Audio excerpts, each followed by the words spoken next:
The first topic will be gram-positive cocci. Gram-positive cocci can be classified into two families.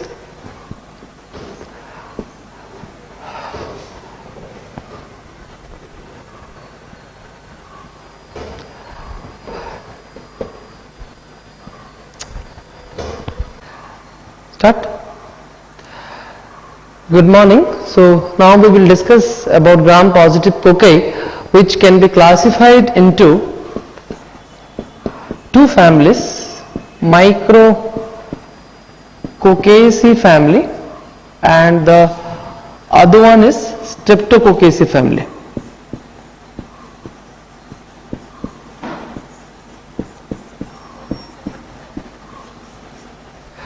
Micrococcaceae family examples include Staphylococcus and Micrococcus. Streptococacae family examples include Streptococcus, enterococcus and pneumococcus. Fine. So these are the broad two families under gram-positive cocci. Which is the single most important test that can differentiate micrococcaceae and streptococcacea? You have to do a catalase test. This is again a very important MCQ. You do a catalase test and catalase will be positive for micrococcaceae family, whereas the streptococcacea family will be catalase negative. One more difference is the arrangement in the gram stain. Micrococcaceae family will be gram positive cocci either in cluster, that is staph, or in tetrad, that is micrococcus. Whereas the streptococcaceae family will be arranged in gram positive cocci in chain, or entero and pneumo will be arranged in pair. So they are either in chain or in pair. Entero and pneumo will be pair, whereas streptococcus will be in chain. Okay, so why it is like that? Why micrococcaceae is in cluster whereas streptococcaceae is in chain? This depends upon a very important criteria, that is plane of division. Plane of division. Micrococcaceae family divides in multiple plane.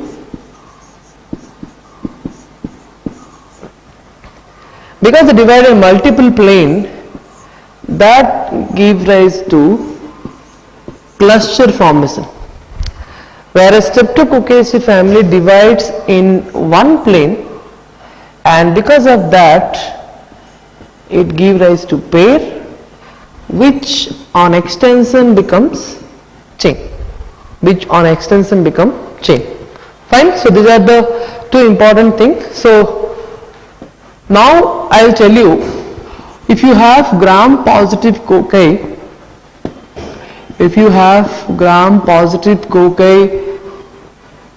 in cluster or tetrad, you are not sure what it is, but it is catalase are positive. What it could be?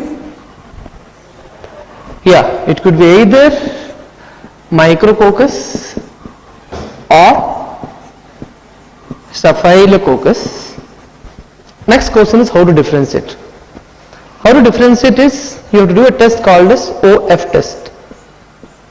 This is a very important test. Hugh and Lipson OF test. The name of the test is Hugh and Lipson oxidative fermentative test.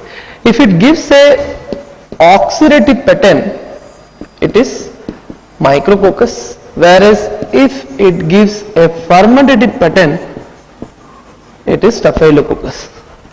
Apart from that, there are two other tests. You can do a bacillus sensitivity test and Virajolidin.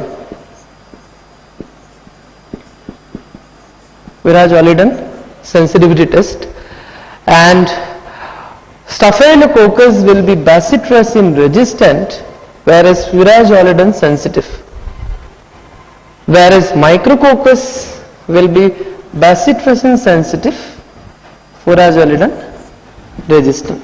These are not commonly done tests. What is commonly done is OF test. OF test is again a very frequently asked question. You can left an oxidative fermentation test. If it gives a fermentative pattern, it is what?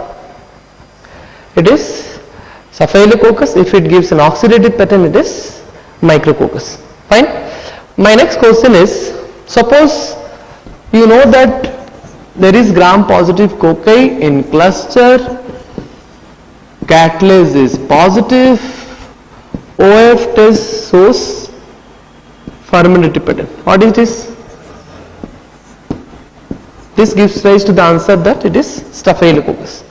Now, how to differentiate the most pathogenic organism of Staphylococcus, that is Staph aureus, with other species?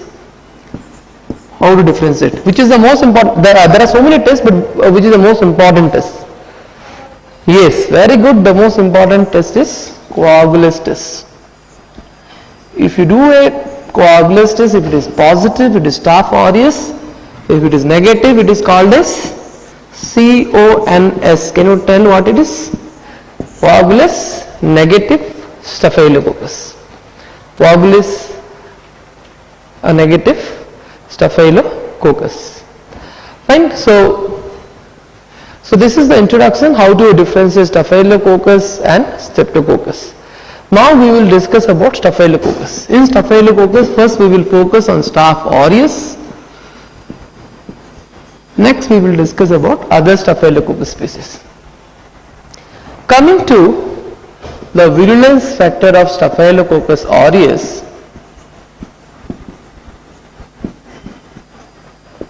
the virulence factor of Staphylococcus aureus can be classified into various categories.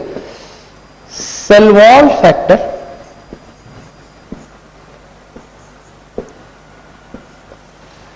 hemolysis,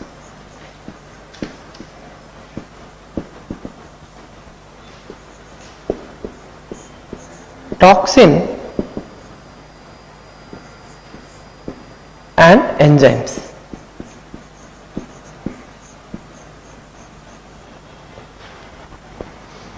Cell wall factor, again, so first we will discuss cell wall factor. So in cell wall factor, Staph aureus, coming to the peptidoglycan, you all know that the peptidoglycan layer of gram positive is thicker or thinner? Thicker. Gram positive peptidoglycan layer is 100 times thicker than gram negatives, and also it confers rigidity and stability to the cell wall. Gram positive cell wall contains one more important element, that is teichoic acid. Teichoic acid is exclusive part of gram positive cell wall. This teichoic acid helps in adhesion, and it also sometimes helps in inhibition of phagocytosis. Other than that, in Staph aureus cell wall contains two important factors. One is protein A, other one is clumping factor. These two are present only in the cell wall of Staph aureus. Protein A is responsible for a reaction called as co-agglutination reaction. Co-agglutination reaction. Whereas clumping factor is responsible for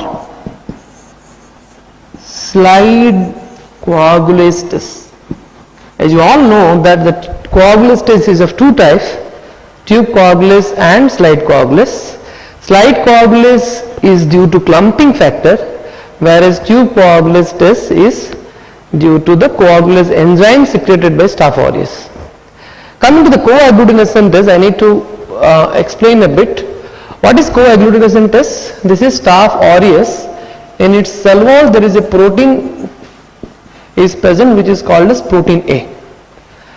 And what is coagglutination test? They say that the protein A of Staph aureus has a property to bind to any IgG antibody. The protein A of Staph aureus has a property to bind to Fc portion of any IgG antibody. So this property can be used to detect antigens in the clinical sample. Like for example, if you want to detect Haemophilus influenza antigen in CSF specimen of patients suffering from meningitis. If you want to detect Haemophilus influenza antigen in the CSF of specimen suffering from meningitis, then what you have to do is you coat Haemophilus influenza IgG antibodies on the surface of Staph aureus, and such preparation can be used to detect antigen in the clinical sample. And such reaction is called as coagglutination reaction, and here Staph aureus act as carrier molecule. Here Staph aureus act as carrier molecule. Okay. Stop. Okay. So now next we will discuss about hemolysis.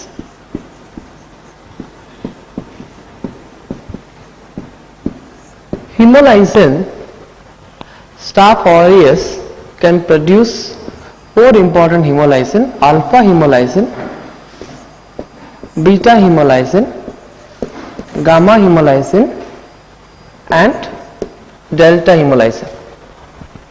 So these are the four hemolysins produced by Staph aureus. Alpha hemolysin has a property of became inactivated when you raise the temperature to 70 degree, but again it gets paradoxically activated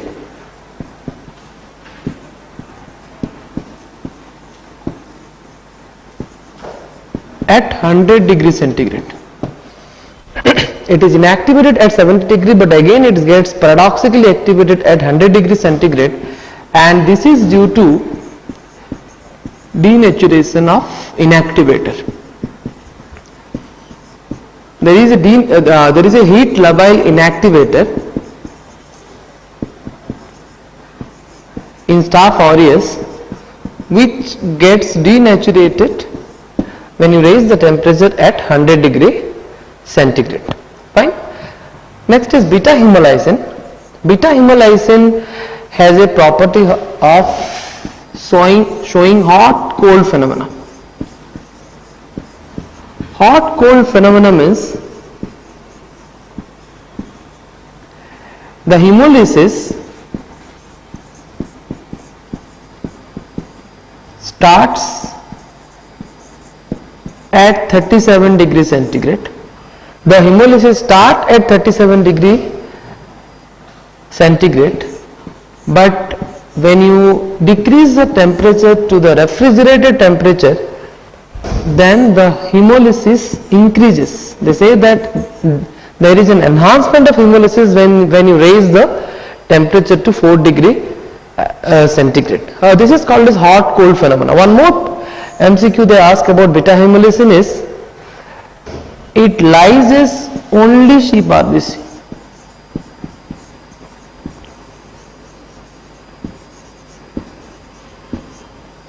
It has no action on human RBC. So they usually ask the question as which blood agar is better to demonstrate the hemolysis of Staph aureus, sheep blood agar or human blood agar. Sheep blood agar is better because the sheep blood, the beta hemolysin acts on sheep RBCs. It does not act on human RBC. Hence the hemolysis is better demonstrated on a sheep blood agar plate. Fine. So coming to gamma hemolysis, gamma hemolysin, they say that it is a bicomponent toxin. It is a bicomponent hemolysin. It has got two fragments and both the fragments are important for demonstrating the hemolysis. Delta hemolysin has a detergent like action. D for D, you can remember, it has a detergent like action. Coming to the next toxin, that is pentan-valentine toxin. Pentan-valentine toxin, it is called as PV toxin, or also it is known as leucocidin. This is again a very important virulence factor for Staph aureus. They say that this toxin usually it is expressed by community associated MRSA strains. It is a very important virulence factor usually expressed by community associated MRSA strains, and this also has got two fragments. It is also a bicomponent toxin. It has also got two fragments and both the fragments are important for action. And one more MCQ is, what are the two bicomponent toxins I have told you now? The two bicomponent toxins are gamma hemolysin and PV toxin. Both these toxins are bicomponent toxins, and the components of both the toxins, they work together. The components of both the toxins, they work together to express the function. Hence these bicomponent toxins are called as synergohymenotrophic toxin.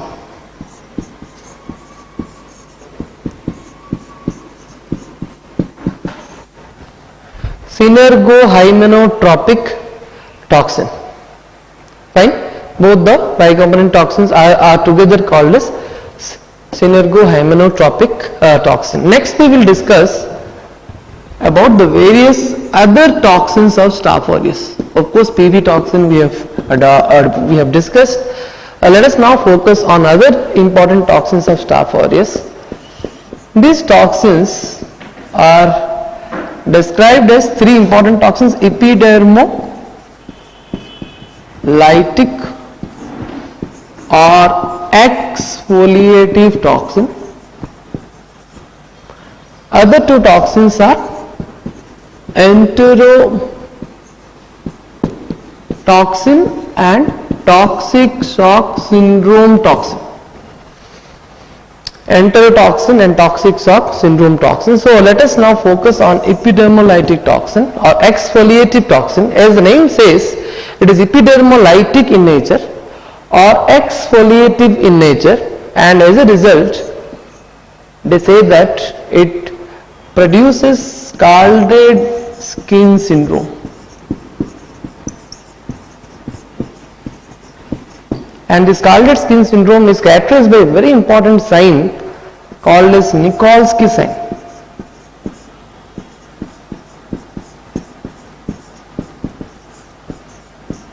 Characterized by separation of outer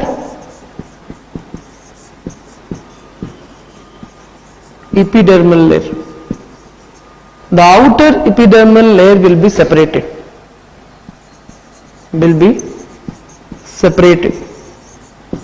Outer epidermal layer will be separated. Apart from that, the other important manifestations, like children, this particular toxin can produce Ritter's syndrome,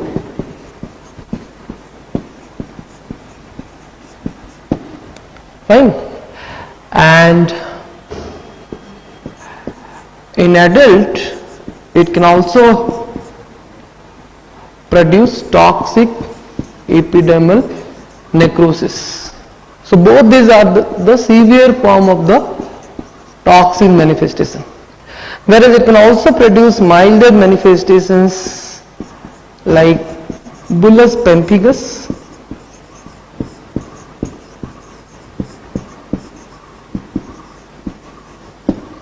and pemphigus vulgaris.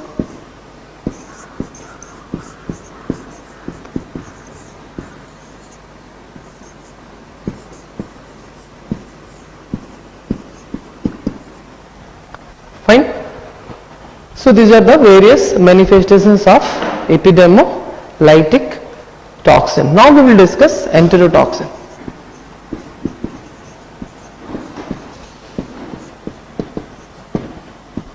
Staphylococcus enterotoxin is produced only by 50% of isolates. It will not be there in all the isolates.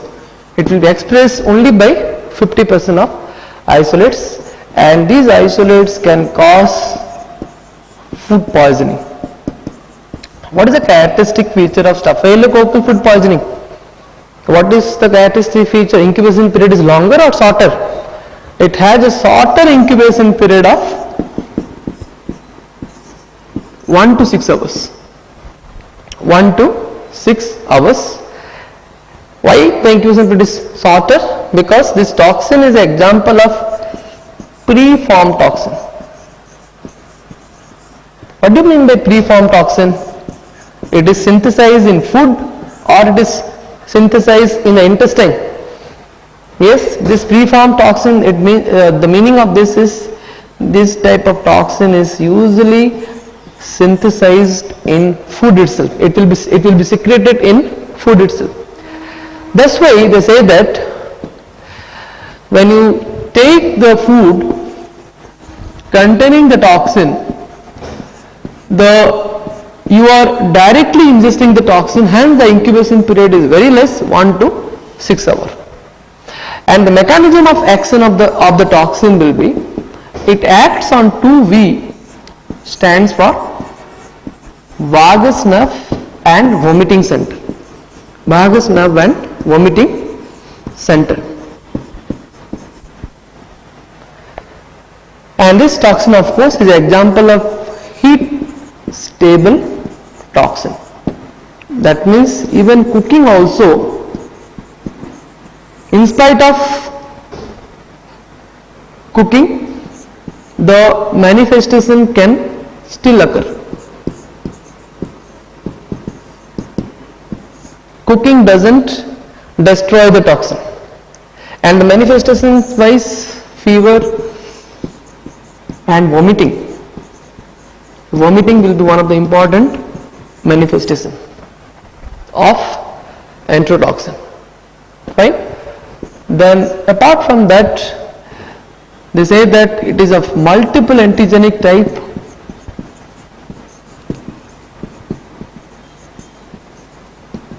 This toxin is of multiple antigenic type. The most common type is type A, responsible for food poisoning. Type A responsible for food poisoning. Fine. So this is about staphylococcal enterotoxins. Now let us focus on toxic shock syndrome toxin.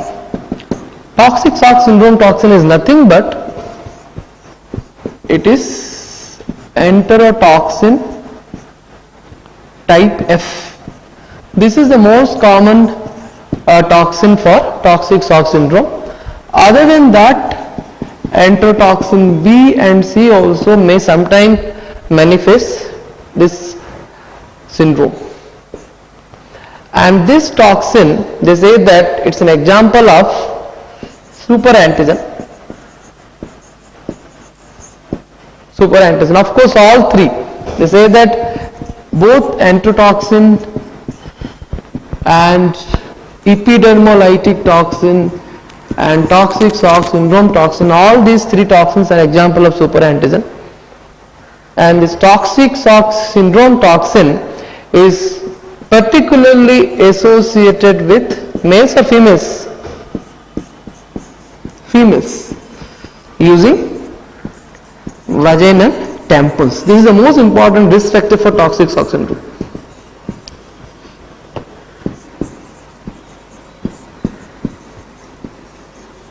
This is particularly important for females using vaginal tampons, and they say that this toxin released by the organism and it will be absorbed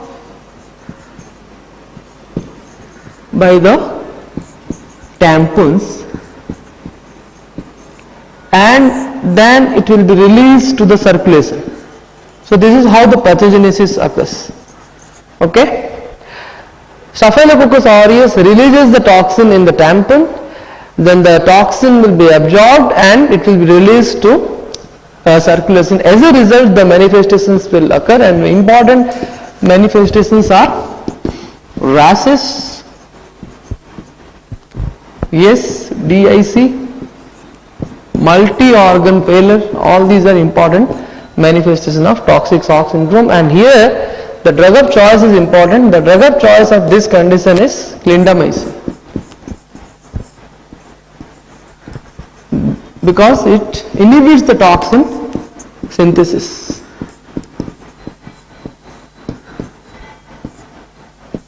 Okay? Now we will discuss the other important virulence factor, that is various enzymes. Staph aureus can produce various enzymes like Vogel's enzyme, DNase, phosphatase, okay, heat stable thermonuclease.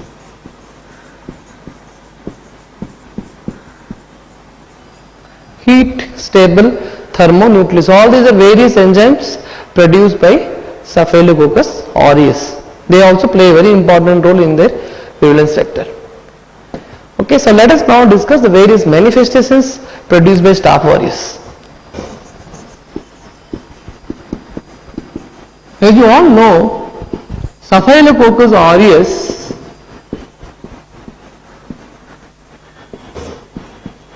is the most common agent of various conditions. There are a list of conditions where Staph aureus plays a major role, and it is the most common agent. Examples: most common agent of osteomyelitis,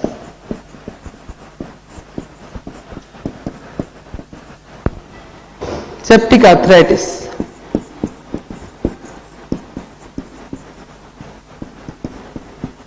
skin and soft tissue infection,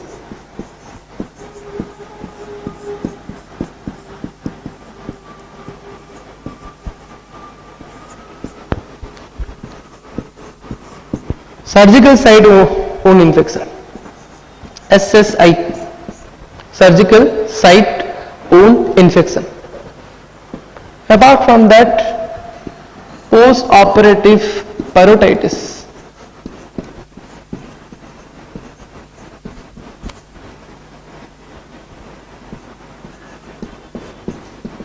paronychia,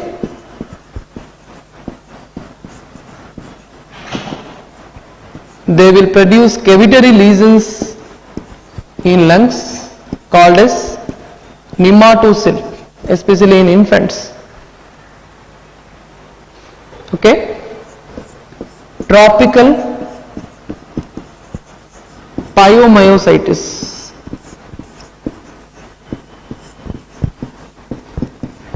All these are the conditions where Staphylococcus aureus is the most common agent.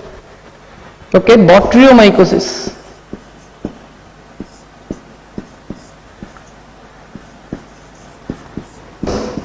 Bacteriomycosis is nothing but is a mycetoma-like condition. Resembles mycetoma. Mycetoma-like conditions caused by Staph aureus. Bacteriomycosis. Fine. Then furunculosis, carbuncle. All these are various cutaneous manifestations. Folliculitis.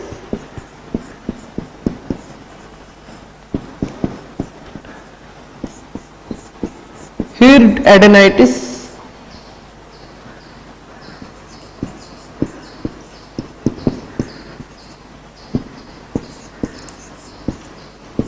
Suppurativa. Okay. So these are the various cutaneous manifestations where Staph aureus is the commonest agent. Okay. So apart from that, it can also plays a very important role in bacterial endocarditis. They say that the most common agent of bacterial endocarditis is nothing but Staphylococcus aureus. Overall, the most common agent is Staph aureus. In this context, I want to tell you the other important MCQs related to the agents of bacterial endocarditis. Coming to the, if you talk about native valve endocarditis, overall, of course, Staph aureus.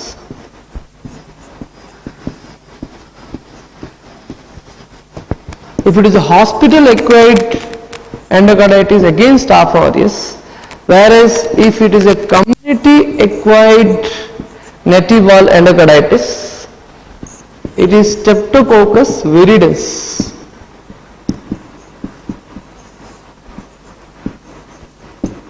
Streptococcus viridans is the most common agent. Similarly, if you speak about prosthetic valve endocarditis,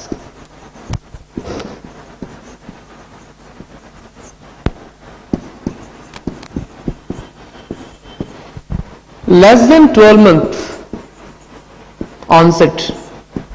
If the bacterial endocarditis occurs within 12 months of prosthetic valve replacement, then the most common agent is Staphylococcus epidermidis.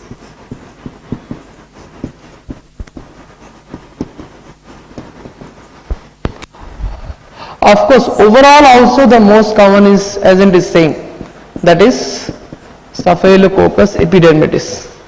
But if the prosthetic valve replacement is done more than 12 months duration, then the agent is Streptococcus viridans. See, various agents can cause, but the most common agent is Streptococcus viridans. Similarly, endocarditis in IV drug abusers.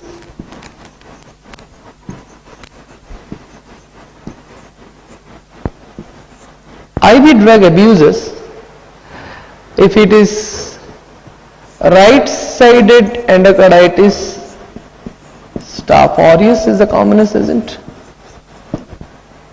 Overall also Staph aureus. Left-sided endocarditis, it is enterococcus. Enterococcus. Fine. So this is all about the various agents of endocarditis. Now we will discuss about the laboratory diagnosis.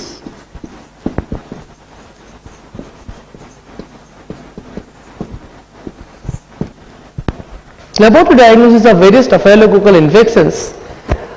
If you collect, of course, the specimen will be according to the manifestation. Usually pus or the swabs will be collected for cutaneous manifestation. as well as abscesses. If you do a gram stain, you will get plenty of pustules plus gram positive cocci in cluster. This is the typical gram stain feature of direct smear. Then the next step is you do a culture. As I told you, on blood agar, Staphylococcus produces pinhead shaped colony with a narrow zone of beta hemolysis. Pinhead shaped colony with a narrow zone of beta hemolysis. On nutrient agar, it produces golden yellow hemolytic colony.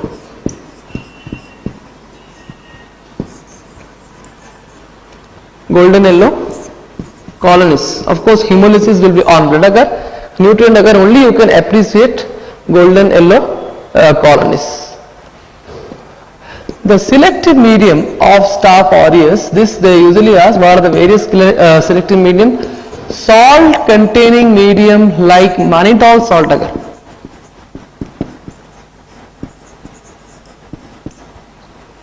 Mannitol salt agar.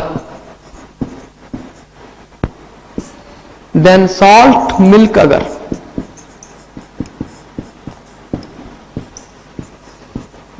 Apart from that, other medium like Ludlam's medium. Ludlam's medium. All these are various selective medium for Staphylococcus aureus. So these are the various cultural properties. So once the organism grows in culture, how will you confirm that it is Staph aureus, not other organisms? You can confirm by doing various biochemical reactions. First thing is how to differentiate Staph versus Streptococcus. We have already discussed. You do a catalyst test. If it is positive, Staph. If it is negative, Streptococcus. Catalyst positive, it could be anything. It could be either Staphylococcus or Micrococcus. Catalyst, if it is positive, it is either Staphylococcus or Micrococcus. How to differentiate? To do a OF test. If it shows fermentative pattern, it is Staphylococcus. If it shows oxidative pattern, it is Micrococcus. Once it is known that it is Staphylococcus, how will you tell it is Staph aureus or others? Yes, you can differentiate Staph aureus and other Staphylococcus, of course, by doing a coagulase test. Apart from that, there are so many other tests. Please remember, Staph aureus and coagulase negative Staph can be differentiated by the most important test, that is coagulase test. Apart from that, they say that there are 4 important enzymes which are present only in Staph aureus. That is coagulase, DNase, heat stable thermonuclease,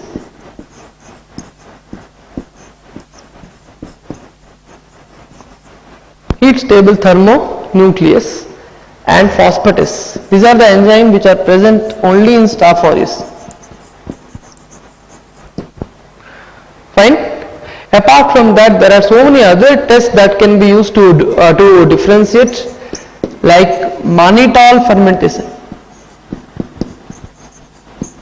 Staphylococcus will ferment mannitol, whereas coagulase negative Staph does not ferment mannitol. Other differences like Staph aureus can produce golden yellow pigmentation, whereas cons will be white colonies, no pigment. These golden yellow pigments are composed of beta carotene. Beta carotene. Staph aureus will produce beta hemolysis, whereas coagulase negative staph will be non-hemolytic.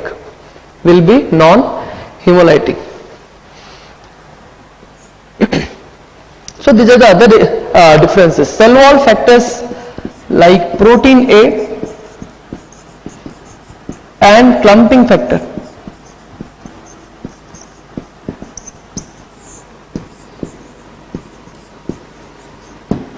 These two are important. Cell wall factors which are present only in Staph aureus. Fine. And Staph aureus can also produce black colony on potassium tellurite agar, whereas cons does not produce. So these are the various differences by which you can differentiate Staph aureus and coagulase negative staphylococcus. Once you know it is Staph aureus, how will you further differentiate within the species? Within the species you can do typing method, and among all the typing method, the most commonly used typing method for Staph aureus, anybody can tell? Phage typing. Phage typing, bacteriophage typing is the most commonly done typing method for Staph aureus. Is the most common typing method for Staph aureus, and the particular method what is used for typing is called as pattern method of phage typing for Staph aureus. In Staph aureus the pattern method is used, and the Maulana Azad Medical College is the reference center for Staph aureus phage typing. And phage type 8081 is the most common strain isolated in epidemics. This is again an MCQ what they ask. Is the most common strain isolated in epidemics. Fine. So apart from that, now we can discuss the various treatment modality of Staph aureus. Treatment modalities of Staph aureus. Feature of direct smear. Then the next step is you do a culture. As I told you, on blood agar, Staphylococcus produces pinhead shaped colony with a narrow zone of beta hemolysis. Pinhead shaped colony with a narrow zone of beta hemolysis. On nutrient agar, it produces golden yellow hemolytic colony.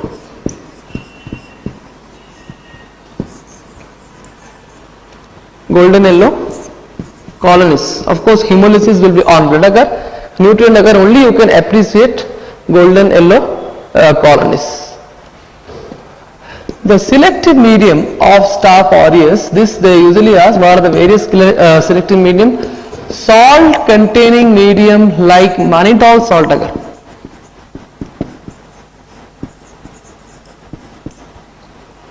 Mannitol salt agar.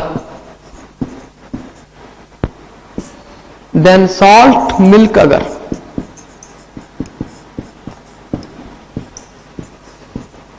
Apart from that, other medium like Ludlam's medium. Ludlam's medium. All these are various selective medium for Staphylococcus aureus. So these are the various cultural properties. So once the organism grows in culture, how will you confirm that it is Staph aureus, not other organisms? You can confirm by doing various biochemical reactions. First thing is how to differentiate Staph versus Streptococcus. We have already discussed. You do a catalyst test. If it is positive, Staph; if it is negative, Streptococcus. Catalyst positive, it could be anything. It could be either Staphylococcus or Micrococcus. Catalyst, if it is positive, it is either Staphylococcus or Micrococcus. How to differentiate? To do a OF test. If it shows fermentative pattern, it is Staphylococcus. If it shows oxidative pattern, it is Micrococcus. Once it is known that it is Staphylococcus, how will you tell it is Staph aureus or others? Yes, you can differentiate Staph aureus and other Staphylococcus, of course, by doing a coagulase test. Apart from that, there are so many other tests. Please remember, Staph aureus and coagulase negative Staph can be differentiated by the most important test, that is coagulase test. Apart from that, they say that there are 4 important enzymes which are present only in Staph aureus, that is coagulase, DNase, heat stable thermonuclease,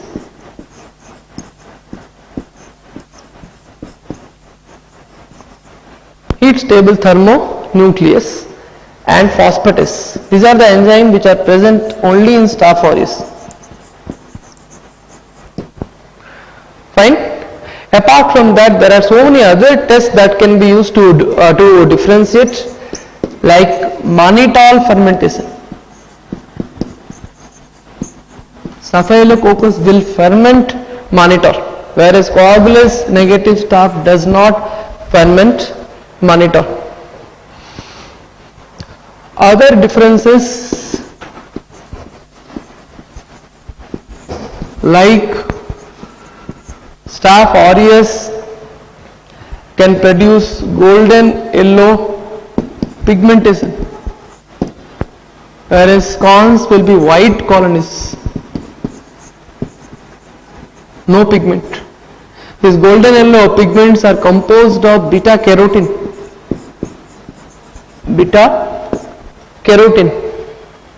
Staph aureus will produce beta hemolysis, whereas coagulase negative Staph will be non-hemolytic.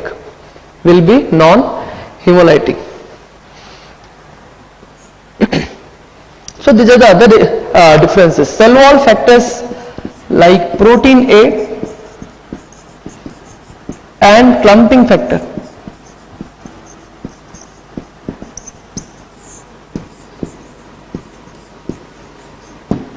These two are important cell wall factors which are present only in Staph aureus. Fine.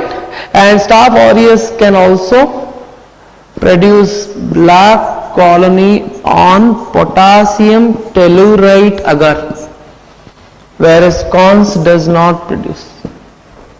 So these are the various differences by which you can differentiate Staph aureus and coagulase negative Staphylococcus. Once you know it is Staph aureus, how will you further differentiate within the species? Within the species you can do typing method, and among all the typing method, the most commonly used typing method for Staph aureus, anybody can tell? Phage typing. Phage typing, bacteriophage typing is the most commonly done typing method for Staph aureus. Is the most common typing method for Staph aureus, and the particular method what is used for typing is called as pattern method of phage typing for Staph aureus. In Staph aureus the pattern method is used, and the Maulana Azad Medical College is the reference center for Staph aureus Faj typing. And Faj type 8081 is the most common strain isolated in epidemics. This is again an MCQ what they ask. Is the most common strain isolated in epidemics.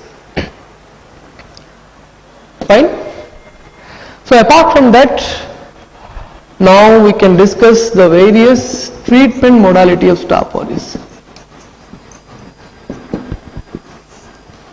Treatment modalities of Staph aureus.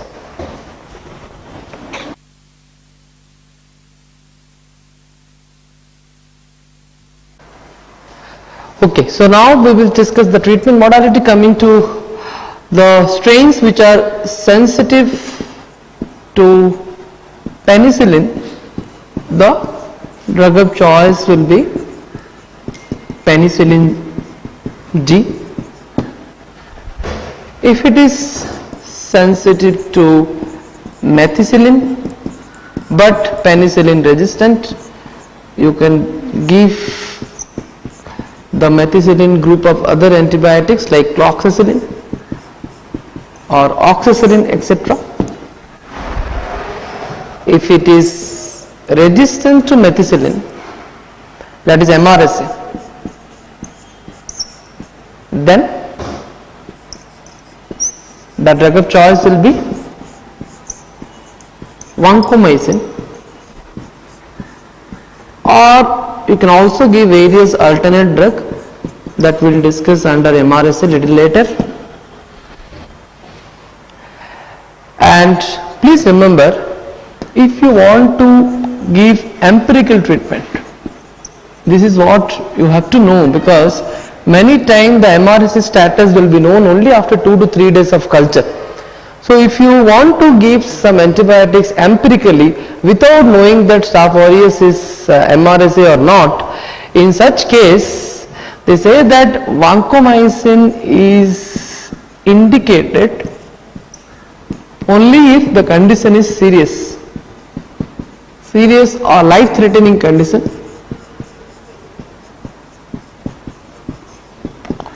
or when you are expecting some hospital strains of Staph aureus. In such conditions you can give vancomycin. Whereas if other conditions, other non-serious conditions, there is no need to give vancomycin as empirical treatment. You can give other class of antibiotics like ciprofloxacin or erythromycin. Those class of antibiotics can be given, but vancomycin is given in empirical treatment if the condition is life-threatening or if hospital strains are expected.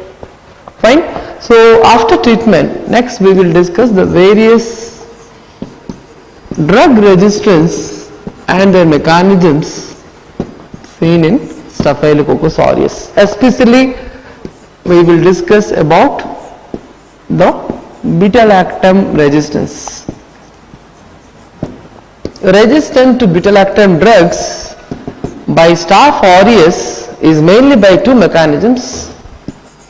One is by producing beta-lactamase enzyme.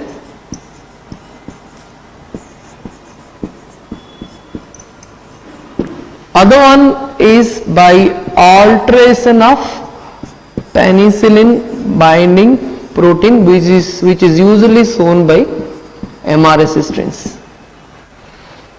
So this beta-lactamase enzyme production is seen in 90% of Staph aureus strains. So almost all the Staph aureus strains can produce beta-lactamase enzymes, and these enzymes are usually plasmid coded, and the plasmids coding for beta-lactamase enzyme can be transferred from one Staph aureus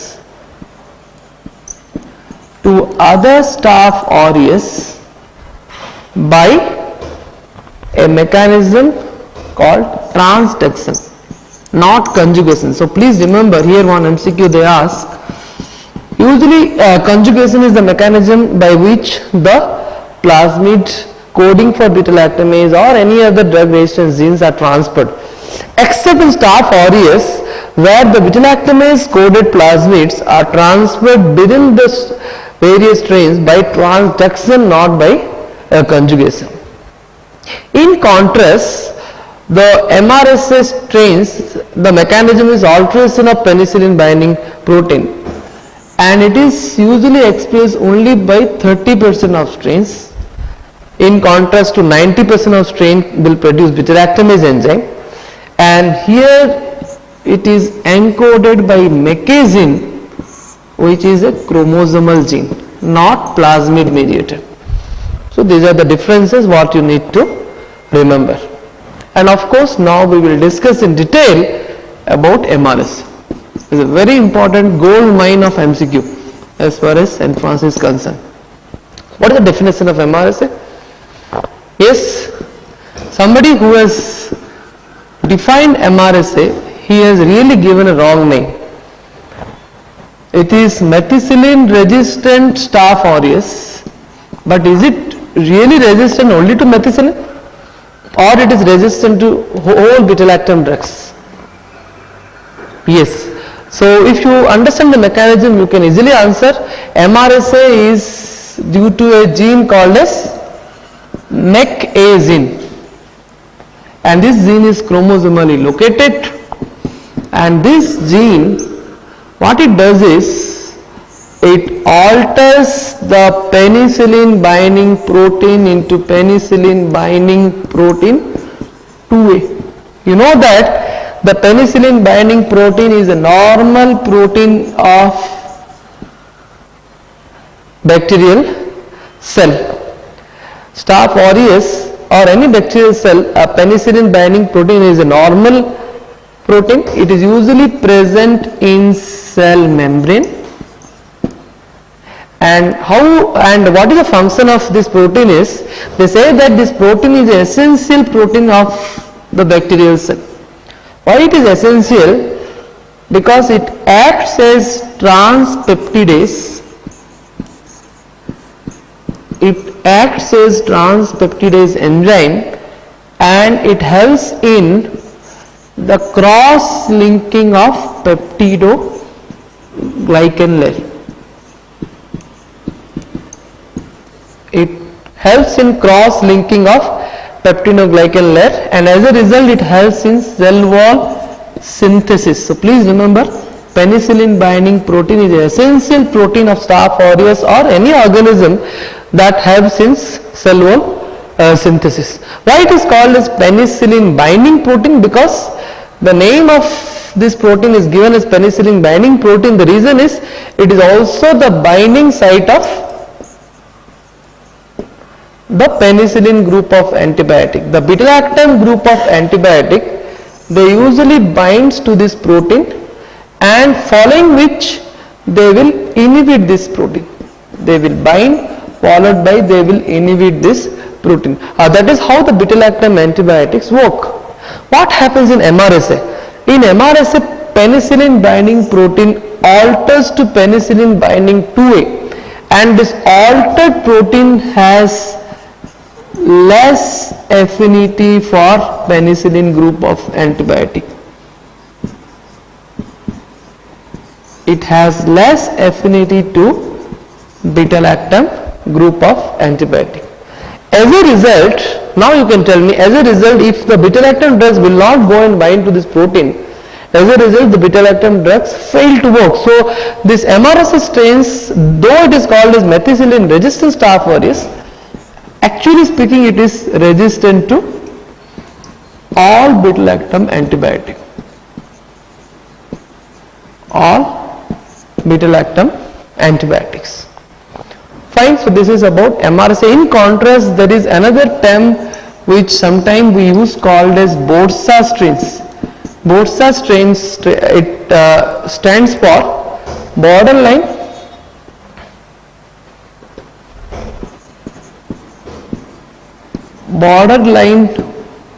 oxacillin resistant Staph aureus. Borderline oxacillin resistant staph aureus, and they say that these are not frank MRSA strains. These are borderline strains which are slightly resistant to oxacillin, and here the mechanism is hyperproduction of beta-lactamase, not penicillin binding protein alteration. Here the mechanism is due to hyperproduction of beta-lactamase. Fine, so this is about the definition of MRSA and VRSA. Now I will tell you how the MRSA strains are important as far as the manifestations are concerned. There are two kinds of MRSA strains: hospital acquired, hospital associated MRSA strain, and community associated MRSA strain. Which is more virulent, hospital strains or the community strains? Which is more virulent? Which is more drug resistant? Yes, so now what you have to remember is there is a dictum that always the virulent genes, they are replaced by drug resistant genes, because the organism, the length of the genome is constant. If you want to acquire drug resistant genes, you will not have any place to accommodate the drug resistant genes. So what the strains they do is, usually organism they lose their certain virulent genes to gain the drug resistant genes. So this is the general rule you have to remember. So if you apply this rule here, hospital strains are multi-drug resistant strains. Hospital strains are multi-drug resistant strains, whereas community strains are more virulent strains. If you remember, I have told you earlier, the community strains they express a very important toxin called as panten-valentine toxin, and they are associated with various clinical manifestations like necrotizing pneumonia,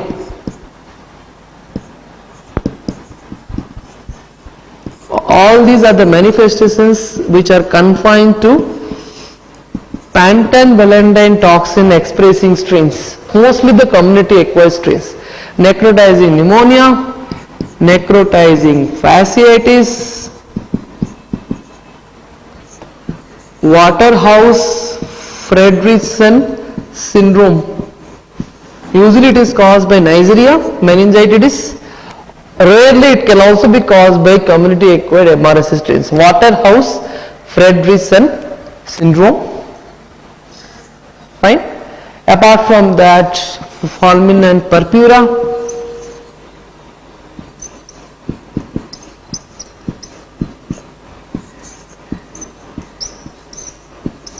So all these manifestations are confined to the community acquired strains. Okay. Coming to the MEC-agent distribution, they say that MEC-agent subtype 1, 2, 3 are usually the hospital strains, whereas subtype 4, 5, 6 are usually the community associated strains. Fine, so this is what you need to remember. Coming to detection of MRSA,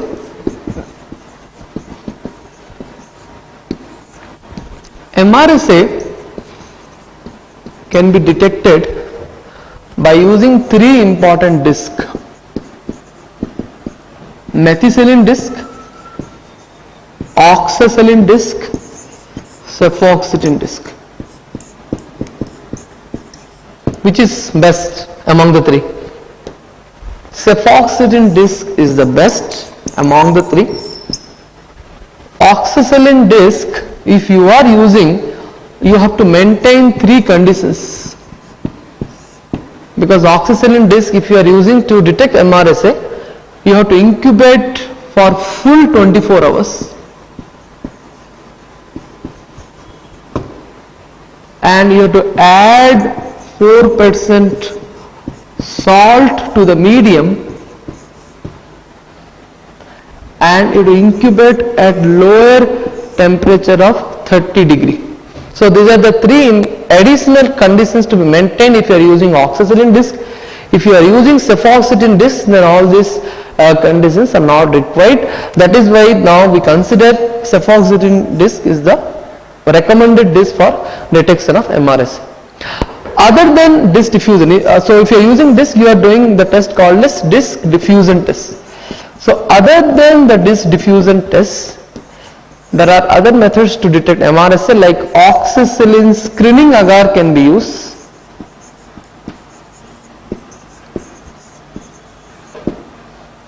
You can also detect the MIC, that is the minimum inhibitory concentration, and the best method is detection of MEC-A by doing a PCR. This is of course is the best method to detect MRSA. Best method to detect MRSA. Fine. Coming to the treatment of MRSA. MRSA, of course, as I told you earlier, the drug of choice is vancomycin. However, you can also give alternate drug like teicoplanin,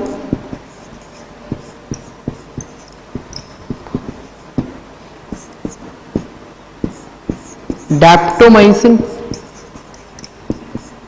Daptomycin is usually given in endocarditis.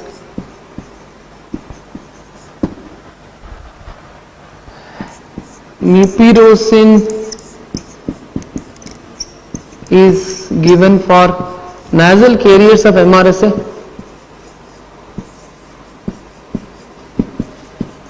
Nasal carriers of MRSA, mupirocin ointment is given, 2% ointment. Other than that, you can also give quintistone,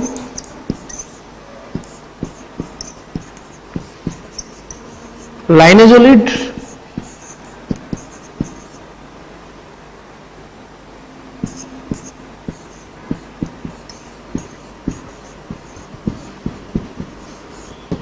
okay, so all these are various alternate antibiotics that can be given to MRSA, but please remember all these are given if the condition is serious. If you have a non-serious condition,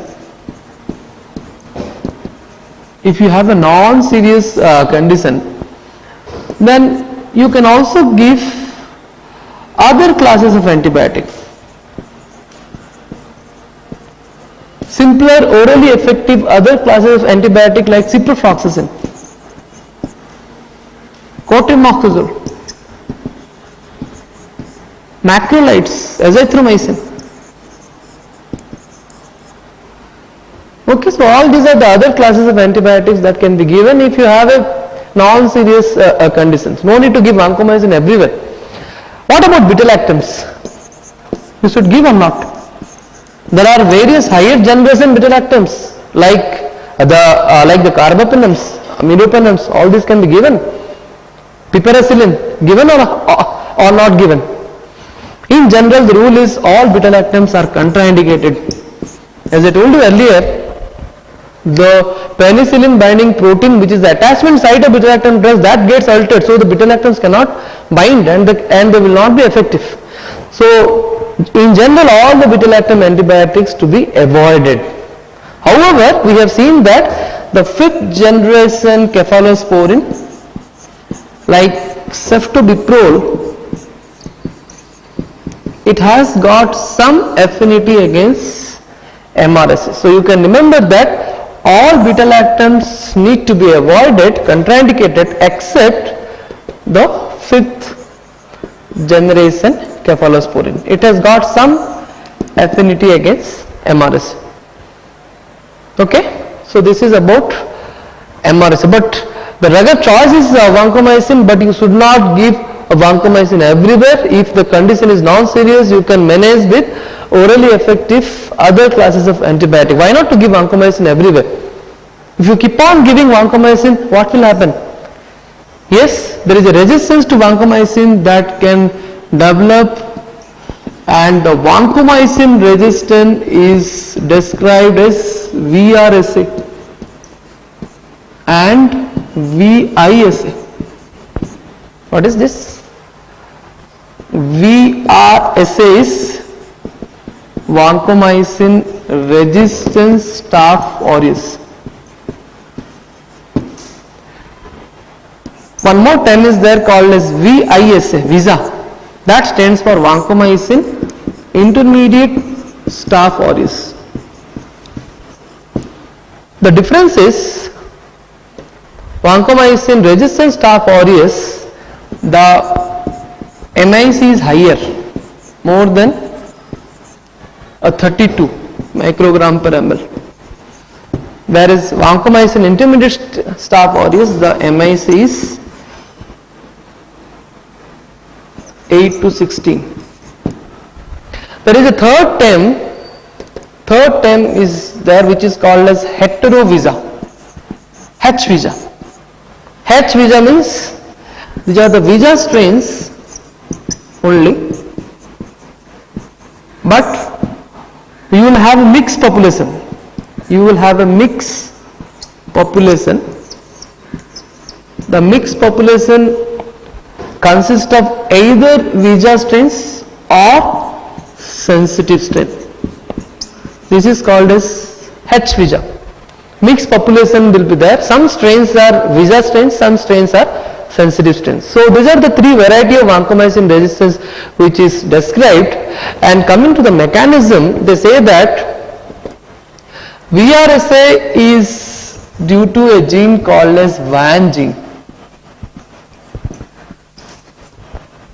VRSA is due to a gene called as VAN gene, and it is expected that this VAN gene is acquired. It is acquired from enterococcus.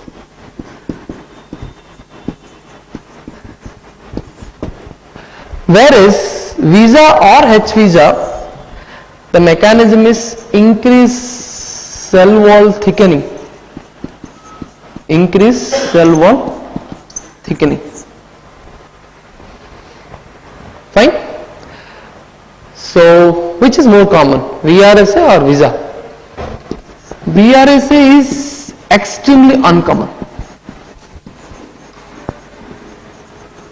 whereas compared to VRSA, visa is slightly common. It has been reported from various places like Hyderabad, Mumbai, Lucknow, like that. Even various other places visa has been reported from India, whereas VRSA is extremely uncommon, but irrational use of vancomycin, there is every chance that in near future you will have more cases of VRSA and visa. And the treatment of visa, you can give all antibiotics indicated for MRSA except glycopeptides like vancomycin and teicoplanin. Vancomycin and teicoplanin are not given. Other MRSA antibiotics which are given for MRSA can be given. So this is all about visa.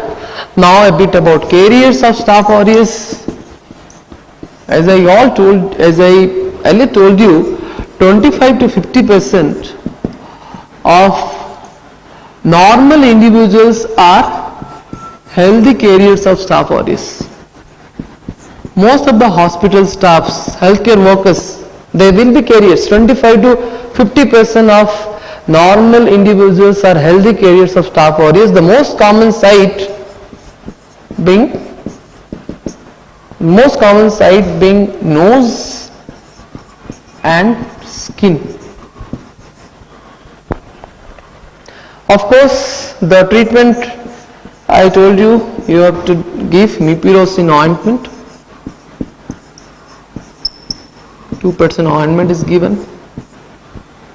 Diagnosis,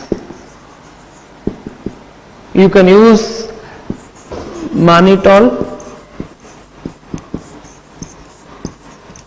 salt agar added with if you want to detect MRSA, then you can add oxacillinols. Otherwise mannitol salt agar is enough. Okay, and can you tell me which is the most common source, whether it is healthcare worker or it is patient? Which is the most common source of Staph aureus? Yes, healthcare workers, 25 to 50% will be carriers. Then which is the most common method to prevent the MRSA spread? Most common method to prevent the spread of MRSA? Yes, by simple hand washing, not by giving antibiotic. Hand washing is the most effective method for prevention of spread of Staph aureus in the hospital. Okay, so it's a very important thing what you have to know. Then about coagulase negative staph. Coagulase negative staph, the most common coagulase negative staph is S.epidermidis.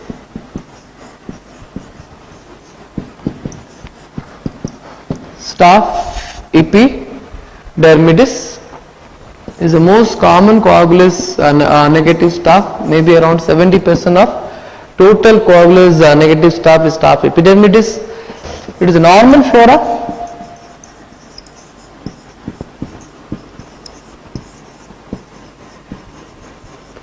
However, though it is a normal skin commensal, in certain condition it acts as a pathogen, especially by its property of producing biofilm on plastic surfaces. It has a property to produce biofilm when any artificial plastic surface will be there in the body, and that is the reason why it is the most common organism to cause, yes, prosthetic valve endocarditis.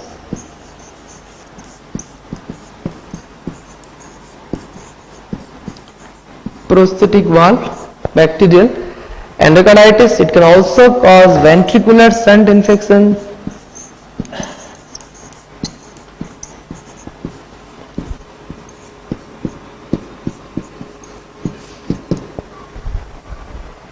and stitch abscesses.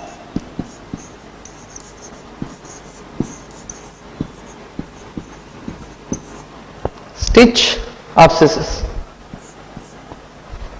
Fine. So this is all about Staphylococcus epidermidis. One more important coagulase negative staph, which is important for exam point of view, Staphylococcus saprophyticus. Saprophyticus, it can cause UTI in sexually active female.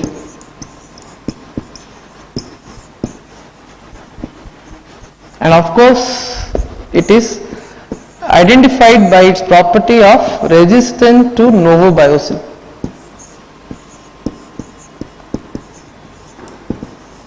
It is identified by its property of being resistant to novobiocin. As I earlier told you, 25 to 50% of normal individuals are healthy carriers of Staph aureus. Most of the hospital staffs, healthcare workers, they will be carriers. 25 to 50% of normal individuals are healthy carriers of Staph aureus. The most common site being nose and skin. Of course, the treatment I told you, you have to give mupirocin ointment. 2% ointment is given. Diagnosis, you can use mannitol,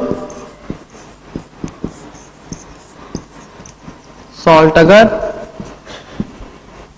added with, if you want to detect MRSA, then you can add oxacillinols. Otherwise mannitol salt agar is enough. Okay, and can you tell me which is the most common source, whether it is healthcare worker or it is patient? Which is the most common source of Staph aureus? Yes, healthcare workers 25 to 50% will be carriers. Then which is the most common method to prevent the MRSA spread? Most common method to prevent the spread of MRSA? Yes, by simple hand washing, not by giving antibiotic. Hand washing is the most effective method for prevention of spread of Staph aureus in the hospital. Okay, so it's a very important thing what you have to know. Then about coagulase negative staph. Coagulase negative staph, the most common coagulase negative staph is S.epidermidis.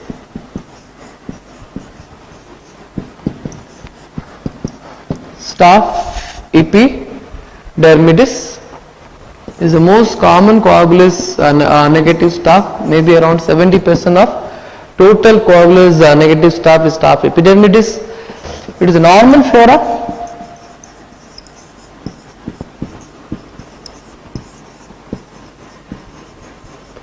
However, though it is a normal skin commensal, in certain condition it acts as a pathogen, especially by its property of producing biofilm on plastic surfaces.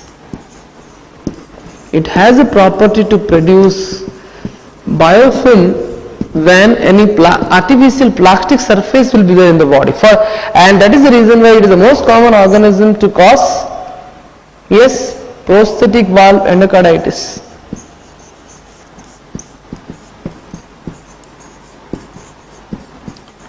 Prosthetic valve bacterial endocarditis. It can also cause ventricular shunt infection,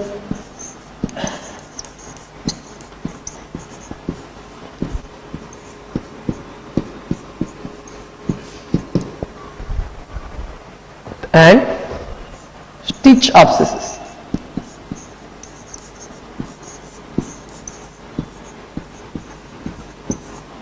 Stitch abscesses. Fine. So this is all about Staphylococcus epidermidis. One more important coagulase negative staph, which is important for exam point of view, Staphylococcus saprophyticus. Saprophyticus, it can cause UTI in sexually active female.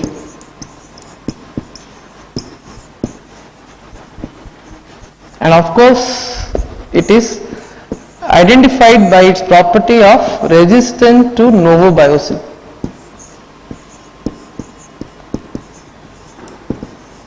It is identified by its property of being resistant to novobiocin. Okay, so the next topic is Streptococacae family.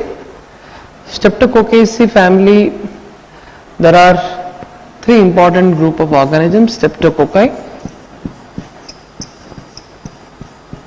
enterococcus and pneumococcus.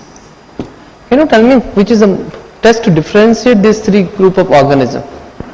Of course, as I told you in the previous session, if you do a catalase test, that will differentiate Streptococcus and Staphylococcus. All Streptococci will be catalase negative. All Streptococci will be catalase negative. Among the Streptococci, Streptococcus, enterococcus and pneumococcus, they can be differentiated by their hemolysis on blood agar. On blood agar, there are three kind of hemolysis can be produced: alpha hemolysis, beta hemolysis and gamma hemolysis. Alpha hemolysis or green discoloration, this is pneumococcus or streptococcus viridis.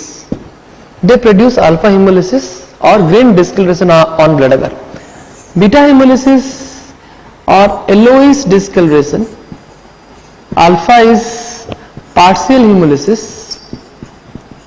whereas beta is complete yellowish hemolysis or complete hemolysis.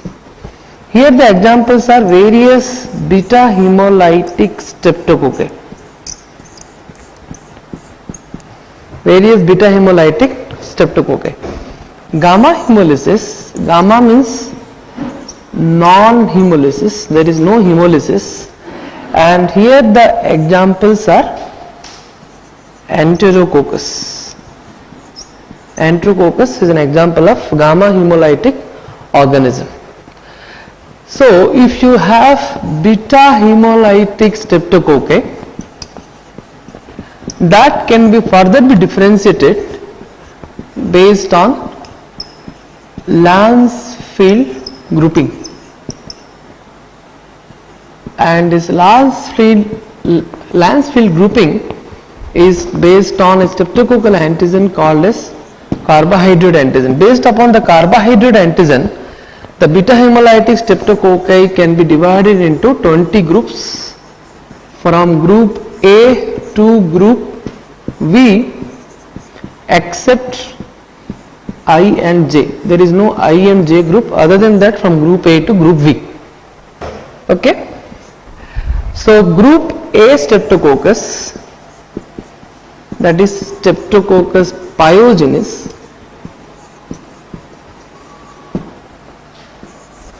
can be further divided based on M protein into approximately 100 various M types, and this is called as Griffith typing.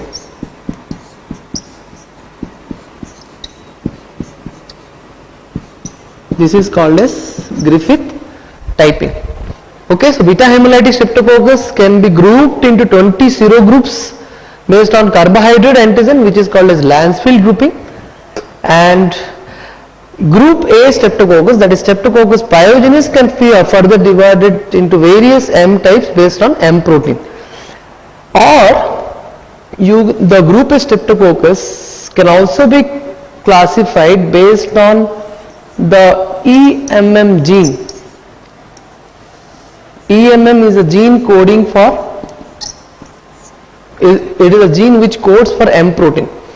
EMM gene is nothing but is a gene which codes for M protein, and you have around 124 EMM genotypes.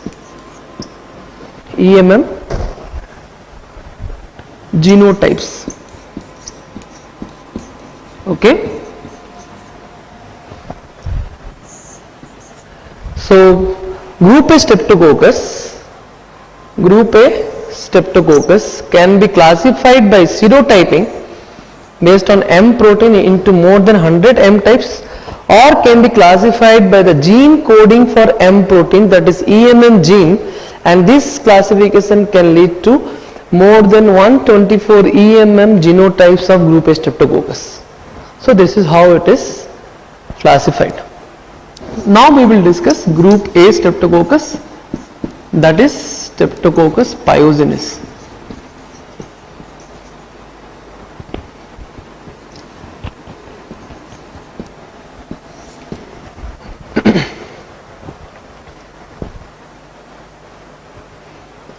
First we will discuss about the virulence factor.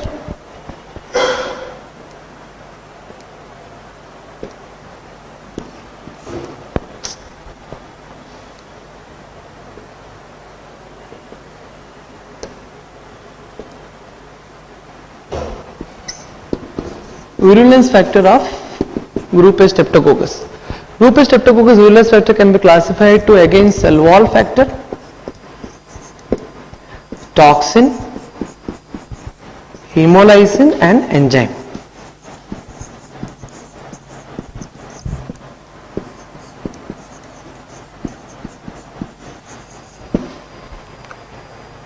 to cell wall factor, again it has a thick peptidoglycan layer like Staphylococcus. It also has teichoic acid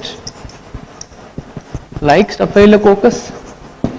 In addition, Strep.Pyogenes has additional virulence factor like M protein. M protein is the principal virulence factor of Streptococcus pyogenes. This is the most important virulence factor. It is responsible for adhesion and inhibition of phagocytosis.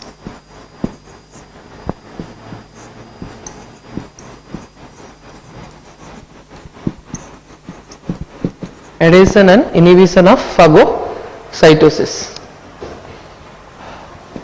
And they say that there are various important manifestations which are related to M protein, because it is the most important protein. They say that M protein is also important for the pathogenesis of rheumatic fever, acute rheumatic fever.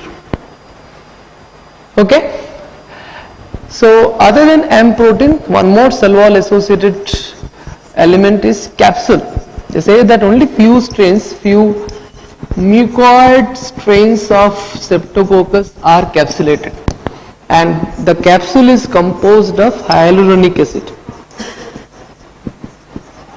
Capsule is composed of hyaluronic acid. Other than that, carbohydrate antigen, streptococcal carbohydrate antigen, one more virulence factor. So all these are cell wall associated virulence factor. Now we will discuss about hemolysin. Streptococcus produces two important hemolysins, streptolysin O and streptolysin S. O for oxygen level as well as it is heat level, whereas S is serum stable, oxygen stable, as well as it is responsible for surface hemolysis, because it is oxygen stable. On the, if you do aerobic incubation on the surface of the blood agar plate, the hemolysis is due to streptolysin S. Streptolysin O is oxygen labile, so it cannot produce hemolysis on the surface of the plate because it will be destroyed by aeration. It can produce hemolysis only inside the deep hemolysis is due to streptolysin O. Inside the agar, if the hemolysis is there, that may be due to O, but the surface hemolysis is always due to S. Apart, and this streptolysin O hemolysis also can be manifested if you incubate in anaerobic condition. If you produce anaerobic condition, then streptolysin O hemolysis can be demonstrated. Otherwise, streptolysin O hemolysis cannot be demonstrated on the surface of the agar plate. Other than that, the difference is, they say that streptolysin S is not antigenic. In contrast, streptolysin O is strongly antigenic, and anti-streptolysin O antibody, they are raised in most of the streptococcal infection. They say that it is used as a marker of post-streptococcal infection. Except it is a marker of post-streptococcal all kind of infections, except there are two conditions like skin infection like pyoderma and post-streptococcal glomerulonephritis. These are the two conditions where ASLO is not raised, it will be low. It is not used as a diagnostic marker. Other than that, most of the streptococcal infection, ASLO is the post-streptococcal diagnostic marker. In these two conditions, instead of anti-streptolysin O antibody, they say that anti-DNase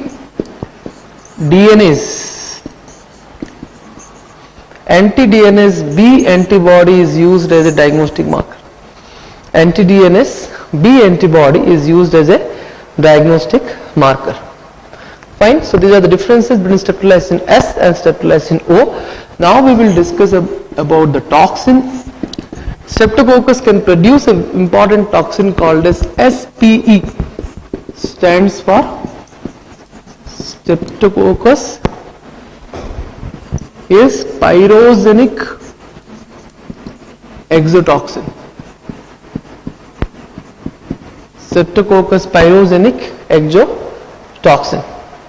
And this toxin is responsible for pathogenesis of scarlet fever, necrotizing fasciitis,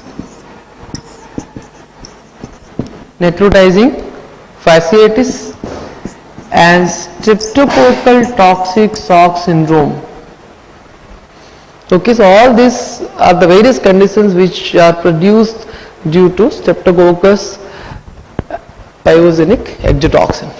And this particular toxin is of three subtypes, A, B and C.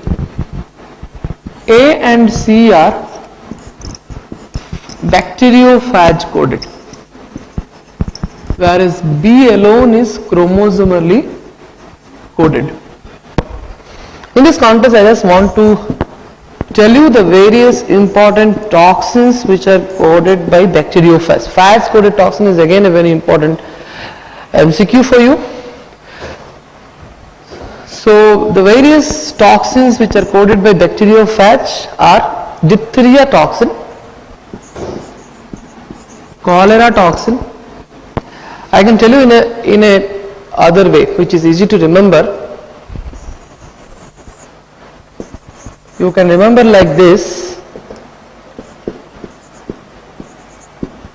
A, B, C, D, E. Yes.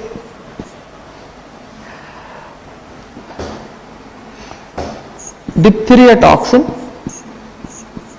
cholera toxin,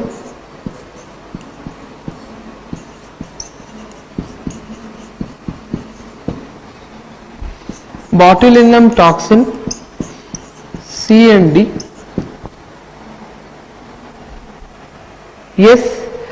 Then Streptococcus pyrogenic exotoxin A and C, and this is the enterohemorrhagic E. coli producing virocytotoxin. Enterohemorrhagic E. coli producing VT. VT stands for virocytotoxin. So all these are the toxins which are coded by bacteriophage.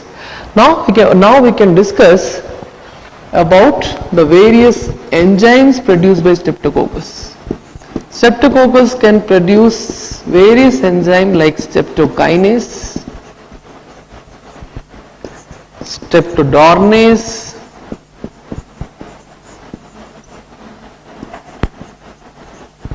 and hyaluronidase. Like that, various enzymes it is capable of producing. Streptokinase enzyme is fibrinolytic in nature.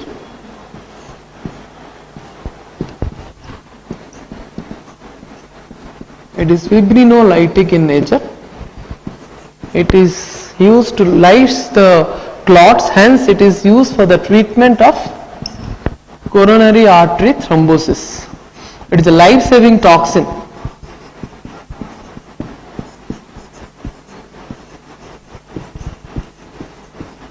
It is a life-saving toxin. Similarly, streptodornase, also called as DNase, is a fourth type, A, B, C and D, and the streptodornase is used in empyema cases to liquefy the thick pus. It is used to liquefy the thick pus. And in this particular condition, they say that in empyema cases, they say that a combination of streptokinase and dornase is used. Both streptokinase and streptodornase is used for the treatment of empyema cases. For the treatment of empyema cases. Hyaluronidase is another enzyme which is produced only by few strains such as type 4 and 22. Only few strains can produce enzymes like hyaluronidase. So these are the various enzymes and their mechanisms in pathogenesis of streptococcus. Fine. So coming to the pathogenesis or manifestations, we can discuss both together. Streptococcal, of course, as you know, we are discussing group A streptococcus. So group A streptococcus manifestations can be classified into two categories: suppurative infection and non-suppurative infection. Suppurative infection or pyogenic infection. What are the various pyogenic infections produced by streptococcus? Can be classified as a respiratory infection like pharyngitis. Pharyngitis or sore throat. You can write down here streptococcus is the most common agent. I can highlight where and all streptococcus is most common. Pharyngitis, streptococcus, group A streptococcus is the most common agent of pharyngitis. Apart from that, it can produce various skin and soft tissue infection.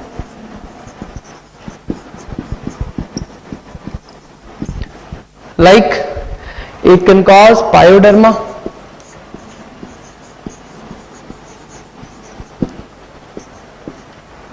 a form of pyoderma which is called as impetigo. Impetigo is a form of pyoderma characterized by honey crust, honey color crusts, honeycomb crust. It is described as, the lesions are described as honeycomb crust.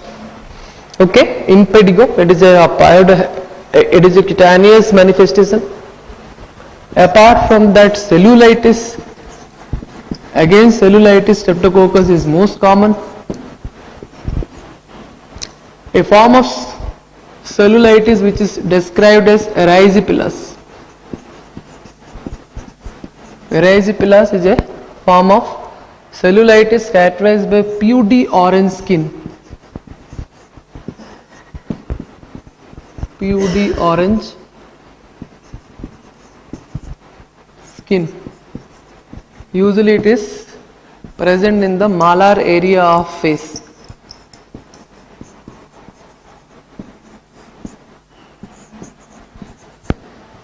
Okay, erysipelas. Puerperal sepsis.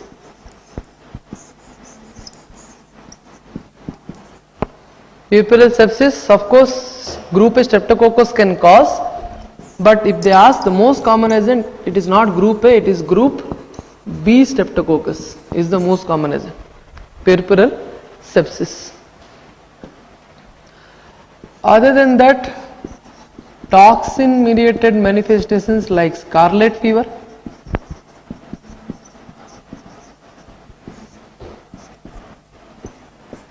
necrotizing fasciitis,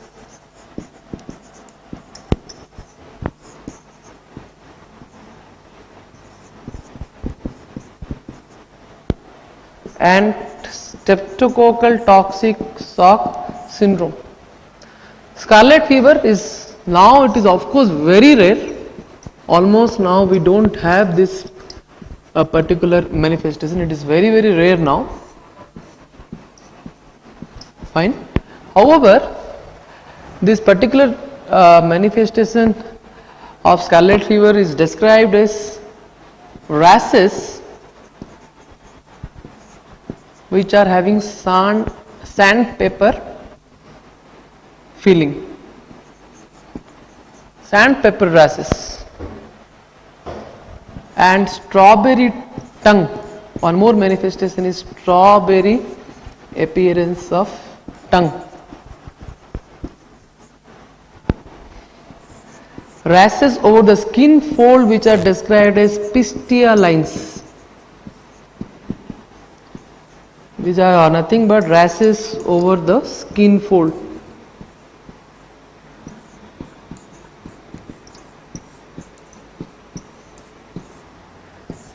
Rashes over the skin fold, pistia lines. Necrotizing fasciitis, of course, don't forget, Streptococcus group A Streptococcus is the most common agent of necrotizing fasciitis. Like a toxic soft syndrome, of course, Staph aureus is most common. Very rarely it is caused by Streptococcus. Streptococcus toxic soft syndrome is rare, but the differentiating feature is here it is bacteremic. Blood culture will be positive. In contrast to staphylococcal toxic shock syndrome, the streptococcal toxic shock syndrome is rare, but it is bacteremic. The blood culture will be positive. Okay, so these are the various pyogenic or suppurative manifestations. Now we can discuss about non-suppurative manifestation. Non-suppurative manifestation of Streptococcus pyogenes is mainly due to antigenic cross reactivity. Autoimmune reaction, they say that antigenic cross reactivity or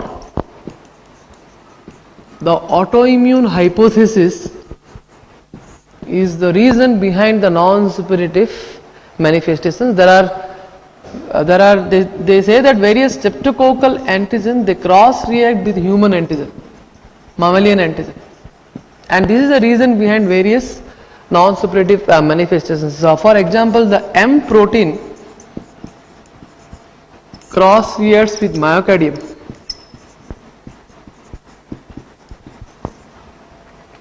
Carbohydrate antigen of Streptococcus cross reacts with cardiac valve.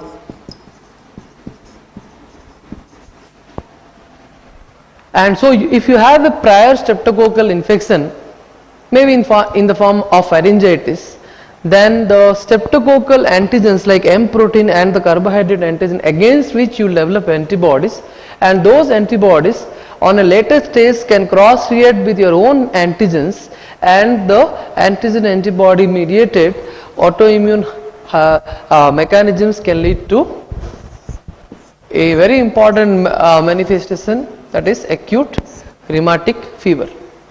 Other than that, the streptococcal cell membrane antigen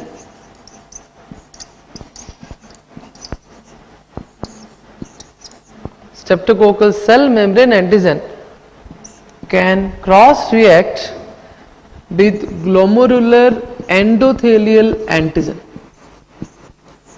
and this is the mechanism behind post streptococcal glomerular nephritis. So these are the two important non-suppurative complications of Streptococcus pyogenes, that is ARF and post streptococcal glomerular nephritis. These two are the most important non-suppurative complications. Other than that, there are other rare examples of non-suppurative complications like gutted psoriasis, reactive arthritis, pandas.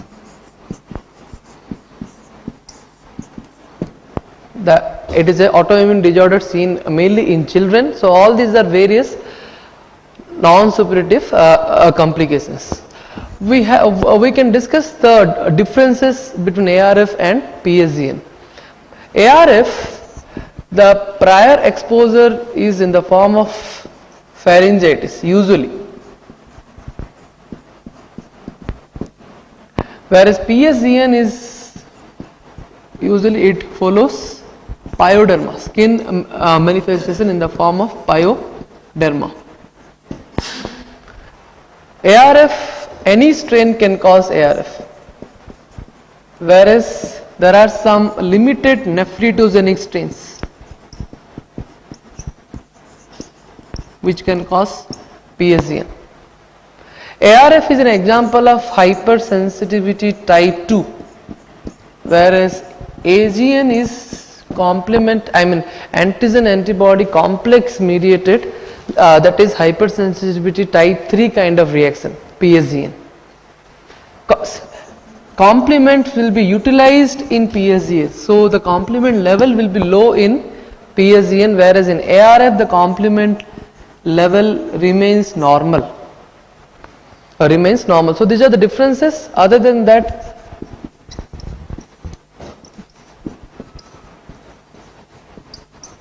ARF, there are three important features. ARF will have genetic predisposition, whereas PSEN will not be there.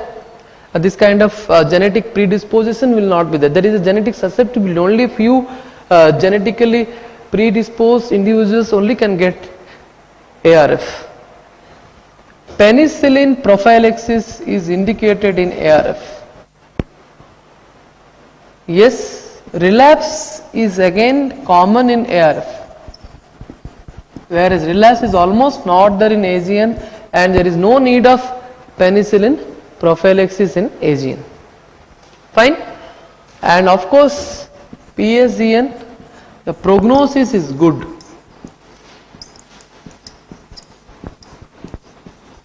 Prognosis is always better in PSEN. ARF, the prognosis is variable. Fine. So these are the things. Now we can discuss about laboratory diagnosis of group A Streptococcus.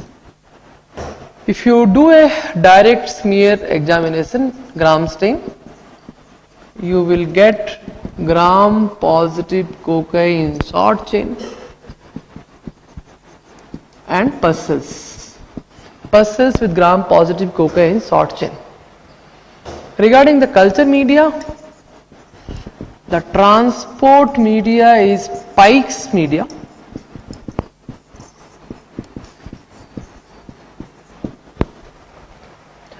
And of course it can grow in blood agar, but if you want to selectively grow only Streptococcus pyogenes, you can use a selective medium by adding crystal violet.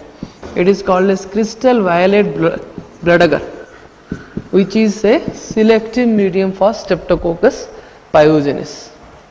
And in blood agar, the description is pinpoint colony. Staphylococcus, what I have told earlier, pin head colony with narrow hemolysis.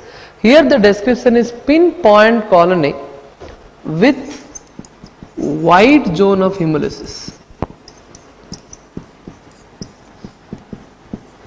Okay, so you can remember like this: Staphylococcus, the colonies are bigger, whereas hemolysis is narrow. Streptococcus, the colony is pinpoint, whereas hemolysis is wide zone of hemolysis.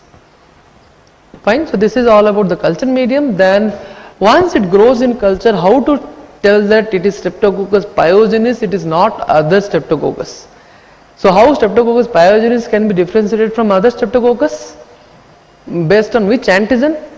Yes, as I have told you earlier, if you do a Lancefield grouping, then you can, based on the carbohydrate antigen, if you do a Lancefield grouping, it can differentiate the beta hemolytic Streptococci. If it is group A, it indicates Streptococcus pyogenes.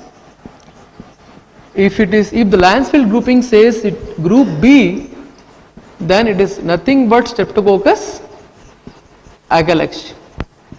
Like that, other groups also you can detect. Here I want to emphasize that group A Streptococcus and group B Streptococcus, apart from Lancefield grouping, of course Lancefield grouping is the best method to differentiate, but apart from Lancefield grouping there are other methods to differentiate. Group A Streptococcus you can go for a bacitracin sensitivity. Group A streptococcus is sensitive to bacitracin. PYR test will be positive for group A streptococcus. CAMP test and hippurate hydrolysis. CAMP test and hippurate hydrolysis tests, both these tests are negative for group A, whereas both these tests are positive for group B. So all these are other methods to differentiate, but the best is always Landsville grouping because it is a serological differentiation. Fine. So coming to treatment, usually penicillin is the drug of choice for most of the group A streptococcal infection, and the resistance to penicillin is not reported yet. As for, I am telling for group A streptococcus. Group A streptococcus is always, till now it is sensitive to penicillin. The resistance has not been reported. So penicillin has been the treatment of choice. However, for conditions, serious conditions like necrotizing fasciitis, first is debridement, wound debridement, followed by you can give penicillin. And for carrier, you have to add rifampicin. You have to add rifampicin. Okay, so these are the various treatment modalities for group A streptococcus. Coming to group B streptococcus or Streptococcus agalactiae, as I told you, this is usually a normal flora of female genital tract.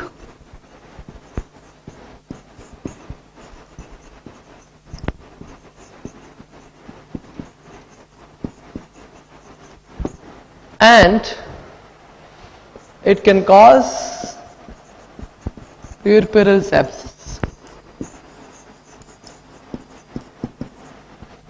Apart from that, it can cause neonatal meningitis.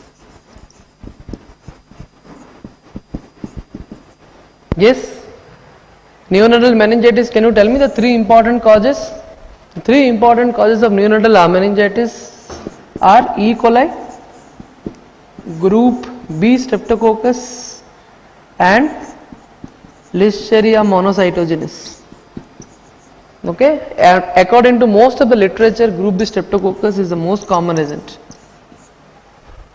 Okay, E. coli, group B streptococcus and Listeria monocytogenes. There is a controversy which is more common, E. coli or group B streptococcus, but most of the references tell that group B streptococcus is the commonest agent.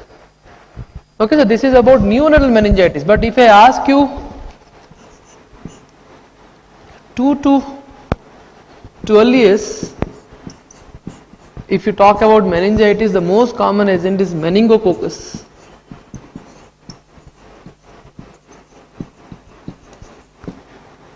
More than 20 years or even overall, if they ask overall the most common agent of meningitis, anybody can tell? Yes, pneumococcus. Overall the most common agent is pneumococcus is the most common agent of meningitis overall. Okay, so this is about group B streptococcus. Now we will discuss about enterococcus. Enterococcus, again it's a normal flora of intestine, hence it is called as enterococcus. Usually it produces gamma hemolysis, most common. However, rarely it can produce beta or alpha hemolysis, but it is very rare, but it can produce. So at times it is important to differentiate enterococcus from other organisms. They say that enterococcus shows various important properties, like it is one of the resistant organisms, so it can grow in extreme of conditions. Extreme of conditions, it can grow like 40-degree temperature, 40% bile, raised pH and raised salt concentration. So all these extreme of conditions enterococcus can grow. Apart from that, it can produce a positive bile esculin hydrolysis test. Bile esculin hydrolysis test will be positive. So these are the various properties of enterococcus by which you can differentiate from other species. There are two important pathogens, Enterococcus faecalis, Enterococcus faecium. There are other species which are not very important as human isolates. Enterococcus faecalis is the most common isolate in humans, whereas Enterococcus faecium is rare, however it is more resistant than faecalis. Okay, Arabinose test is done to differentiate. Arabinose fermentation is done to differentiate faecalis and faecium. Faecium will ferment arabinose, whereas faecalis is arabinose non-fermenter. Okay, so that is how you can differentiate faecium and faecalis. As far as the treatment is concerned, I mean, a clinical feature you can remember enterococcus. Again, it is a very common organism in the hospital setting. It can cause various infections. It can cause UTI, it can cause meningitis, endocarditis, especially right-sided endocarditis in IV drug abuses. And enterococcus is a normal flora of your intestine. So any GI surgery can lead to spillage of enterococcus to cause intra-abdominal infection. Intra-abdominal infection. So GI surgery or any other reason, if there is a spillage of organism from GI to the abdominal cavity, can lead to intra-abdominal infection. So there are various infections can be produced by enterococcus. Treatment, again treatment of enterococcus is a bit worrisome because it is one of the most important resistant organism in hospital. Because it is resistant, I mean the drug of choice, they say that it is resistant to low level aminoglycoside. How it is also resistant to penicillin, but they say that penicillin plus aminoglycoside you can give together because they act synergistically. Because of the synergistic action, penicillin and aminoglycoside can be given together. It is also resistant to co-tremoxazole. Various antibiotics it will be resistant. Serious conditions, vancomycin is given. Vancomycin is usually given as a drug of choice in serious enterococcal infections, but again a point to be noted, vancomycin resistance in enterococcus is very common. It is called as VRE. What is VRE? Vancomycin resistant enterococcus, and VRE is due to a gene called as VAN gene.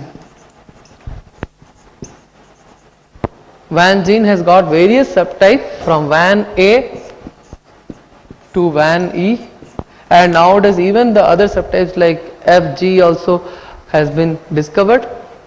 And VRE, if they ask the mechanism, it is like I mean, it is overlapping like that of MRSA. MRSA, what is the mechanism?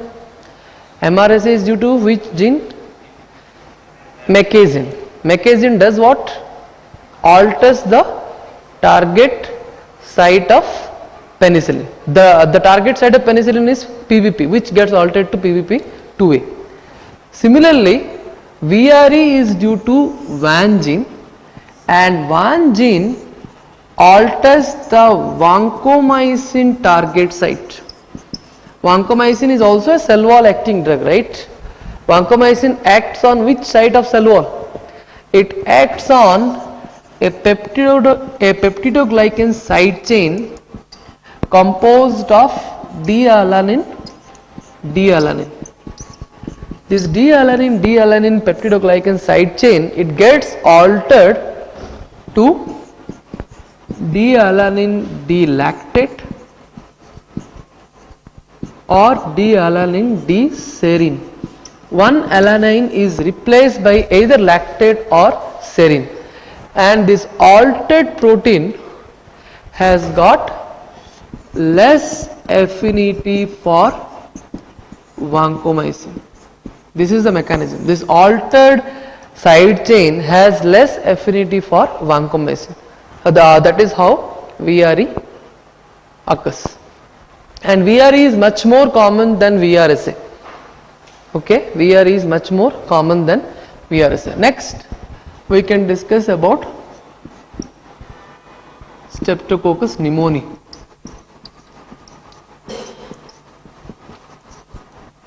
Okay, when we talk about Streptococcus pneumoniae, we have to know how it is differentiated from another alpha hemolytic throat commensal, that is Streptococcus viridans. So pneumoniae or Streptococcus pneumoniae or pneumococcus, you have to know how it is differentiated from Streptococcus viridans, because both are alpha hemolytic. The commonality is both are alpha hemolytic and both can be found in sputum sample. Both can be found in sputum sample, but one is a normal flora whereas other one is a pathogen. So how to differentiate? This differentiation is very crucial to initiate the treatment.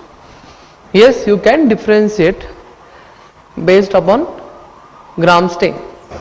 First you can do a Gram stain.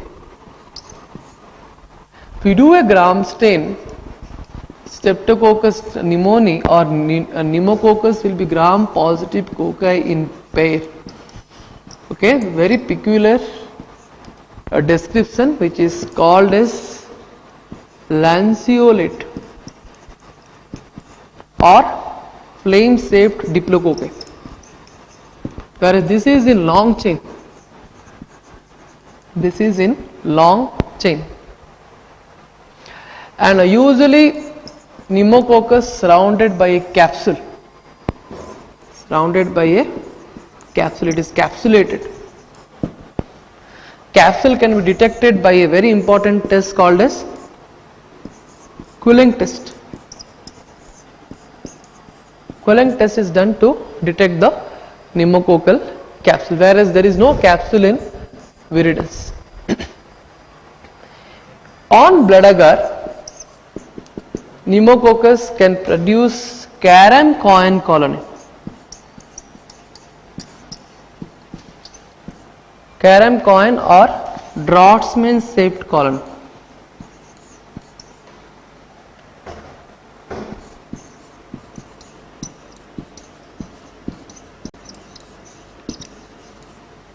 Carom coin or Draughtsman shaped colony. This is because of the production of an enzyme called as autolysin.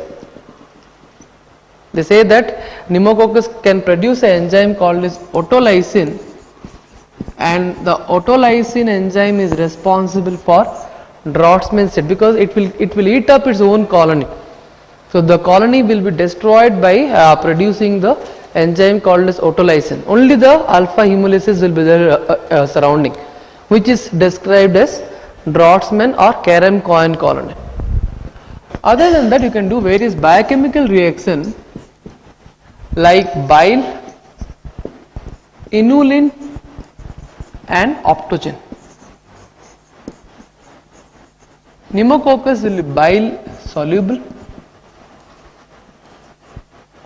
inulin will be fermented, optogen will be sensitive, whereas viridans will be bile insoluble,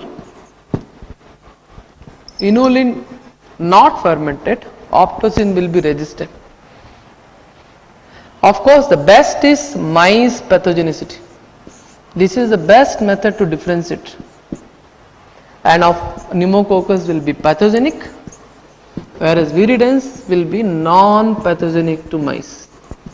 So the best method to differentiate is mice pathogenicity test. If it is not there, then the next best method is bile solubility. The next best, usually you will have options between bile and inulin, optogen, all three will be there. In that, the best method to differentiate is bile solubility. Coming to the pathogenesis of pneumococcus, virulence factor of pneumococcus. Of course, pneumolysine, autolysin, all these are the various virulence factors of pneumococcus. Carbohydrate antigen and capsule. Which is the most important virulence factor? Capsule. The capsule is the principal virulence factor. And based upon the capsule, you can type pneumococcus to more than 90 serotypes. More than 90 serotypes. Carbohydrate antigen of pneumococcus based on the CRP is named. What is CRP? C-reactive protein. So C-reactive protein is a protein produced by our liver against acute inflammation, and it is named CRP because it is okay. Next is various manifestation of pneumococcus. Pneumococcus is the most common agent of various important manifestations like lobar pneumonia. It is the commonest agent of lobar pneumonia, typical lobar pneumonia, alveolar pneumonia, commonest agent of pyogenic meningitis,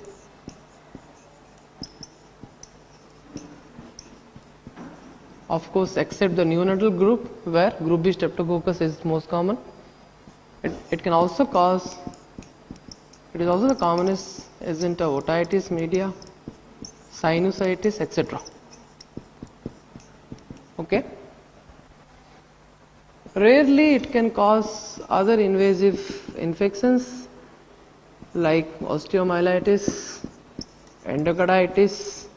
All these are rare manifestations. Even sometimes it can cause hemolytic uremic syndrome, as well as it can cause spontaneous bacterial peritonitis. Spontaneous bacterial peritonitis. All these are rare manifestations, but the commonest, it is the most common agent of this lobar pneumonia, pyogenic meningitis, otitis media, sinusitis. Fine. So, coming to the lab diagnosis is nothing but the differences between pneumococcus and streptococcus viridans. We have already discussed. Treatment, penicillin is the drug of choice. Amoxicillin is also given.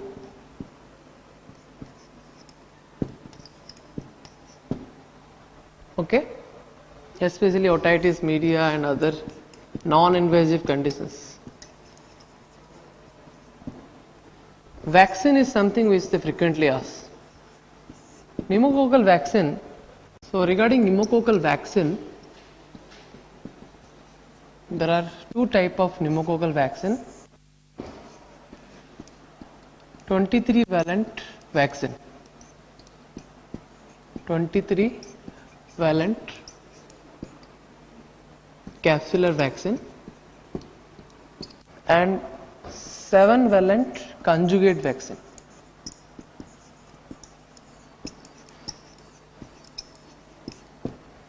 The 23-valent capsular vaccine, it includes 23 serotypes of pneumococcus. So this kind of capsular vaccine is used most commonly. It can cover 90% of strains, 90% of common strains of pneumococcus which can infect human being.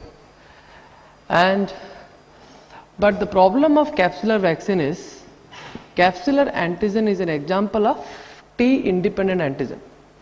It's an example of T-independent antigen, and you all know that T-independent antigens are less immunogenic to men. Less immunogenic, especially to children below 2 to 3 years. The T-independent antigen are less immunogenic to children below 3 years, hence capsular antigens are contraindicated in less than 3 years, as well as it is contraindicated in pregnancy. These are the two contraindications for 23-valent vaccine. So in these two situations, 7-valent conjugate vaccine, because you all know that if an antigen is less immunogenic, to increase the immunogenicity of an antigen, to add an adjuvant. If you add an adjuvant, such conjugate vaccines are more immunogenic to children. They are more immunogenic to children. Hence, this is the vaccination of choice in children. But the drawback of 7-valent conjugate vaccine is, because it contains only 7 serotype, hence it can cover only 60% of total infections. It can protect us only against 60% of pneumococcal infections. Hence, in general, the polyvalent vaccine is given. Only for the children, the 7-valent vaccine is given. Where exactly the pneumococcal vaccine is indicated? Indications of pneumococcal vaccine. Yes, which organ if it is defective? Very good. Spleen is the site of destruction of capsulated organisms. The capsulated organisms are destroyed in spleen. Hence, whenever the spleen is absent or maybe spleen is defective, there are various conditions like sickle cell disease, thalassemia. All these are the conditions where the spleen will be defective, overreactive, chronic heart, lung, liver, renal disease patient.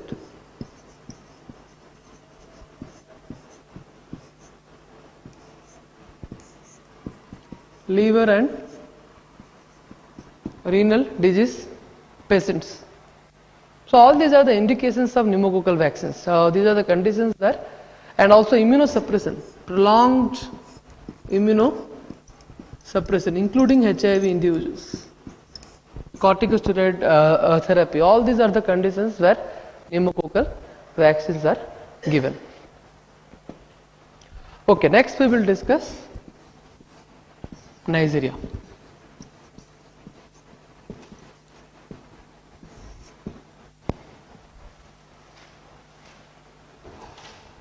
Neisseria are example of gram-negative cocci. Neisseria are example of gram-negative cocci, which also includes Veillonella. Veillonella is also an example of gram-negative cocci. Veillonella is anaerobic cocci. Okay. So coming to Neisseria, it has got two important pathogens. You all know the two important pathogens are Neisseria meningitidis, that is meningococcus. Other one is gonococcus. What are the salient differences between meningococcus and gonococcus? Which is capsulated? Meningococcus is capsulated. What is the shape of these two coccus? Both are gram-negative cocci in pair. Both are gram-negative cocci in pair. But meningococcus is lens-shaped. It is lens-shaped. lens shaped diplococci. Lens shaped or moon shaped, half moon shaped.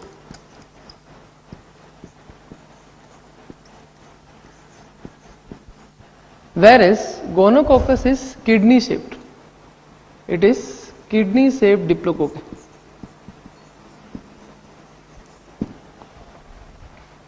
Regarding the fermentation is concerned, M for M. Very important, M for M, that is M for moon shaped as well as M for maltose fermentation. Maltose will be fermented by meningococcus, not fermented by gonococcus. Okay? In general, meningococcus is less drug resistant compared to gonococcus. Gonococcus, the resistance is more. It is more resistant to various antibiotics. Fine? So these are the salient differences between meningococcus and gonococcus. Let us discuss in detail about meningococcus. Meningococcus, based upon the capsule, meningococcus is divided into 13 serogroups. 13 serogroups. Among these, the important ones of course are A, B, C, Y and W135. These are the important groups to cause human infections. And the serogroups are further subjected to serotyping based on outer membrane protein antigen. Based on outer membrane protein antigen, the serogroups are further subjected to serotypes. Okay? So, if you talk about the virulence factor of meningococcus, of course, capsule is the most important virulence factor.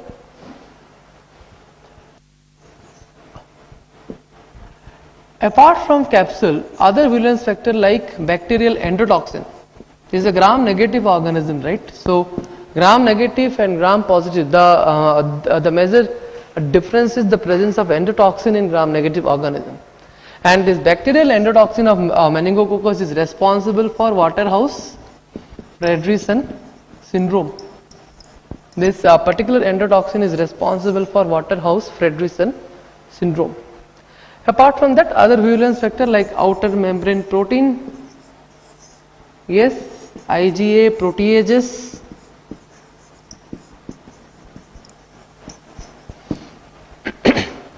all these are other virulence factors of meningococcus.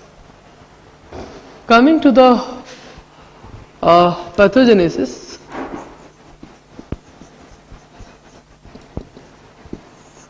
they say that most of the endemic cases, you know that the most endemic area of meningococcal infection is sub-Saharan Africa. The sub-Saharan Africa is the most endemic zone for meningococcal meningitis, and most of the endemic cases are due to serogroup A. A is the most common cause of endemic infection, followed by W135. Followed by W135. Outbreaks, especially in school and militants, etc., are due to group C. Okay, most of the hyperendemic infection are due to group B. Group B. Of course, sporadic infection anyone can cause.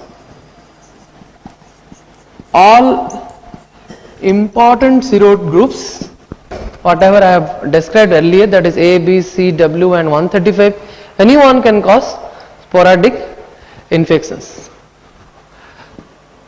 The source of infection is nasopharyngeal carrier.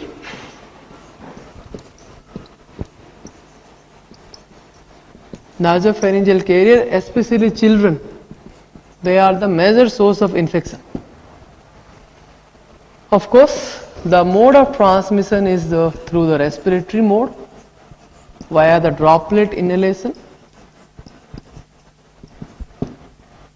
So, can you tell me which is the most common route of spread from the nasopharynx to the meninges? From the nasopharynx to the meninges, the most common route is via hematogenous or via the olfactory nerve. Which is the most common route?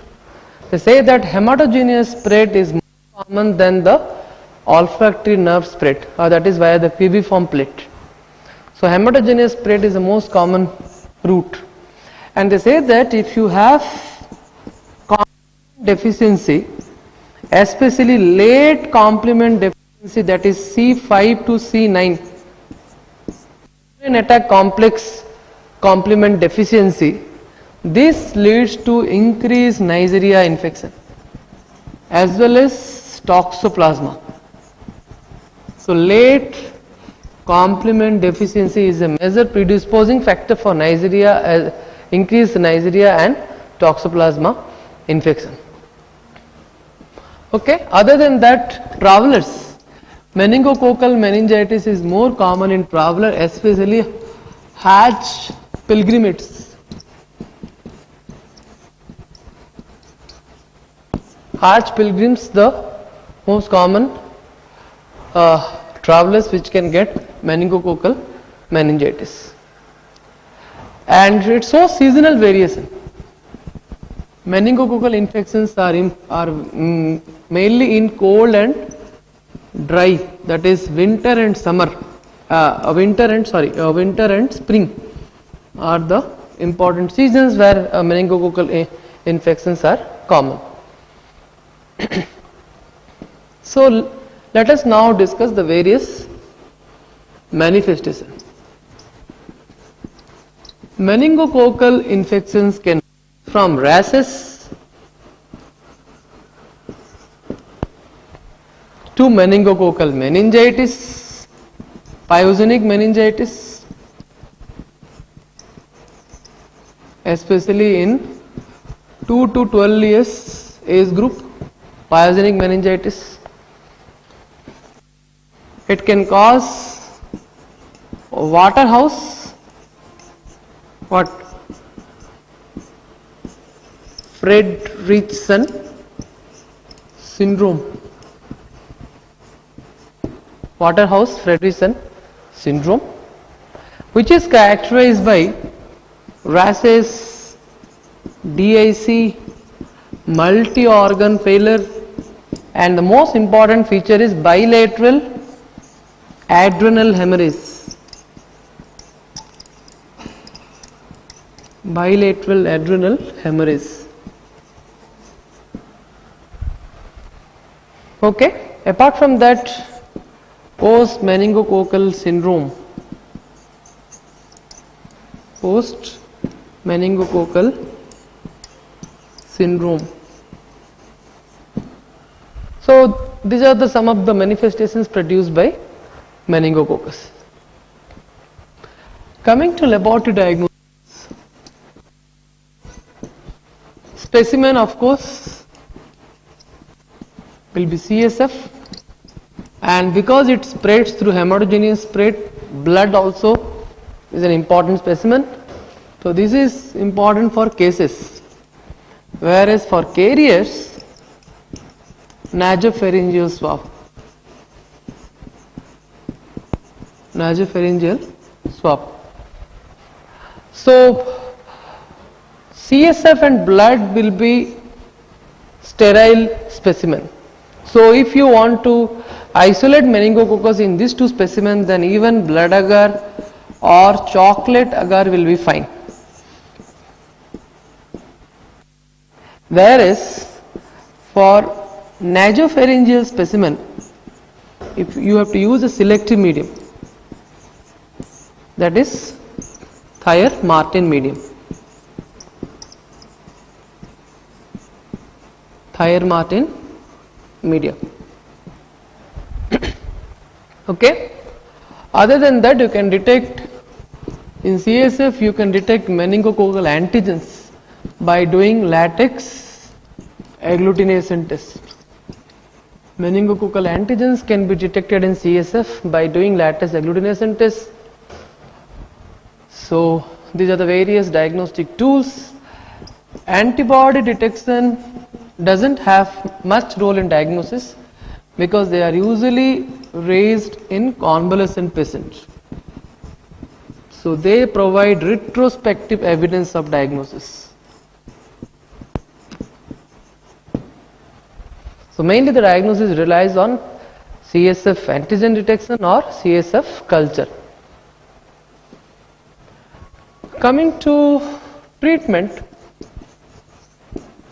third generation cephalosporin will be the drug of choice.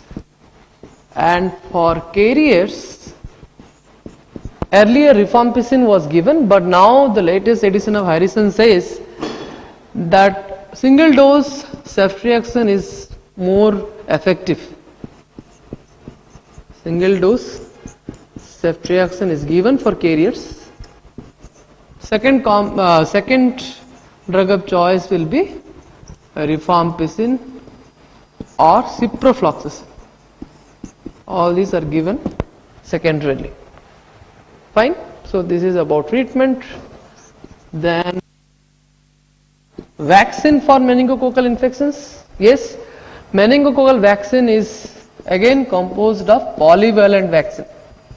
Like pneumococcal vaccine, even the meningococcal vaccine is composed of important serotypes like A, C, Y and W135. 50 microgram per dose is given. And can you tell me which important serogroup is not included here? There is no vaccine available for which serogroup? Serogroup B. For group B, there is no vaccine available. Why? Because they say that the group B capsule is less immunogenic.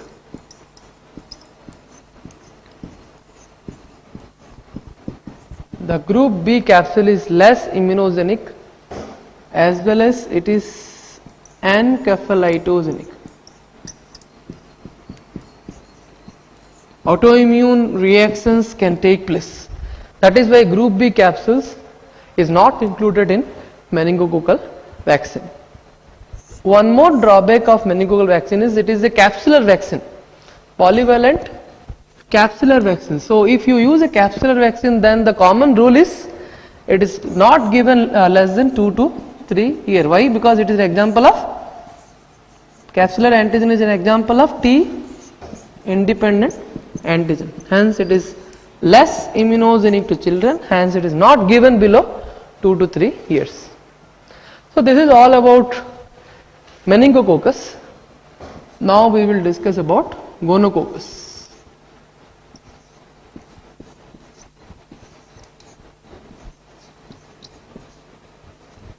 Gonococcus, coming to the virulence factor, it is non-capsulated, and here the principal virulence factor is pili or fimbrial antigen.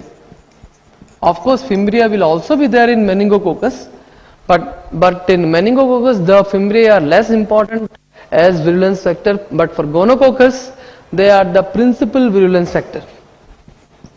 They are the principal virulence factor. Other than that, you have IgA proteases, siderophores, all these are the other virulence factor. Outer membrane protein. Endotoxin, again it is a gram negative, so endotoxin. So these are the other virulence factor for gonococcus. Pili is the most important virulence factor because it is responsible for adhesion to the urogenital tract. That is the main reason how it can cause urethritis. So coming to the manifestations, gonococcus can produce an array of manifestations in adult male and adult female. Adult male, the most common manifestation is urethritis. They say that the urethral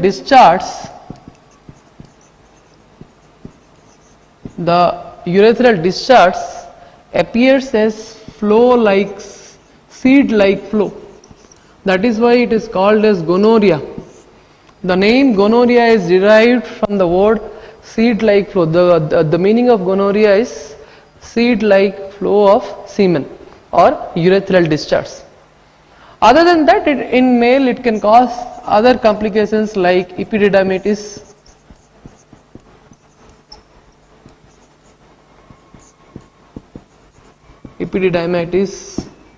and involvement of other genital organs. Adult female, the most common complication will be cervicitis. Again, a point to be noted, gonococcus does not infect vagina. They say that adult vagina is resistant to gonococcal infection. Adult vagina is resistant to gonococcal infection because of the pH change. It is resistant to gonococcal infection. So urethritis or vaginitis, especially vaginitis, is not a feature of gonococcus.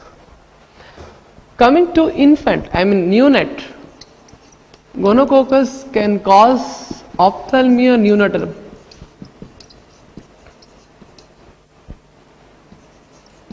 Ophthalmia neonatorum is a condition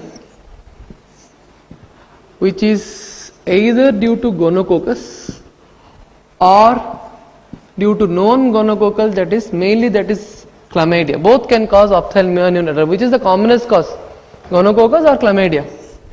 Chlamydia is a more common cause than gonococcus to cause ophthalmia neonatorum. How to differentiate is, gonococcus, the incubation period is less than 24 hours, 24 to 48 hours. Chlamydia, the incubation period is around 5 to 7 days. Gonococcus, you will have a purulent eye discharge that will become crusted. The lesions will become dry and crusted, the discharge. Whereas chlamydia will be mucus or seromucus, mucus ocular discharge. Okay, so these are the differences between gonococcal and chlamydial ophthalmia neonatorum. Regarding complication,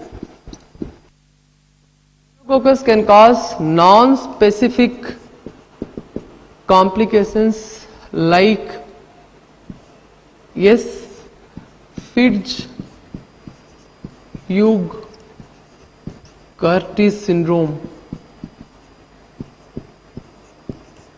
characterized by perihepatitis syndrome, which is characterized by liver involvement or perihepatitis, and here they say that with non-specific conditions it can also be caused by chlamydia. It can also be caused by chlamydia. Other than that, it can also cause water can perineum. Water can perineum.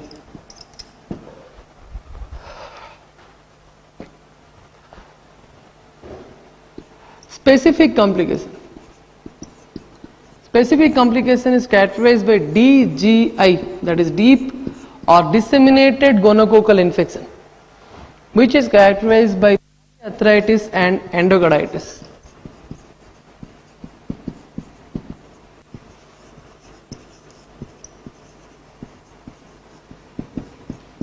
Polyarthritis and endocarditis, and this is most commonly seen with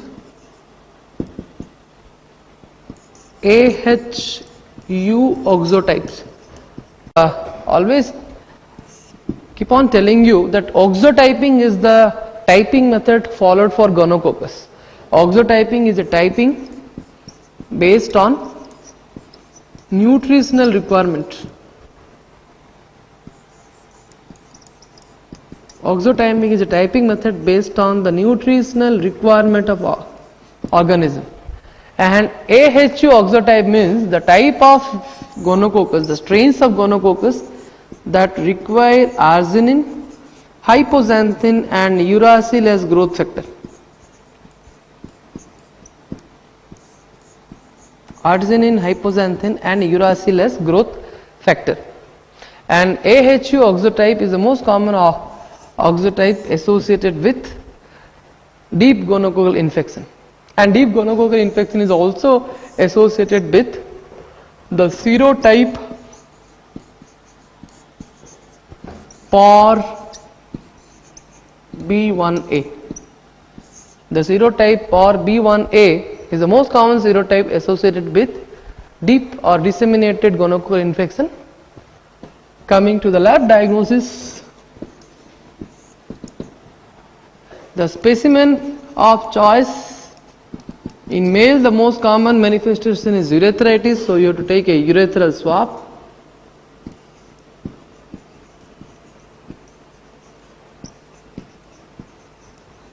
In female, you have to take a endocervical swab. And remember, you cannot use an ordinary cotton swab because gonococcus will die in presence of cotton fiber. So the transport media will be cotton swab impregnated with charcoal. Charcoal added cotton swab, example will be Stewart's medium and Amis medium.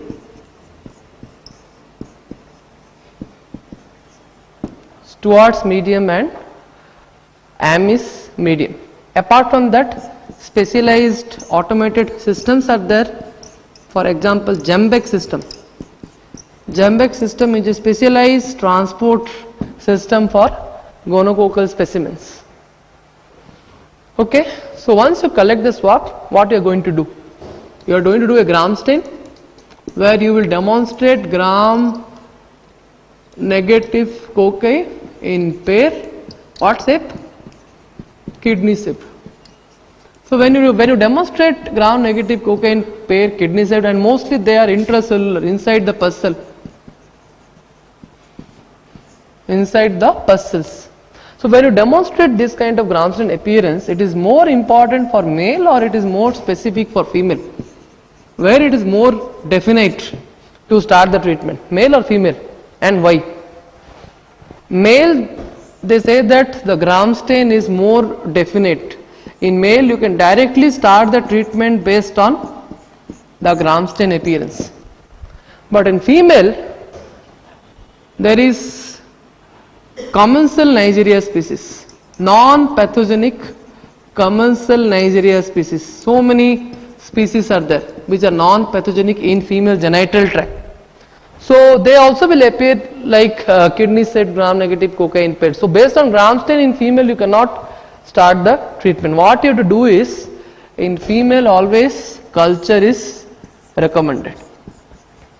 Which culture, which specimen you have to use for culture? Endocervical swab, not vaginal swab. Endocervical swab is used for culture. And when you do a cervical swab culture, which medium is important? Selective medium, because you want to inhibit the commensal. So selective medium like Thayer-Martin medium is used. Other than that, you can also use Martin-Lewis medium and New York City medium, modified New York City medium. All these are various selective medium for gonococcus. And of course, other than that, as I told, it is oxidase positive, and biochemically gonococcus can ferment glucose, but how it is differentiated from meningococcus? Maltose will be fermented or not fermented? Not fermented. Maltose is fermented by meningococcus, not by gonococcus. Treatment, drug of choice is third generation cephalosporin.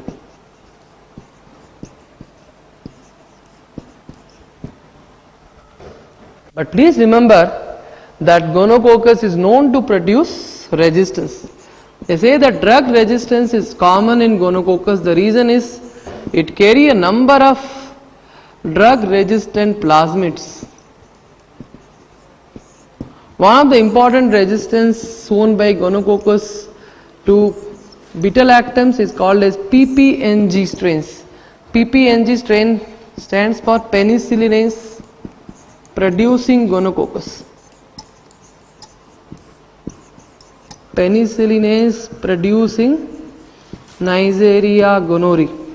These strains are called as PPNG strains. So like that, even quinolone resistance neisseria gonorrhoeae and tetracycline resistance neisseria gonorrhoeae, like that various strains are there, and this resistance is mainly due to plasmids coding for the drug resistance. Sometimes they may have also chromosomal resistance, but in general gonococcus is more resistant than meningococcus.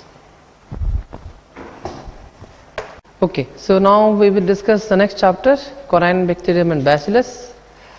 So both are gram positive bacilli. So let me enlist the various gram positive bacilli before I start this chapter.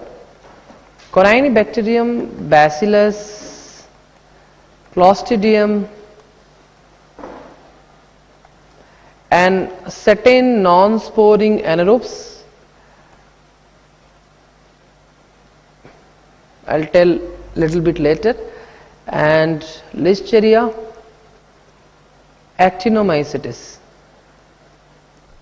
Actinomyces, which include listeria and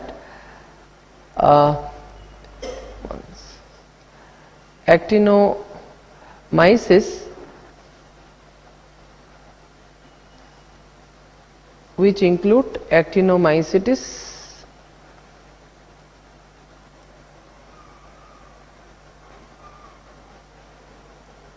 and nocardia. So all these are example of gram positive bacilli. Fine. So let us now start corynebacterium.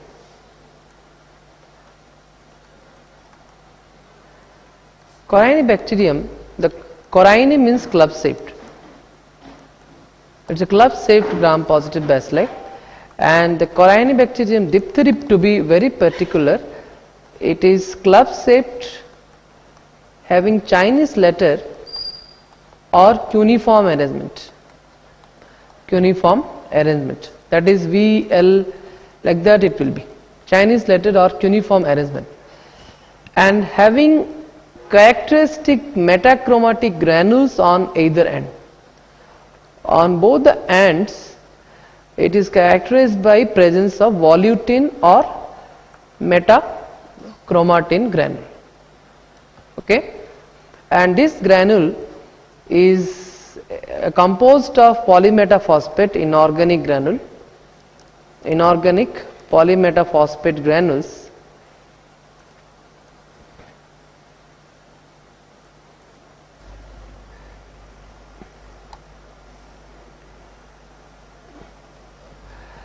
and this granule is typically stained by Albert stain. Albert is the most common stain is used. Other than that, Ponder stain and Niger stain, these are the stain which are used for demonstrating metachromatic granules. Fine. So you can have a look here. This is characteristic metachromatic granule of corynebacterium diphtheria. In contrast, this side, this particular picture is other corynebacterium species which are called as Diphtheroid. You know that corynebacterium broadly classified into corynebacterium diphtheria and others. Others are called as Diphtheroid. They have a very important gram stain difference. C. diphth is in Chinese letter arrangement, V or L shaped, whereas Diphtheroids are palisade in arrangement. They are palisade in arrangement, parallel to each other. So palisade in arrangement. Fine. So now I will discuss the other aspects, then the pictures I will show you later. Let us discuss the virulence factor. Virulence factor for diphtheria is nothing but expression of a very important toxin called as diphtheria toxin. This diphtheria toxin has got two fragments, A and B. Wherever AB fragment is there, A stands for active fragment, B stands for binding fragment. Very good. P binds to the host cell receptor. Here the host cell receptor is epidermal growth factor. Epidermal growth factor is the host cell receptor for diphtheria. A is the active fragment. It acts by, the fragment A acts by ADP ribosylation of elongation factor 2. ADP ribosylation of elongation factor 2 leading to inhibition of elongation factor 2 leading to inhibition of translation step of protein synthesis. Inhibition of translation step of protein synthesis. This particular mechanism is also shown by exotoxin A. Exotoxin A of Pseudomonas aeruginosa. This particular mechanism is also produced by exotoxin A of Pseudomonas aeruginosa. So now I will tell you the various factors influencing the expression of diphtheria toxin. Diphtheria toxin release is influenced by various factors. For example, it is a phage coded toxin. So as long as the bacteriophage genome is inside the diphtheria bacilli, it will produce the toxin. If the phage goes out, then the toxin production will not be possible. So phage coded. Second is its expression is dependent on production of iron. It is a iron regulated toxin, especially 0.1 milligram per liter of iron is optimally required for expression of toxin. Why? Because iron acts as a negative regulator of DT regulated gene. Okay, there is a DT regulated gene and iron acts as a negative regulator. So if iron concentration is more, then the DT regulated gene will be suppressed. As a result, diphtheria toxin will not be produced. Hence, iron concentration is very important for the expression of toxin. Fine. So what is the difference between a toxin and a toxoid? Can you tell me? Which is used for vaccine? Toxoid. So the difference between a toxin and a toxoid is, toxoid is a form of toxin which retains immunogenicity but it lacks virulence property. Toxigenicity is lost. Toxigenicity is lost, whereas immunogenicity is retained. So how will you convert toxin into toxoid? Toxin to toxoid conversion is possible by low pH, acidic pH, prolonged storage, increased storage, or even by use of formalin. These are the various methods by which you can convert the toxin into toxoid.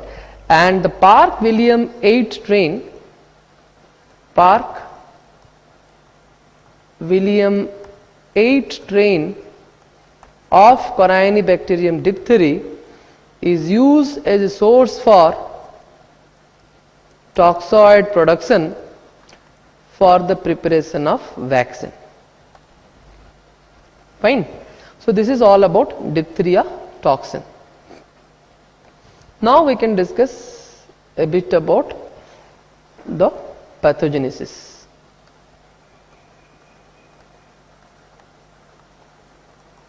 As I told you earlier, diphtheria toxin is the toxin responsible for pathogenesis. It binds to epidermal growth factor. After that, it will be internalized into cell. But please remember, after it gets internalized, it will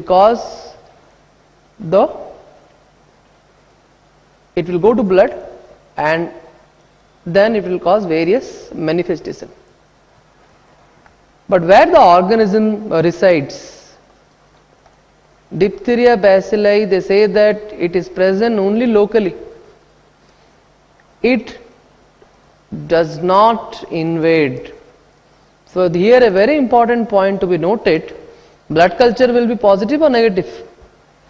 Yes, negative. They say that diphtheria is a toxemia, but never bacteremia.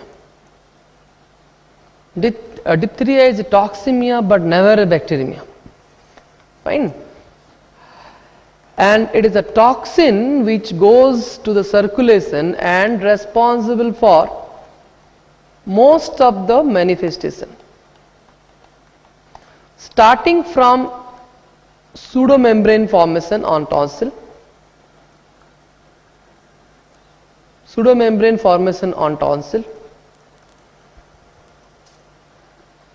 which is called as faucial diphtheria. Faucial diphtheria means tonsillar diphtheria, pseudomembrane formation on tonsil. This is the most common variety. Apart from that, pseudomembrane can also be formed in larynx and in other places. Laryngeal diphtheria is most dangerous. It is rare, but it is dangerous. Why? Because of chance of respiratory obstruction. It is dangerous. Then pseudomembrane formation over the tonsil. What do you mean by pseudomembrane? How it is different than true membrane? Pseudomembrane bleeds or doesn't bleed on removal? The difference between pseudomembrane and true membrane is, pseudomembrane is a false membrane. It is not a true membrane. It is attached to the underlying base, where a true membrane is a complete membrane which is separated from the underlying base. So if you try to remove, on removal, pseudomembrane will be attached. It is a false membrane, so it will bleed on removal. Whereas true membrane is a complete membrane over the tonsil, so it does not bleed on removal. Example of true membrane, Candida. There are various examples, but the membrane over the tonsil due to Candida is the most common cause of true membrane. Okay. So true membrane formation is seen in Candida, whereas pseudomembrane formation is seen in tonsillar diphtheria. But can you tell me any condition is there which is not due to toxin but due to organism? As I told you, most of the manifestations of diphtheria is due to toxin, not due to organism, except cutaneous diphtheria. The skin lesions are due to organisms, not due to toxin. Not due to toxin. Hence they say that the skin lesion can also be produced by non-toxigenic strain. Non-toxigenic strain also can cause cutaneous diphtheria. Skin lesions can also be seen in vaccinated people.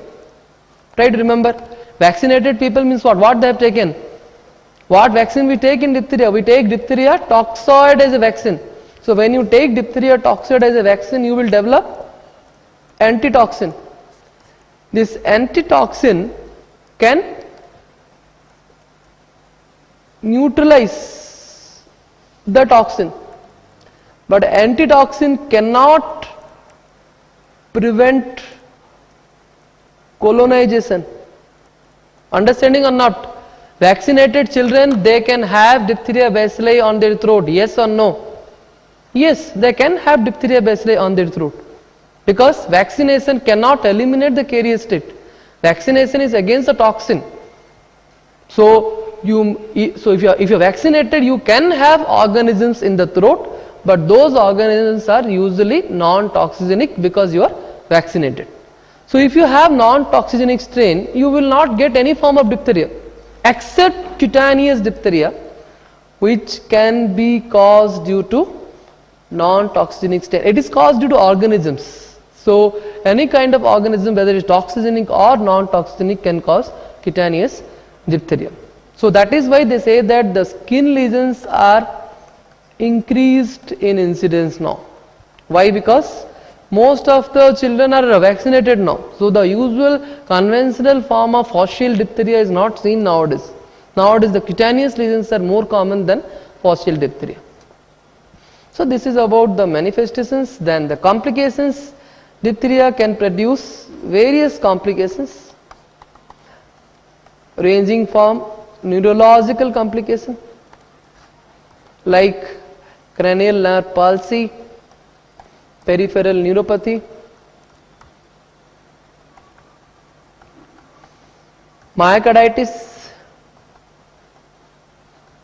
Okay, all these are various complications. The first muscle to be affected is palatopharyngeus.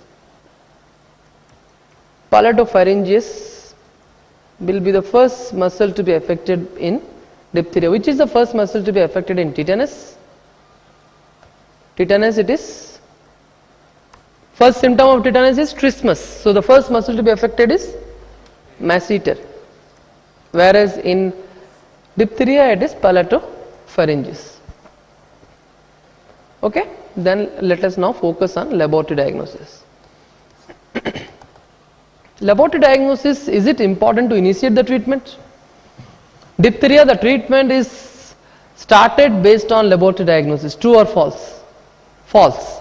They say that treatment should not be based on laboratory diagnosis. It should be based on clinical diagnosis, clinical history. If you have a membrane over the throat, you have to start the treatment as early as possible. Why not on laboratory diagnosis? Because respiratory obstruction can happen at any time. So you cannot wait for the laboratory confirmation. So the laboratory diagnosis is done only to confirm the main purpose of laboratory diagnosis is only to confirm the clinical diagnosis. To have a confirmation on diagnosis, we do a laboratory diagnosis. It has got two parts: isolation and toxin demonstration. Isolation and toxin demonstration. The third part will be typing. These are the three parts of laboratory diagnosis. Fine. So what will be the specimen? Throat swab will be the specimen of choice. Apart from that, bits of membrane you have to remove, because you have to, of course it will bleed on touch, but you have to meticulously remove at least a small piece of membrane which will yield the organism better. After you collect the specimen, you can do the direct microscopy. You can do a gram stain also, but gram stain is usually not useful because you may have diphtheroids in your throat. So it is very difficult to differentiate diphtheria from diphtheroids of throat. So gram stain is less useful. More useful will be Albert stain. Albert stain, you will have green color bacilli with bluish black metachromatic granule. Bluish black metachromatic granule. But at the same time, I will tell you, these metachromatic granules can also be seen in, of course, corynebacterium diphtheri, but it can also be seen in corynebacterium gerosis, which is a throat commensal. Corynebacterium gerosis, which is a throat commensal. It is a diphtheroid. Apart from that, it can also be seen in Gardnerella, some mycobacteria, some yeast, few yeast, as well as some enterobacter, species. So these are the various other organisms which can express metachromatic granules. Of course, as far as throat is concerned, corynebacterium cereus is important differential diagnosis. So membrane over the tonsil. So first you do Albert stain, then what you can do is you can do a culture. Culture, there are two culture methods are available. You can use an enriched medium like blood agar, chocolate agar, and the best enriched medium is LSS, stands for low-flux serum slope. This is the best enriched medium. Other than that, you can use selective medium. The selective medium what is in use for diphtheria is potassium tellurite agar, PTA, potassium tellurite agar, 0.04 unit of potassium tellurite is used, and here you will produce black colony in 48 hours. After 48 hours you will get black colony, whereas enriched medium like low flux serum slope is highly nutritious. So the advantage of low flux serum slope is here the growth will be early growth in 6 to 8 hours. So if you want to detect early growth, you have to do low flux serum slope, and because it is enriched medium, hence the granules are better developed. Why? Granules will be produced in which condition? Granules are nothing but they are the storage granules of the organism. So where the storage granules are produced? When the nutrition is more or less? More. So enriched medium will have more nutrition, hence low flux serum slope is the best medium for granules to demonstrate. However, they say that enriched mediums are enriched for everything. They are enriched for corynebacterium diphtheria as well as they are enriched medium for other commensals of throat.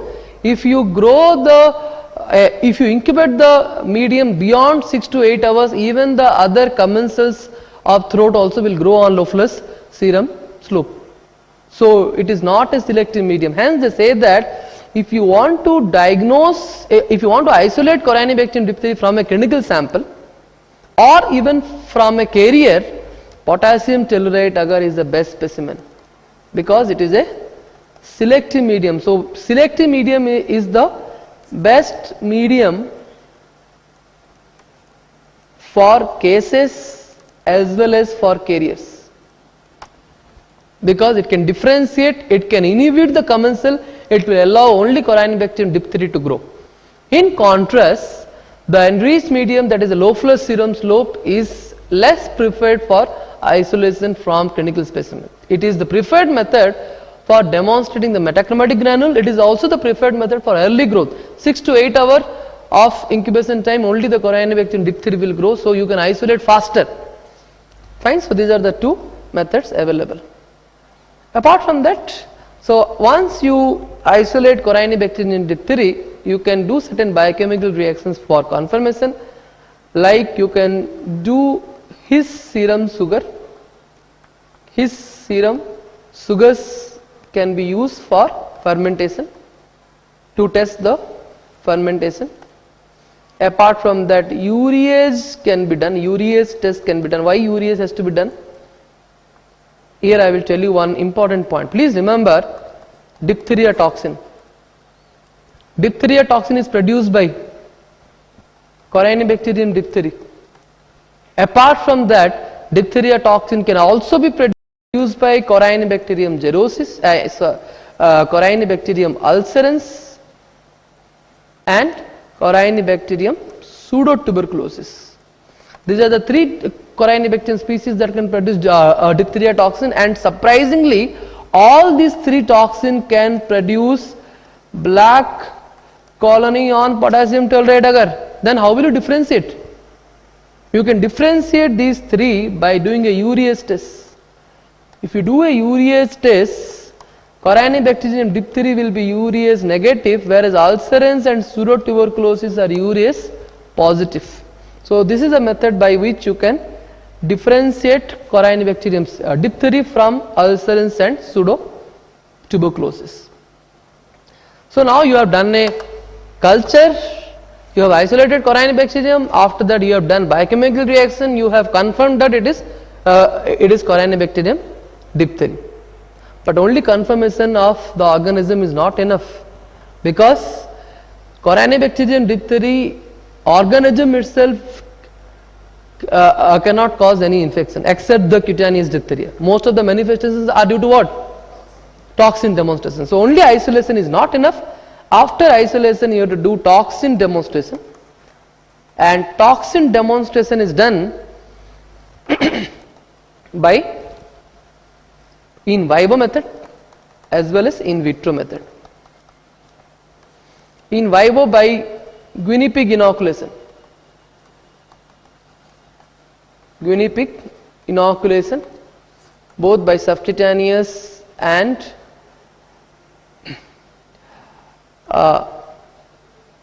intracutaneous methods are available. Intradermal or intracutaneous and subcutaneous inoculation methods are available, but this is not preferred method because animal inoculation is almost obsolete nowadays. So the better toxin demonstration methods are in vitro method, like Alex gel precipitation test. It is a gel electrophoresis. It is an example of gel electrophoresis. Double diffusion in 2 dimension. To be very particular, what kind of gel electrophoresis? Answer is double diffusion in 2 dimension. Fine. So Alex gel precipitation test. Apart from that, you can detect tox antigen detection by doing immunochromatographic tests. Diphtheria toxin gene detection by doing a PCR, or even the cell line cytotoxicity. They say that diphtheria toxin is cytotoxic to cell line. So cell line cytotoxicity test can be done. All these are the various methods to detect the diphtheria toxin. Finally, the toxin also is detected. After that what to do? For epidemiological purpose, typing is done. So after the toxin demonstration, typing can be done, and among the various typing methods available, they say that biotyping is most common. This typing is called as MacLeod's classification. According to MacLeod classification, diphtheria bacilli or corynebacterium diphtheria can be classified into 3 biotypes: gravis, intermedius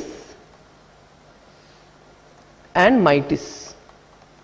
These are the 3 biotypes. Of course, now a 4th biotype also is available, which is called as Belfanti. Belfanti biotype is the 4th biotype. It is nothing but it is a nitrate negative variant of mytis. It is same as mytis except that it is nitrate negative. So mainly 3 biotypes: gravis, intermedius and mytis. How to differentiate is, you can differentiate these 3 based on their colony appearance on potassium tellurite agar. They say that gravis, how to remember is, you have to remember alphabetically. Three colony appearances are there. Alphabetically you have to remember. Gravis produces daisy head colony. Intermedius produces frog's egg colony, and mytis produces poached egg colony. Can you tell where you will get fried egg colony? Mycoplasma. 2M, mycoplasma and malassezia. Fried egg colony. Whereas frog's egg colony in intermedius. Fine. So these are the various colony morphology. So next is starch fermentation. Next point of differentiation is starch fermentation. They say that gravis can ferment, whereas intermediates and mites, they do not ferment starch. Then gravis and intermediates can cause epidemics, whereas mites can cause endemics. Mites, the colonies are more hemolytic, and mites, the metachromatic granule is maximum. This is one more point to be remembered. The metachromatic granules are produced maximally in mites, and also the colonies are more hemolytic in mites. Complication, gravis, the complications are hemorrhagic, whereas mites, the complications are obstructive. Intermediates, actually hemorrhagic and paralytic complications are seen in gravis, whereas intermediates will be variable, sometimes it is hemorrhagic. Okay, so these are the differences between the three biotypes of Corynebacterium diphtheria. Other than that, you have phage typing method. Phage typing method is available. Genotyping is also there, but biotyping is most widely used. So this is all about the diagnostic abscess. Now we will discuss about treatment. Treatment is done by two important methods. Antitoxin, which is called as anti-diphtheritic serum, ADS, anti-diphtheritic serum, otherwise antibiotic. These are the two important diagnostic modalities. Which is more important, antitoxin or antibiotic? Diphtheria is due to organism or toxin? Toxin. So anti-diphtheritic serum is the most definitive treatment. However, the antibiotics are useful if you are given early, less than 6 hours. Before expression of toxin, if you are giving antibiotic, it is useful. Antibiotic is also useful because it will prevent further release of toxin by killing the organism. It will prevent further release of toxin by killing the organism. Antibiotics are also important for elimination of caries. Caries, vaccine has any role? No. Vaccine cannot eliminate the caries. So for cases, the drug of choice is penicillin, whereas for caries the drug of choice is erythromycin. Erythromycin is given for caries. Okay, so this is the various antibiotic modality. Now we will discuss vaccine for diphtheria. Vaccine for diphtheria is given in the form of DPT, stands for diphtheria toxoid, tetanus toxoid, pertussis what? Pertussis killed vaccine. There is one more vaccine is available, DAPT. Here AP stands for acellular pertussis.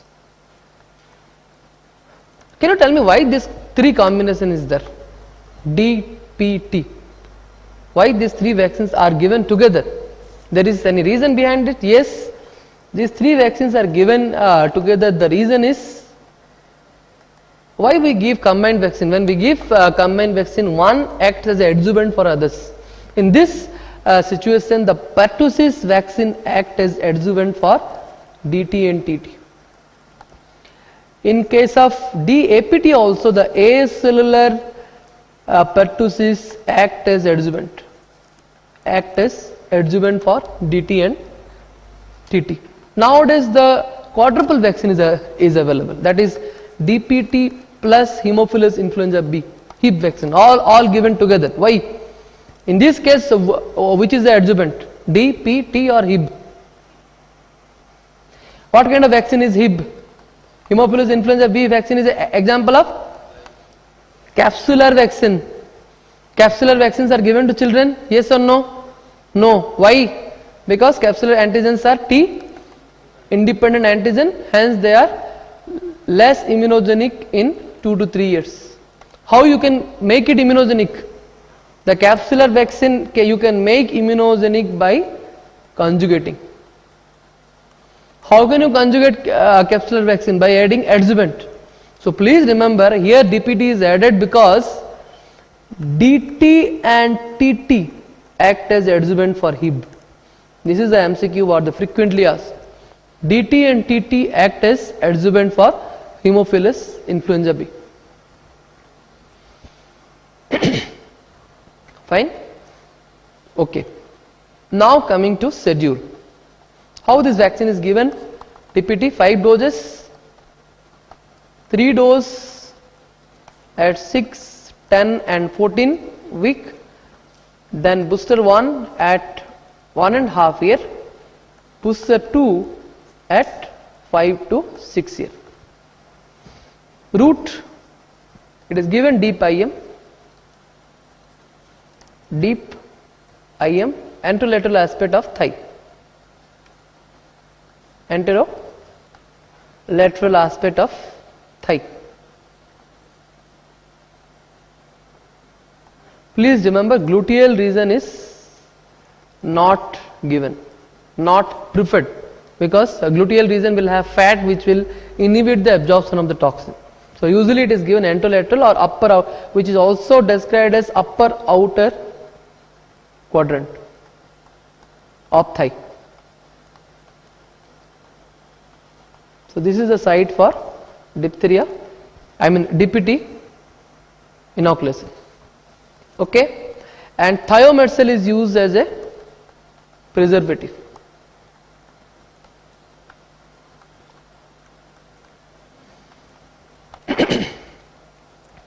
What is the absolute contraindication? The absolute contraindication of DPT is if you have a past history of neurological complication. Past history of neurological complication. Any neurological complication, DPT is contraindicated. More than 6 years also DPT is not given. Why?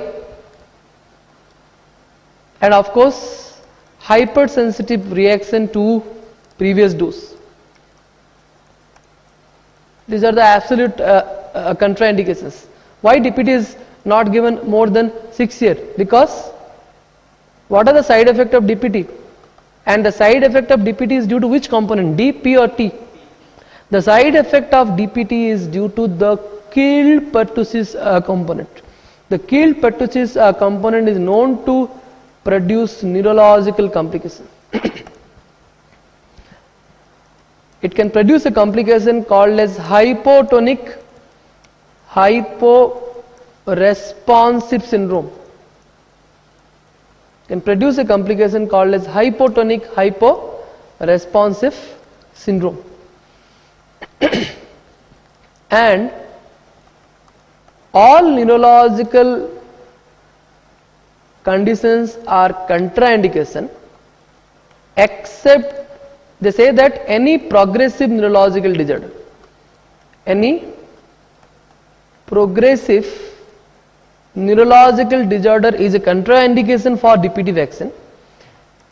Exceptions are cerebral palsy because it is non-progressive, as well as febrile seizure because it is a transient condition, it is not a permanent condition.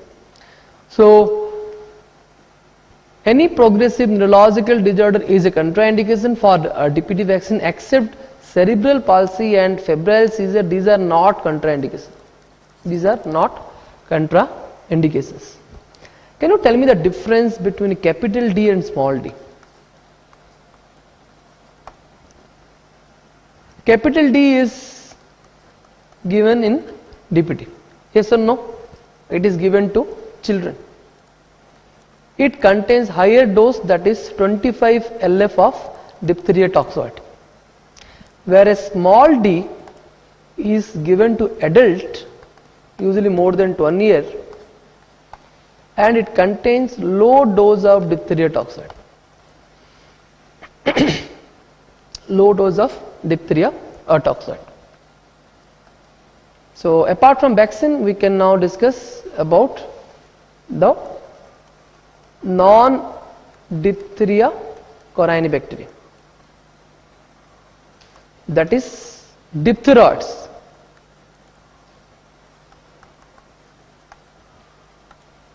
Okay, diphtheroids. Among the diphtheroids, the important ones are corynebacterium ulcerans and pseudotuberculosis. They produce diphtheria toxin, so they mimic respiratory diphtheria. However, they are urease positive. This is a way to differentiate. Apart from that, corynebacterium parvum is an example of immunomodulator, and corynebacterium jaecium, which is a multi-drug resistant species. It is lipophilic and known to cause opportunistic infection.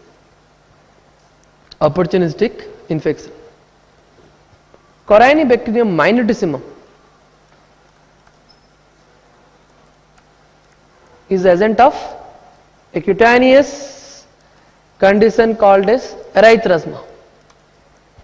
Cutaneous condition called as erythrasma, which is characterized by, if you do a wood lamp examination, what color? Coral red color.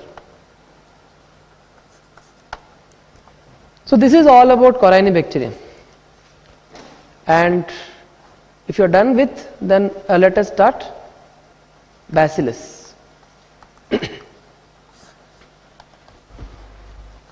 Bacillus is an example of obligate aerobe. Obligate aerobic spore forming gram positive bacilli. Broadly, you can categorize into Bacillus anthracis and others which are called as anthracoid bacillus. Why these two broad categories? Because they have lot of differences. Anthrax bacillus differs a lot from other bacillus. One is the presence of capsule. Anthrax is capsulated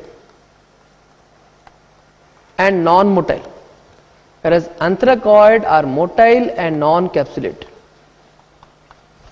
The capsule of anthrax can be detected by which test? Mac-Fadian reaction, by using polychrome methylene blue. Mac-Fadian reaction by using polychrome methylene blue to detect the anthrax capsule. If we do a gram stain, anthrax will be gram positive bacilli in long chain.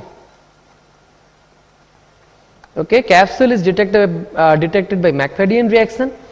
Then if you do a gram stain, anthrax appears as gram positive bacilli long chain, described as bamboo stick appearance.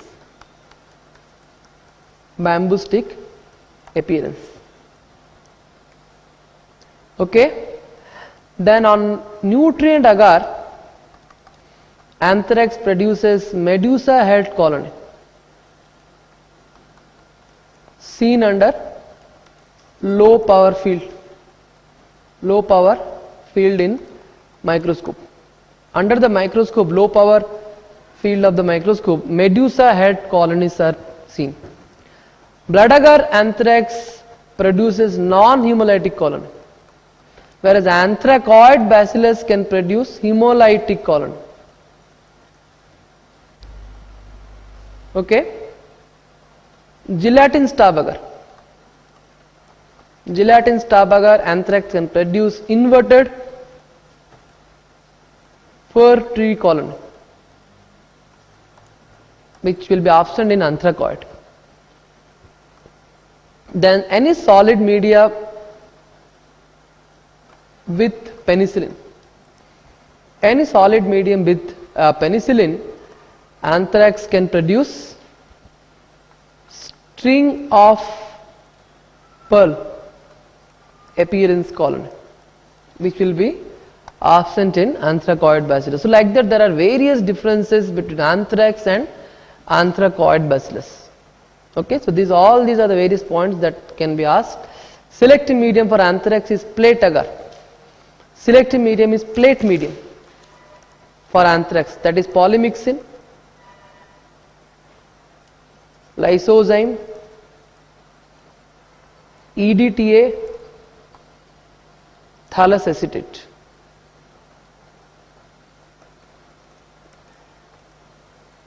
Thallus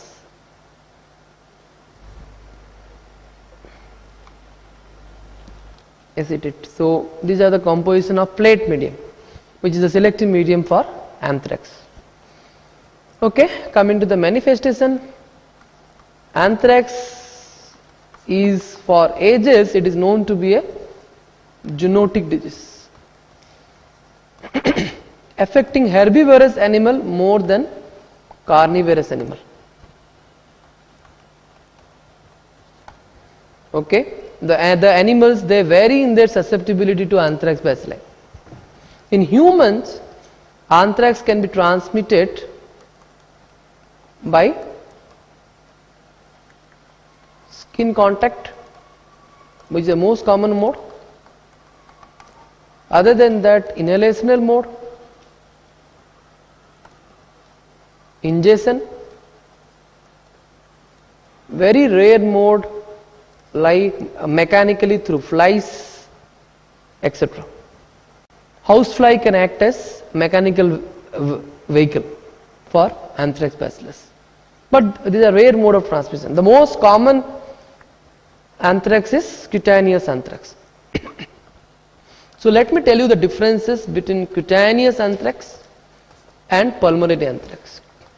Cutaneous anthrax is the most common form, 95%. It is also called as Hyde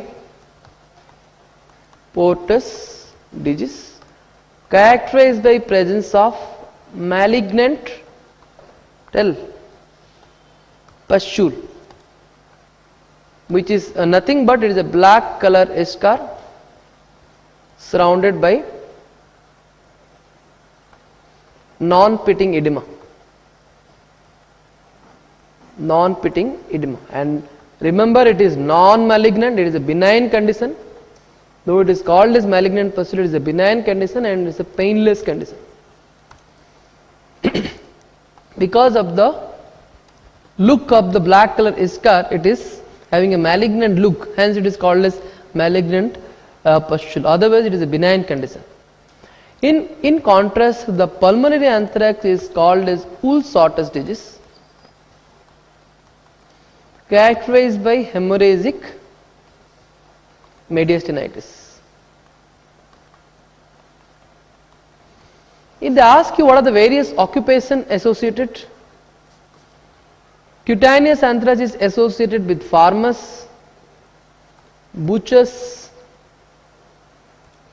abattoir,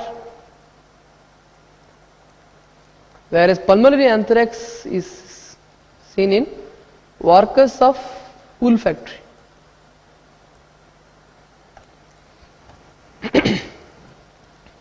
Which is common? Common is cutaneous.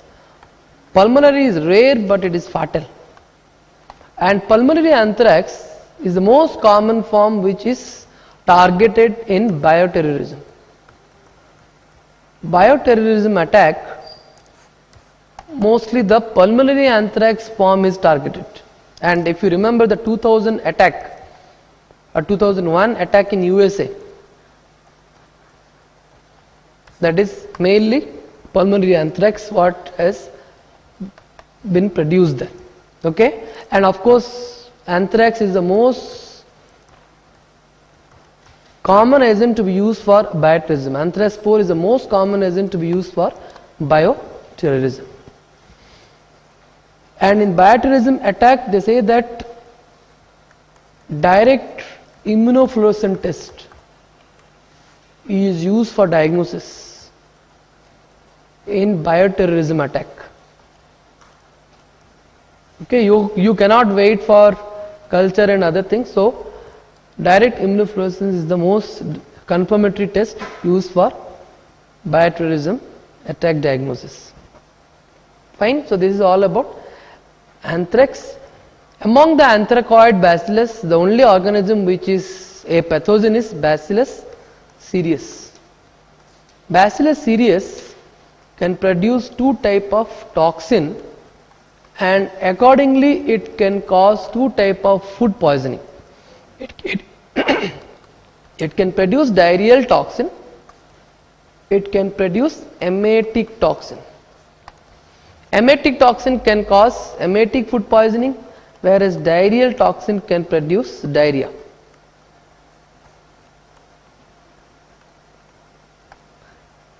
Pain abdomen is a common feature seen in both the variety, abdominal pain. Which is preformed, emetic or diarrheal? Emetic variety has an incubation period of less than 6 hours. Why? Because it is an example of preformed toxin.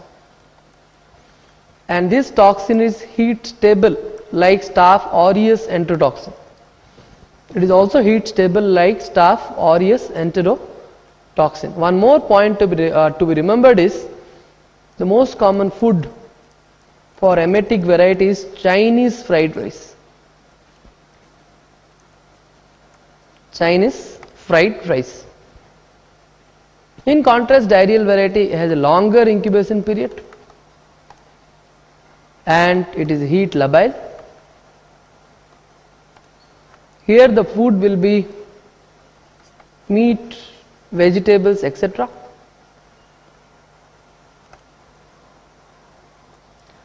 Sometimes they ask the serotype association. The odd serotype can cause emetic, whereas even serotype can cause diarrheal variety. Odd serotype is not a, always it doesn't happen, but mostly the odd serotypes they cause emetic, whereas the even serotype they produce diarrheal symptoms. Okay, so this is all about Bacillus cereus, and Bacillus cereus, the selective medium is MIPA. MIPA medium, that is mannitol, egg yolk, polymyxin,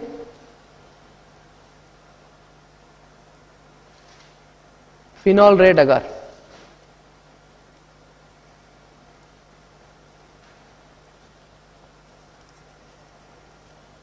Polymyxin, phenol red agar. Mannitol, egg yolk, polymyxin, phenol red agar. Okay, so that is all about Bacillus cereus. Okay, so now we will discuss chapter number 3.5, anaerobes. Anaerobes are broadly categorized into obligate anaerobe and aerotolerant. The basic difference between obligate anaerobe and aerotolerant anaerobe is that obligate anaerobe, oxygen is lethal to them. They cannot grow in presence of oxygen. They cannot grow in presence of oxygen because they lack certain enzymes like superoxide dismutase and catalase.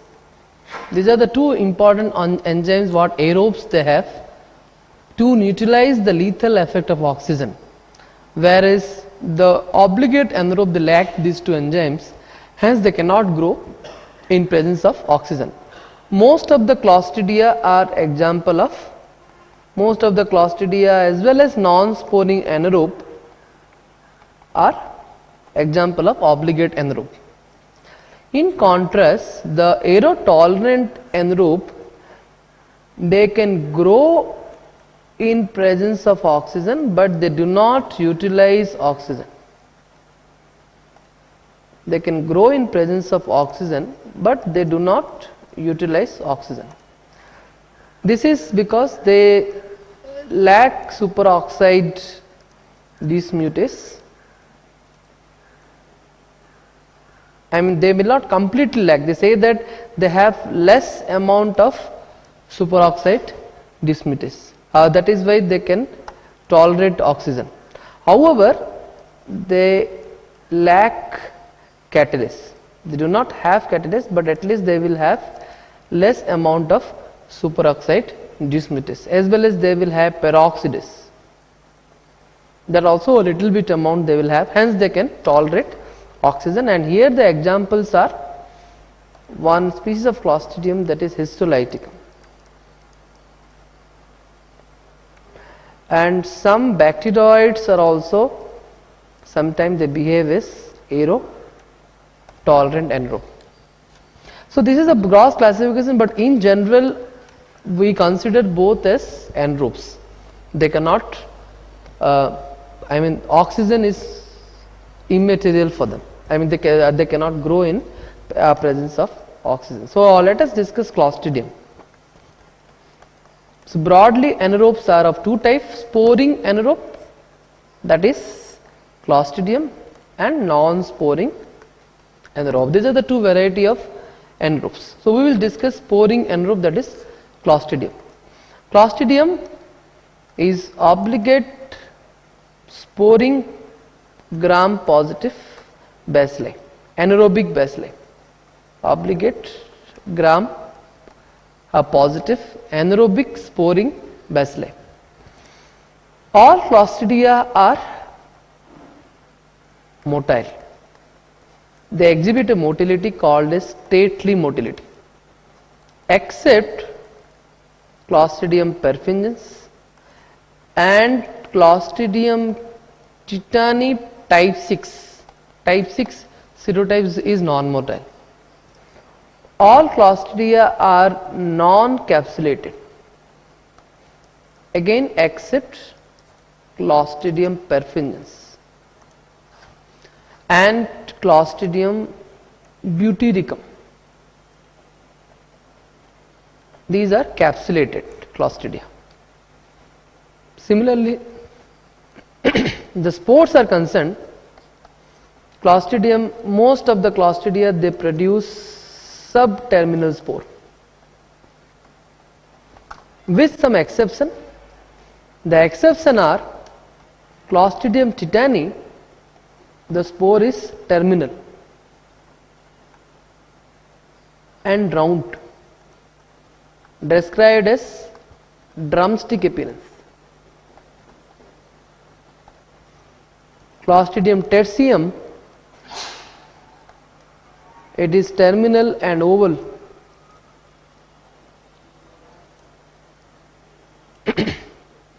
Described as tennis racket appearance. And one more exception is Clostridium bifurmentans,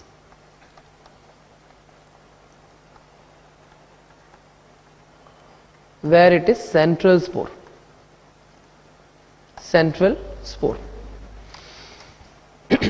Fine. So these are the various spore arrangement of Clostridia. So let us now discuss Clostridium perfringens.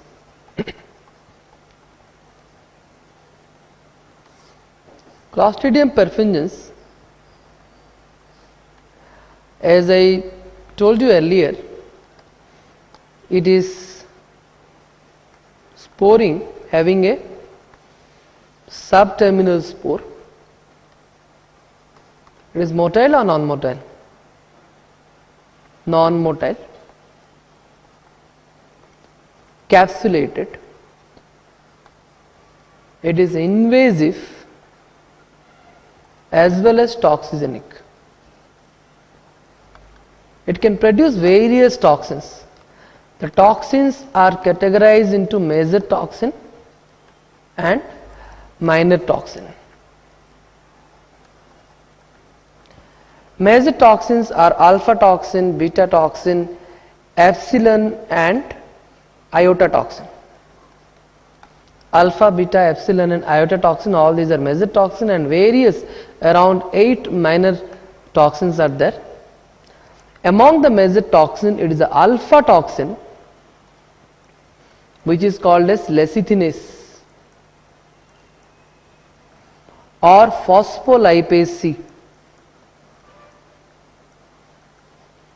This is the most important toxin which is responsible for, this is the principal virulence factor of gas gangrene. This is the principal virulence factor for gas gangrene. And this toxin is responsible for Nagler reaction also. What is Nagler reaction? I will tell you a little bit later, just you write down now. It is the principal virulence factor responsible for Nagler reaction. So, these are the various toxins of Clostridium perfringens. Then coming to the clinical manifestation, Clostridium perfringens can cause clostridial wound infection, which can be classified as simple wound contamination,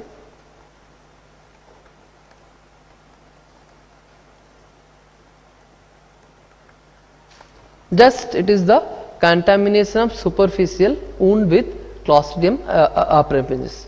This does not necessarily causes infection. So, the next stage is from the superficial contamination, spores can invade and that can lead to anaerobic cellulitis. Anaerobic cellulitis. Later on it can cause, further invasion can cause anaerobic myositis, which is also called as gas gangrene, okay, which I will discuss bit later after finishing the other manifestations. So, apart from clostridial wound infection, clostridial enteric infection, here you can remember as food poisoning. Clostridium perfringens is again a known cause of food poisoning. It can cause food poisoning. Fine. And food poisoning strains are again type A strain. Type A strain of Clostridium perfringens. And these type A strains are known to produce enterotoxin. Okay. Other than that, enteritis necroticans is one more clinical condition, enteric infection produced by Clostridium perfringens. Here you will have ischemic necrosis of jejunum, and this particular condition is also called as pig bell. In the local language it is called as pig bell. New Guinea is the country where it is called as pig bell, and this particular condition is produced by, the principal virulence factor is beta toxin of Clostridium perfringens type C. Okay. Type A can cause food poisoning, type C beta toxin can cause enteritis necroticans. Okay, so these are the various, and other than that, necrotizing enterocolitis, one more clinical condition, overlapping clinical condition. Necrotizing fasciitis we have discussed in the morning, which is the causative agent of necrotizing fasciitis. Yes, group A streptococcus, whereas necrotizing enterocolitis it is Clostridium perfringens. Gangrenous appendicitis, one more clinical condition. So all these are clostridial enteric infections. Then the third will be other infections produced by Clostridium perfringens. Various infections are there like bacteremia, skin soft tissue infection,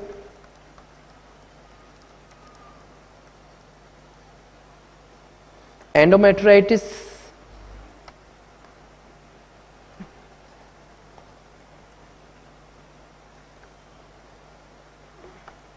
meningitis, brain abscess, panophthalmitis. Okay, so these are the various other conditions produced by Clostridium perfringens. It is one of the important pathogen in Clostridium. But as I told you earlier, the most important manifestation is gas gangrene. So let us discuss a bit about gas gangrene. Gas gangrene is nothing but, the definition says it is nothing but edematous myonecrotis.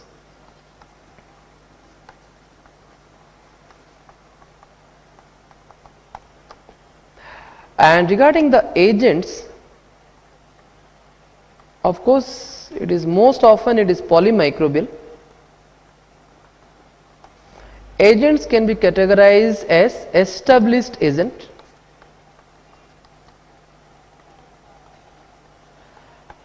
and probable agent. Established in that Clostridium perfringens group A, type A is the most common cause. Other than that, Clostridium novae and septicum are the other two important established agents, novae and septicum. Of course, 60% of gas gangrene is due to Clostridium perfringens. Novae and septicum may be the remaining 20 to 40% of cases. So these three are the established agents. Probable agents are the other rare causes like Clostridium histolyticum, Phalanx, Sordelli. I know it is difficult to remember, but you have to remember the agents because they sometimes ask which is not an agent, which Clostridium does not cause gas gangrene. So for that you have to remember the list of probable agents also. Clostridium bifermentans, sporozini. Okay, so these are the various. Tertium,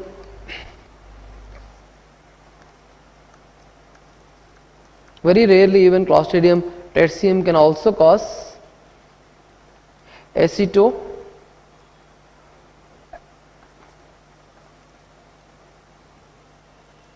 aerophytidium can also cause. These are very rare agents, but they can cause. Okay, so these are the list of probable agent of gas gangrene.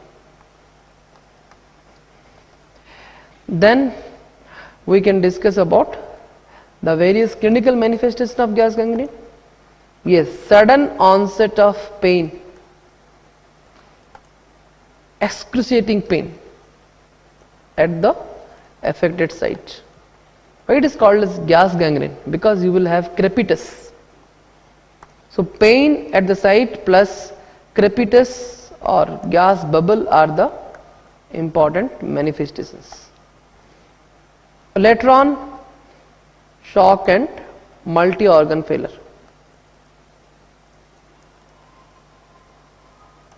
And don't forget, you will have a serosanguinous, foul smelling discharge. Anaerobic discharges will be always foul smelling serosanguinous discharge. Okay, so when this kind of manifestations are there, you should always expect gas gangrene. Okay.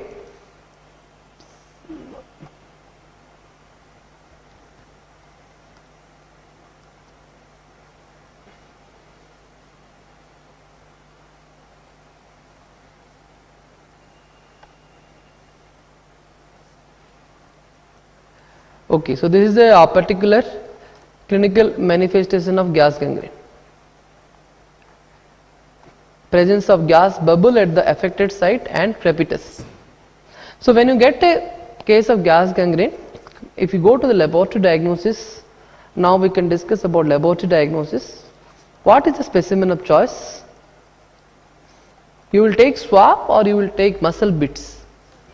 Please remember, for any anaerobic diagnosis, swabs are contraindicated. They are not preferred specimen because swabs are exposed to oxygen, and swabs you will always take from the superficial area. Swabs means what? You will take from superficial skin, so which is already exposed to oxygen. So anaerobic organisms are hardly recovered in swabs. So always the ideal specimen will be muscle bits or deeper tissue. Okay, so when you take the muscle bits or the deeper tissue, if you do a gram stain, what you can get? Gram positive bacilli without spore or gram positive bacilli with spore.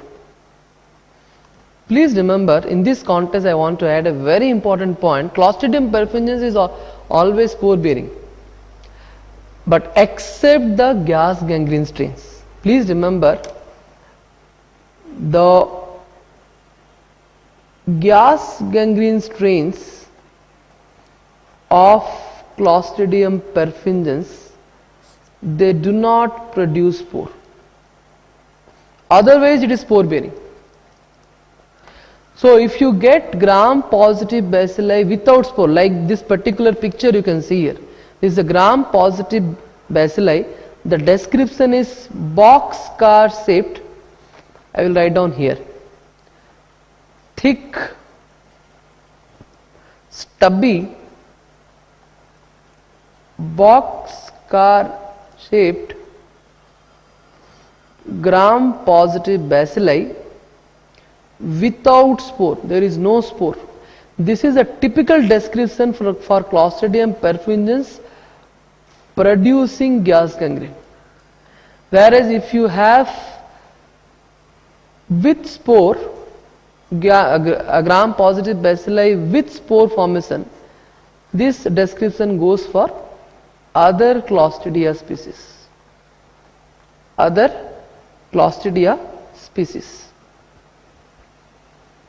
Okay.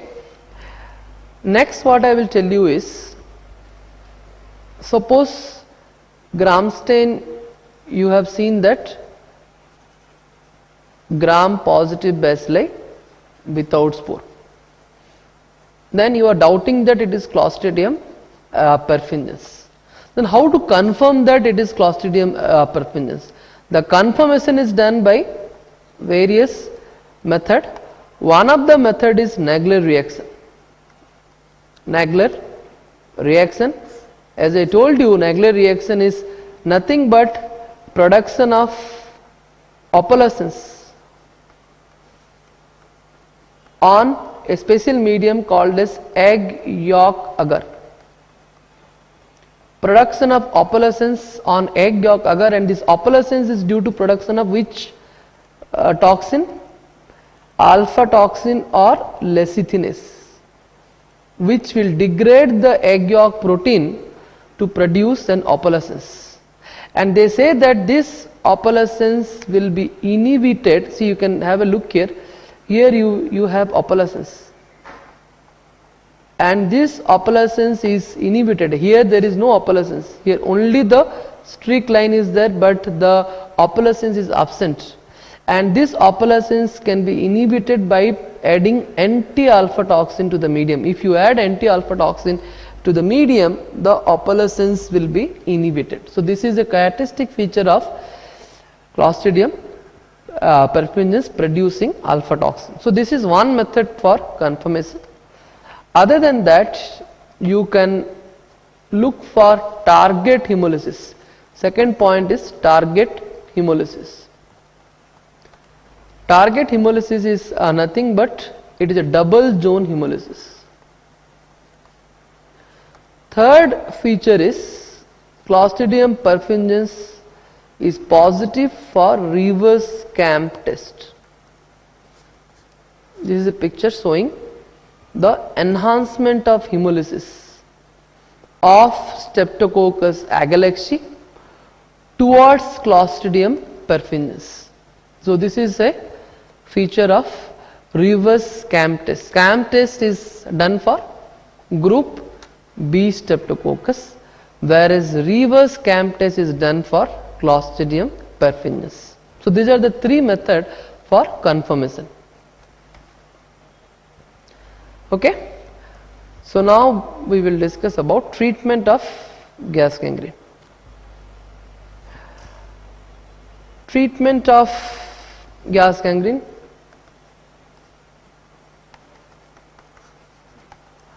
They say that surgical debridement is the mainstay of treatment. It is the mainstay of treatment. Apart from that, the drug of choice is combination of penicillin and clindamycin. Drug of choice is combination of penicillin and clindamycin. Hyperbaric oxygen is given. Why? Because obligate anaerobe, they are destroyed in presence of higher concentration of oxygen. Of course, anti-gas gangrene serum, that is anti-alpha toxin. Anti-alpha toxin. So these are the various diagnostic modalities of gas gangrene. So with this, now we will jump to Clostridium tetani.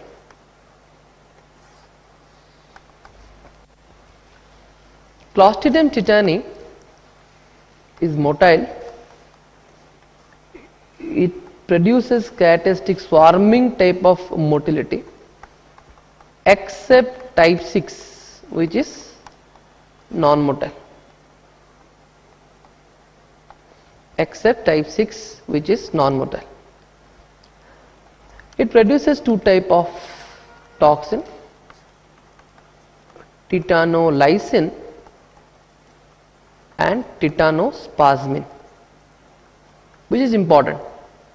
Tetanospasmin is also called as tetanus toxin, TT, tetanus toxin, and tetanospasmin is the toxin responsible for pathogenesis.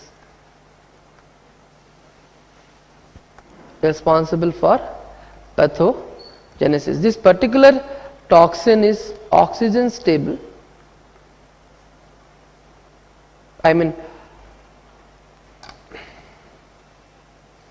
and heat labile. And the mechanism of action is, they say that it acts presynaptically and it acts by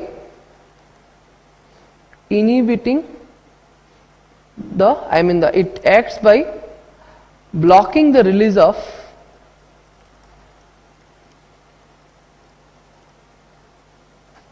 inhibitory neurotransmitter like glycine and GABA. Inhibitory neurotransmitter like glycine and GABA. That leads to spastic paralysis. That leads to spastic paralysis. If you look here, any muscle to contract, you have a positive stimulus given by acetylcholine. You have a negative stimulus for muscle contraction provided by glycine and GABA. Tetanus toxin acts by inhibiting glycine and GABA. That leads to removal of the negative stimulator, hence you will have spastic paralysis. whereas ACH is blocked by botulinum toxin. So when acetylcholine is blocked by botulinum toxin, that leads to flaccid paralysis. So this is the difference in the mechanism of action of tetanus toxin and botulinum toxin. And I hope you remember that strychnine poisoning has a similar mechanism of action like tetanus toxin. The only difference is strychnine acts post synaptically, whereas tetanus toxin acts presynaptically. This is the difference, otherwise they act in a similar fashion. Fine, so this is the mechanism of action. Now we will discuss the mode of transmission of tetanus bacillus. Tetanus bacilli enters through injury, which in the form of severe road traffic accident or maybe surgery or abortion or delivery which are unhygienic.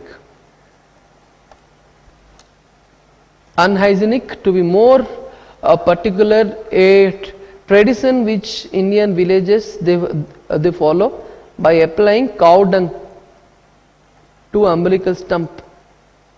You know that the cow GIT is full of Clostridium tetani.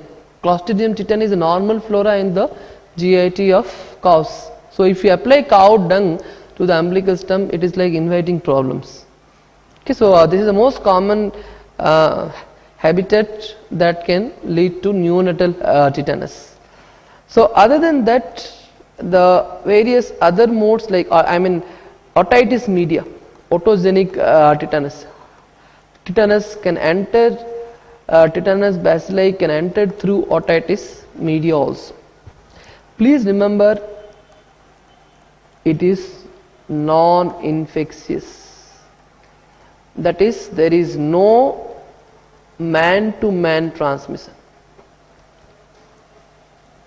Man-to-man transmission. As well as I told you earlier, it is also non-invasive. It is also non-invasive. You will have toxemia but not bacteremia. You will have toxemia but not bacteremia. Fine. So this is all about the mode of transmission. Let us discuss the various clinical manifestations.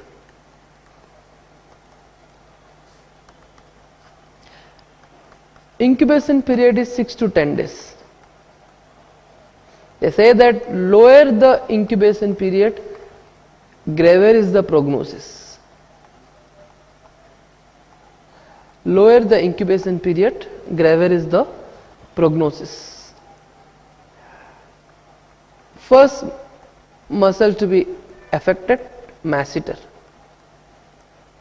That leads to trismus or lockjaw. This is the first manifestation. Except in neonates, they say that neonate you may not appreciate trismus properly.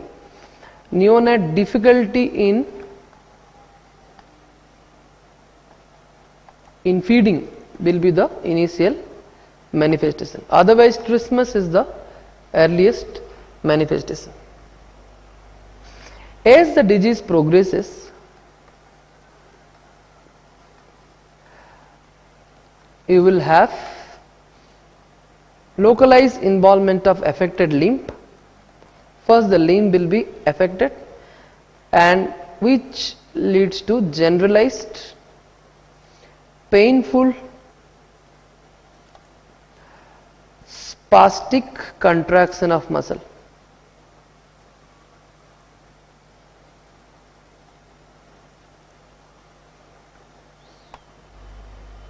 And please remember, hand and feet are usually spared and mentation is unimpaired. That means the patient will be aware of what is happening.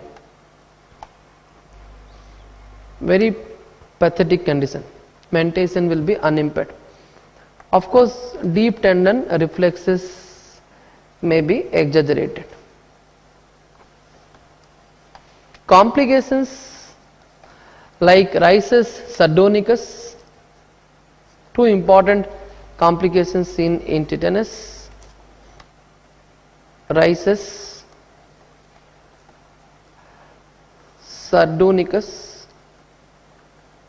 which is a characteristic abnormal sustained facial muscle spasm. Characteristic abnormal sustained spasm of facial muscles, rhizus sardonicus, and the continuous contraction of extensor muscles can lead to opisthotonous position.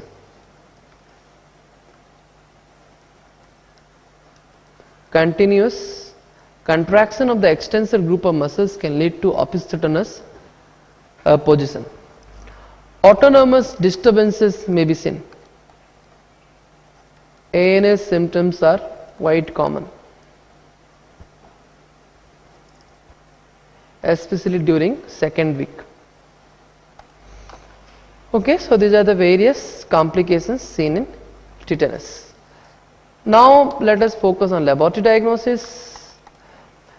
Please remember, the specimen once you collect, if you get gram positive bacilli with drumstick appearance spore, of course it is a clue that it is Clostridium tetani, but do not jump into the conclusion that it is Clostridium tetani, because there are so many tetanomorphic bacilli. Tetanomorphic bacilli are there, so many other Clostridia are there, which may have similar morphological appearance, like Clostridium sphenoidis and Clostridium tetanomorphus, tetanomorphum. So these are the tetanomorphic bacilli which also can have similar appearance like Clostridium tetani. So other than that, you have to do culture, and please remember, when you do a Robertson cooked meat broth culture, RCM culture, Clostridium tetani is proteolytic. So being proteolytic, it will turn the meat black. It will turn the meat black with a very offensive odor. With a very offensive odor. I will show you now, so that side by side you can have a picture. So please remember,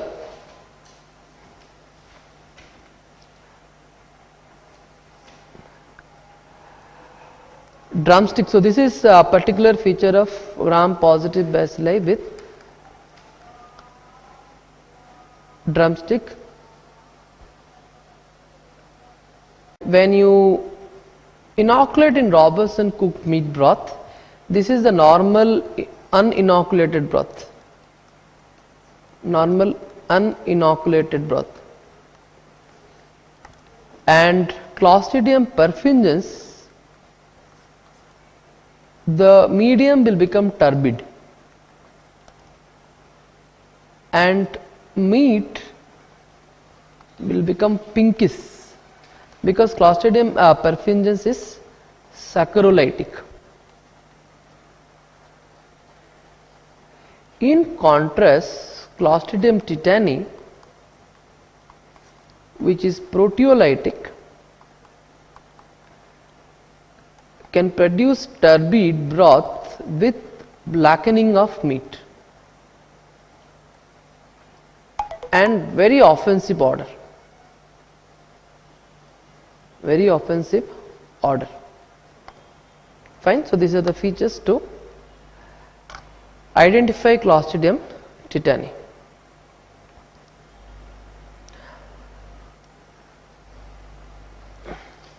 Okay.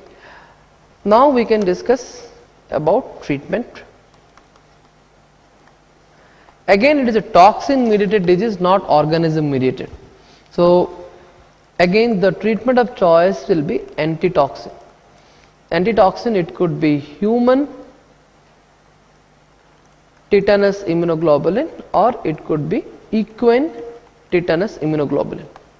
Among these two, the human tetanus immunoglobulin is more preferred. It is given as 250 international unit and it lasts for 30 days. The protectivity stays for 30 days.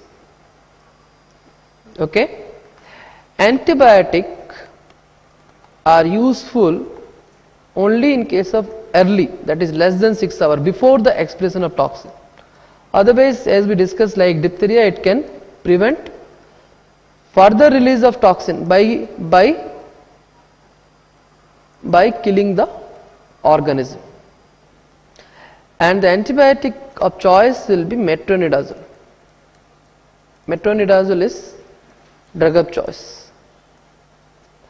Penicillin also is given as alternate. Fine. So this is all about treatment.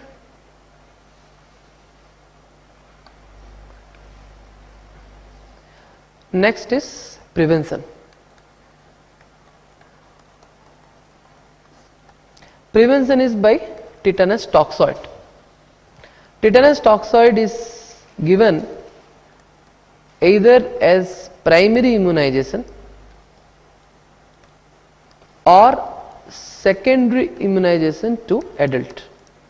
Primary immunization is given under national immunization program. It is given as DPT 5 doses.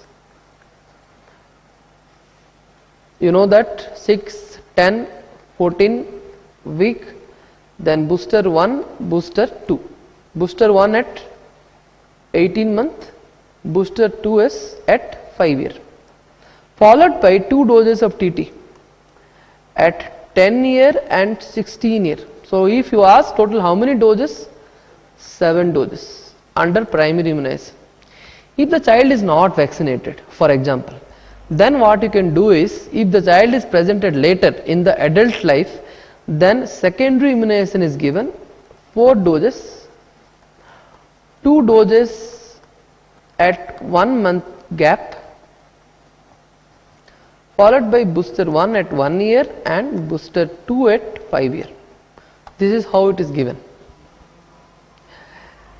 And one more aspects you need to remember is, following a wound injury, what is the guideline? Following the wound injury, this is a very common scenario what you get in a day-to-day practice. If a person is having some wound injury, TT is required or not. This can be assessed by 2 criteria: whether the wound is a simple wound or it is a contaminated wound. Simple wound means fresh wound, less than 6 hours. Clean wound, non-penetrating wound, and no or negligible tissue damage. This is called as simple wound. And other type of wounds are described under contaminated wound. So this is one criteria based on what the treatment differs. One more criteria is whether the person is vaccinated or not. Whether the person is vaccinated or not, based on that you have 4 categories. You have 4 categories. Category A is completely vaccinated less than 5 years back. I mean within 5 years back. Within last 5 years the person is completely vaccinated. Category B is completely vaccinated within 5 to 10 years. Category C is completely vaccinated more than 10 years back. Category D is unvaccinated or unknown status. You don't know the vaccination history. Many cases you will not know the vaccination history because the mother will not be able to reproduce whether the child is vaccinated in not long back. So in such situation, category A, that is the person is completely vaccinated within last 5 years, then whether it is a simple wound or a contaminated wound, nothing is required. If a person is completely vaccinated 5 to 10 years back, category B, then whatever is the type of wound, only single dose of tetanus toxoid is required. More than 10 years back, if it is a simple wound, single dose of TT. If it is a contaminated wound, single dose of TT plus human tetanus immunoglobulin. Unknown status, category D, then you have to give a complete course of TT. And if it is a contaminated wound, then you have to add immunoglobulin. Complete course plus you have to add immunoglobulin. So this is a very important table. Based upon this many MCQs are framed, so you have to remember this table. Okay, fine. So now we will discuss about neonatal tetanus. Neonatal tetanus is also called as 8th day disease because the manifestation symptoms usually start after 1 week, hence it is called as 8th day disease. And as I told you, the neonatal tetanus, the most common reason why it happens is the unhygienic practice of applying cow dung over the umbilical stump. However, if you know that the neonatal tetanus elimination has been recently achieved in India. What is the criteria of neonatal tetanus elimination? The criteria of elimination of neonatal tetanus. There are 4 criteria. One is the rate, the neonatal tetanus rate should be less than 0.1 per 1000 live birth. TT coverage should be more than 90% of pregnant women. 90% of pregnant women should receive TT, and at least 75% of deliveries should be attended, hospitalized, or at least attended by the hospital staffs. So 75% of at least attended delivery. So these are the 3 criteria what was required, and they say that Government of India was happy to announce that India has achieved the neonatal tetanus elimination status.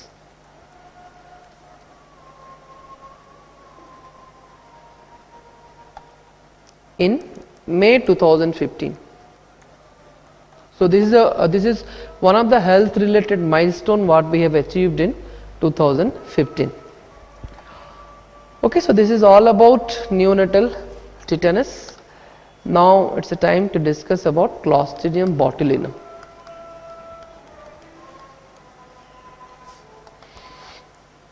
Clostridium botulinum produces a toxin called as botulinum toxin, and this botulinum toxin is the most potent toxin to men, most potent toxin to human being. And if you know the mechanism of action is it inhibits ACH release, leads to flaccid contraction of muscle. Site of action, they say that most commonly it acts on neuromuscular junction, followed by it acts on peripheral ganglia,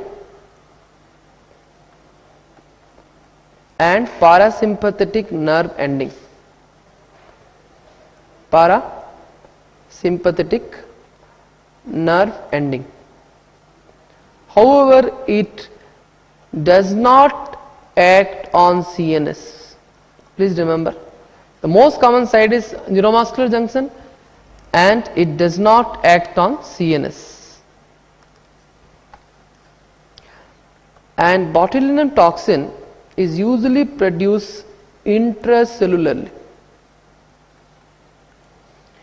and it is not secreted.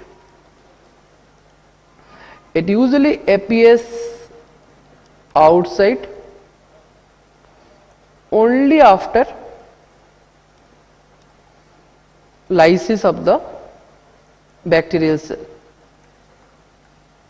Only after the lysis of the bacterial cell it released outside. It is usually secreted intracellularly. Find the mechanism, and because it produces flaccid paralysis, hence botulinum toxin is one of those toxins that can be used therapeutically. Therapeutically used in various spasmodic conditions. Various spasmodic conditions like blepharospasm,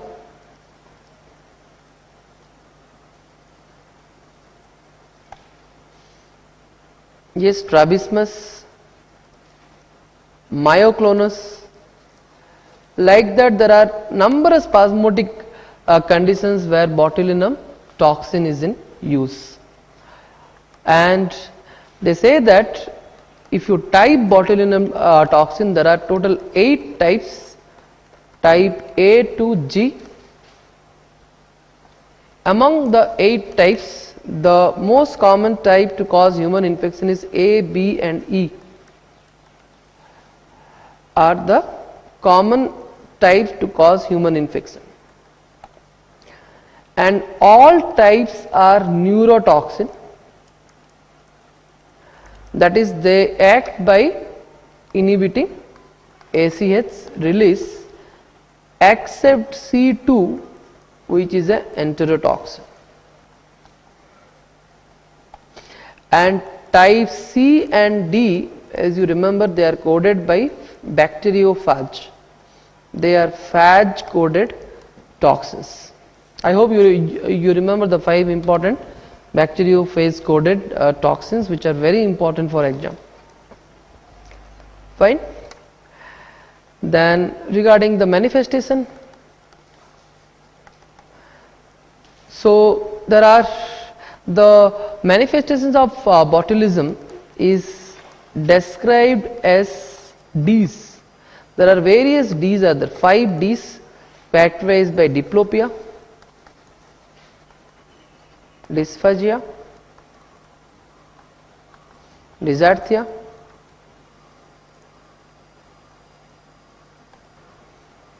decreased deep tendon reflex and descending paralysis. Descending paralysis. But please remember, there is no diarrhea. Instead of that, it produces constipation. As you know, ACH is decreased, so if ACH is decreased, then that leads to constipation, not diarrhea. So 5 deep but not diarrhea, constipation. And respiratory muscle paralysis can lead to death. And of course, please remember, only the muscle will be affected. There is no sensory involvement or there is no cognitive deficit.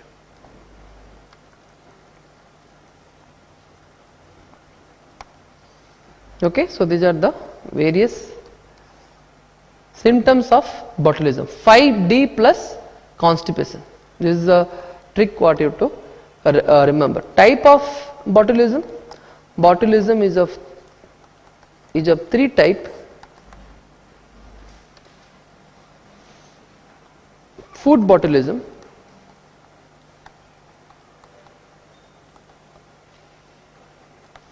wound botulism and infant botulism. Food botulism is due to preformed toxin, preformed botulism toxin, and usually the most common food to be associated is canned food. Canned food. Wound botulism results from contamination of wound. Wound contamination with spores of Clostridium botulism. Here the symptoms will be almost same as food botulism, except that the GI symptoms will be absent.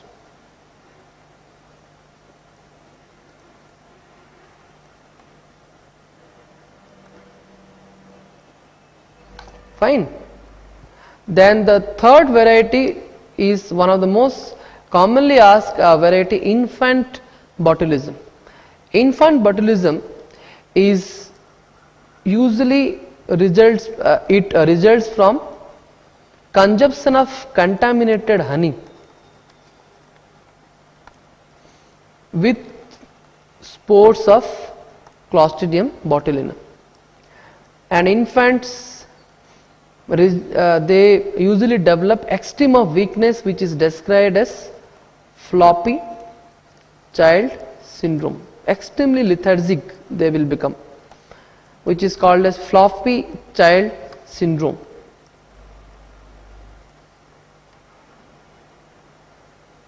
Okay. Of course, it is a self-limiting condition. They usually recover. One rare variety of botulism is there, which is described as iatrogenic botulism, which can result from overdose of toxin. You know that botulinum toxin is used therapeutically in various conditions. So if you use overdose of the toxin, then also it can lead to iatrogenic botulism. Okay, so there are some other Clostridium. They can also produce botulism toxin. This is the sometime asked. You can remember other Clostridia which can produce botulinum toxin include, of course, Clostridium. Apart from Clostridium botulinum, there are other Clostridium species like Butyricum,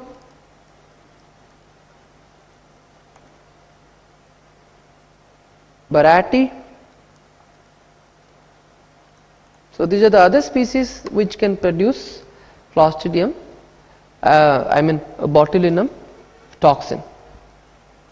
Okay, so this is all about Clostridium botulinum. Now we will discuss Clostridium difficile. Clostridium difficile is the causative agent of PMC, stands for pseudomembranous colitis. So this particular condition is seen in which risk factors, the presence of which risk factor act as predisposing for this condition. Prolonged hospital stay,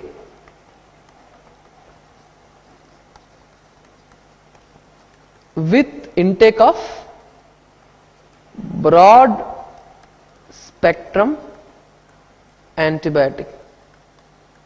These broad spectrum antibiotics, if you take for longer duration, then that can suppress the normal flora and that will facilitate the Clostridium difficile to grow and cause infection.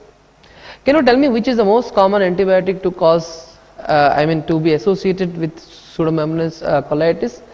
It was clindamycin before, but now third generation cephalosporin are the commonest antibiotic, followed by clindamycin, followed by any other broad spectrum antibiotic, including the drug of choice. The drug of choice of pseudomembranous colitis is vancomycin and metronidazole. They say that even the drug of choice also If you give for longer course, that can cause pseudomembranous colitis. Any antibiotic if you are giving for longer duration, it will suppress the normal flora, that leads to multiplication of Clostridium difficile. Please remember, Clostridium difficile is, it can be a part of normal commensal also in your GIT. Normal commensal of your GIT. Then how it can cause pseudomembranous colitis if it is a normal commensal? They say that why it can cause is, the normal commensals which are there in our GIT, those Clostridium difficiles are non-toxigenic. Clostridium difficile inducing pseudomembranous colitis is not organism mediated, it is toxin mediated. They say that the commensal strains are non-toxigenic strain. It is the toxin strains that can cause infection. It can produce two type of toxin, toxin A and toxin B. Toxin A is an enterotoxin. Toxin B is a cytotoxin. And both the toxins are important for disease manifestation. Both are important. Both the toxins are responsible for disease manifestation. Other risk factor, this is again a frequently asked MCQ. Recently in PGI they have asked rectal thermometers, use of rectal thermometers. Of course, old age,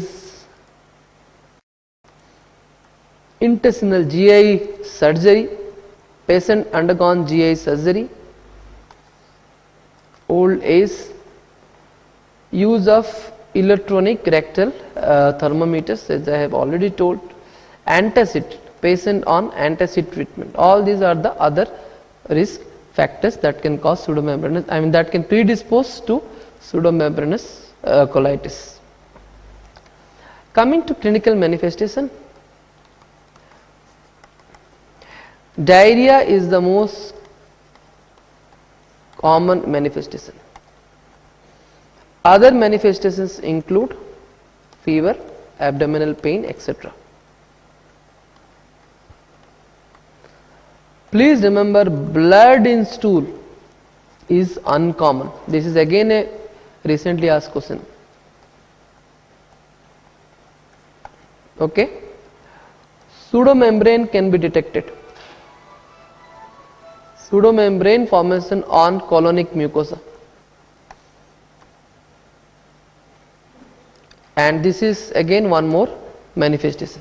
So these are the various clinical manifestations which can be seen. Diagnosis. Diagnosis of pseudomembranous colitis, again various MCQs are there. Which is definitive? Which is most commonly done? Culture is important or not? They say that laboratory diagnosis is essential, but again it is a toxin mediated disease, not organism mediated disease. So whenever the disease is toxin mediated, culture plays less important role. Why? Because Clostridium difficile is a normal flora of your stool. So how can you say that it is pathogenic? So they say that culture is more sensitive, but it is less specific, because later on you have to demonstrate the toxin. Only culture you cannot conclude that it is the causative agent. There are various media to be used. The most important media is CCFA medium, that is cefoxitin, cycloserine, fructose agar. So this is one of the most important selective medium used for Clostridium difficile. Why it is called as difficile? Because earlier it was believed that it is difficult to culture, hence it was named as difficile. Hence it is named as difficile, but later on we have developed many media by which Clostridium difficile can be isolated. So remember, culture is more sensitive but less specific. So toxin demonstration is the ultimate method to confirm the diagnosis. Toxin can be demonstrated by cell culture, where you can demonstrate the cytotoxicity, like how you have done for diphtheria toxins, cytotoxicity in cell line. Apart from that, you can detect the toxin antigens by various enzyme immunoassay.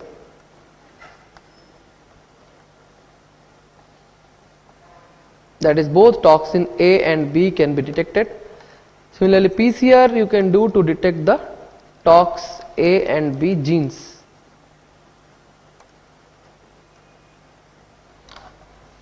Fine. So these are the various toxin demonstration methods.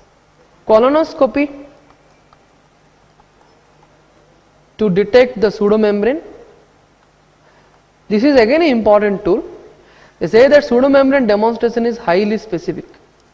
Pseudomembrane demonstration is highly specific, but the sensitivity is low, maybe around 50%. Sensitivity is low.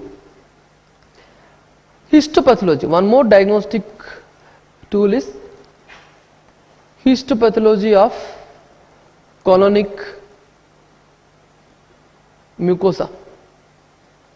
This is again highly specific. This is again a highly specific tool for diagnosis. Okay, so this is all about the various diagnostic tools. Then we can discuss treatment. Treatment is again a very important aspect. They say that if it is an initial episode and if it is a mild infection, then the DOC is oral metronidazole.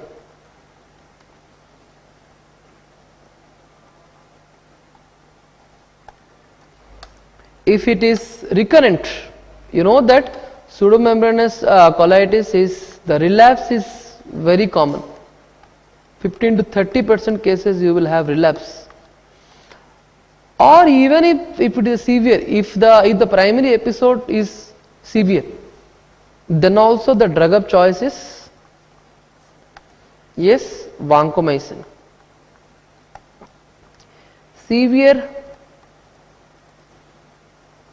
complicated or fulminant cases, highly fulminant cases, vanco plus IV metronidazole. Okay, so this is how it is given. And please remember, prolonged use of vancomycin or metronidazole can cause pseudomembranous colitis. So it is one of the conditions where the drug of choice can produce the disease if you give for longer duration. Of course, fecal transplant is one of the remote alternate method what is in research now. Fecal transplantation. They say that the complete GI normal flora can be transplanted with fresh normal flora. This is one of the research aspect of Clostridium difficile what is in trial now. Okay, so this is all about Clostridium difficile. So let us now focus on non-sporing anaerobe. Non-sporing anaerobe, I will just summarize the important ones. You can classify the non-sporing anaerobe as gram positive cocci, gram negative cocci, gram positive bacillus and gram negative bacillus. Gram positive cocci like peptococcus and peptostreptococcus. They are mostly non-pathogens. They cause any infection. Gram negative cocci like Veillonella also is considered to be a non-pathogenic organism. Gram positive bacilli, you have various examples like Bifidobacterium, Eubacterium and Propionibacterium. These are the important gram positive bacilli. Apart from that, Lactobacillus, Mobilincus, and actinomyces. Actinomyces. So these are the 6 important gram positive bacilli. You can remember as two categories you can divide: bacterium, bifidobacterium, eubacterium and propionibacterium, and LAM stands for lactobacillus, actinomyces and mobilincus. So among this you can remember that lactobacillus is important for, is the normal flora of stomach as well as adult vagina. It maintains the vaginal pH, thus it will prevent infection. Stomach also, it maintains the acidity, thus it prevents infection. Actinomyces, again we will discuss later. It can cause various infections which will be discussed later. Mobilincus, along with Gardnerella vaginalis, it can cause bacterial vaginosis. Bacterial vaginosis along with Gardnerella vaginalis. So two important agents of Gardnerella vaginalis, two important agents of bacterial vaginosis. One is Gardnerella, other one is Mobilincus. Gram negative bacilli, yes, Bacteriology, Porphyromonas, Prevotella, Fusobacterium, and last but not the least is Leptotrachea. Okay, so a little bit of manifestation I will tell you, not much. Fusobacterium fujiformis. Can you tell me what it causes? Vincent angina, along with what? Which is the other agent of Vincent's angina? Borrelia vincenti. So along with Borrelia vincenti, it can cause Vincent's angina. Leptotrachea,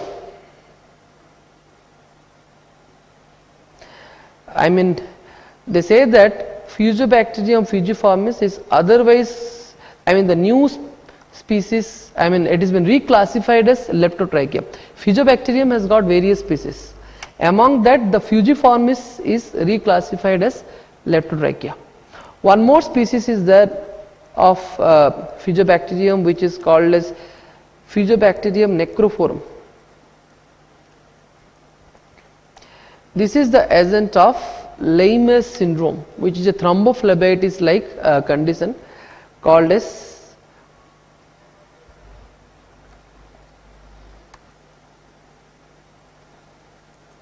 Lyme's syndrome, which is nothing but a thrombophlebitis like condition. Okay, so Fusobacterium has got various species. Fujiformis can cause Vincent's angina, which is reclassified as Leptotrachea, whereas Fusobacterium necrophorum can cause Lyme's syndrome. And of course, I have anaerobic cocci. What are the example of anaerobic cocci I have told you? Anaerobic cocci like Peptococcus, Peptostreptococcus. These are normal flora. These are normal flora in female genital tract. Sometimes they can cause puerperal sepsis. Though they are normal flora in female genital tract, but sometimes they can cause puerperal sepsis. Coming to bacteroids. Bacteroids has a special importance among non-sporing anaerobe. Why? Because bacteroid is the most common anaerobe to cause infection. and surprisingly it is the most common anaerobe. I mean, it is the most common organism. It is the most common commensal in your GIT. Please remember, if somebody will ask you which is the most common commensal in your GIT, is it E. coli? No. Among aerobe, of course, E. coli is the commonest commensal, but always in our GIT, anaerobes are much more in number than aerobes, and the most common commensal is Bacteriology fragilis. At the same time, it can cause human infection. It is the most common anaerobe to cause human infection. Of course, in GIT it doesn't cause infection, it is a commensal, but other places it can cause various infections, like it can cause brain abscess, it can cause sepsis, like that various widespread infections it can produce. Fine. And please remember, Bacteriology is gram negative, right? Is an example of gram negative anaerobe. So gram negative means endotoxin will be there. Please remember, the endotoxin of Bacteriology is less toxic. They say that it is less potent. Endotoxin of Bacteriology is less potent than the endotoxin of aerobic gram negative bacilli like E. coli. E. coli endotoxin is much more potent than Bacteriology endotoxin. Hence, they say that Bacteriology, the complications are less compared to that of endotoxin produced by aerobic gram negative bacilli like E. coli. So that finishes your anaerobe. Now the next topic will be mycobacterium.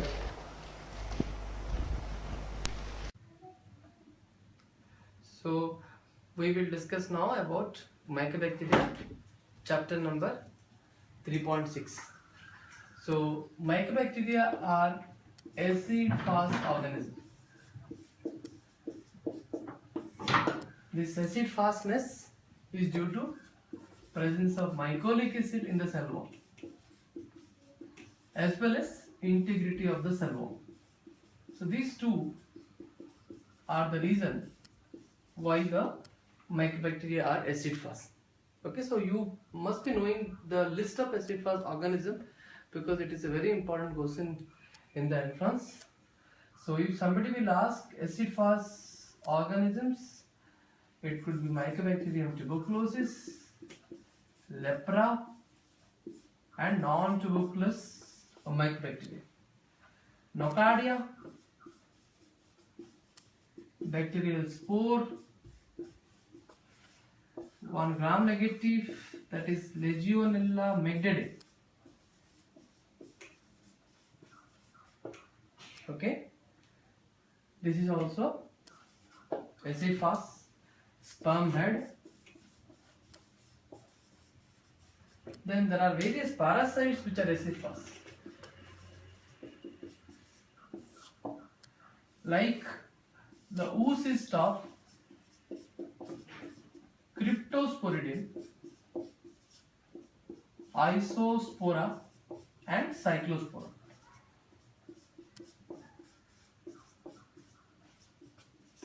Okay, oocyst of Cryptosporidium, Isosporas, Cyclospora, all these are acid fast. Apart from that, other parasitic structures like Tinea saginata, egg and segments. Okay, scolex, especially scolex. Then hooklet of hydatid cyst. Hooklet of hydatid cyst is also acid fast. Fine. So these are the acid fast structures what you need to remember.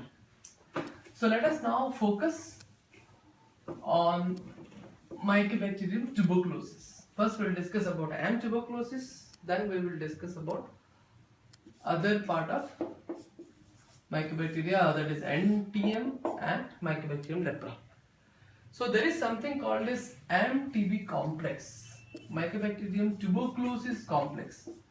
This complex includes the related species of mycobacteria, mycobacterium species which are genetically related. Genetically related to each other. Example.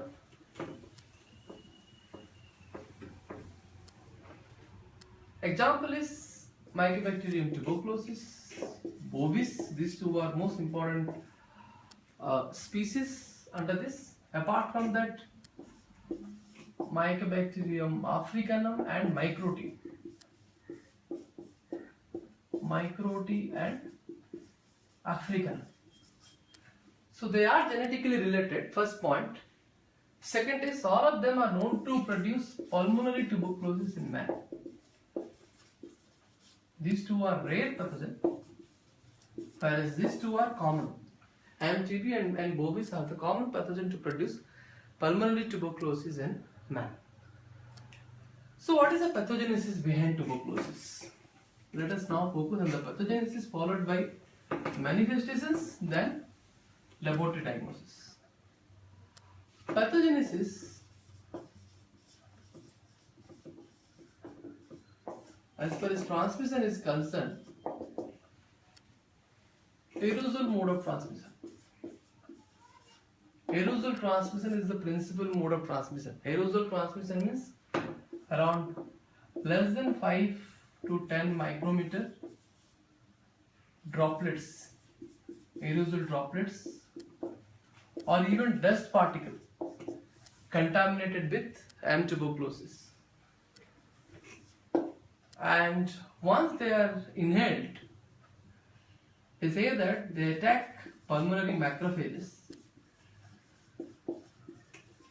via the antigen, that is lipoarabinomannan antigen.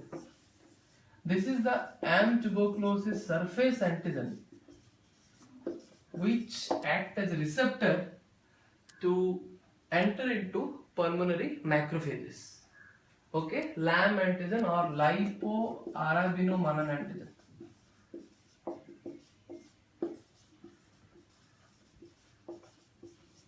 Lipoarabinomannan antigen.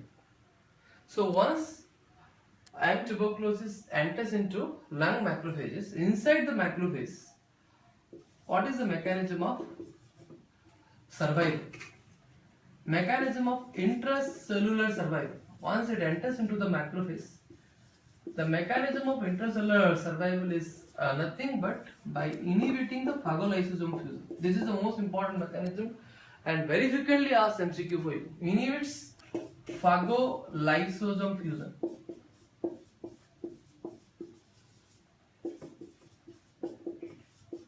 Inhibits phagolysosome fusion.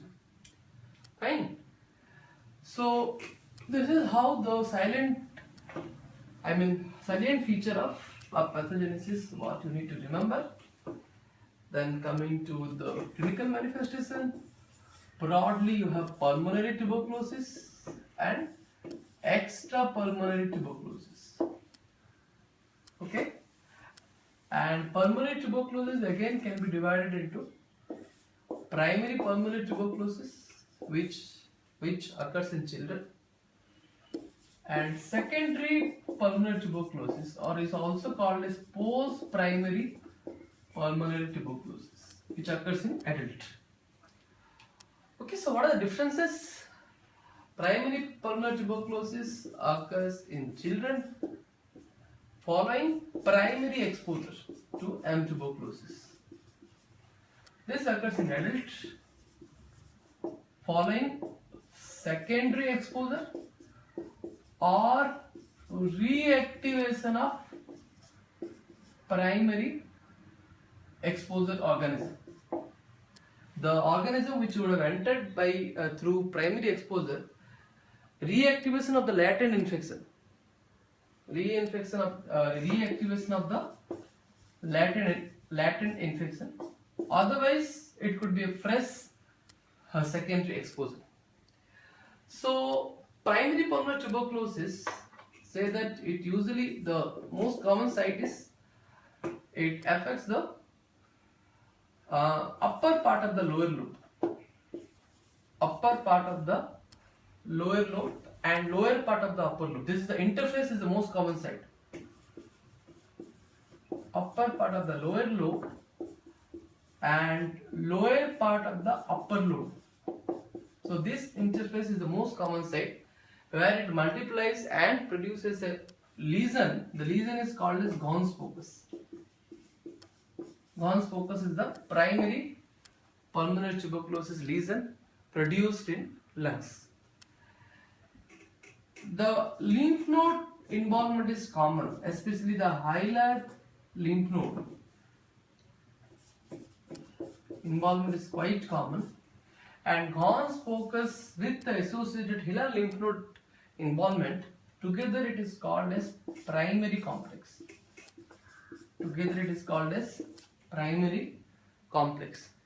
Sometimes associated calcification, the lesions can get calcified.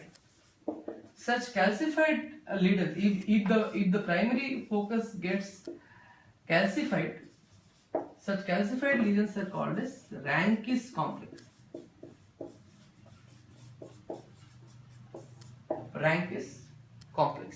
Okay, so this is all about primary pulmonary tuberculosis. Secondary pulmonary tuberculosis, I have already told, it occurs in adult, either following the secondary exposure of a new infection or reactivation of the latent infection due to the primary exposure. And here the difference is, here the site of involvement will be the apical lobe, apex. Okay, where it multiplies and produces various lesions like Aspen focus. Aspen focus will be the calcified lesion.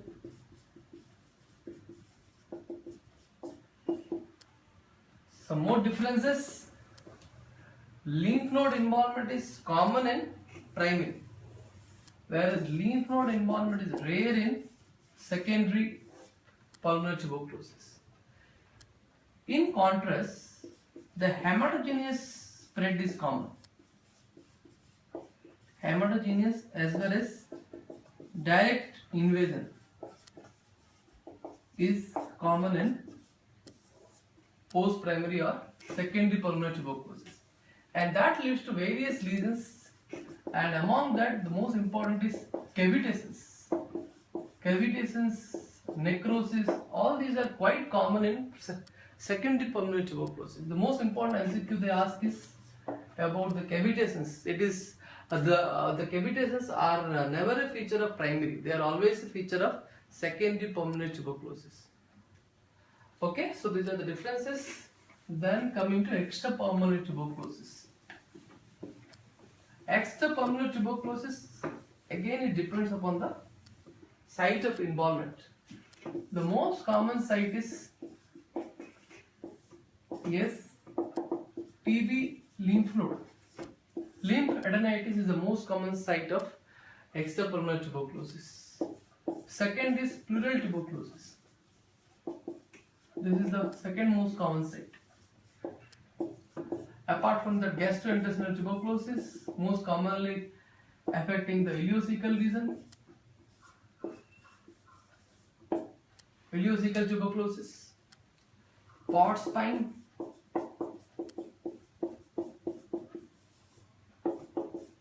then tuberculous meningitis. This is quite an important complication in children. Cutaneous tuberculosis. There are various cutaneous manifestations like scrofuloderma,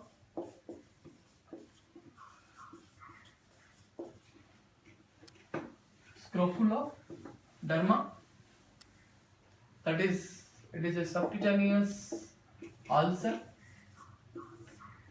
okay, due to the breakdown of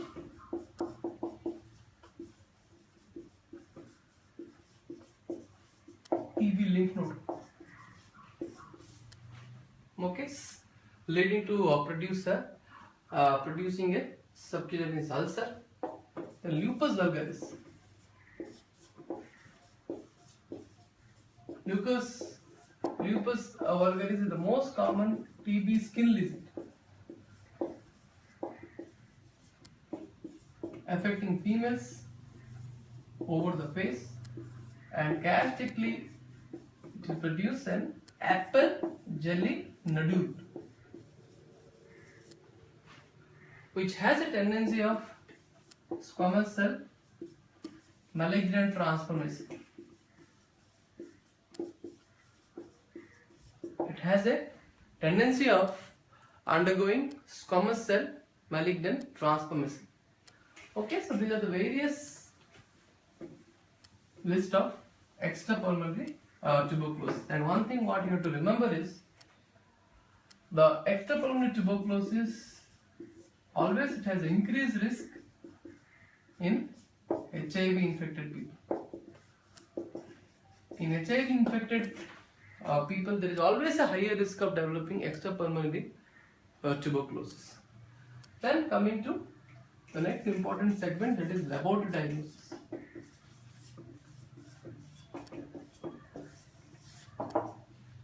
Laboratory diagnosis of tuberculosis, first part is the specimen collection. This again depends upon the site of involvement. As far as the pulmonary tuberculosis is concerned, ideally you have to take 2 sputum specimens. At least two sputum specimen early morning and spot sample. Spot sample as soon as the patient attends you, and again you have to ask the patient to come in the next day morning to collect the early morning sputum sample. Okay. And apart from that extrapulmonary tuberculosis, the specimen would be depending upon the site of involvement.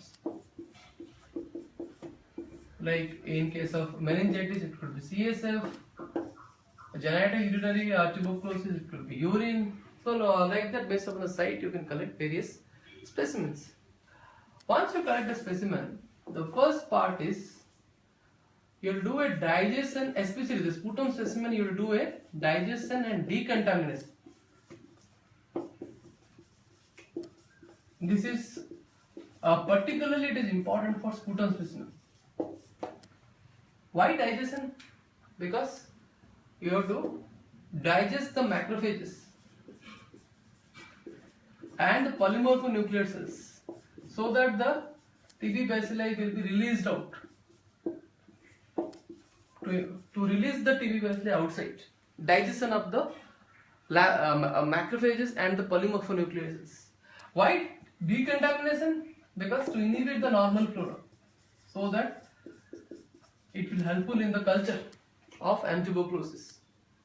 So this is done by using 4% sodium hydroxide, which is popularly called as Petroff's method.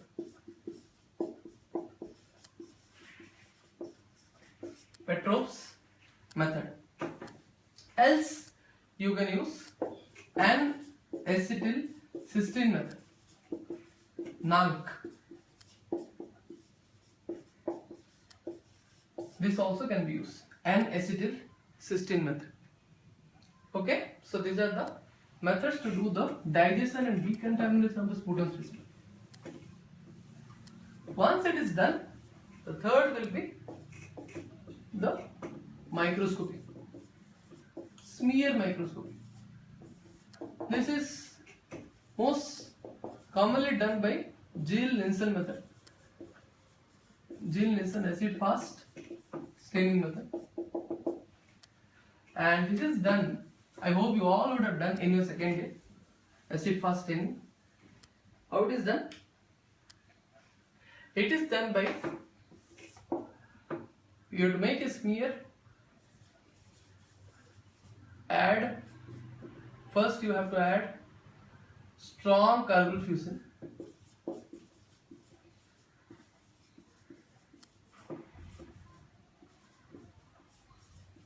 strong carbonyl fusing with intermittent heating, and once it is done, you have to add 25% of sulfuric acid. 25% of sulfuric acid. With this act as a decolorizer.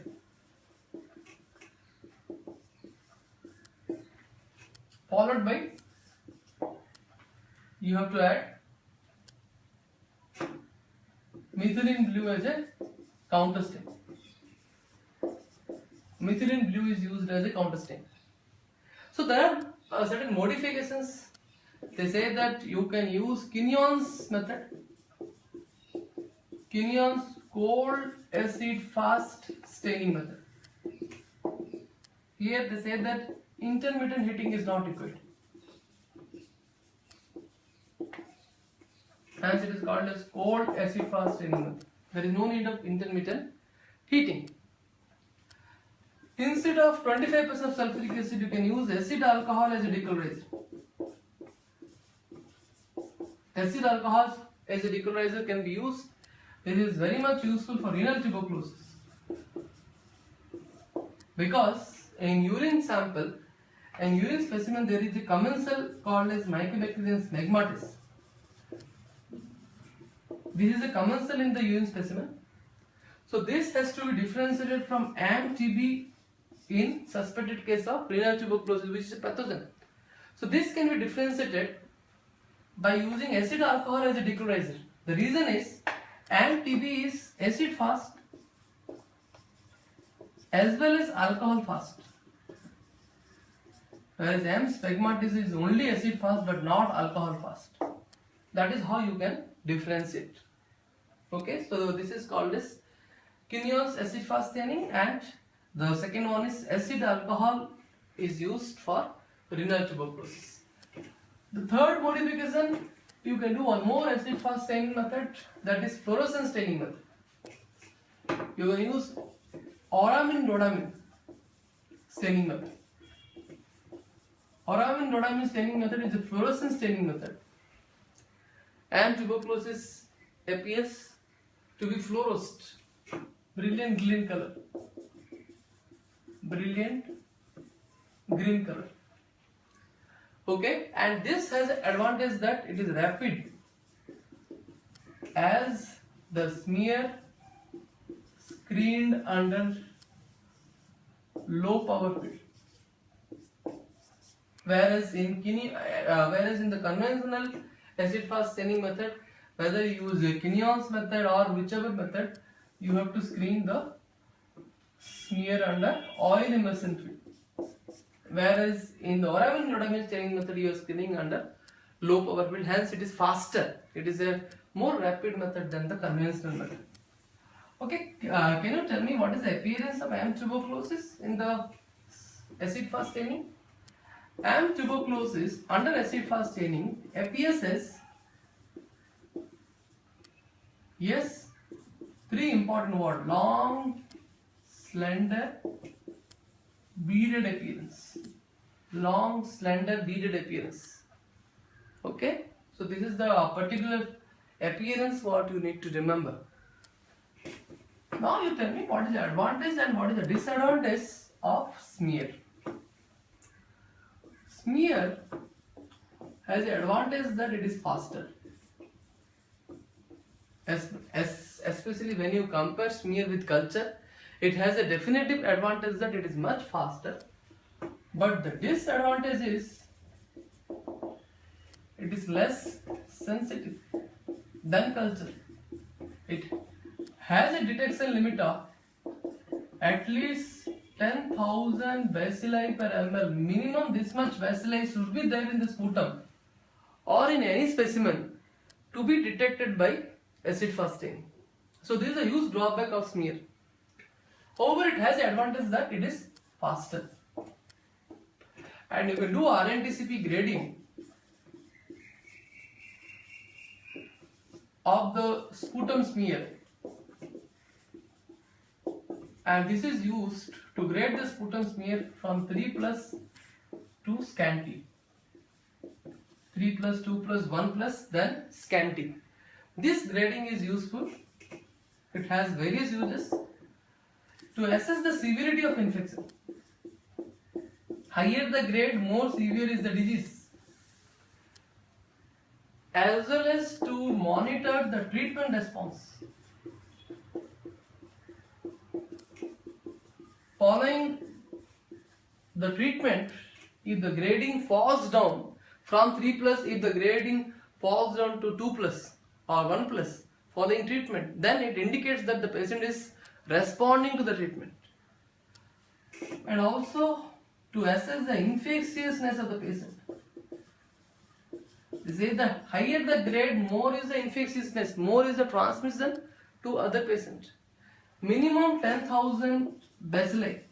This is the minimum load to transmit the infection. So the patient to be infectious, minimum he should have 10,000 bacilli per ml in the sputum specimen. Below which, though the patient is having the organism, but he is non-infectious. Okay, so these are the usefulness of RNTCP grading of the sputum smear. Fine. So let us now focus on the culture. Now we discussed about the smear. What about culture? Culture, most commonly used culture method is Elger medium, Lowenstein-Jensen medium. Lowenstein-Jensen medium. Definitely, the culture has the advantage of more sensitive. It is considered as a gold standard method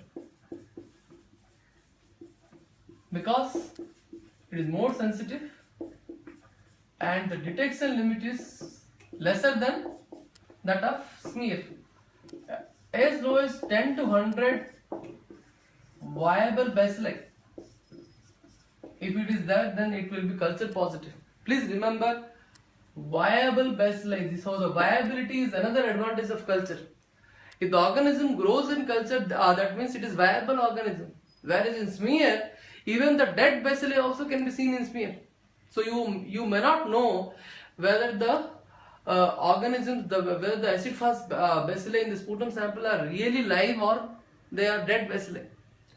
Whereas culture always detects viable organisms. So this is again an advantage of culture. But culture has a huge drawback. The drawback of culture is that it is time consuming. 6 to 8 weeks of incubation is needed to say that it is culture negative. Minimum 6 to 8 weeks of time required for the organism to grow in culture. So this is a huge drawback of culture. Okay. So can you tell me what is the appearance MTB in Elger medium? Appears as rough, tough and buff colony. The colony appears as rough, tough and buff. Okay, so this is a particular appearance what you need to remember. So the drawback is time consuming. It takes so much of time, 6 to 8 weeks of time to grow in culture. That is why instead of conventional Elger medium, there are various automated culture systems available now. Automated cultures like Bactec, Bacteriology, Midget. All this automated culture method has the advantage of it can detect the growth in 2 weeks. Around 2 weeks it will detect the growth. Not even 3 weeks. Just 2 weeks it can detect the growth. Among this, the most important is Midget. It is quite promising. Midget is mycobacterial growth indicator tube. Mycobacterial MGIT, mycobacterial growth indicator tube. It is a fluorescent based detection system. Not only it detects the growth, apart from detecting the growth, it also detects the resistance to the first line anti-tubercular drugs. The first line anti-tubercular drug, the resistance can be detected by midget. So this is another advantage of mycobacterial growth indicator tube or midget. Okay, it is a very important device. Fine. So apart from that, there are various molecular methods of diagnosis. Molecular method, you can go for PCR to detect MTB specific gene. MTB specific gene, like for example IS6110 gene. This is a gene which is specific for Mycobacterium tuberculosis complex. Okay, so this is quite promising, especially for extrapulmonary specimens. Okay, next is you can go for, there is a newer device which is available called as gel probe. Okay, line probe assay.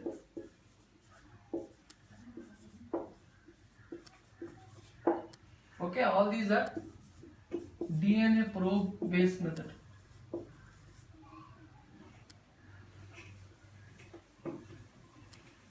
Then the best available automated instrument is Gene Expert.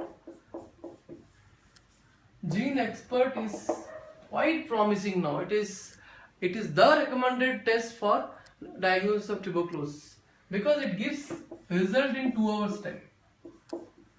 Less than 2 hours it will give the result. Not only it will detect the growth, but also it detects the resistance to rifampicin.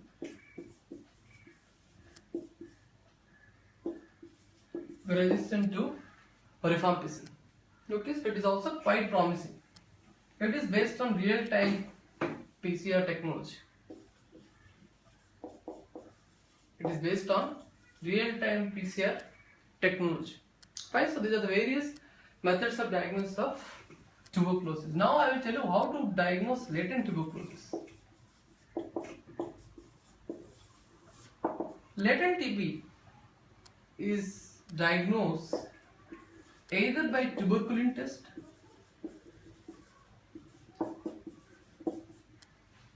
or by recently described IGRA method, that is interferon gamma releases. IGRA, interferon gamma releases. So first let us discuss tuberculin test. Tuberculin test is a conventional method to diagnose latent tuberculosis. Okay. Otherwise, it is done by the most common technique called as Monto technique, Monto test. It's an example of demonstrating hypersensitivity type 4 reaction. Okay, where you are injecting 0.1 ml of PPD antigen. PPD stands for purified protein derivative antigen. It is a crude preparation of M. tuberculosis. This you are injecting intradermally into the forearm. Okay, and you are taking the reading at 72 hours, and this is taken by measuring the induration. At the site of inoculation, you have to measure the width of the induration. The induration will be surrounded by erythema. But please remember, you should not measure the erythema, you have to measure only the induration. If the width of the induration is more than 10 mm, it is taken as positive. 6 to 9 mm, equivocal. Less than 5 mm, considered as negative. So then the question is, if it is positive, indicates what? It indicates latent tuberculosis, not active tuberculosis. Please remember, Monto test, if positive, that is more than 10 mm. In adult, it indicates latent or past infection. Hence, it is used as an epidemiological marker to calculate the prevalence and incidence of infection in a locality. It is the best epidemiological marker of tuberculosis. However, it doesn't speak about diagnosis in adult because it indicates only past infection. It cannot differentiate between active and past infection in adult. In contrast, in infant, Montaut test plays a very important role because it indicates active infection. Hence, it is used as a diagnostic marker in infant. Okay? There are false negative as well as false positive Montaut tests. False negative Montaut tests can be seen in miliary tuberculosis, early or advanced tuberculosis, in HIV infected people, as well as post measles. Following measles also the CMI falls down. Hence the Montaut test will become false negative. Okay, so these are the origin for Montaut test. There are various false negative reactions. Similarly, there are various false positive conditions also where Montaut test will be falsely positive. Example, following atypical mycobacteria and following BCG vaccination. After BCG, after 8 to 14 week of BCG vaccination, Montaut test will become false positive. So these are the conditions you have to remember so that the Montaut test interpretation can be done properly. Okay? So to avoid false positive conditions, there is another method of latent tuberculosis which is called as IGRA. IGRA or interferon gamma release assay. This is one more method of diagnosing latent tuberculosis. It is also quite promising. It has the advantage that it doesn't have false positive conditions because it uses highly specific MTB antigen. That is, there are two antigens used, EZ6 and CFP10. EZ6 stands for excretory secretory antigen 6 and CFP10 stands for culture filtrate protein 10. So these two antigens are highly specific MTB antigen and it is a in vitro test compared to the Montaut test which is in vivo test, whereas IGRA is an in vitro test. You have to collect the T lymphocyte from the patient. The peripheral T lymphocyte is collected from the patient.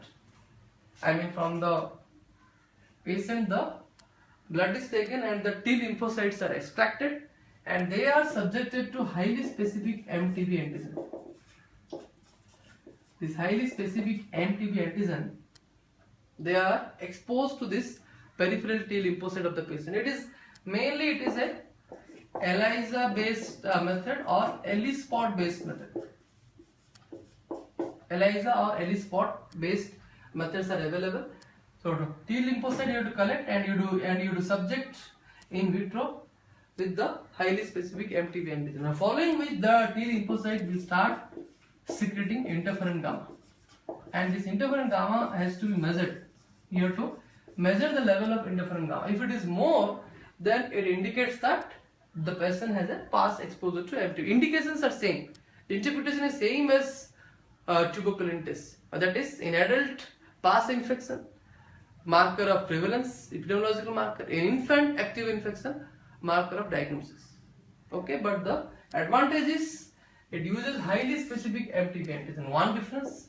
Second difference is it is an in vitro method. Third difference is because it uses highly specific MTB antigen, So there is no false positive condition. That is, the atypical mycobacteria and following BCG vaccination, in these two conditions, IGRA will be negative. IGRA will be negative, whereas Monto test will be false positive. Monto test will be false positive. So this is the advantage of IGRA than the Monto test. Fine. So now we will discuss a bit about BCG.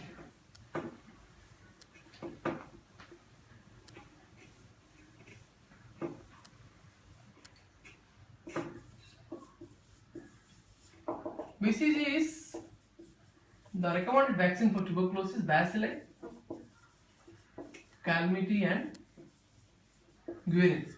So the calmette and guerin are the two scientists who had used Mycobacterium bovis to prepare the BCG strain. So the BCG strain is nothing but it is a live attenuated Mycobacterium bovis strain, and they have subcultured the strain in a medium called as bile potato glycerol medium. So this is the medium which is used to subculture the BCG strain to make it live attenuated. And in India the BCG vaccine is prepared. Where is the BCG lab located in India is Guindy of Chennai. And we use the Danish 1331 strain of Mycobacterium bovis. This is used in, so it is a WHO recommended strain. It is a WHO recommended strain what is being prepared in the BCG lab Chennai. Okay. So how it is given? What are the indications and what are the contraindications and how it is given?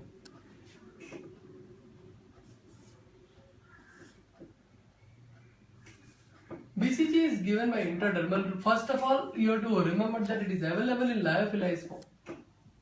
BCG is available in lyophilized form. You have to reconstitute by mixing with normal saline.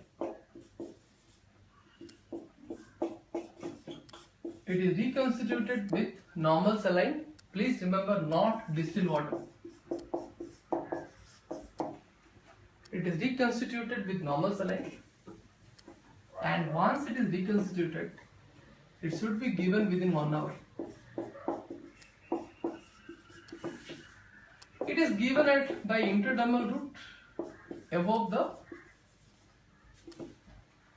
below the incision of left deltoid. Below the incision of left deltoid. And 4 to 8 weeks, within 4 to 8 weeks, the baby will develop a uniform, tiny, healthy scar. So this denotes that the site of inoculation is proper. Intradermal route has been used and it is properly inoculated. Then only this uniform, tiny, healthy scar will be produced within 4 to 8 weeks of inoculation. Then indication and contraindication. BCG is indicated. There are two methods of indications: direct BCG and indirect BCG. Direct BCG is given in high prevalence area like in India. It is directly given at birth. Whereas low prevalence area like the Western countries where the TB prevalence is low, in such case BCG is given at 1 year after performing the Monto test. If the Monto is negative, then only the BCG is given. Otherwise the BCG is not given. So these are the two indications for BCG. And if not given at birth in India, then it can be given maximum up to 2 years. After that there is no need to give BCG vaccines. Why? Because it is expected that by 2 years the baby will have exposure to environmental and mycobacteria, following which he will develop the natural immunity. So BCG should be given at birth in India. If not given, then maximum up to it can be given up to 2 years, but not beyond 2 years.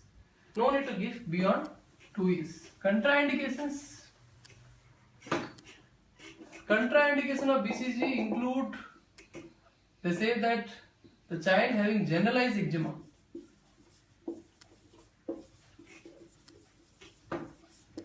then if the mother is AB positive, and if the child is a HIV infected baby. So these are the three conditions where BCG vaccine is contraindicated. Right? If the mother is AB positive, what are the indications and what are the contraindications? Another question what they frequently ask. If the mother is AFB positive, then what are the do's and what are the don'ts?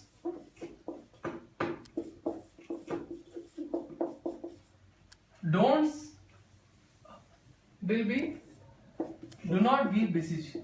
Just now we will discuss. Do not give BCG to baby. Do not separate the baby from the mother. And do not stop breastfeeding.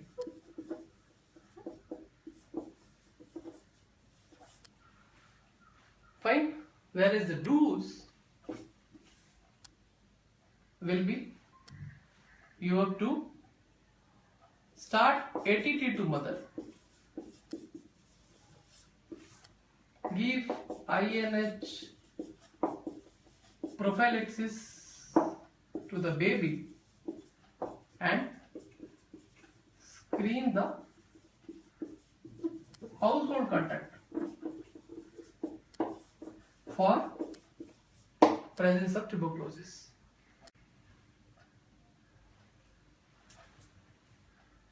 Okay, so now we will discuss about atypical mycobacteria or non-tuberculous mycobacteria. According to Runion's classification, the atypical mycobacteria can be classified into 4 groups: photochromosome,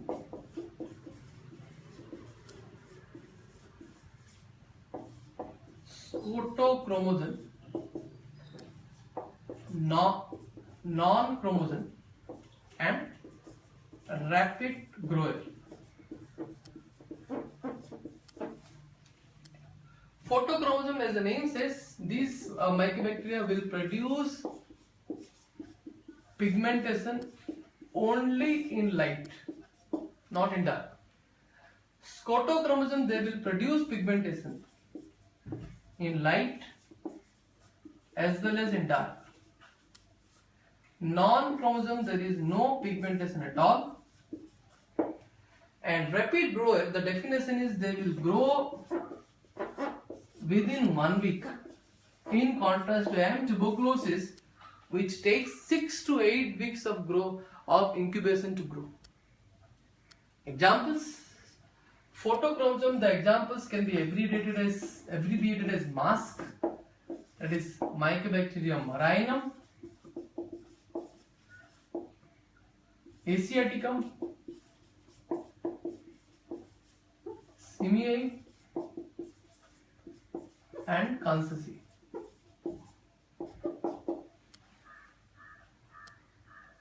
Okay, and the examples of scotochromosomes are abbreviated as SSG, stands for Mycobacterium scrofulaceum,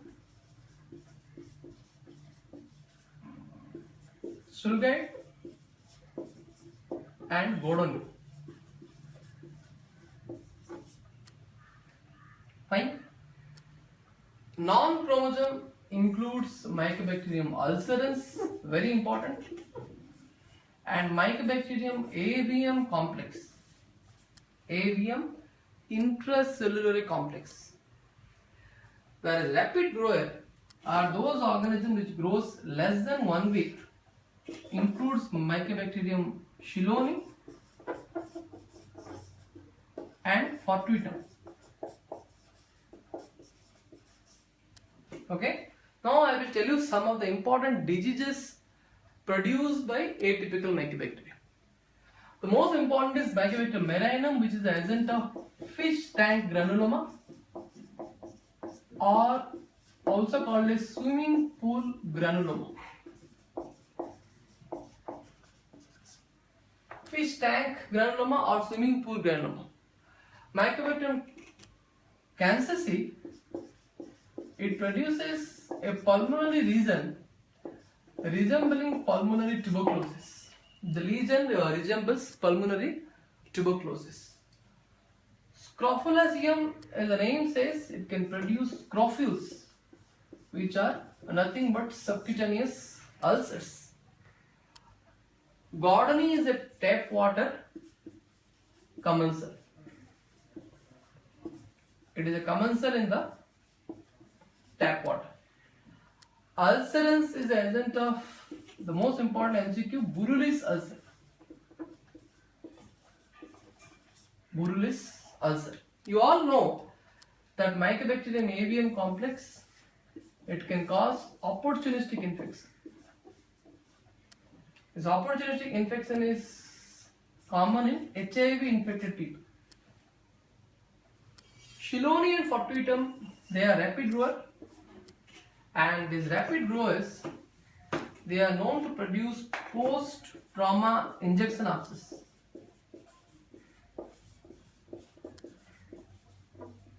Shilloni and fortuitum, they are known to produce post-trauma injection abscess. So this is all about the various important atypical mycobacteria and the important questions associated with them.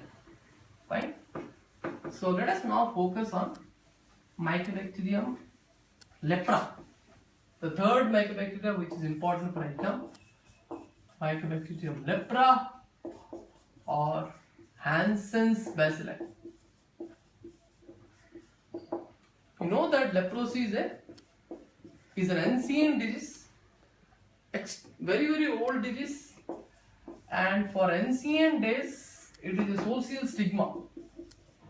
Leprosy patients are always socially outcasted, having a false belief that they can transmit the disease efficiently. Hence, we should not go near to the lepra patient. In contrast, the real fact is, it is a very low communicable disease.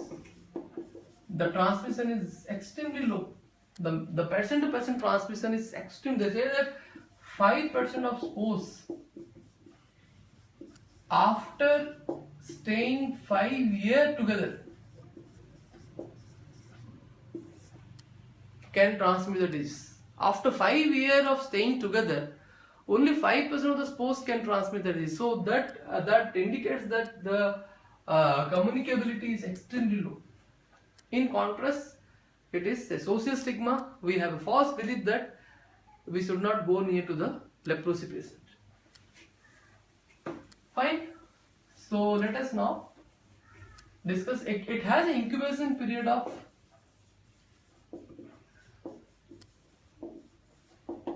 they say that after 2 to 5 years the disease will appear. The clinical manifestation appears only after 2 to 5 years.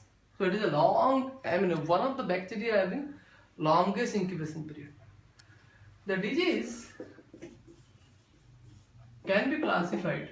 There are various classifications to ascribe leprosy. Basically there are 3 classifications. Ridley-Joplin classification is the oldest and the most famous, most widely used classification. Apart from that, there is a Madrid classification and there is an Indian classification. Whichever classification you use, the basic formula is there are various categories in each classification, and the categories are bipolar. They say that leprosy is a bipolar disease. So based upon the cell-mediated immunity, the categories have been classified, and the two extreme pole of the category will be lepromatous leprosy and tuberculoid leprosy. So these two are the extreme poles, lepromatous leprosy and tuberculoid leprosy are the extreme poles of classification. In between you have certain borderline variety. In Ridley-Joplin classification, the borderline variety are classified as lepromatous borderline leprosy, borderline leprosy, and tuberculoid borderline leprosy. So there are 5 categories in Ridley-Joplin classification: lepromatous leprosy and tuberculoid leprosy are the extreme poles. In between you have lepromatous borderline leprosy, borderline leprosy, and tuberculoid borderline leprosy. In Madrid classification, in between you have indeterminate variety and borderline variety. These two are the thing what is there in between. So there are total 4 stages. Indian classification again same, 2 are there, that is indeterminate and borderline variety. Apart from that, it has one more variety called as pure neuritic variety. So there are 5 stages in Indian classification. First 4 are same as Madrid, plus the 5th one is pure neuritic variety. Okay, so these are the classification. Let us now discuss the differences between the 2 extreme poles, that is lepromatous leprosy and tuberculoid leprosy. Okay, so the differentiating features between lepromatous leprosy and tuberculoid leprosy. LL is always multibacillary, having bacteriological index around 4 to 6, whereas TT is paucibacillary, having bacteriological index of 0 to 1. The skin lesions in LL is always multiple, many skin lesions, and they are symmetrical. Margin is irregular, and many variations, many variety of skin lesions are seen, like multiple nodules, which are described as lepromata.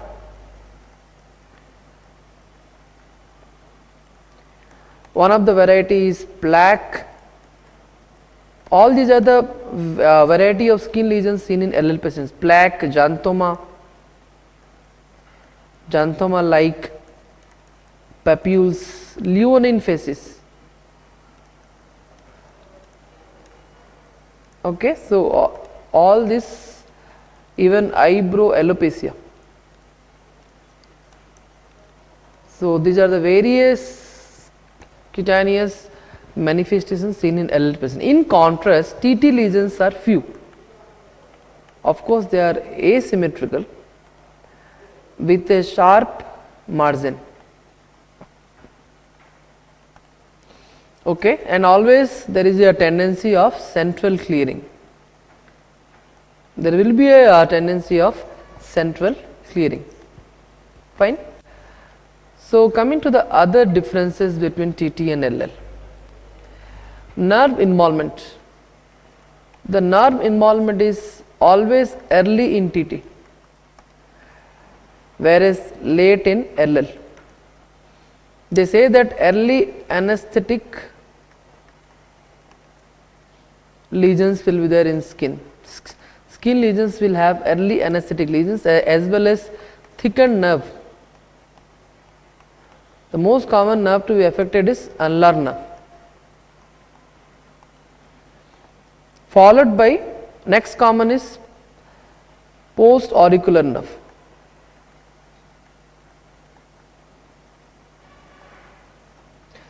nerve abscesses are also seen. This is important in BT, borderline tuberculate variety. Okay, so these are the cutaneous and nerve manifestations. Next is the CMI and AMI. They say that CMI, LL it is low, TT it is normal, and because CMI is low, lepromin test is negative in LL whereas it is positive in TT. In contrast, the humoral immunity or AMI, antibody mediated immunity, TT it is again normal whereas LL it is exaggerated. You will have various autoantibodies will be elevated in LL. That is why VRSA often becomes biological false positive. Biological false positive VRSA is quite common in LL. Okay, so these are the other differences. Then apart from that, they say that macrophages in LL it will be foamy type, foamy or lipid laden macrophage, whereas in TT the macrophages will be epithelioid type. Langhans giant cell, this is again a type of dendritic cells which are absent in LL but they are seen in TT. So these are the differences between LL and TT what you need to remember. Anyway, so these are the manifestations. Sometime you will have deformities. Deformities are also important in leprosy. They say that 25% of untreated individual, they go for various deformity. And the most common deformities include in face, of course I have already told leonine faces, sagging of face, eyebrow loss of eyebrow, all this will be there. Hand ulnar nerve will be affected, you will have claw hand, wrist drop, feet, again foot drop, okay, plantar ulcers, all these may be there. Corneal opacity. Can you tell me why these particular areas are involved? They say that leprosy, M.leprae has a tendency to affect the colder area of the body. They say that it has a tendency to affect the colder area of the body, like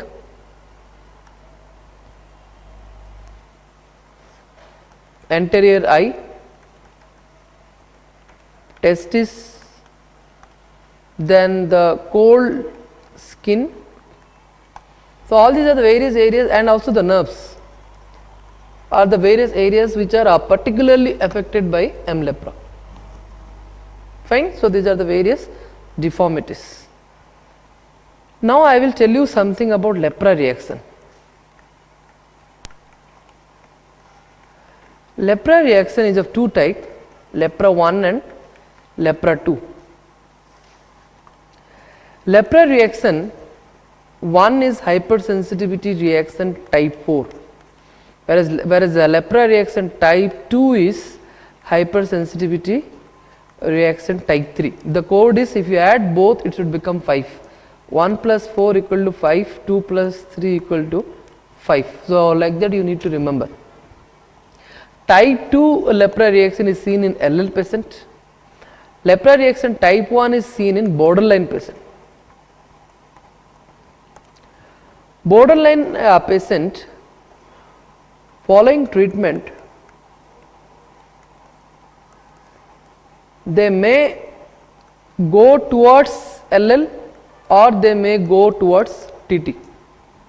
Following the treatment, the borderline patient may progress towards LL or they may improve towards TT. Accordingly, it is called as reversal reaction or downgrading reaction. Either they will downgrade towards LL or they will upgrade, or the reversal reaction will take place towards TT. Okay. So, following treatment, they will either upgrade or they will downgrade, and they say that here the drug of choice is glucocorticoid. Glucocorticoids are the drug of choice, and of course the Th1 cells, they play an important role in lepra reaction type 1. In contrast, lepra reaction type 2 is also called as ENL. ENL stands for erythematous nodosum leprosum. It is called as ENL, and they say that it is usually seen in LL patients. LL patients are multibacillary or paucibacillary? LL patients are multibacillary. So, in a multibacillary leprosy, following dapsone treatment, they say that when you start dapsone in a multibacillary leprosy, all of a sudden the organism will be destroyed and the antigens will be released. Enormous antigens will be, lepra antigens will be released. They will bind to the corresponding antibody, and the antibody antigen complexes, they will be deposited in various places. They will be deposited in various places. Usually they will be deposited in skin to produce nodular lesions, which are called as ENL or erythematous nodosum leprosum. Apart from that, even the other organs are affected, like eyes, testes, kidneys. All these are the various other organs will be affected in lepra reaction type 2, whereas lepra reaction type 1, the other organs are usually not affected. And as far as the drug of choice is concerned, of course glucocorticoid is given first. If it fails, then thalidomide is given, and clofazimine also is an alternate drug which is considered here. And here Th2 cells predominant.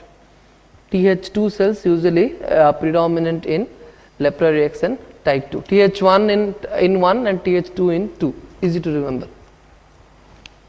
Fine. So, these are about the lepra reactions. Now, we will discuss about epidemiology.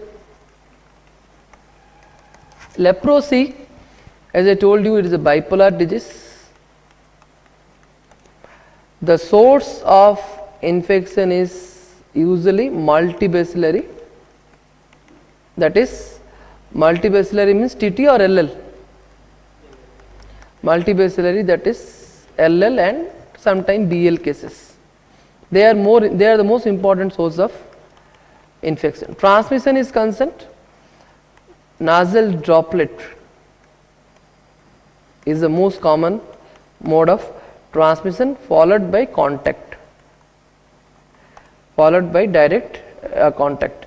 Rare mode of transmission will be breastfeeding, vertical mode, and even tattooing.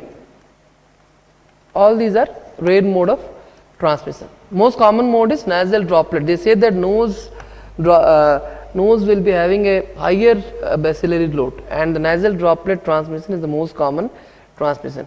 As far as communicability is concerned, leprosy is not highly contagious. As I told you earlier, it is not a highly contagious disease. You need intimate contact.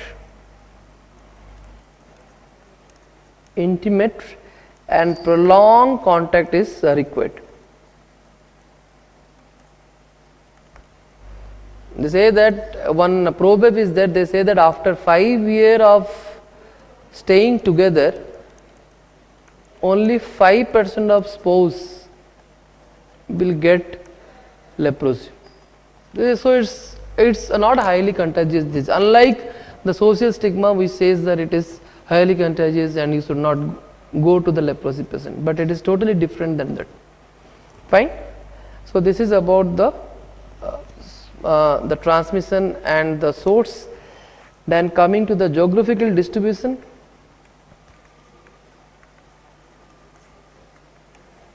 Currently the leprosy is exclusively confined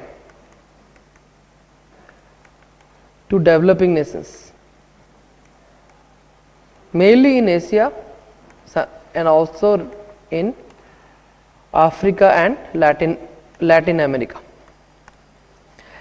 India of course accounts for highest number of cases. Highest number of leprosy cases they reside in India.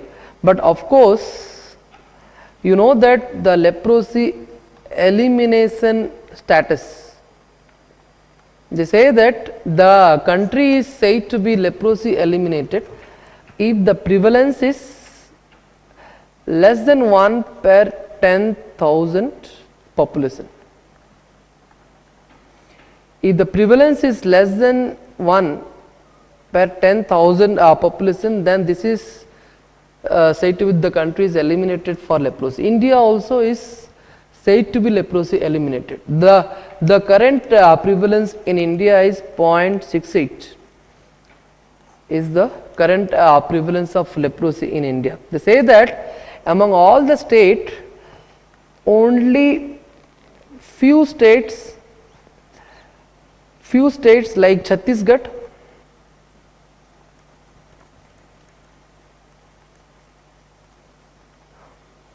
and Bihar also is recently been eliminated. Dadar and Nagar Haveli, this is a union territory. So Chhattisgarh and Dadar and Nagar Haveli are the only state or union territory which remains above the 1, that is more than 1 per 10,000 is only present in these two states, that is Chhattisgarh and Dadar and Nagar Haveli. It was Bihar before, now Bihar, Orissa all are under 1. And overall in India the leprosy elimination status is 0.68. Okay. So this is about the geographical distribution of leprosy. Coming to laboratory diagnosis. Yes, smear microscopy. You know that leprosy is not lepra bacilli is not cultivable. So the most important tool of diagnosis is smear microscopy. Okay, please remember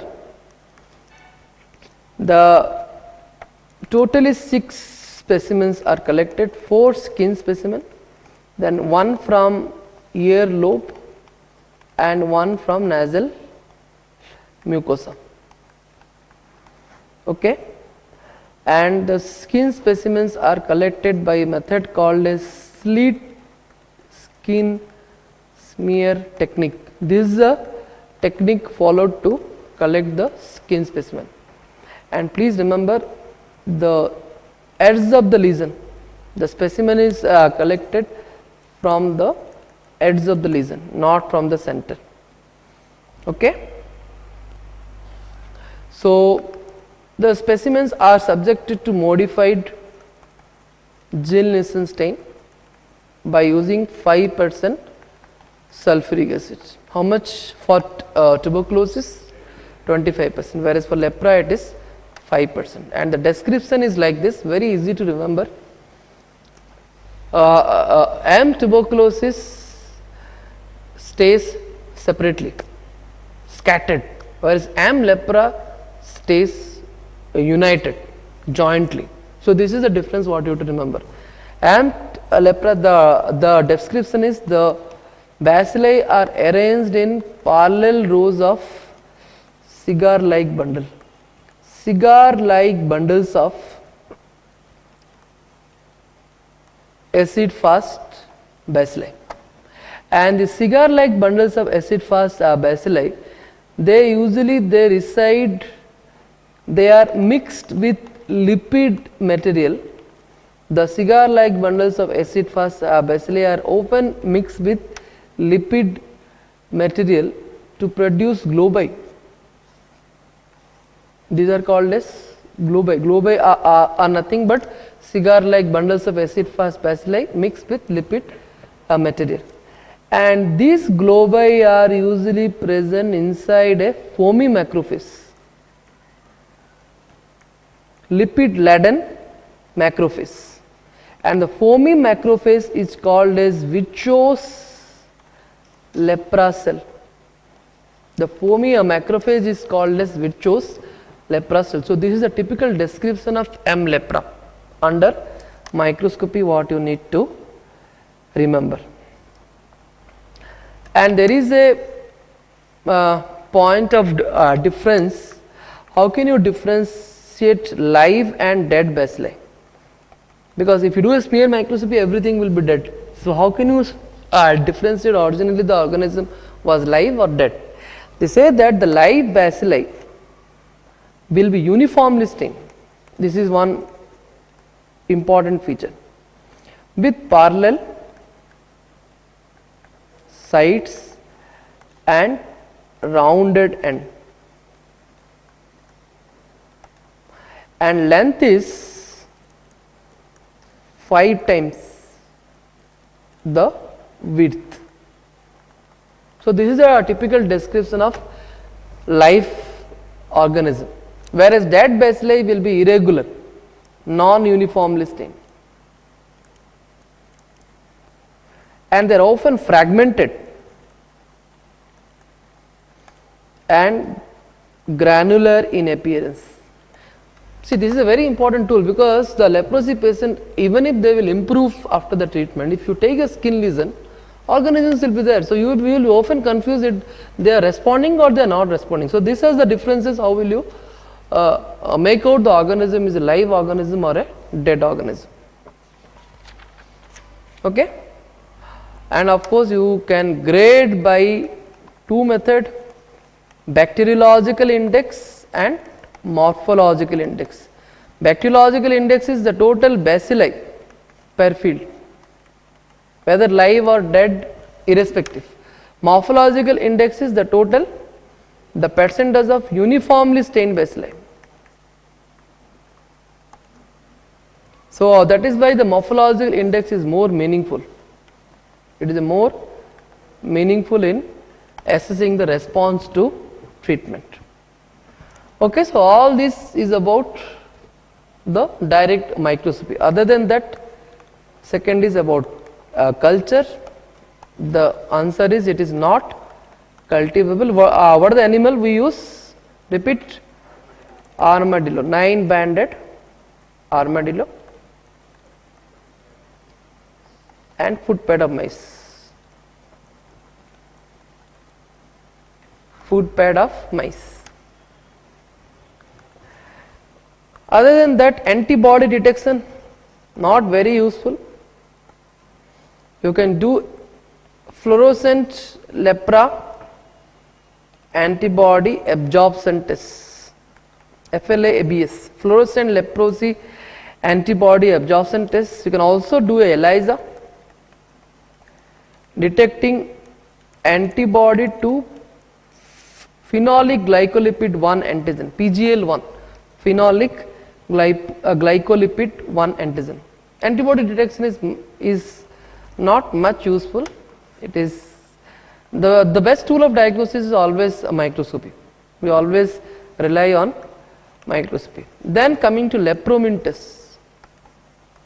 Lepromin test is a method to detect whether your CMI is intact or not. This is again a very important aspect for your MCQs. Lepromin test is it is similar and it is dissimilar to the tuberculin test. In some points it is similar. Like for example the procedure. The procedure is again 0.1 ml of lepromin antigen injected intradermally. The reading, here you take two reading, one you take at 3 days, one you take at 3 weeks, that is 21 days. The 3 days reading is early reading or Fernandez reading, and this is nothing but you are going to look for induration like what you do for tuberculin test reading. The late reading or the Mitsuda reading, here the induration will not be there. Instead of that you will have necrosis, ulceration and nodule formation. And the late reading is the nodule of more than 5 millimeter is considered as positive, and the late reading, if it is positive, it indicates intact CMI. The CMI is intact. And please remember, the interpretation of lepromin test, interpretation of tuberculin test in adult, it is a prevalence marker. Tuberculin test in infant, diagnostic marker. In contrast, lepromin test is neither a prevalence marker nor a diagnostic marker. It is just a marker of CMI. And also it is used to classify the lesion,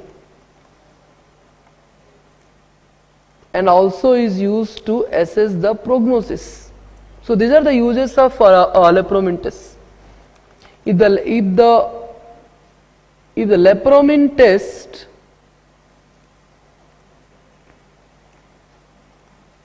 if the test is positive, indicates intact CMI, indicates TT, indicates prognosis good.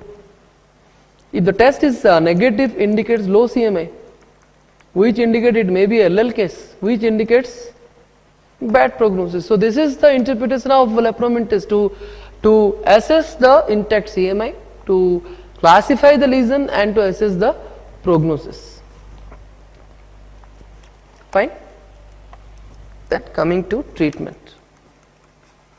Leprosy patient, the treatment depends upon whether it is a paucibacillary case or it is a multibacillary case. This is again a very important aspect. You have to classify. How can you classify it is a pauci or multi? Just like that you cannot classify, there are some criteria. They say that skin lesion 1 to 5 is considered as paucibacillary, 6 or more is considered as multibacillary. Nerve involvement, only one nerve involvement is called as paucibacillary. 2 or more is considered to be multibacillary. It should be smear negative.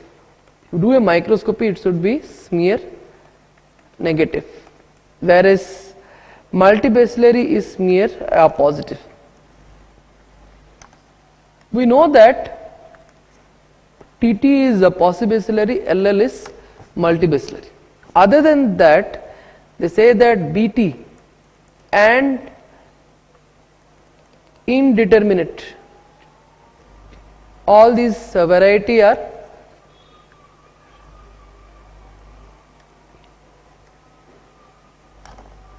paucibacillary.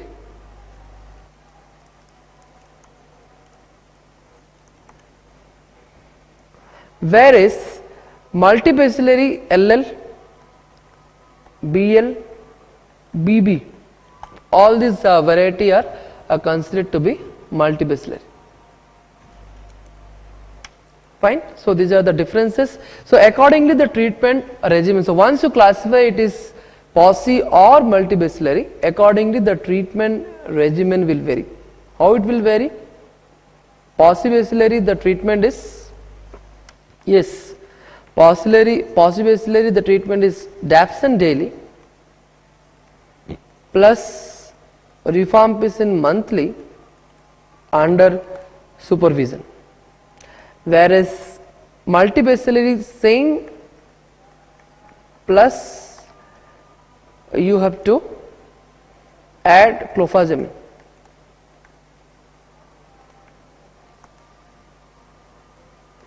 And duration, possibacillary is up to 6 months, multibacillary up to 1 year, or till the patient becomes smear negative.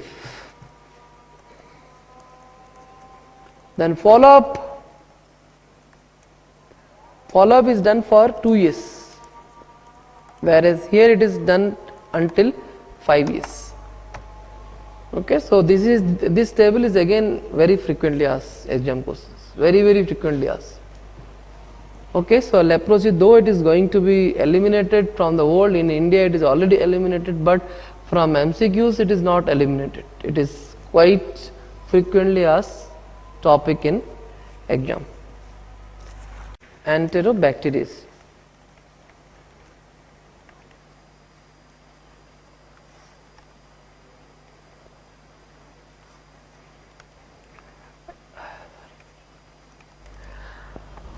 Okay, so family Enterobacteriaceae, there are various organisms, and all these organisms, they have a family property.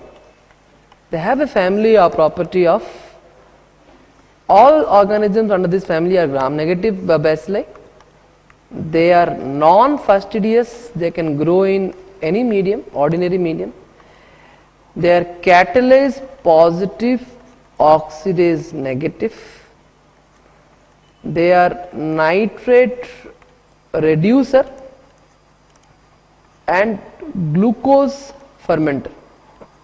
At least they will ferment glucose, plus or minus other sugars, but glucose all will ferment. Okay, so other than that, they are motile with the exception of Klebsiella and Shigella, which are non-motile. And of course, you all know that they are facultative anaerobe. There are some exceptions to this family.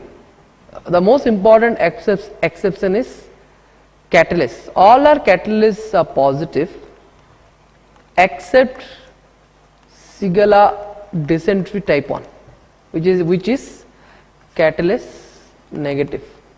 Similarly, all are oxidase negative except Plesiomonas, which is a recently introduced organism into this family, which is supposed to be oxidase positive. Okay, so these are the exceptions to family Enterobacteriaceae. Fine. So, based on lactose fermentation on McConkey agar, you can classify Enterobacteriaceae into lactose fermenting, non-lactose fermenting, and late lactose fermenting. Lactose fermenting, you have E. coli and Klebsiella. Non-lactose fermenting, others. The E. coli and Klebsiella will produce pink colony on McConkey. Others will produce pale or colorless colony. They are NLF. Example: Proteus, Shigella, Salmonella, Yersinia. Okay. Late lactose fermented, the most important example is Shigella soni. Shigella soni, which ferment lactose after 2 to 5 days of incubation. Hence, it is called as late lactose fermenter. So, let us directly start Escherichia coli. E. coli is one of the important human pathogen, and it can produce variety of manifestation. UPEC, that is uropathogenic E. coli, is a strain that produces UTI. UPEC, uropathogenic E. coli. Similarly, the diarrheogenic strains can produce diarrhea. Apart from that, there are various pyogenic strains. Pyogenic strain can cause skin soft tissue infection.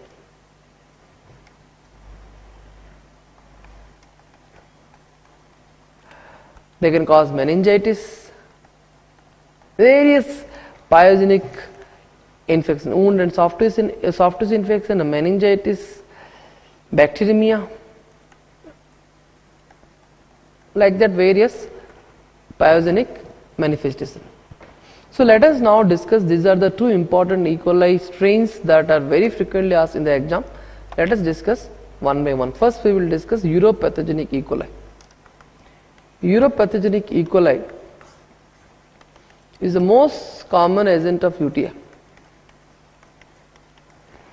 Approximately, they say that maybe 60 to 70% of, around 70% of strains are 70% of UTI is, of course, even more than that is due to uropathogenic E. coli. There are two kind of manifestations. They say that they can produce lower UTI, they can also produce upper UTI. Undoubtedly lower UTI is more common. The root is, lower UTI, the root is ascending infection. Ascending route, the E. coli can, the perianal E. coli can migrate in the urinary tract to cause ascending UTI. Upper UTI, again ascending is the most common route. So the perianal E. coli, if they migrate to infect bladder, they will produce lower UTI. Further migration to the kidneys, they can cause upper UTI. Followed by even the descending route also can cause upper UTI. Usually the descending route means via the hematogenous route. Example, there are various organisms like Staph aureus or Candida, like that there are various other organisms other than E. coli which also can cause descending UTI. By definition, lower UTI, you will have cystitis, urethritis. Upper UTI, you will have pyelonephritis. Pyelonephritis. As far as the virulence factor is concerned, E. coli virulence factor is concerned, lower UTI, the Fimbria producing strain. Because you know that if you want to do a ascending infection, you should have organ of adhesion which will adhere to the urethral epithelium. So for that, the fimbrial producing strains like various fimbria like P. fimbria or mannose resistant fimbria, all these are the various fimbria that are produced by E. coli that will cause ascending infection. Whereas descending infection, capsular strains, usually the capsular strains can cause descending infection. Fine. So these are the differences between upper UTI and lower UTI. Coming to lab diagnosis. Of course, predisposing factor you all know, so I am just briefing you. Females are always having higher risk. Why? Why females are always higher risk of UTI? Because of short urethra and proximity to anus. The urethra is quite accessible to anus, closely placed to anus. Apart from that, pregnancy you will have urinary stasis because of pressure by the fetus. So catheterization, all these are the various predisposing factors. Coming to the laboratory diagnosis, the most common, if you talk about specimen, the most common specimen is midstream urine. Most common specimen. Ideal specimen will be suprapubic aspiration. Suprapubic aspiration is important for coma patient, infants, where you cannot collect the urine sample. And they say that catheterized patient, if the patient is under catheter, how to collect the sample?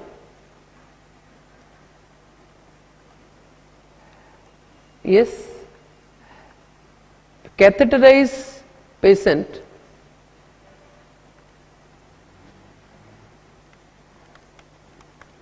you have to collect the sample from the tube, not from bag. Please remember why? Because E. coli can grow in urine sample. They say that urine is a good culture medium. In the bag, if you leave the bag for some time, E. coli can grow and will become more in number. Okay, hence always you have to collect the specimen from the tube. Fine. So after the sample collection, what you can do is you can do the initial screening. Initial screening is done by wet mount.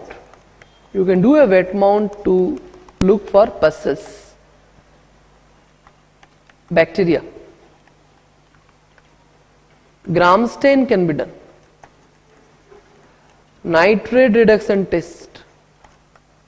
All these are done initially for screening, because in certain labs where more urine samples will be there, 150, 200, 500 samples will be there. It is difficult to do a culture for everything. Hence, they follow the screening of urine sample. Only few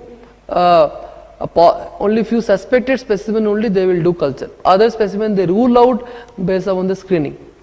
Leukocyte esterase test. All these are the various screening method to be followed first. Followed by you can do a culture. Culture, they say that you can use combination of blood agar and McConkey, or clay agar is used. This is quite popular. Clay agar is a specific medium used for urine specimen. Cysteine, lactose, electrolyte deficient agar. Okay, clay agar is a preferred method when you have a heavy sample load. Okay, so now the question is, if E. coli will grow in culture, it may be a pathogen, it may be a commensal, because you know that E. coli is a normal commensal in the perianal region, in the urethral tract. So while you collect the specimen, of course midstream urine you have to collect, but there is always a chance that midstream urine, the patient may not follow your instruction and it may get contaminated with the periurethral E. coli. So if tomorrow E. coli grows in culture, how to say that it is really a pathogen or it is a commensal just contaminated with urine while collection? So for that they say that you have to quantitate. More than 10 to the power 5 bacteria per ml is considered as significant. This is called as CAS concept. This particular concept is called as CAS concept of significant bacteria.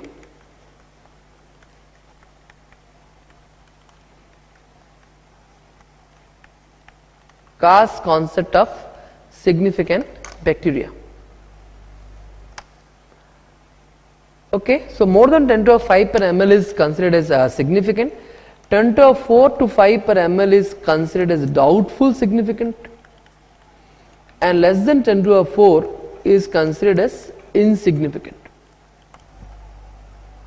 Okay, there are some exceptions to this. Any count or lower count is significant in certain conditions. There are some exceptions to the CAS concept. One of the condition is prior antibiotic.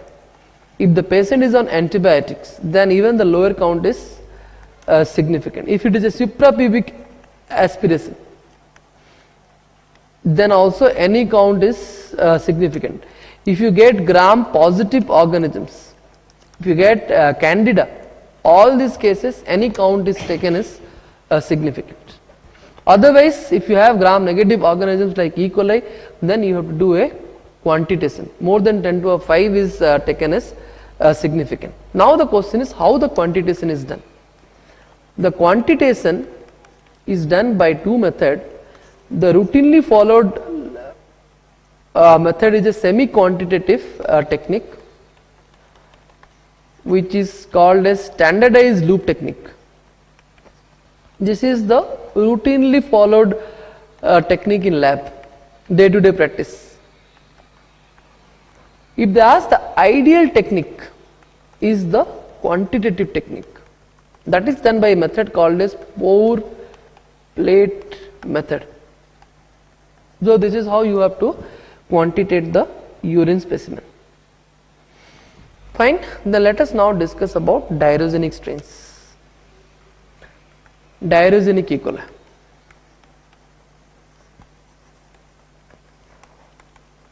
Diarrheogenic E. coli is classified under 6 strains are there: enteropathogenic E. coli, enterotoxigenic E. coli, enteroinvasive E. coli, enterohemorrhagic E. coli, then enteroaggregative E. coli, and the 6th variety is diffusely adherent E. coli. Enteropathogenic E. coli is the second most common cause of infantile diarrhea. Infantile diarrhea. It is non-invasive as well as non-toxigenic. It produces diarrhea by attachment and effacement of GI mucosa. This is a mechanism of producing diarrhea: attachment and effacement of GI mucosa. Enterotoxigenic E. coli is the most common agent of traveler's diarrhea.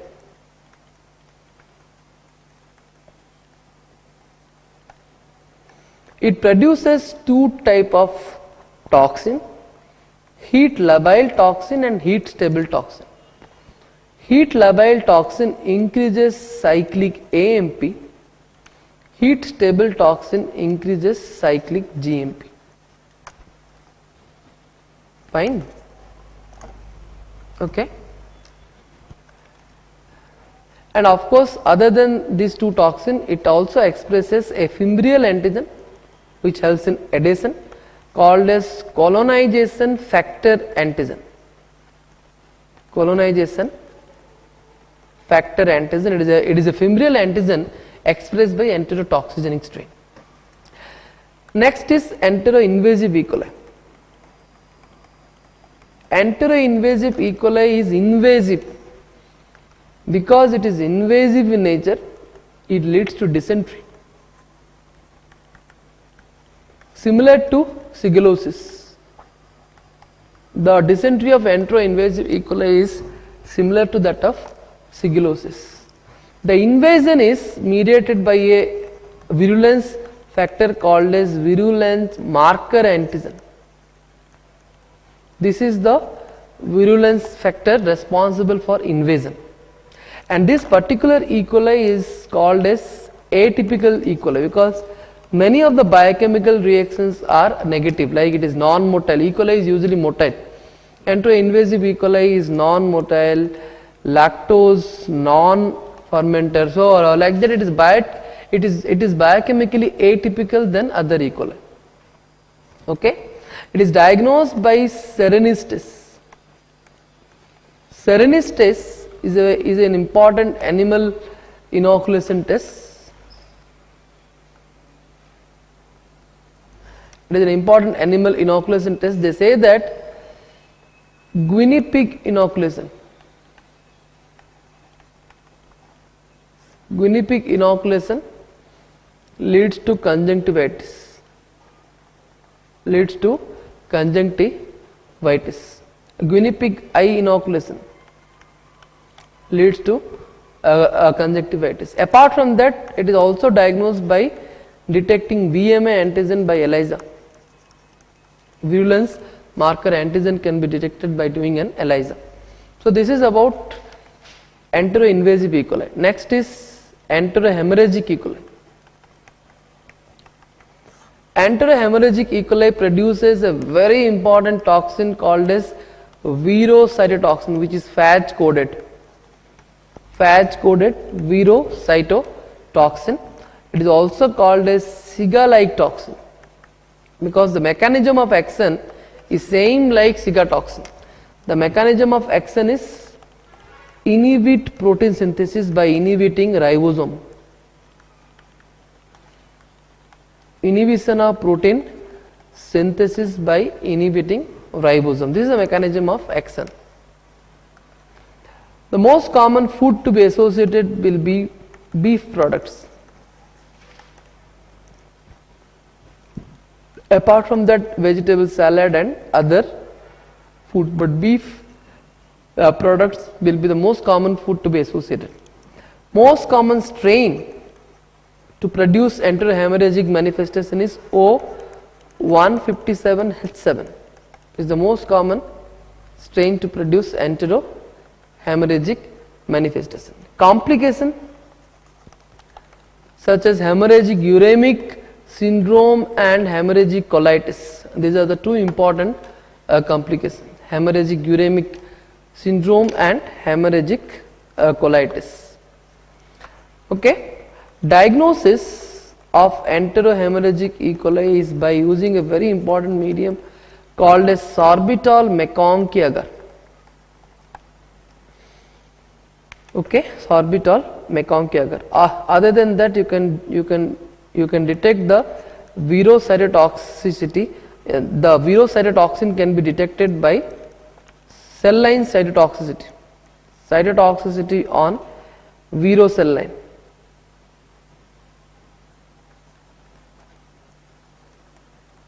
This also can be used. Okay. Next is enteroaggregative E. coli. Enteroaggregative E. coli, they say that why it is called as enteroaggregative, because on F2 cell line it is arranged as stacked brick like fashion. It is arranged as in a stacked brick like manner, hence it is called as enteroaggregative E. coli. It produces a toxin called as yeast. Yeast stands for enteroaggregative heat stable enterotoxin. Enteroaggregative heat stable enterotoxin. Please remember, a recent outbreak was occurred due to O104H4. This is a recently identified strain that has caused acute diarrhea. It has produced an acute diarrhea outbreak in Germany. And it is an enteroaggregative strain. It is a variety of enteroaggregative strain, but the peculiarity is it produces virotoxin, and because it produces the virotoxin, it can produce complication like hemorrhagic uremic syndrome. Okay, so though it produces the virotoxin and hemorrhagic uremic syndrome, but it is more closely linked to enteroaggregative E. coli, not enterohemorrhagic E. coli. Okay, so these are the various morphotypes of diarrhogenic E. coli. Now we will discuss brief about Klebsiella. E. coli and Klebsiella, what are the differences? Both are lactose fermenting, but Klebsiella is mucoid LF. Why it is a mucoid? Because it is capsulated. E. coli is non-capsulated. Klebsiella is capsulated, hence it can produce mucoid LF colony. Klebsiella is non-motile, whereas E. coli is motile. There are various important species.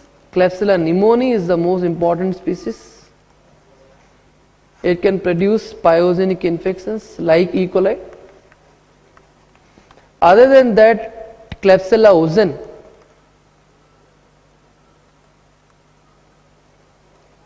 it can produce ozen, or which is also called as atrophic rhinitis. Then Klebsiella rhinoscleromatis, this produces rhinoscleroma. And don't forget, the agent of donovaniasis is classified under Klebsiella now. Which is the agent of donovaniasis? Previously it was called as Calymatobacter. Now it is classified as Klebsiella granulomatis.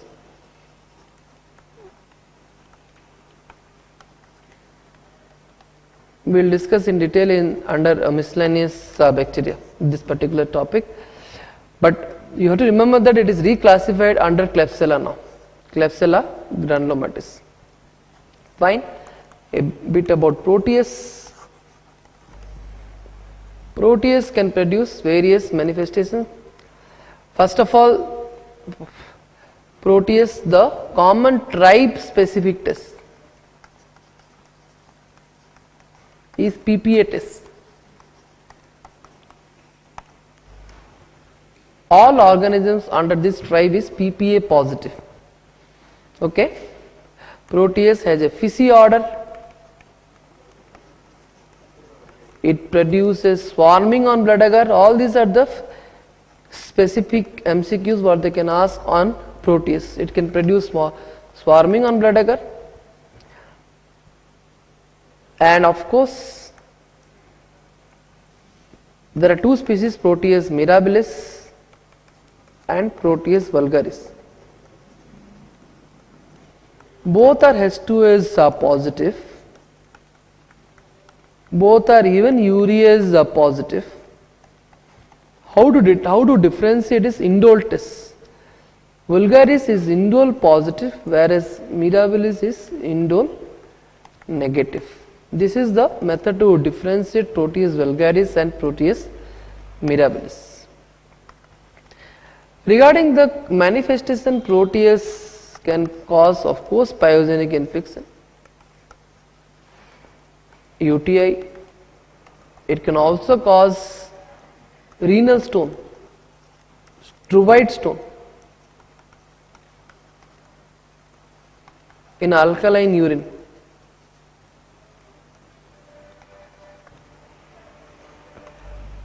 Fine. And there are certain Proteus antigen like OX2, 19 and OXK. These three antigens are used where? They are used in Weil-Felix reaction in the diagnosis of rickettsial diseases. Weil-Felix reaction in the diagnosis of rickettsial disease.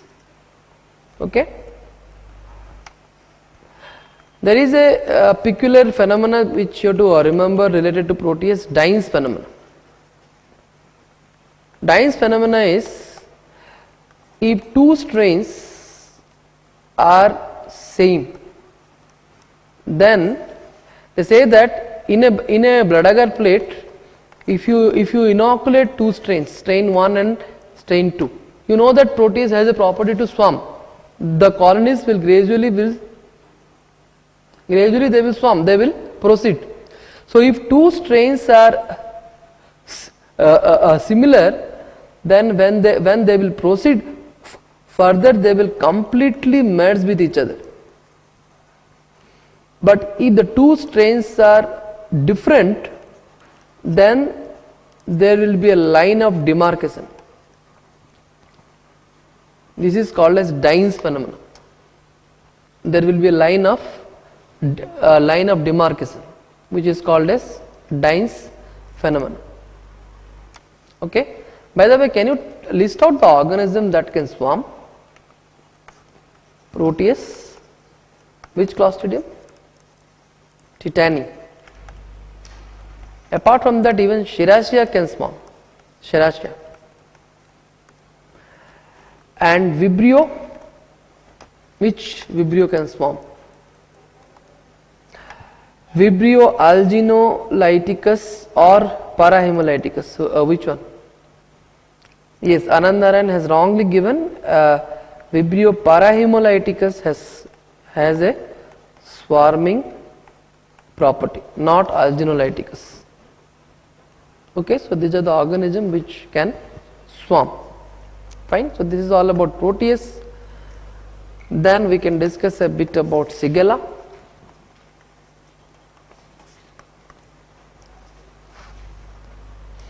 Shigella, there are 4 species. There are 4 important species. Shigella dysentery, boydi, flexneri and soni. The most common species in world is Shigella soni.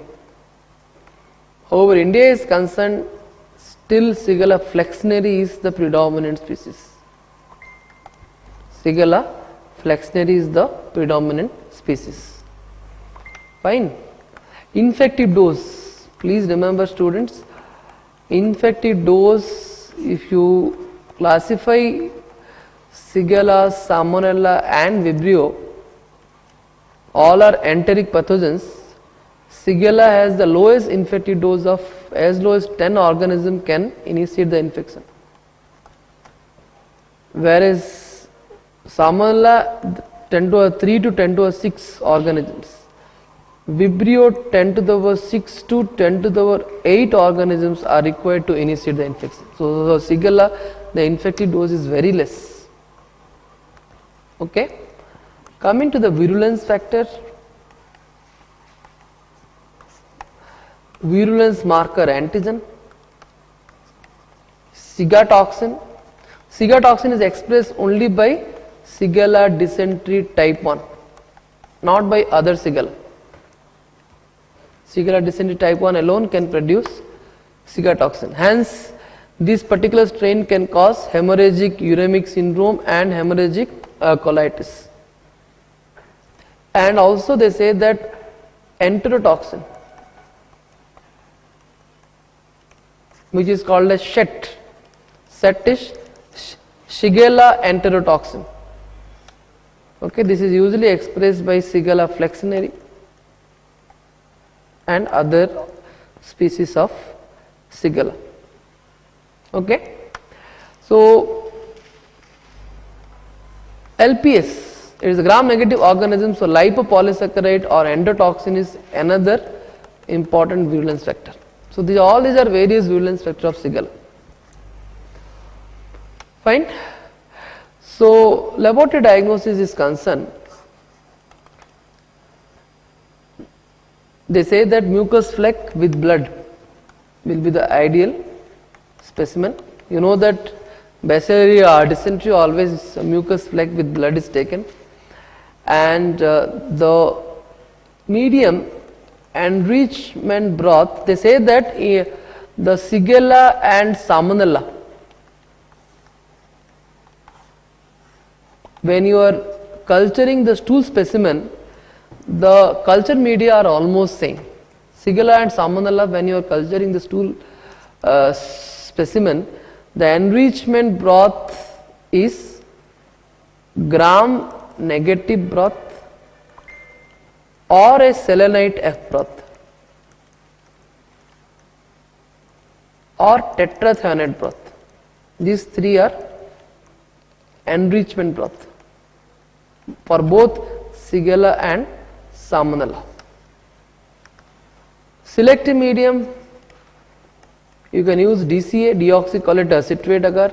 XLD can be used, xylose lysine deoxycholate agar, XLD, or even enteric hectoin agar can be used, All these are various, and Shigella salmonella agar. One more selective medium is SS agar. Shigella salmonella agar. So as I told you, most of the medium for stool processing for Shigella and salmonella are almost same. Okay. Coming to the various biochemical reaction, Shigella is an organism of exception. There are various exceptional property what you have to remember. Like for example, a Shigella is usually NLF, except Shigella soni, which is late lactose fermenter. Shigella are catalase negative, except Shigella dysentery type, catalase positive, like any enterobacteriaceae, except Shigella dysentery type 1, which is catalase negative. They are mannitol fermenter, except again Shigella dysentery, which is negative for mannitol fermentation. So like that, there are various exceptions are there which you need to remember. Okay. Then we will discuss about the next organism, Serratia. Serratia is again a rare pathogen. It is important because Serratia marcescens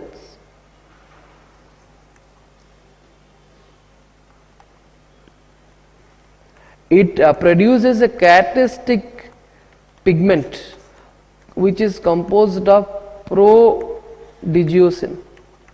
This is a pinkish to red color pigment, and that is why, though it is a commensal in sputum, but it often makes the sputum red color, and that leads to a condition called as pseudohemoptysis. It is a commensal in sputum, but because it produces pigment, so sometimes sputum will be red in color, which is described as pseudohemoptysis. At the same time, you have to remember that the non-pigmented strain of Serratia, this is increasingly reported as hospital strain, hospital infections, hospital acquired infection. Okay, and also it is characteristically it produces a type of butylactamis called as C. butylactamis. Okay, so it is a multi-drug resistant strain. So the pigment producing Serratia marcescens is the usual strain, which is a sputum commensal, whereas nowadays the non-pigmented strains are increasingly reported, and they are hospital strain, and they often cause multi-drug resistant infection. Okay. So next is about Yersinia.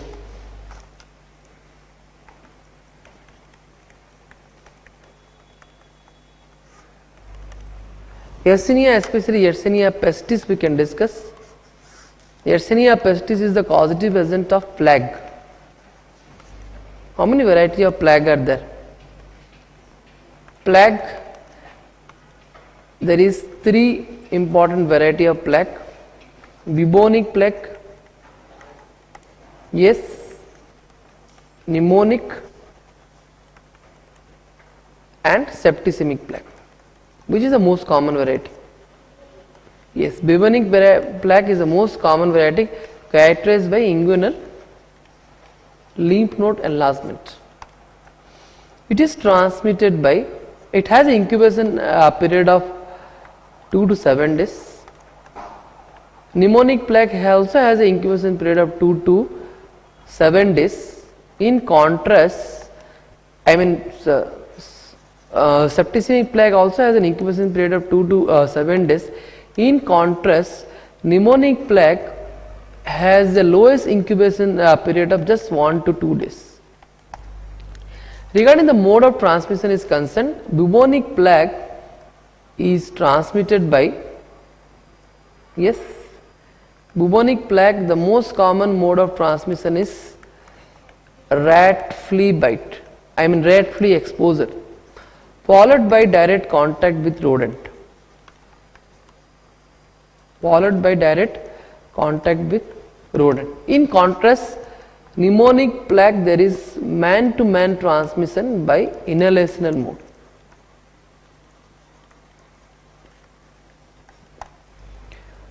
Septicemic plague is usually secondary to either bubonic or pneumonic. Usually it occurs secondary to bubonic or pneumonic plague. Fine. So these are the three variety of plague.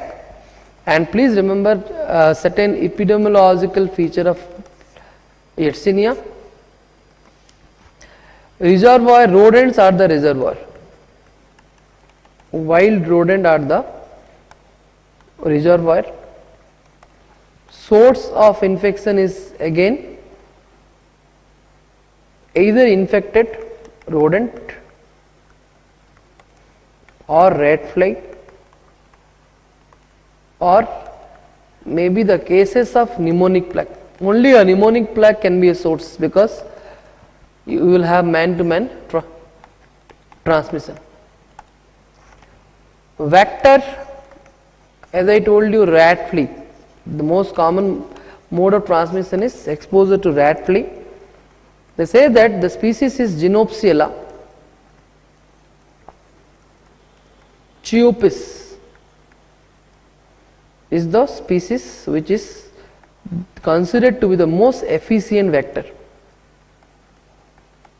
and it is found in North India, whereas Genopsiella astia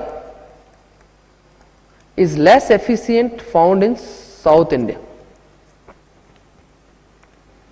Human flea, that is Pulex irritans.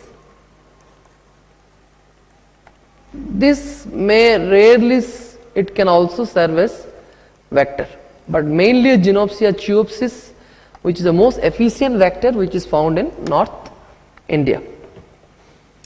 Fine. So this is all about the various epidemiological feature. So coming to the geographical distribution, the recent outbreaks I can outline. In 1994, I'm talking about Indian outbreak.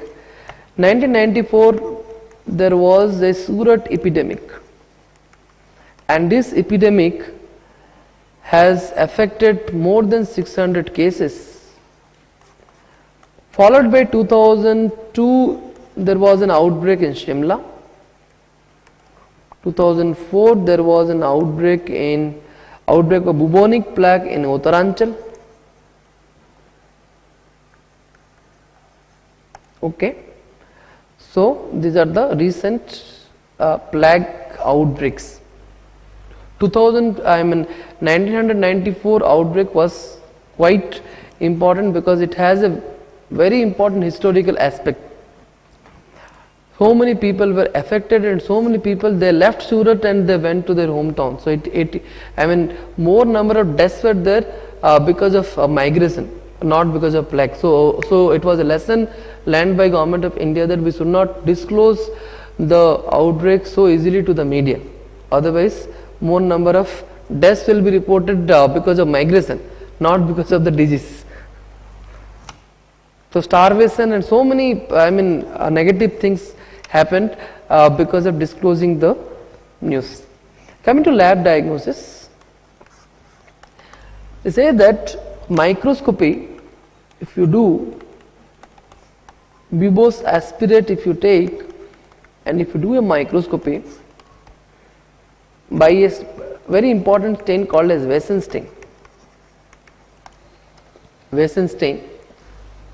Then what you can see is, Wesen stain is nothing but it is a methylene blue stain. Then what you can see is, you can see the typical bipolar appearance. Typical bipolar appearance or ceftipene appearance. Okay. Culture McConkey, it will produce non-lactose fermenting colony. Blood agar, it can produce pigmented colony. And glucose broth, glucose or ghee broth, if you use, then they say that it is described as the growth occurs hanging from the medium, which is called as stalactite growth.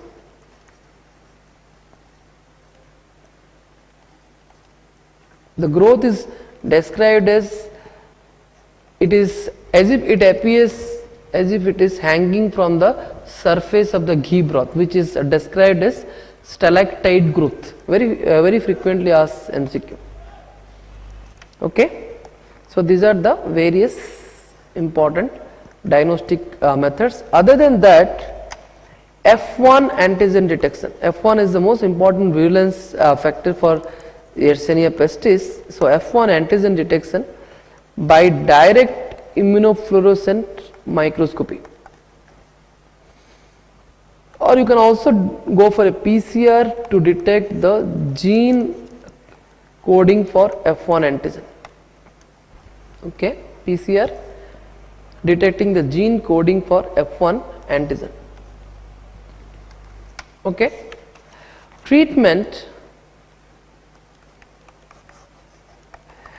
they say that streptomycin was given in the olden days as the drug of choice, of course, but as far as the current recommendations are concerned, they say that gentamicin is more superior, hence it is recommended now as the drug of choice than streptomycin. Olden days streptomycin was given, now gentamicin is given as the drug of choice. Please remember, beta-lactams are not effective.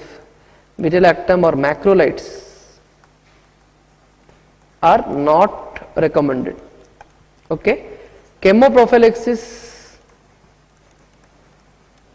the drug of choice is doxycycline, and please remember, it is recommended not in general.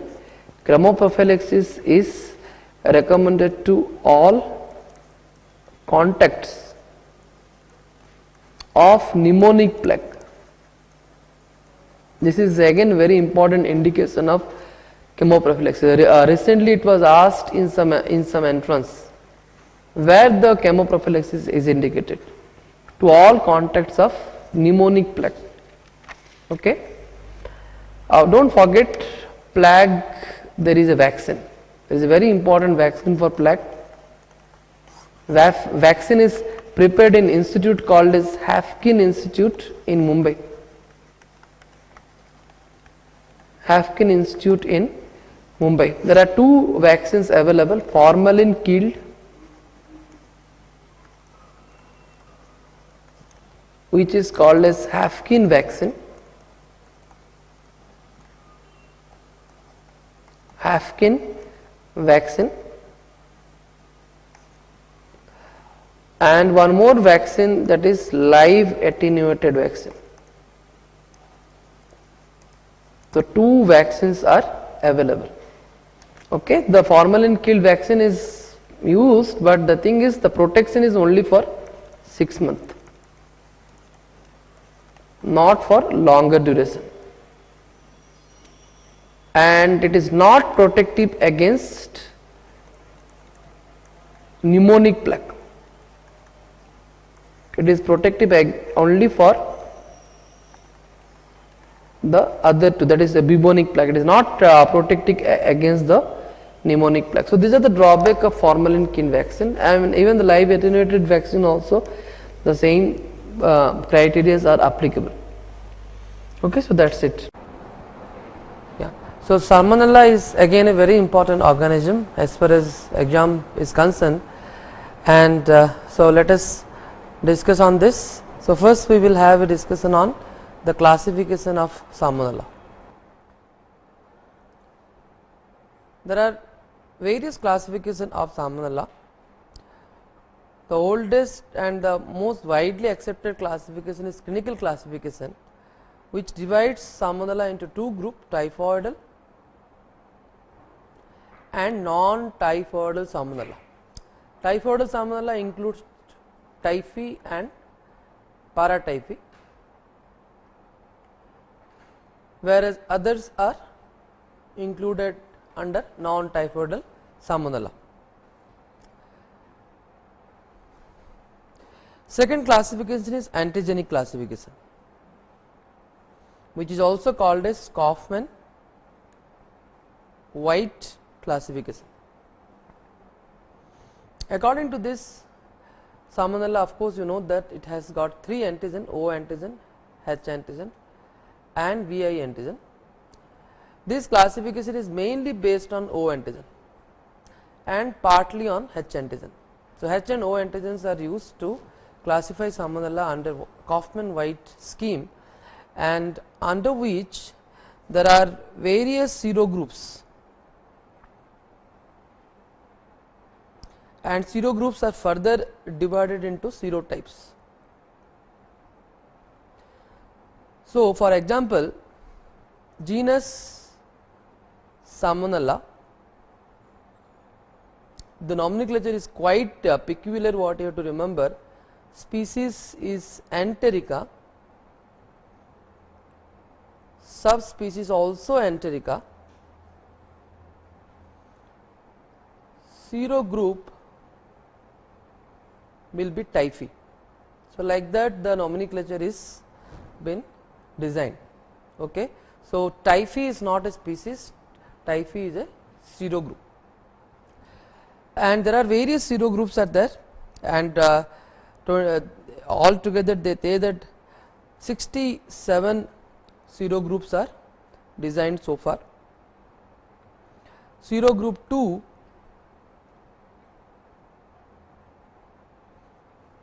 is a serogroup which contains Salmonella paratyphi A, and serogroup 4 contains Salmonella paratyphi B, serotype 9 contains Salmonella typhi.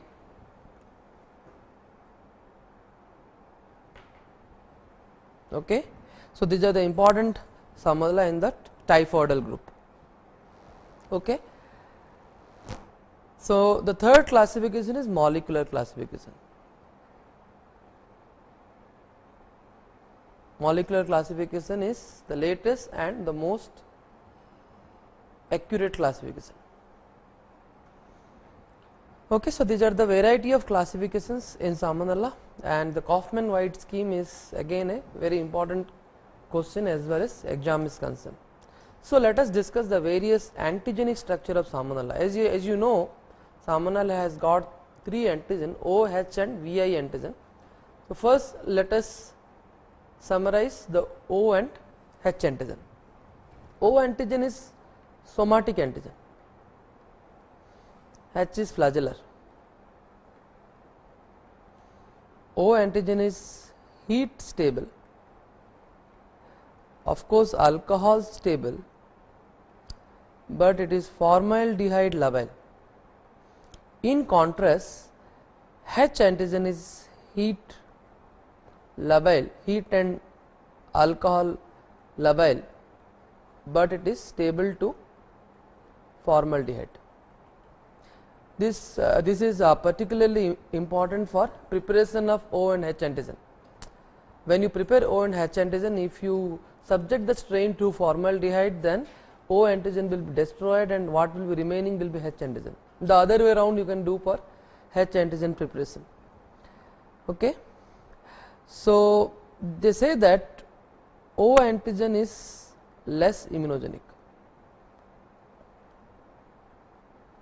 In contrast, H antigen is more immunogenic. Less immunogenic means what? The O antibody titer is always less, whereas H antibody titer will be raised to a greater extent.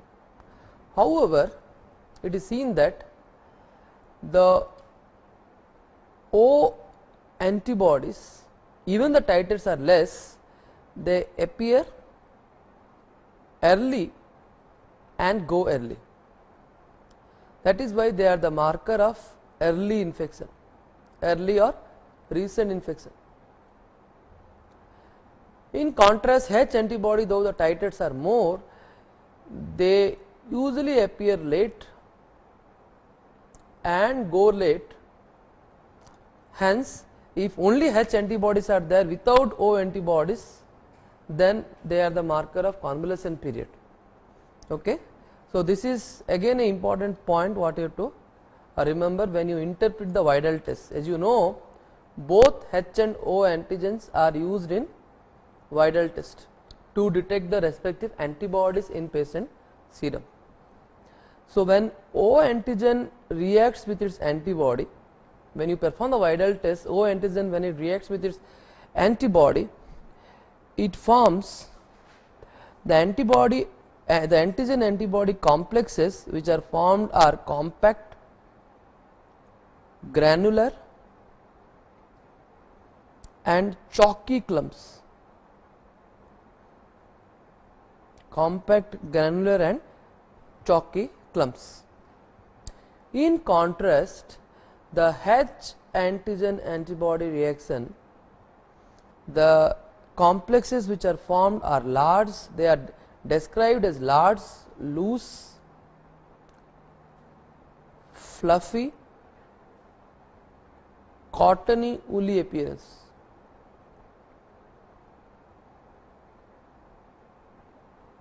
An optimum temperature for the reaction is 37 degree, whereas for O antigen antibody reaction the optimum temperature for agglutination is 55 degree. Okay. So, these are the general concepts what you have to remember. When we will discuss Widal test later, all this will be useful to interpret the Widal test results. So, now let us discuss the VI antigen.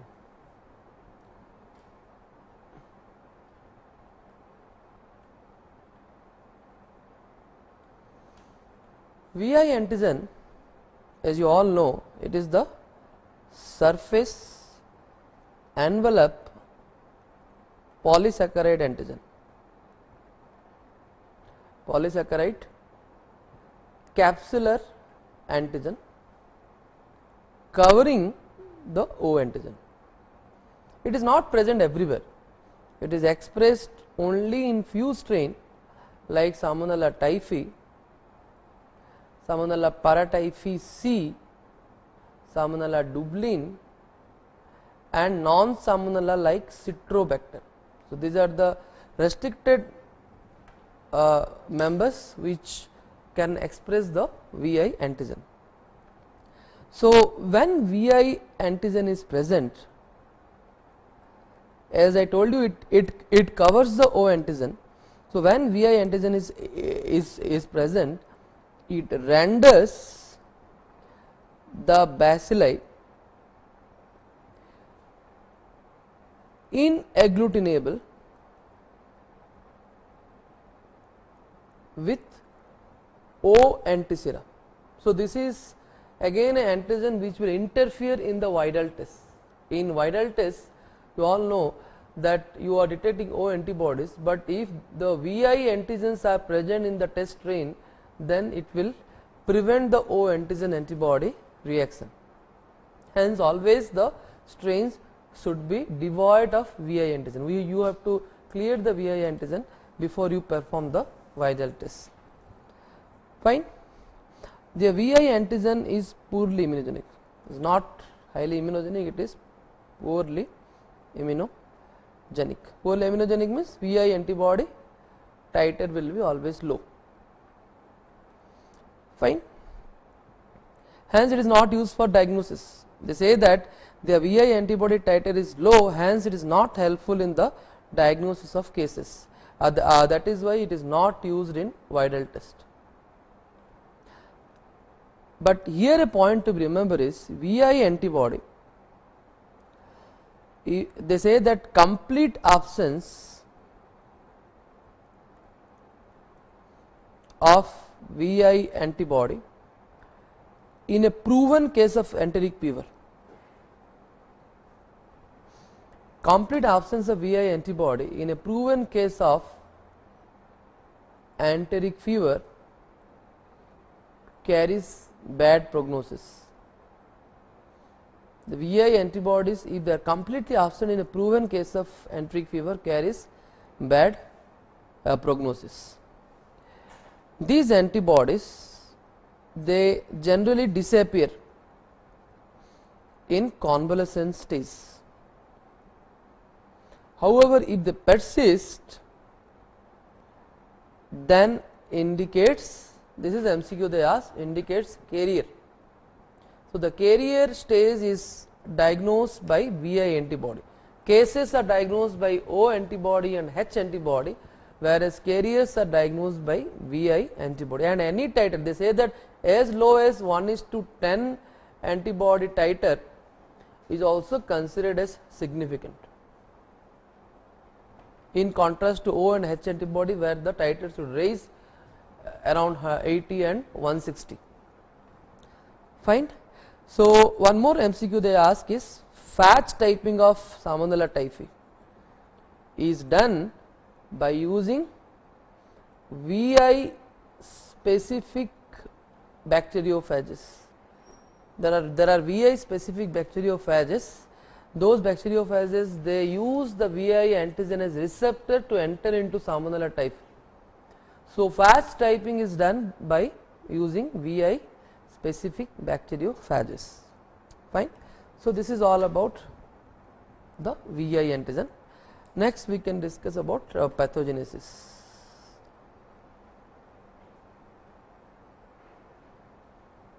Pathogenesis, again the mode of transmission is oral mode through contaminated food and water. Okay. So, the food hygiene, if you maintain, then you can prevent enteric fever. You will be knowing one of the famous cook, which who was later called as Typhoid Mary.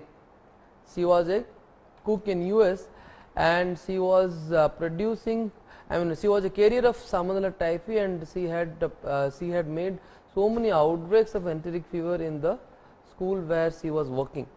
So, food hygiene is the most important thing.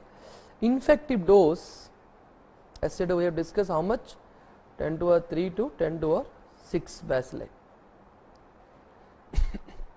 Of course, do not forget, if you consider about the risk factor that will promote the infection, stomach acidity. If the conditions that decreases, that leads to decrease of stomach acidity, will promote the enteric fever transmission. So, like for example, less than 1 year of age, antacid intake, achlorohydria, all these are the conditions where the stomach acidity will be decreased. All this lead to increased chance of transmission. If your intestinal integrity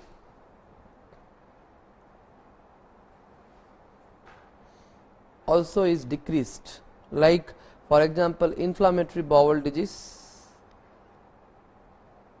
prior history of GI surgery, or even prior intake of antibiotics, all this can lead to decreased intestinal integrity, and as a result the transmission is favored. Fine. So, these are the various aspects what you need to remember. Let us now discuss after transmission what happens. Entry. They say that Salmonella enters in the GI epithelium through a particular cells called as M cells. M cells are the specialized cells present in the GI epithelium. They say that M cells are modified epithelial cells. How they are modified? you know that the columnar epithelial cells will be like this, whereas M cell are the modified epithelial cell. They are say that they are the flat cell, they are flat, their villi will be shortened, they are flat cells and they have a big basolateral pocket and they are flat, the villi will be flat, they are shortened villi. So, these are, so the modified epithelial cells which are called as M cell, this is the site of entry of Salmonella. This is how this is where the organism enter, and don't forget M cell is the site of entry of various organisms like Shigella, Salmonella, Vibrio, poliovirus. Like that, there are number of important organisms, enteric pathogens that channel inside through the M cell. And this entry of Salmonella occurs by a phagocytosis called as bacteria mediated endocytosis. The process of entry is called as bacteria. The second step after they enter through M cell by a process called as bacteria mediated endocytosis. So, once it is entered inside, they reside inside the vacuole. Inside the epithelial cell there is a vacuole, and inside the vacuole the organism reside. Okay. And then they are delivered to the basolateral pocket. From the vacuole they are delivered to the basolateral pocket. So, the organism will be delivered to the basolateral pocket. They will come and they will lie in the basolateral pocket, and basolateral pocket is the place where plenty of T lymphocyte and macrophages will be there. So, those T lymphocytes now in the basolateral pocket, the bacilli will be taken off by the macrophages and they will be carried out into the bloodstream. So, this is how the infection sets in. Infection sets in via the bloodstream. They can go to various organ. They can go to various organ. Okay, so this is how the pathogenesis occurs, and there are various virulence factor like type 3 secretory system of Salmonella typhi will help in entry and multiplication.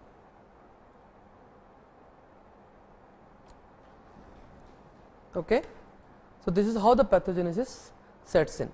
Salmonella pathogenesis is important, and if you are a second year student, then of course it is a very important aspect in your MBBS exam. Then clinical manifestation. Entry fever is not a rare disease, it is quite common in India. The clinical manifestations are very typical, characterized by a fever which is described as step ladder pattern. It is a type of prolonged and continuous fever. Apart from that, other manifestation like headache, chill, myalgia, all these will be there. Decreased appetite, rashes which are described as rose spot. It is seen around 30% of individuals at the end of first week. Rose spot, rashes are more, these rose spots are more prominent in white skinned individual. In Indian patient it is less prominent. Okay. The late intestinal, of course you will have pain abdomen, etc. The late manifestation intestinal manifestations will be GI bleeding, ulcerations, intestinal perforation. First ulceration that can lead to intestinal perforation. This usually occurs around 3 to 4 weeks of interval. Late intestinal manifestation. Neuropsychiatric complication. Among the complication, neuropsychiatry complication. So this is described like meningitis. It can ranges from meningitis cerebellar ataxia, which is together described as the delirium also will be there, which is called as muterism delirium or coma vigil. Okay. So these are the various neuropsychiatric manifestations. So why it is called as typhoid? The typhoid word is related to neuropsychiatric manifestation. Even the typhus fever in rickettsia, there is a neuropsychiatric complication. It will be temporary. When the patient will recover, these complications will gradually decline. And don't forget, late manifestation you will have hepatosplenomegaly also. Hepatosplenomegaly, relative bradycardia. All these are important signs.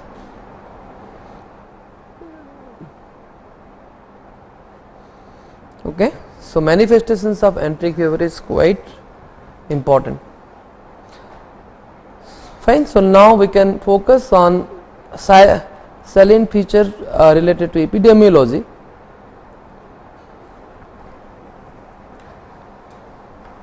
As far as epidemiology is concerned, host humans are the most important host. Please remember the main difference between typhoidal salmonella and non-typhoidal salmonella. Non-typhoidal salmonella you will have animal reservoir, whereas typhoidal salmonella humans are the principal host. Okay.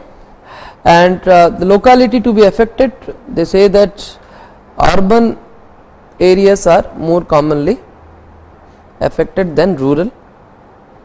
And don't forget young children, age wise,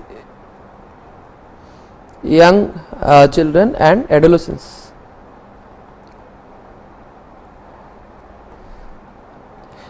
Most important risk factor, poor sanitation. As I told, it is transmitted by food and water.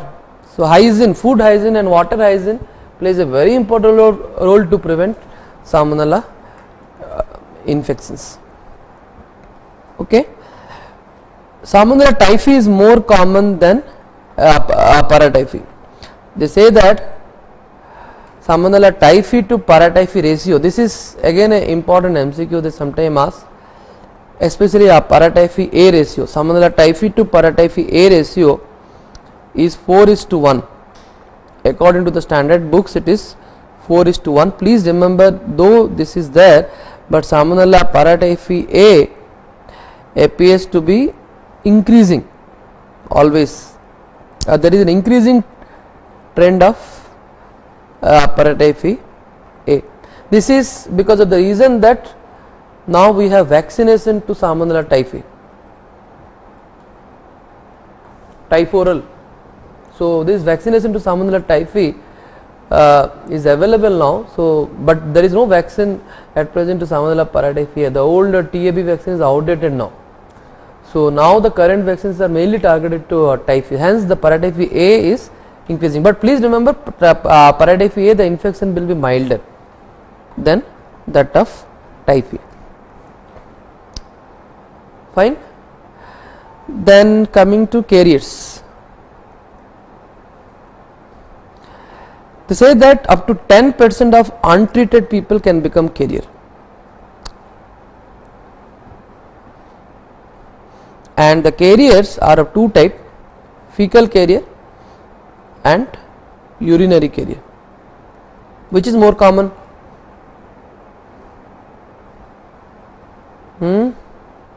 Fecal carrier is more common. they say that they multiply in gallbladder and are excreted in feces. Urinary carrier is rare, but it is particularly associated with schistosomiasis, schistosoma infection, especially hematobium, schistosoma hematobium infection, and they usually multiply in kidney. The multiplication will take place in kidney and they are excreted in urine. They are also common if you have urinary tract anomaly.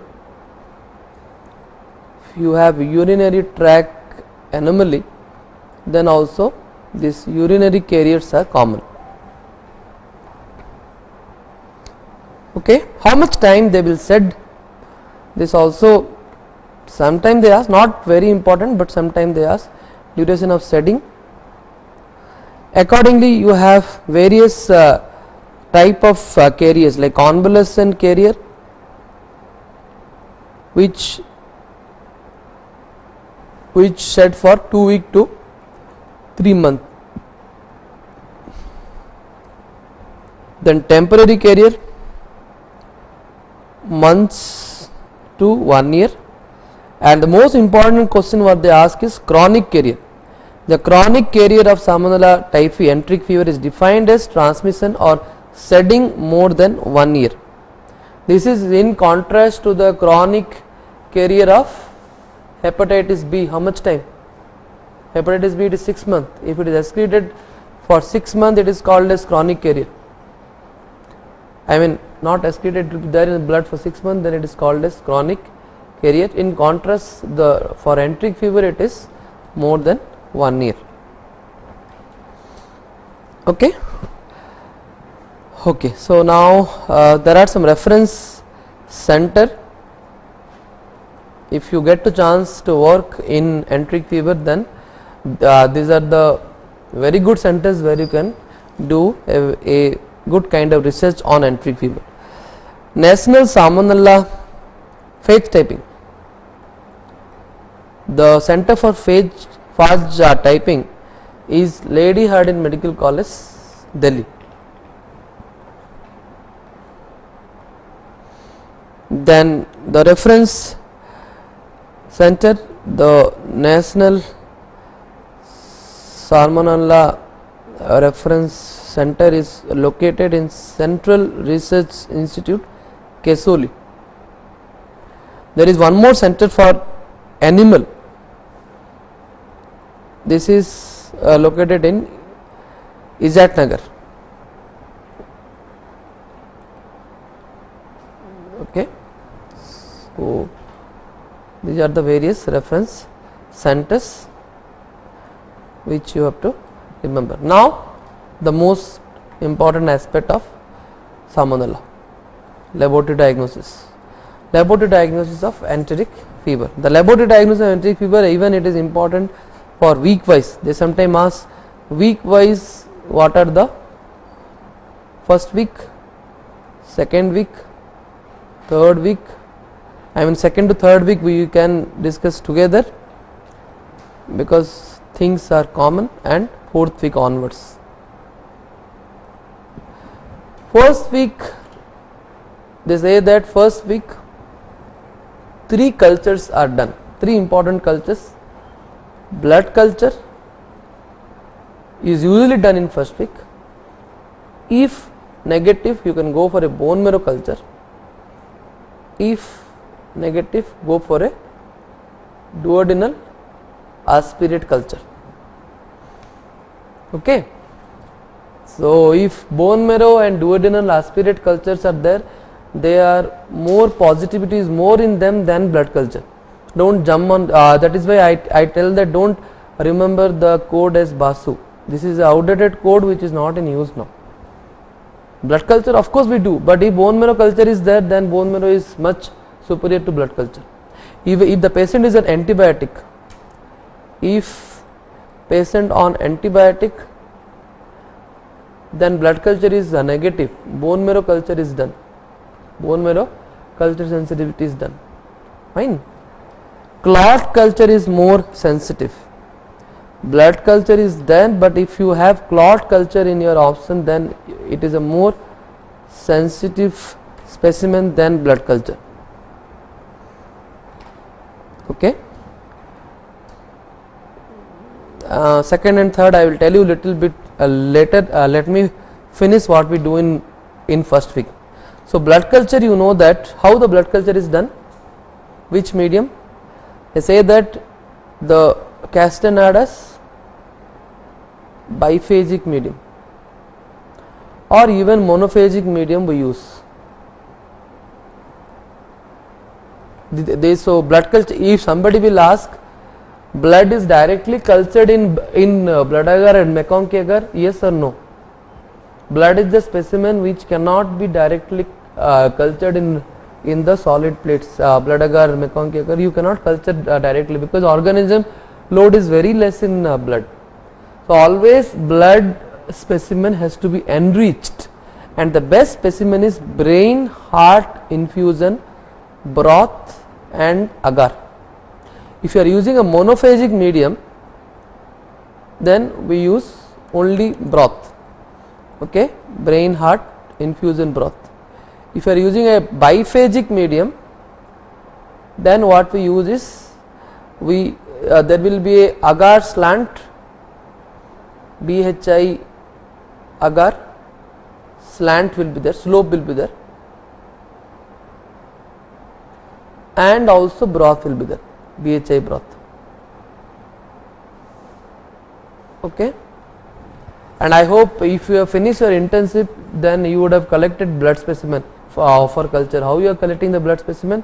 Can you when you collect the blood specimen, you have to give the specimen in the microbiology lab. They will inoculate into this medium, or you have to inoculate in the bedside. Yes, blood culture is done at the bedside. You have to collect the blood, and at the bedside itself you have to inoculate into this bottle. How you are going to inoculate? You have to open the cap and inoculate? No, they say that in the cap there will be a slit. So you have to inject directly through the slit. You should not open the cap, because all this will lead to contamination. Blood is a very precious specimen. You cannot allow it to get contaminated. Okay, and sometimes they ask which anticoagulant is used. In blood, the anticoagulant what is used is called as for blood culture. SPS is the anticoagulant which is used. SPS stands for sodium polyanethol sulfonate. This is the recommended anticoagulant which is used for blood culture bottles. Okay, so this is all about first week. Now you tell me what you do in second week. Second and third week we depend upon Widal tests. See, the blood culture also will be positive, but they say that blood culture positivity will be decreased.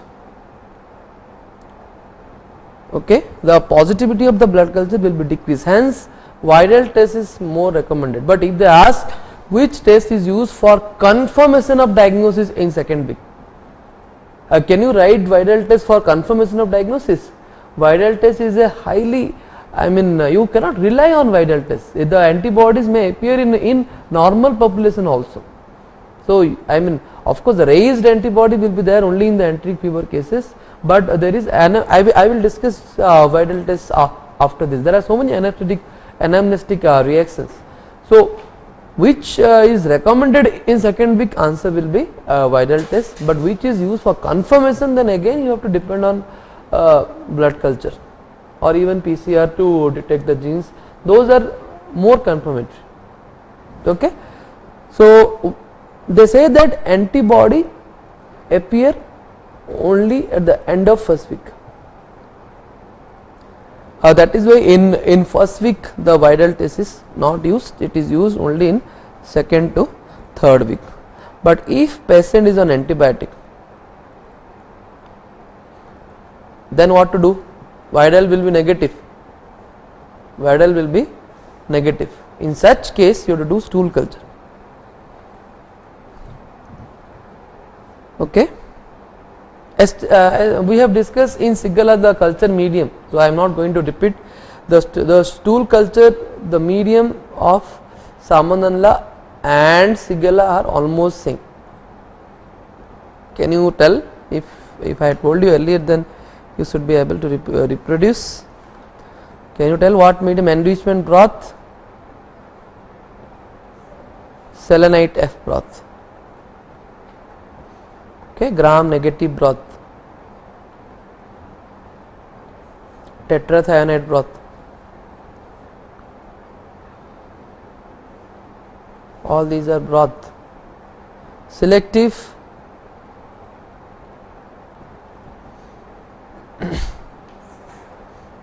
SS agar, DCA, XLD, all these, and all these are common to Shigella and Salmonella. Only one medium for Salmonella you can remember extra, that is Wilson-Blair medium.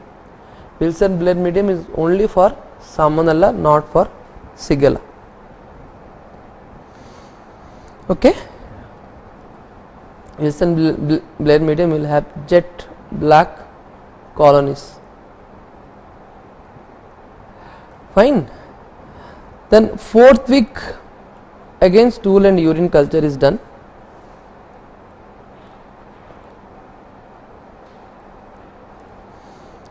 Then for carrier you can do stool and urine culture, because you know that fecal carrier and urinary carrier are the two important carriers. So stool and urine culture are done even for carriers, and apart from that VI antibody detection.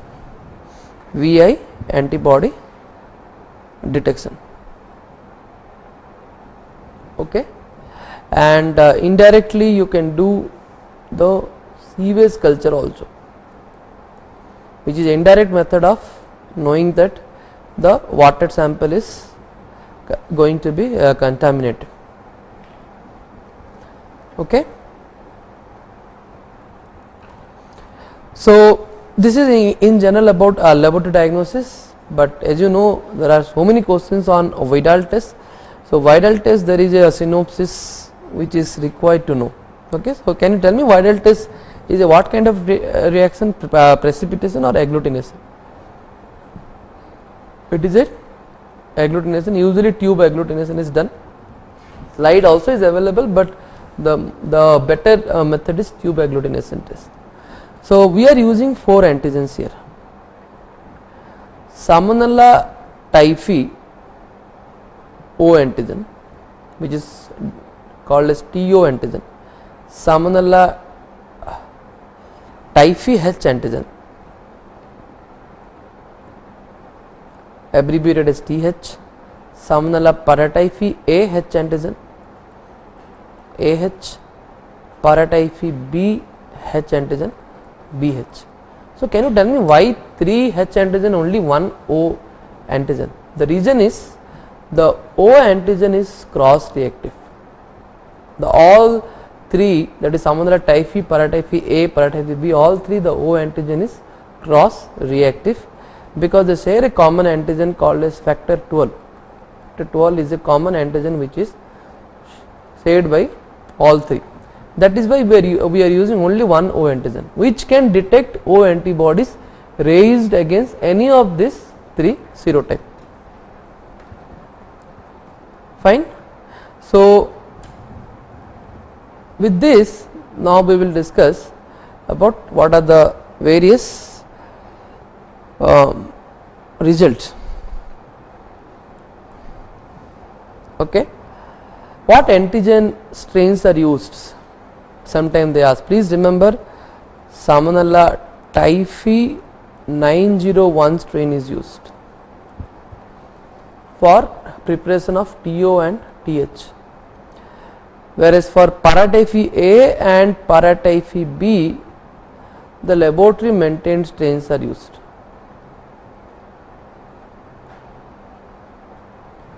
Okay, the laboratory maintained strains are used.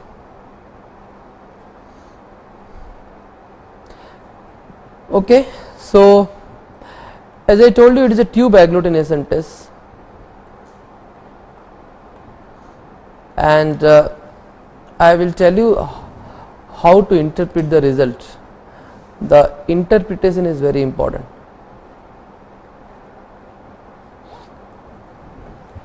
So, what you are using? You are using 4 antigens. What are they? TO, TH, AH, PH. And what you are going to detect? You are going to detect antibody in patient serum. Is it clear? If it is clear only I can tell you further. See, suppose if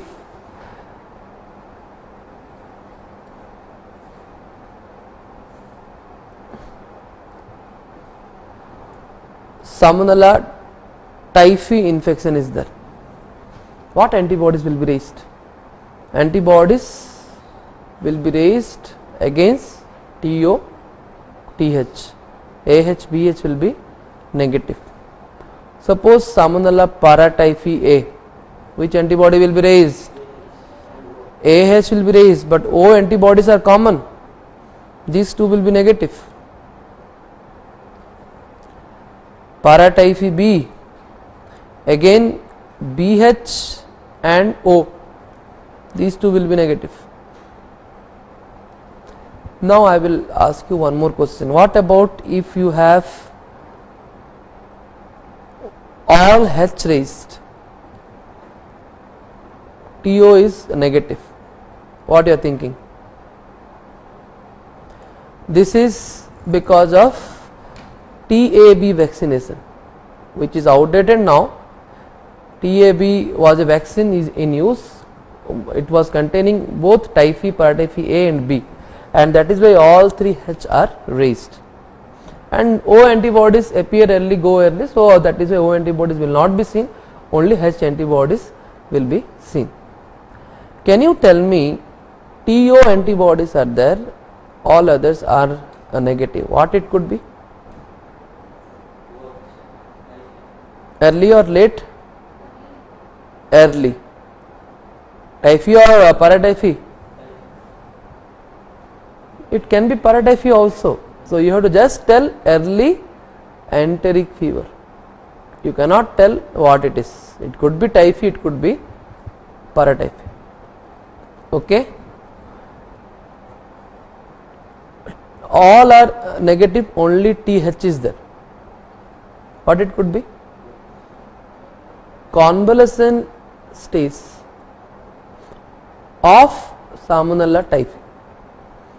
Convalescent stage of Salmonella typhi. Getting the point? This is very important, because as a doctor your job is to interpret the result. Doing the test the technician will do. Interpretation of the result is your job. So, it is very important to know the interpretation of the result. But with this, what you have to remember, certain thing is, there is a baseline titer in endemic area. You know that enteric fever is quite endemic in India. We all have been exposed to Salmonella in the past. If I do a viral test to all of you, then you all will have some antibodies in your blood. So, any antibody titer cannot be taken as significant. They say that the significant titer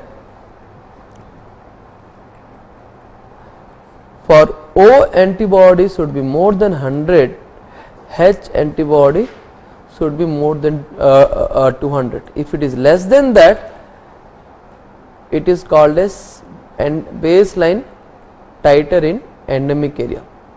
If it is less than the cutoff, it is called as baseline titer in endemic area. And this cutoff also will vary from place to place.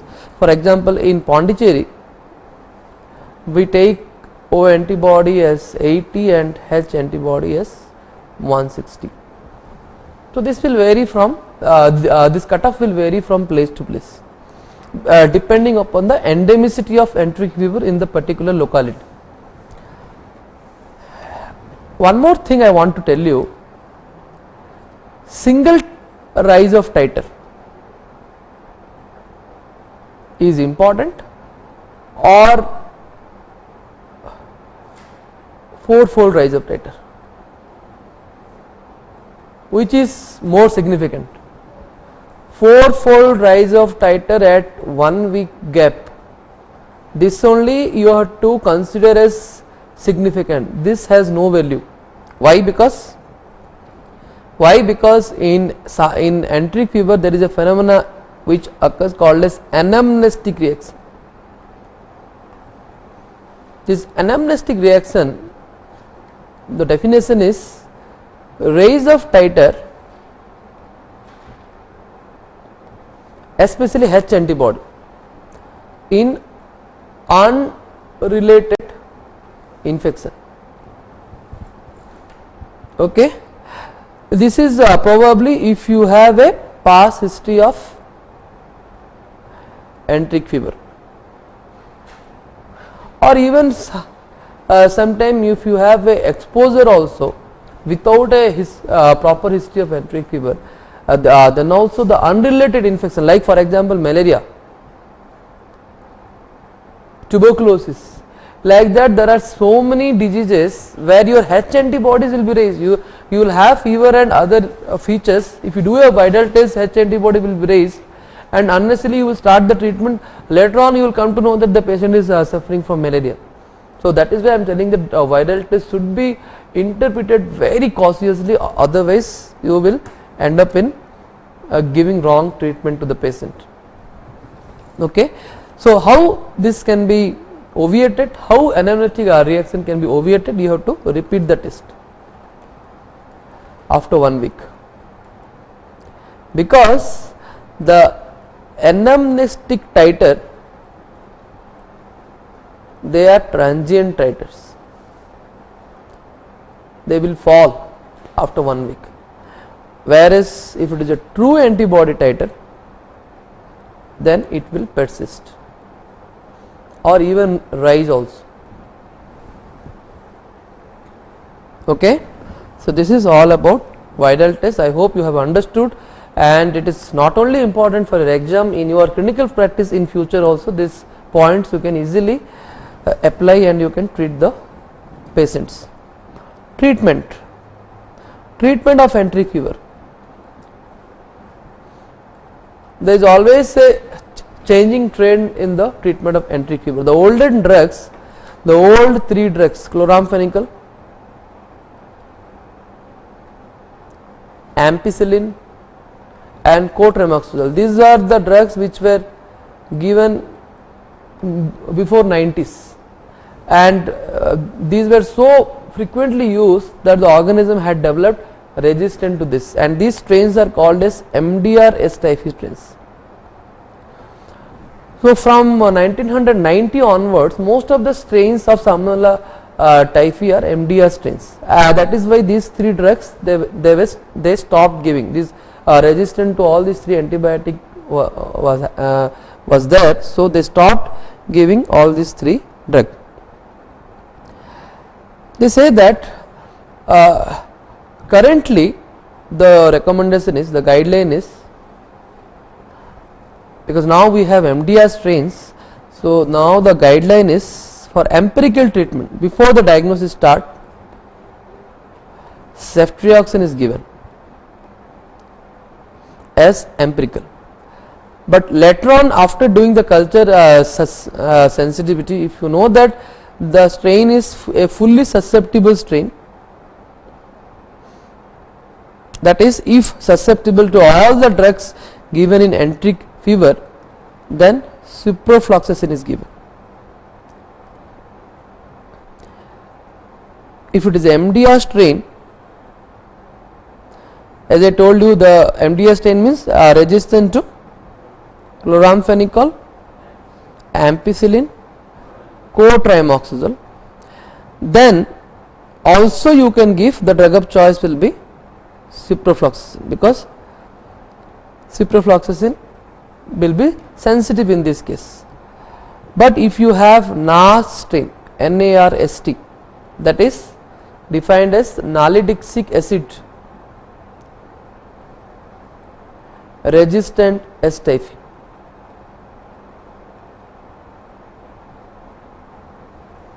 nalidixic acid resistant S. typhi.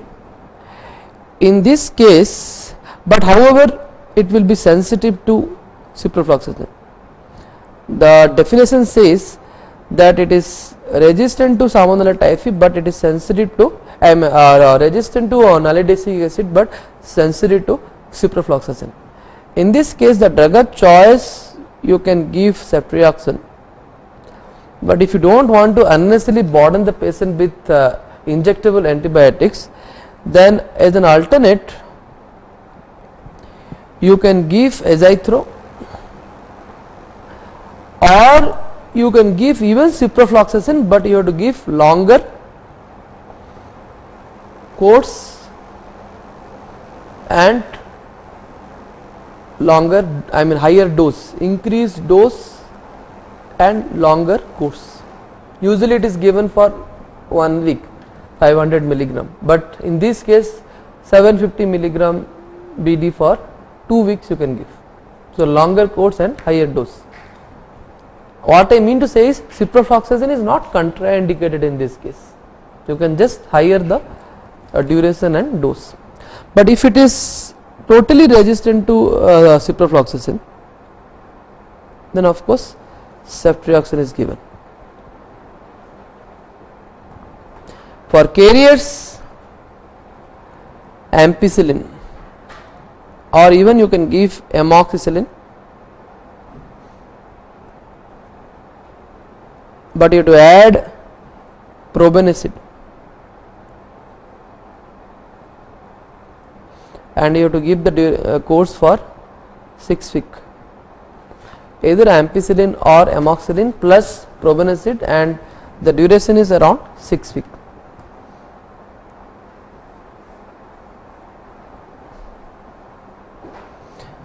Okay, so this is all about treatment of enteric fever. Very important, because you will get plenty of cases of enteric fever, so you should know how to treat them. Vaccination for enteric fever. The older vaccine, older and outdated vaccine, these are TAB vaccine, whole cell killed vaccine, all these are outdated. Currently what is in use is injectable, that is VI capsular vaccine, and oral, that is typhoral. So these are the two vaccines which is in use, and both these vaccines are important for exam. This VI capsular vaccine, they say that it is composed of VI antigen. VI antigen derived from Salmonella typhi strain TY2. This is the strain from where the VI antigen has been derived. It is given in the doses single dose containing 25 microgram of VI antigen, given IM or even subcutaneously, and the protection is usually for 2 years, and boosters are given every 2 years. Initially it was thought that boosters are not required, but now they are telling that boosters are given every 2 years. Okay, and in this context I want to add one point. VI antigen is a what type of antigen? Capsular antigen. Capsular antigen, what is the problem? T independent antigen, so it is contraindicated less than 2 years. It is contraindicated less than 2 years. Okay, and one more point, where the VI antigen will be there. What are the organism the VI antigen is there? Salmonella typhi, Salmonella paratyphi, A, B or C? C. Then of course dublin and all, citrobacter and all. That means VI antigen is absent in paratyphi A and paratyphi B. That means this vaccine is, the VI vaccine is not effective. for paratyphoidal fever. It is effective only for typhoidal fever. Okay, so that is why I told you the paratyphoidal fever is more, increasingly presented nowadays.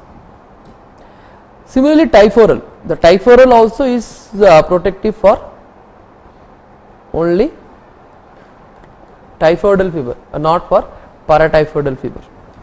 Typhoral, it is a live attenuated vaccine. The strain is Salmonella typhi strain TY21A. TY21A. Again, here they say that this kind of strain, they lack galactose epimerase enzyme. So that is why they call that strain are called as Gali mutant of S type. They are Gali mutant of S type. They lack galactose epimerase enzyme. So what is the peculiarities? On ingestion, it multiplies and initiate the immune response. It multiplies and initiate the immune response. After that, it is self-destructive. It will die of its own because it does not have the particular enzyme for survival. So it is self-destructive. As a result, it cannot cause any pathogenesis. As a result, it cannot cause any pathogenesis. It can initiate the immune response, but it cannot cause any pathogenesis. It is again available in lyophilized form.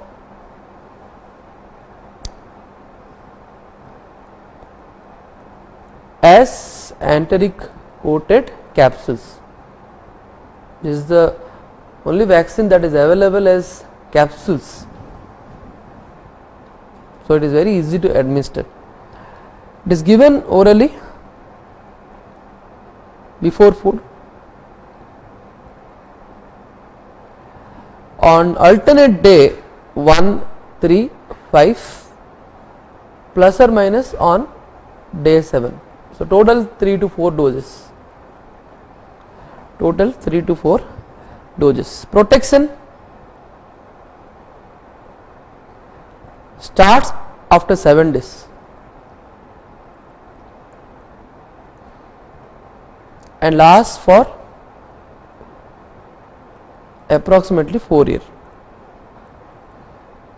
and boosters are recommended every 3 years in endemic area. However, if you are a traveler, according to Harrison, boosters are recommended every year for travelers. Okay, boosters are recommended every year for travelers. Let us now discuss the last part of the session, non-typhoidal salmonella. Non-typhoidal salmonella and how it is different from typhoidal salmonella. Very important aspect, because non-typhoidal salmonella is again increasing nowadays. As I told, they are zoonotic. The non-typhoidal salmonella are zoonotic, whereas typhoidal salmonella is strictly human. Strictly human pathogen. Transmission mainly by the animal food product. This is waterborne, water or rarely foodborne. They say that as far as resistance is concerned, the typhoidal salmonella is relatively more resistant to environmental conditions like drying, salting. So all this it will be resistant, freezing, whereas comparatively the typhoidal salmonella will be less resistant. So that is why they stay in the environment for quite a number of days, the non-typhoidal salmonella. Prevalence both developed and developing countries, whereas typhoidal salmonella usually confined to developing country. Okay. Then the main difference between NTS and typhoidal salmonella will be the pathogenesis. Pathogenesis, they say that typhoidal salmonella is similar in pathogenesis. I mean the non-typhoidal salmonella is similar in pathogenesis to typhoidal salmonella, except the fact that here you will have neutrophilic infiltration. Increase neutrophilic infiltration in GI mucosa. In contrast, typhoidal salmonella, where you will have increased lymphocytic infiltration in GI mucosa. Clinically, non-typhoidal salmonella you will have gastroenteritis. See, enteric fever is called as enteric fever, but it is a misnomer actually. There is no enteric, I mean the gastroenteritis features will not be there in enteric fever, whereas salmonella, non-typhoidal salmonella will have gastroenteritis features. Even bacteremia will be there, especially salmonella cholera suis.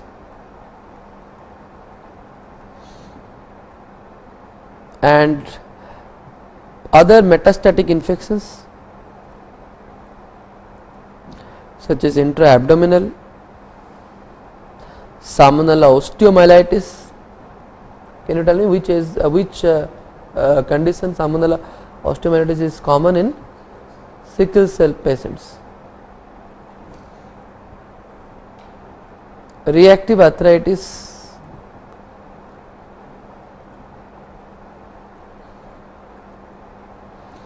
especially in HLA B27 group of patients.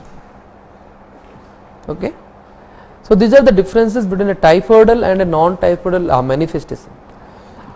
Treatment wise, they say that fluid, I mean conservative treatment, fluid replacement, antibiotic given only for invasive. For gastroenteritis, antibiotics are, I mean the milder gastroenteritis, antibiotics are not given, only for invasive or for severe gastroenteritis. Whereas the typhoidal salmonella, antibiotic are must, it should be given as soon as possible. And resistance wise, drug resistance wise, they are more drug resistance. NTS are more drug resistant than typhoidal salmonella. Fine. So these are the differences between typhoidal and non-typhoidal salmonella. Coming to the one of the important chapter of bacteriology, Vibrio. Vibrio, first we will discuss about classification. The classification is called as Gardner and Venkataraman classification. According to this, the Vibrios are classified into Vibrio cholera and other Vibrio group.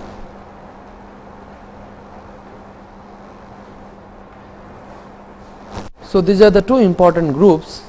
Vibrio cholera is further divided based on origin into various groups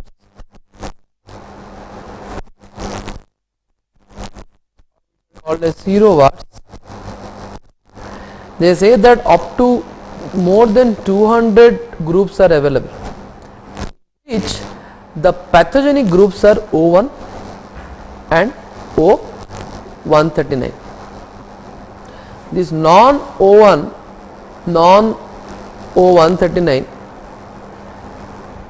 those are it is around O2 to O more than O2 to O200. So many groups are there, but except O1 and O. So these are less pathogenic. They can cause mild infections, but never cholera like infection. This O1 and O110 are the group which can cause cholera epidemics. Okay. So after that, the further classification also is there. They say that O1 can be further be classified into biotype. Biotype is based on biochemical reaction. The sero group or the sero var is based on O antigen, antigenic, whereas biotype is based on biochemical reaction. According to that, two biotypes are there: classical and alter. But don't forget, recently there are various alter hybrids are also available, have been reported, which will have mixed biochemical properties. And both classical and alter can be further classified into serotypes. Serotypes, again this is based on O antigen only, into Ogawa, Inaba and Hikojima. These three are serotypes. These three are serotypes. So this is the broad classification of Vibrio cholera, which is called as Gardner and Venkataraman classification. Fine. So as I told you, the biotype alter and two biotypes are there, classical and alter. But now we have various mixed property, which are called as the third variety is alter variant or hybrid. This alter variant, they have been described recently in Bangladesh as well as in few other places of Asia and Africa, and they will have mixed overlapping biochemical reactions of classical and alter. They will have both some biochemical properties which will resemble classical, some biochemical property which will resemble alter. There are various examples of alter variant, like Matlab variant,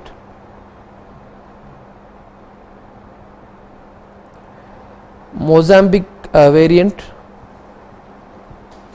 This was Matlab variant is from Bangladesh reported. Mozambique variant has been reported from Africa. So they will have mixed properties. And why it is important? Because you cannot say that all the strains are now alter or classical, because there are hybrid varieties are also available. So I can summarize you the differences between classical and alter. Classical and alter, there are certain biochemicals which can be done, like CRBC hemolysis. This is a property of alter. Similarly, cheek RBC agglutination, this is also a property of alter. Polymyxin B resistant, alter, whereas classical is sensitive to polymyxin B. Like that, alter is VP test positive. Similarly, reverse camp test is done. Reverse camp, this is positive for alter, negative for classical. Coming to cholera toxin, the gene coded for cholera toxin, they say that the classical toxin is given the name as CTX1, whereas alter toxin is named as CTX2. Okay. So, these are the various biochemical properties wise the differences between classical and alter. And the variants what we have discussed, Matlab variant, where it is I told in Bangladesh, it was reported from Bangladesh, but they say that this particular variant is having mixed property.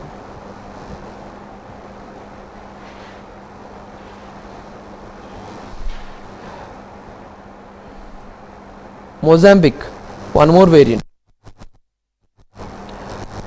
They say that the Mozambique variant, the properties are of alter,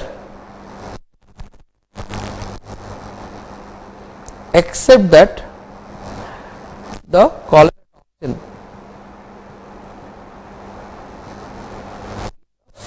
classical, that is CTX1.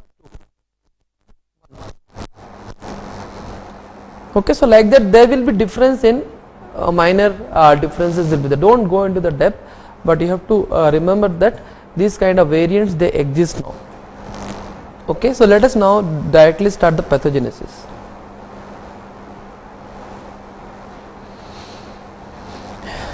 Yes, so please remember both O1 and O139 can cause cholera epidemic.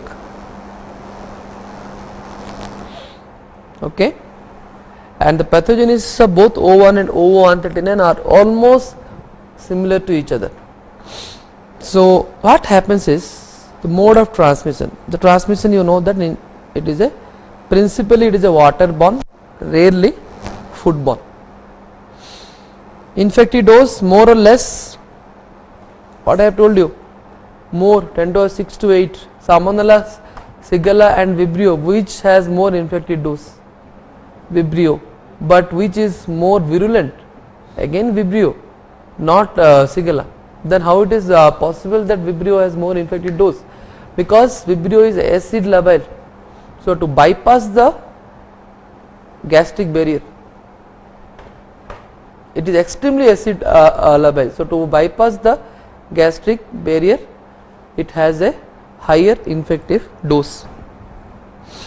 Okay, again the risk factor will be same as Salmonella. Any condition that decreases acidity of stomach, like Salmonella only, whatever I have told, the risk factors, any condition that decreases stomach acidity can be a predisposing factor.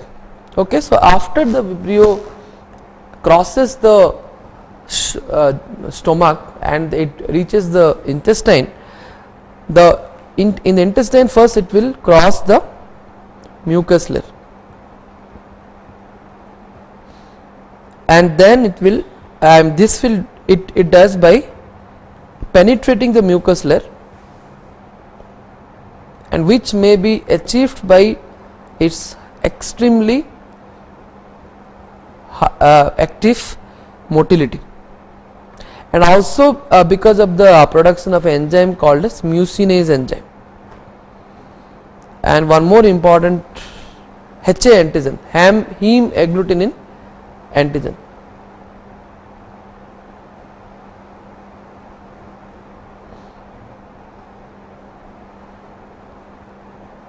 Which is also called as cholera lectin. So heme agglutinin proteases, motility and mucinase enzyme, all these are the properties by which it will penetrate the mucus layer. So this is the first thing what has to, because in order to reach the GI epithelium it has to penetrate the mucus layer. Once it penetrates the mucus layer, the next step is adhesion. Adhesion to what? GI epithelium. And this is because of a very important pilus, very important fimbrial antigen called as TCP, that is toxic co-regulatory pilus. It is a fimbrial antigen by which the adhesion to GI epithelium takes place. Next is, once it adheres to GI epithelium, it will secrete the toxin. So the main pathogenesis is due to production of a very powerful toxin, that is cholera toxin. It is again a toxin that is bacteriophage coded, and overall the mechanism is increase of cyclic AMP.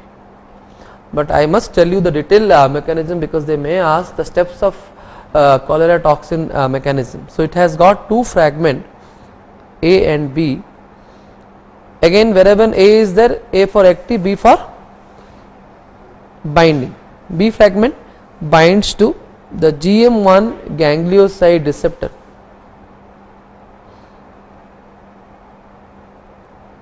on GI epithelium.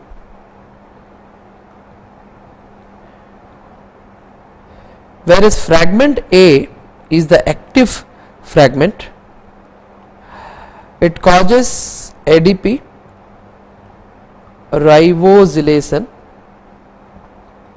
of G protein, which in turn leads to upregulation of adenyl cyclase.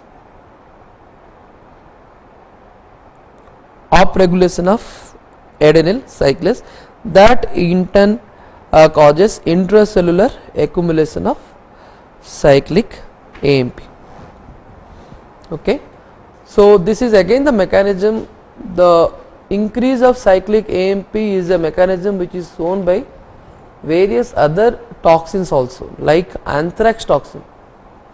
Anthrax toxin edema factor.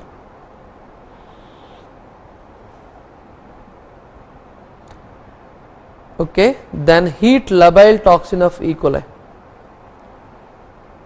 Of course, cholera toxin, pertussis toxin. All this toxin, they cause increase of cyclic AMP. Okay. So now you tell me, in cholera toxin, if it increases cyclic AMP, that leads to what? How the diarrhea takes place? Cyclic AMP increase leads to, they say that, accumulation of sodium chloride in the lumen,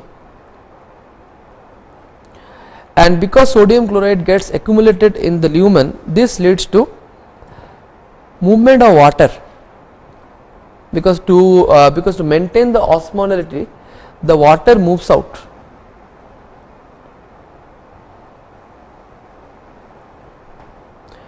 To maintain the isotonic environment of the fluid. To maintain the isotonic environment of the fluid, water moves out, and this leads to watery diarrhea.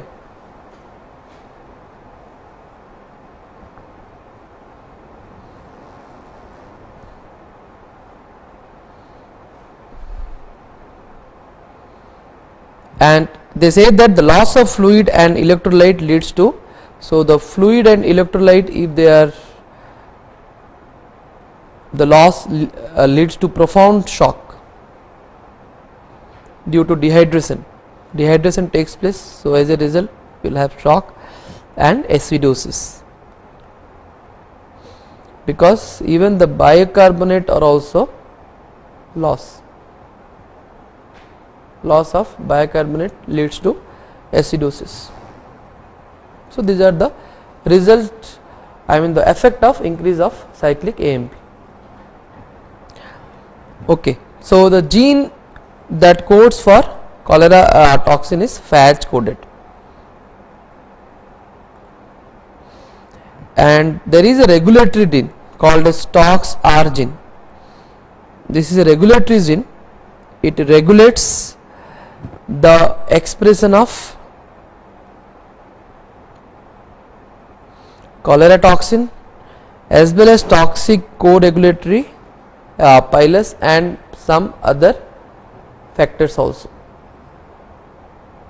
So this regulatory gene is very important, that regulate the expression of cholera toxin as well as toxic co-regulatory pilus. Apart from cholera toxin, there are some other virulence factor. This I can tell you because they may ask which of the following is not a virulence factor of Vibrio toxin. So they say that Zona occludens toxin is there. So this will disrupt the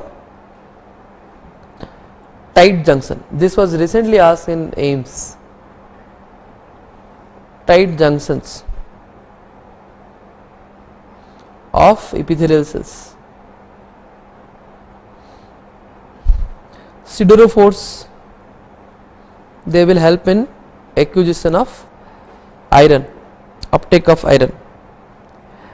Then what about bacterial endotoxin? Does it have any role? Gram negative, no it is, so it will have endotoxin, LPS. They say that unlike other gram negative bacilli, the LPS of Vibrio cholera does not contribute much to the pathogenesis. This is again a MCQ to be remembered. Unlike E. coli and other gram negative organisms, the Vibrio cholera LPS does not contribute to pathogenesis. However, they say that the LPS is immunogenic. It is immunogenic, and that is the reason why it is included in vaccine. This particular component is included in vaccine. Antibody against this antigen is protective in nature, but it is not useful in pathogenesis. Okay, in short, I will now discuss the various clinical manifestations. They say that O1 and O139, they produce various manifestations which can range from maybe asymptomatic to mild to explosive diarrhea, which is called as cholera gravis, which is more common. Asymptomatic is of course more common, whereas cholera gravis may occur in 5% of cases. Okay. Incubation period may be 1 to 2 days, and you know that you will have a watery diarrhea. Blood will be there or not? Whatever explosiveness of the diarrheal episode, but never blood will be there in the stool, because it is a non-invasive organism. It's the dysentery will never be a manifestation. Only you will have a watery diarrhea which will resemble rice water stool, and of course it will be painless. And the appearance of stools, they sometimes ask in the exam, the rice water stool, what is the characteristic appearance? They say that it is non-bilious, cloudy, and watery with mucus flake. Mucus flake can be there, but no blood or no pus, and it has a fishy but slightly fishy, inoffensive odor.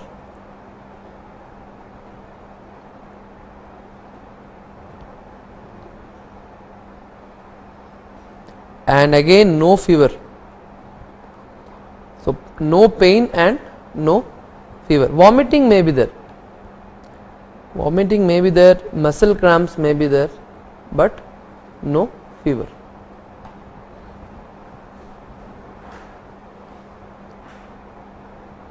Okay, now we will discuss about complications. Complications, they say that it is directly proportional to fluid loss. Whatever is the fluid loss, according to the complications will be there. If the fluid loss is less than 5% of body weight, then first manifestation will be increased thirst. 5 to 10% of body weight loss can lead to postural hypotension.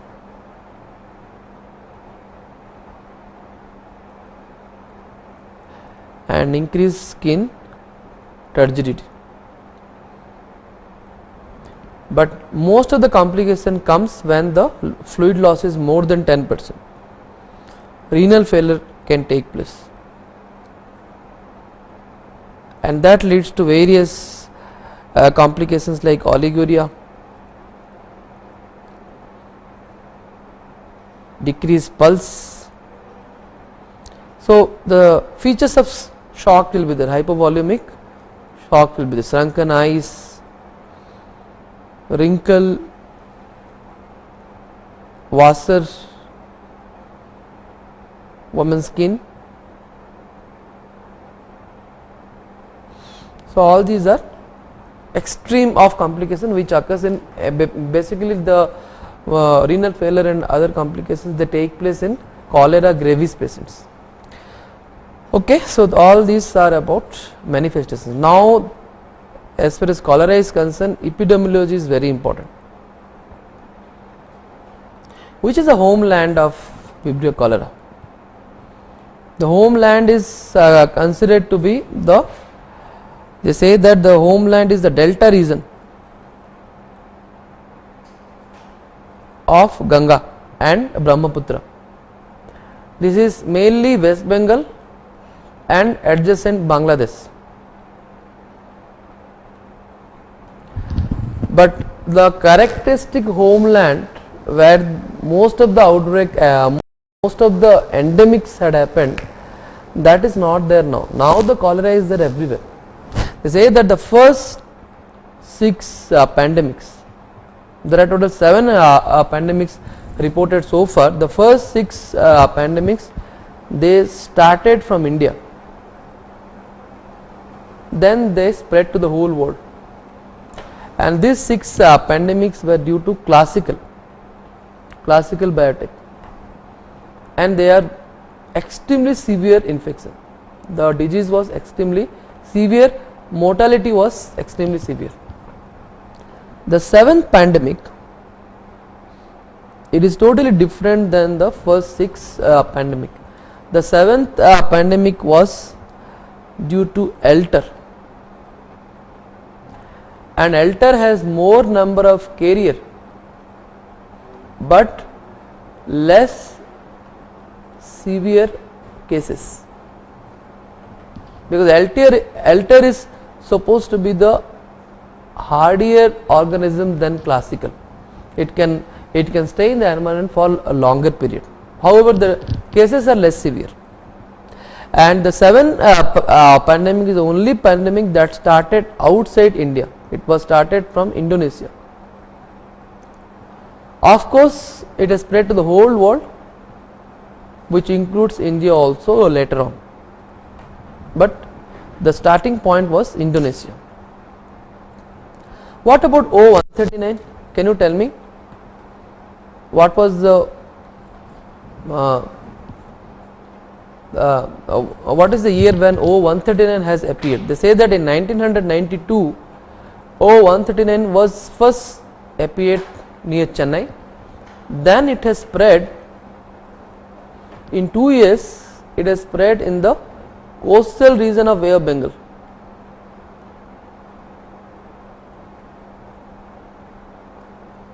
That is Andhra Pradesh, then Odisha, then up to West Bengal, then from West Bengal it has migrated to Bangladesh.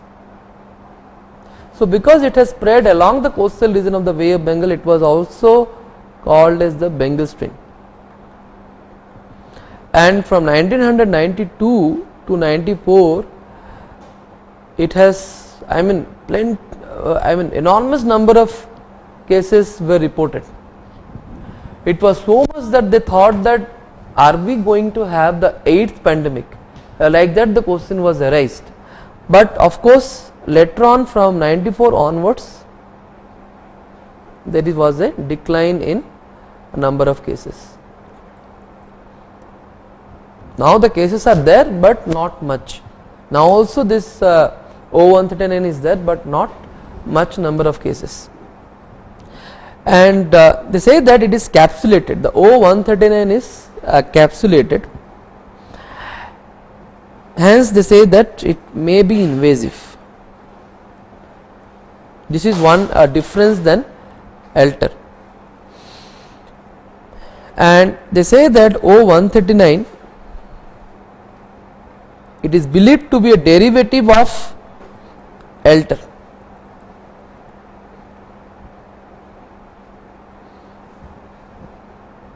However, it is, the difference is it is capsulated and it may be invasive. There is only difference. So because it is invasive, so extraintestinal manifestations may appear.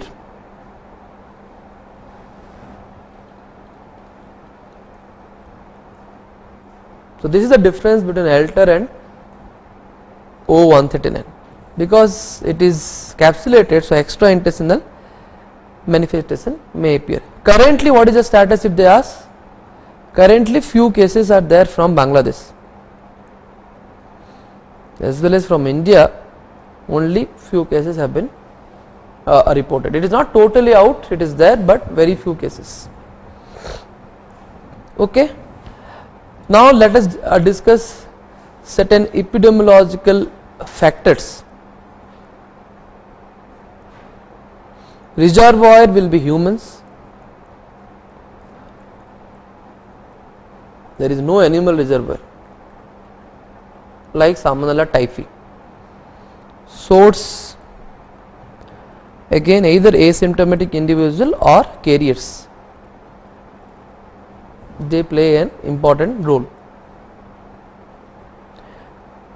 As I told you, carriers are there. So carriers may be, variety of carriers may be healthy carriers or may be incubatory carriers, convalescent carrier or may be chronic carrier. So there are variety of carriers which, I mean, the organism can be set in the feces either during the incubation period, during the convalescent stage as well as in the chronic carrier. In general, alter is having more number of carriers than classical. And if they ask what is the case to carrier ratio, it is around 1:50 for classical. This is a MCQ actually, whereas it is 1:90 for alter. So alter has more number of carrier than classical. Seasonality, of course, it is a waterborne, so it is mainly seen during the rainfall. Okay. And they say that there is a association between blood group. The O blood group are having a greater risk of severity, whereas AB blood group has the least risk. So this is again one of the difference what they ask, the blood group relationship between the severity of infection. Is again a point to be noted here. During epidemic, children are commonly affected, whereas in between epidemic, this was asked recently in names, all ages are equally effective. During epidemic it is the children, whereas in between epidemic all ages are equally effective. Then how it is maintained? During epidemic it is maintained by carriers. In between epidemic it is maintained by sea water, especially the planktons.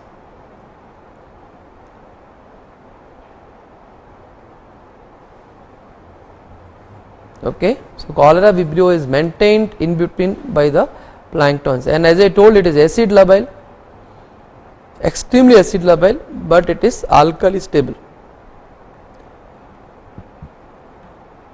Similarly, it is of course it is heat labile, but it is resistant to refrigeration. So, these are the MCQs what they ask about the epidemiological determinants. Okay.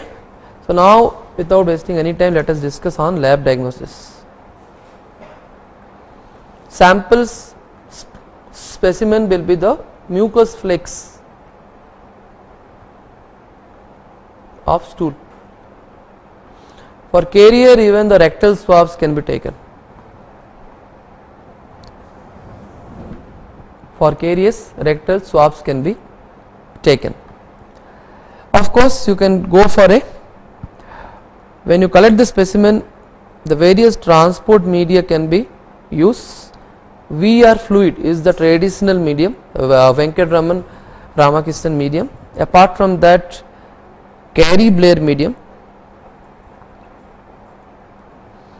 alkaline salt transport medium, like that, even autoclaved seawater, autoclaved seawater can be used. Okay. So, these are the transport medium to be used, and once it comes to the lab, processing is immediate. Please remember, do not store the sample for long time, it has to be processed as soon as possible. If you go for a direct microscopy gram stain, if you do, typically you will get comma shaped gram negative bacilli arranged in fish in stream appearance. This is again MCQ they ask. Usually stool specimen gram stain we do not do unless we suspect cholera. When we suspect cholera gram stain in, because stool specimen will have normal flora, like if you do a gram stain, plenty of E. coli other organisms will be there. Gram stain is not recommended, but when you suspect cholera, yes, because the typical fish in stream appearance help a lot in diagnosis. Apart from that, motility by hanging drop, the extremely active motility is described as darting motility or shooting star motility. Darting motility is described as an extremely active motility with frequent change of directions, zigzag movements will be there. And please remember, darting motility is also seen by Aeromonas campylobacter. So, darting motility is not confirmatory, it is highly suggestive but not confirmatory. What you can do is, if you have H. antisera, then what you can do is stool you can add with H. antisera. H. antisera means what?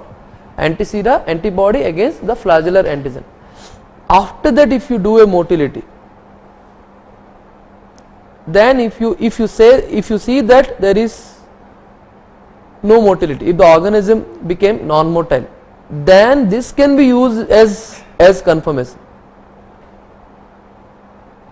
Okay, because this is this you can do very fast, no need to wait for culture which takes 24 hours to grow. So, this can be done for confirmation, but only darting motility is a suggestive feature, not a confirmatory feature. Okay, so now you can do processing, culture can be done.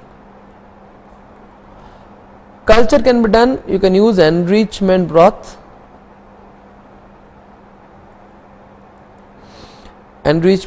like alkaline peptone water,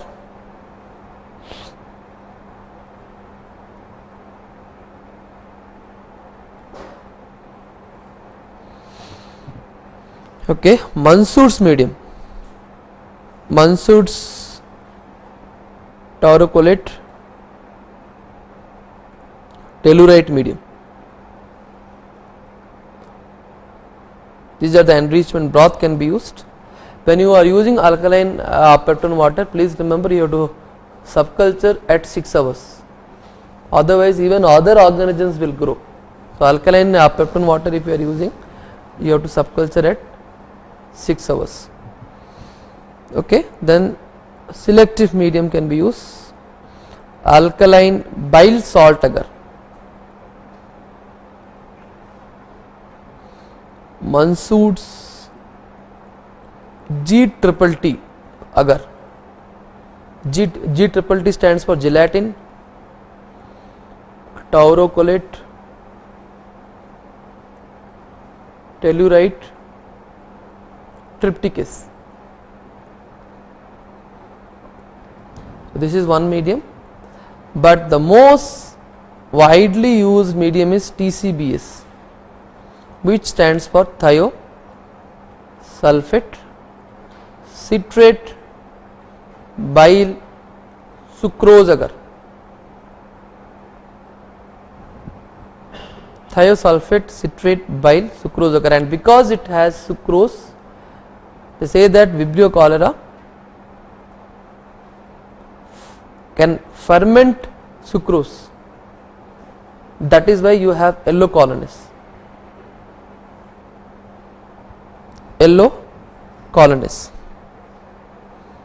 Otherwise, other organisms like for example Vibrio parahemolyticus, it does not ferment sucrose, so it will produce green colony. The color of the medium is green.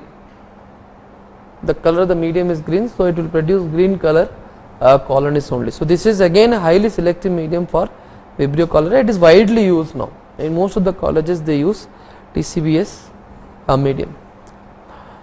Of course, then certain biochemical properties can be considered. Vibrio cholera is catalase and oxidase positive. Sometime you can do a cholera red reaction, indole plus nitrate, both together is called as cholera red reaction, indole positive and nitrate positivity. String test can be done, and it is susceptible to vibriostatic agent.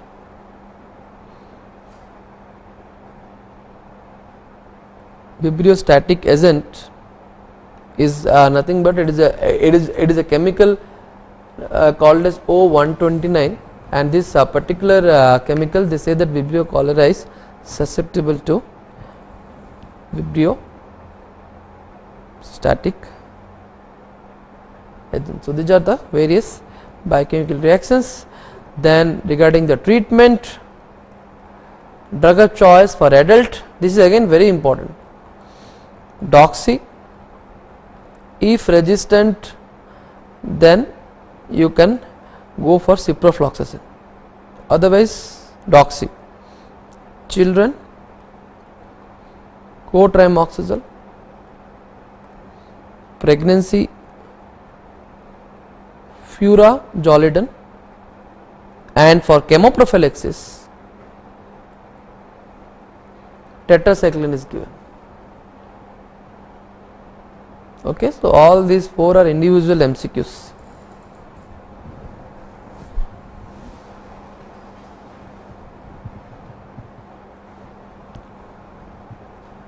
Okay.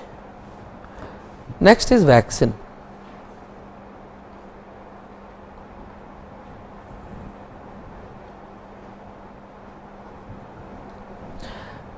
Vaccine, they say that injectable killed vaccines are not in use, they are outdated. What is been used is now oral cholera vaccine, OCV. There are 2 type of oral cholera vaccine: killed whole cell vaccine and oral live attenuated vaccine. Oral live attenuated vaccine can use strain as CVD 103 HZR. It is one of the strain what is used for oral live attenuated vaccine, but widely used vaccine is killed whole cell vaccine. This is a vaccine which is widely used, killed whole cell vaccine. They say that again two types are there. Whole cell vaccine is there, one type, and the other type is whole cell recombinant B subunit,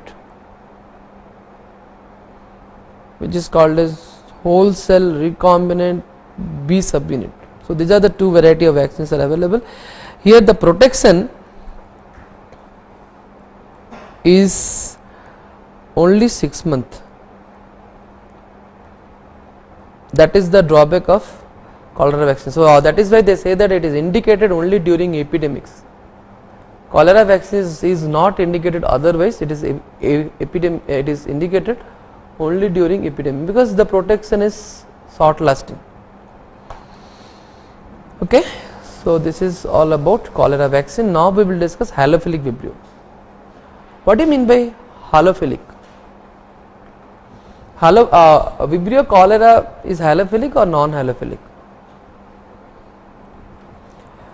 Vibrios can be classified as halophilic and non-halophilic. Halophilic means they can grow at higher salt concentration, that is more than 6% salt. Vibrio cholera maximum it can grow up to 6%. More than 6% it will not grow. And please remember 1% of salt is required for optimal growth of vibrio. If there is no salt, vibrio cholera will not grow. 1% salt is required for optimum growth of vibrio cholera, and maximum it can survive up to 6%. Whereas there are some vibrios like vibrio parahemolyticus, vibrio vulnificus and vibrio alginolyticus. So these are the three vibrios which are called as halophilic vibrio. In that, alginolyticus can survive maximum even up to 10% salt.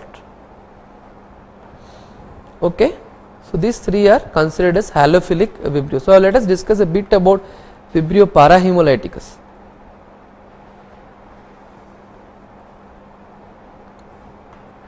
Vibrio parahemolyticus, it can cause foodborne gastroenteritis. And please remember all these three, they are parahemolyticus, vulnificus and alginolyticus, all these three, the mode of transmission is usually exposure to either ingestion or even the exposure to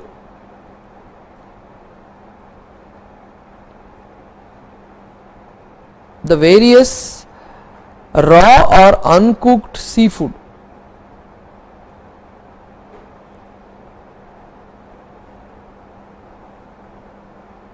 like oysters. Okay, vibrio parahemolyticus results from ingestion, whereas vulnificus and alginolyticus, if they produce skin and soft tissue infection, then maybe a exposure also can cause infection. But usually the seafood or various sea plants and all, if you are exposed, you will get this halophilic vibrio infections. So gastroenteritis is the main manifestation. Other than that, extraintestinal manifestation such as wound infection, etc., or even otitis, sepsis, etc., can be presented. And lab diagnosis wise, vibrio parahemolyticus, again it is capsulated, it is bipolar stain. All these are typical features. Of course, it is motile but no darting, and one of the important, of course, our TCBS, I told you that it will produce green colony because it is sucrose non-fermented. There is a special medium called as Vagatsumagar. It is a modified blood agar called as Vagar-Suma agar. Here it produces a characteristic hemolysis which is described as Kanagawa phenomenon. This is the most identifying feature of Vibrio parahemolyticus. Okay. Then the next is Vibrio vulnificus. Vulnificus is called as L plus Vibrio. That is the only Vibrio that can ferment lactose. Only Vibrio that can ferment lactose. Recently they have asked what kind of manifestation it produces. Either primary sepsis, this is usually it presents in patient with underlying liver disease, liver or iron overload.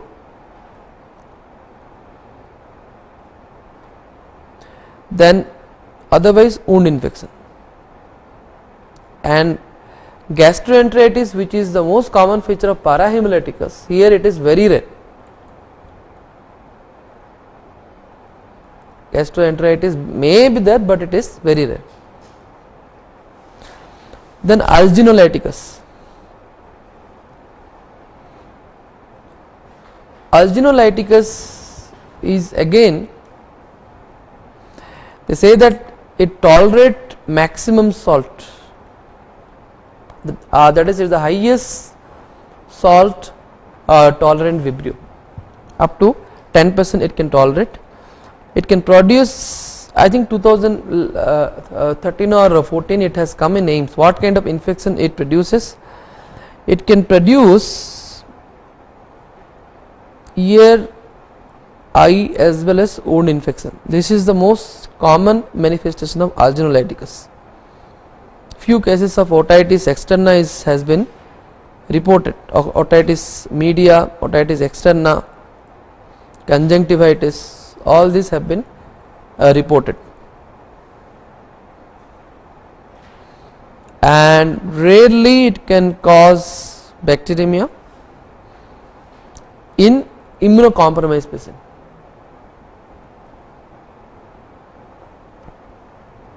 But mainly eye, ear or and wound infection. Okay, so that finishes your Vibrio chapter. It deals about Pseudomonas and other non-fermenter as well as HPB, that is Haemophilus, Bordetella and Brucella. So let us start first with non-fermenter. In non-fermenter we will discuss first on Pseudomonas. Pseudomonas, as you know, it is one of the most resistant organism in the hospital. One of the most drug resistant organism encountered in the hospitals. There are various virulence factors of Pseudomonas which will decide its pathogenesis. They say that it is one of the organisms that has enormous number of virulence factors, like toxins. There are various toxins which can be classified as diffusible and non-diffusible toxins. Among them, exotoxin A is the most important virulence factor. Apart from that, there are so many other exotoxins, exotoxin S, U, T, etc. Protease, there are various enzymes, protease, elastase, like that there are so many spectrum of virulence factor, but the most important is exotoxin A. Other than toxin, if you consider about other virulence factor, they say that pigment production. Pseudomonas is known to produce various pigment which can be described as pyocyanin. It will give rise to blue green pigmentation. It is produced only by Pseudomonas aeruginosa,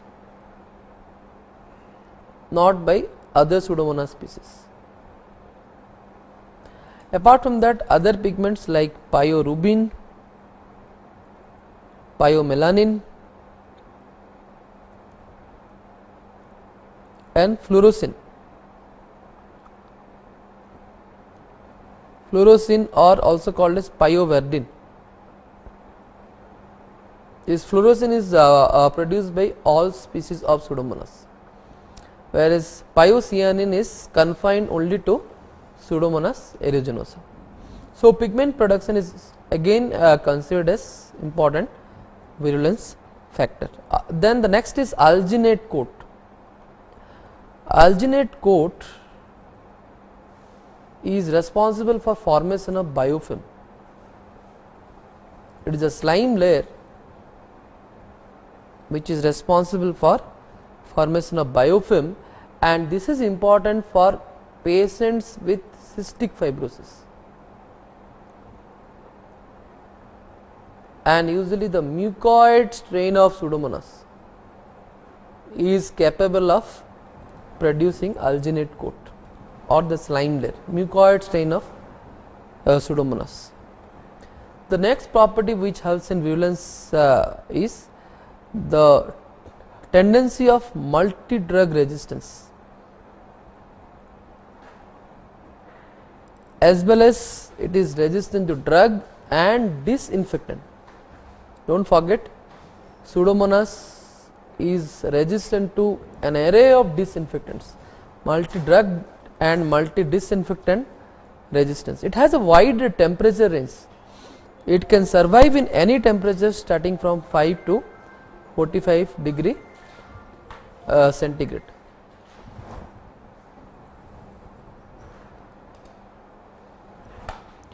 Fine. So, these are the various virulence factors by which the Pseudomonas is considered to be the most important hospital acquired pathogen. Coming to the clinical manifestation, it can cause various kind of hospital infections ranging from pneumonia, that is ventilator associated pneumonia is quite common, as well as it can cause chronic respiratory tract infection, and as I told you, cystic fibrosis patient, especially it can cause chronic respiratory tract infection, ear infections like malignant otitis externa,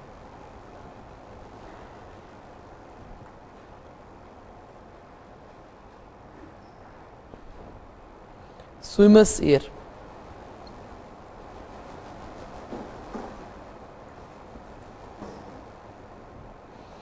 okay, corneal ulcer,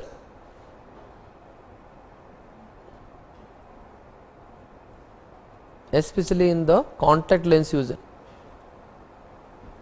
Contact lens user, any other parasite which is important? Yes, acanthamoeba.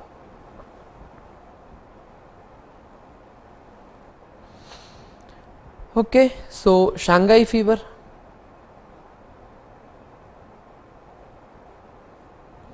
then various skin and soft tissue infection,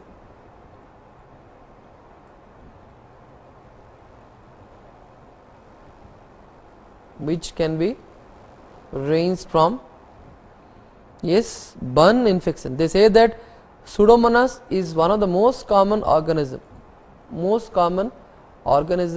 to infect the burn wound surface. Ecthyma gangrenosum,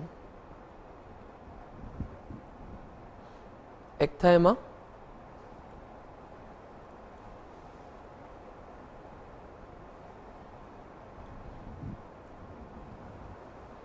gangrenosum, then dermatitis, to web space infection,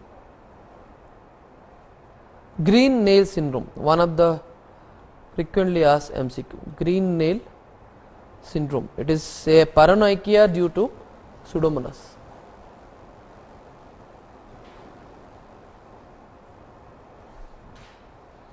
Okay, and it is usually results from submerging the hands in water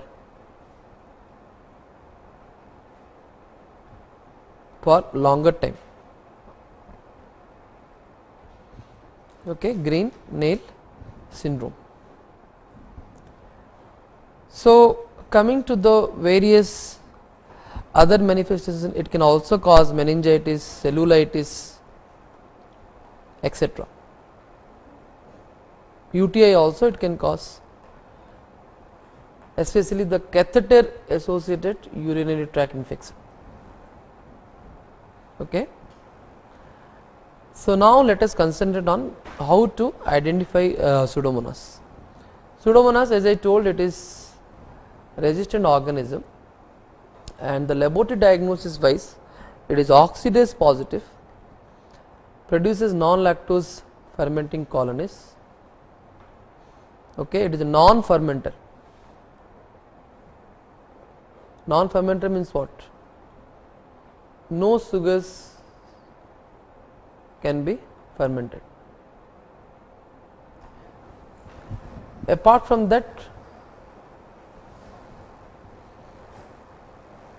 the other important features, OF test shows oxidative pattern as it is a non-fermenter. Pigment production is again, they say that King's media is used to enhance the pigmentation.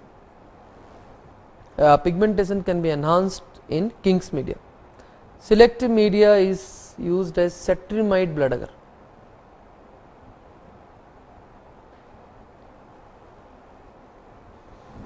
Of course, do not forget it is also motile with polar flagella.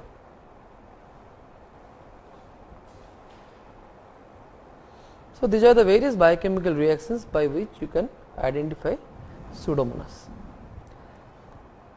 Treatment of Pseudomonas infections will be the most important MCQ in Pseudomonas, because there are very limited spectrum of antimicrobials which can be given in Pseudomonas infection. So, anti-pseudomonials can range from penicillins. Among the beta-lactam, they say that penicillins like piperacillin, meslocillin and ticarcillin. Among the among the cephalosporins, ceftazidime,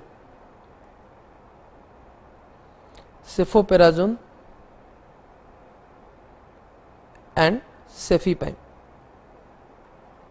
This is important because which cephalosporin is anti-pseudomonial action has, very frequently they have asked. Monobactam like Astrionum, even carbapenems can be given like Minopenem and Imipenem. So, these are the anti-pseudomonial beta-lactam group of antibiotics. Among the aminoglycoside, the anti-pseudomonials are tobramycin, amikacin and gentamicin. Quinolones, ciprofloxacin and levofloxacin. And please remember, these, if every antibiotic, if none of the antibiotic work, then the last resort of antibiotic what is given is polymyxin such as colistin.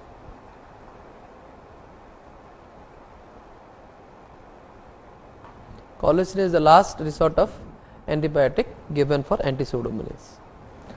Okay, so this is all about the other non-fermented Burkholderia. Burkholderia is also a non-fermenter like Pseudomonas, but it differs from Pseudomonas because it is resistant to polymyxin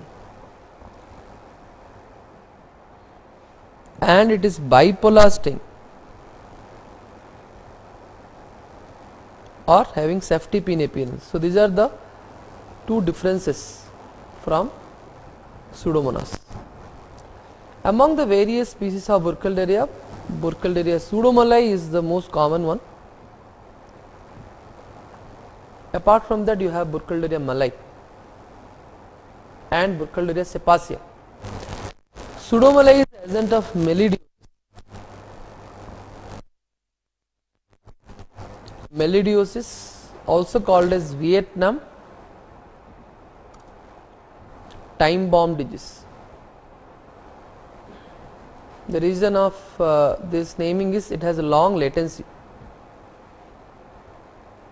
hence they say that it will produce its effect after longer time, hence it is called as Vietnam time bomb disease. And melidiosis is characterized by pulmonary infection. Apart from that, ulceration and lymphadenopathy. So these are the various, because they sometimes give you the clinical manifestations which may mimic with tuberculosis also. So you have to differentiate whether it is melidiosis or not. It can be because of its long latency, it can be used as an agent of bioterrorism. Okay. The selective medium for Pseudomonas is ash down medium, very frequently asked MCQ. Okay, ash down medium. The drug of choice of melidiosis, according to Harrison, it says that you have to give 2 phases. The first phase, which is called as intensive phase, it is you have to give ceftazidime, or maybe a carbapenem can be given, and it is given for 2 weeks, followed by maintenance phase. This is given for 12-week duration, and oral cotrimoxazole is given.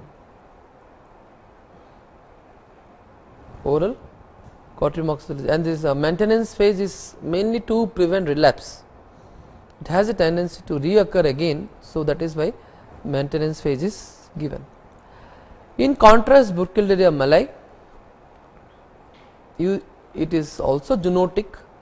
In animals, it can cause various diseases like glanders and Farsi. Okay, mainly horses. It is known to infect horses. And coming to the human infection, local skin nodules will be the most common presentation.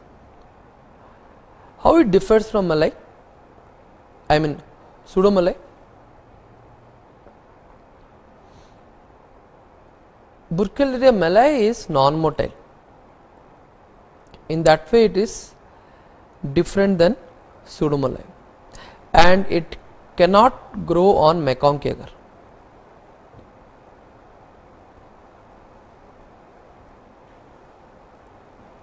And guinea pig inoculation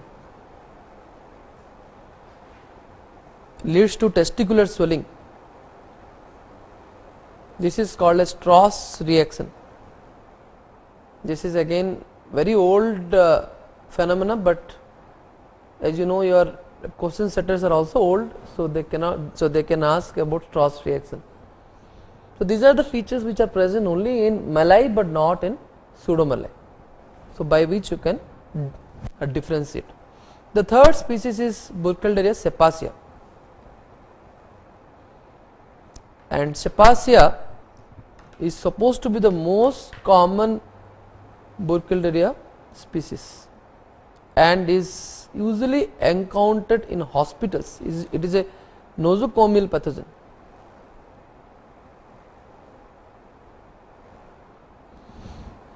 And why it is very common in hospital? Because it is its ability to grow in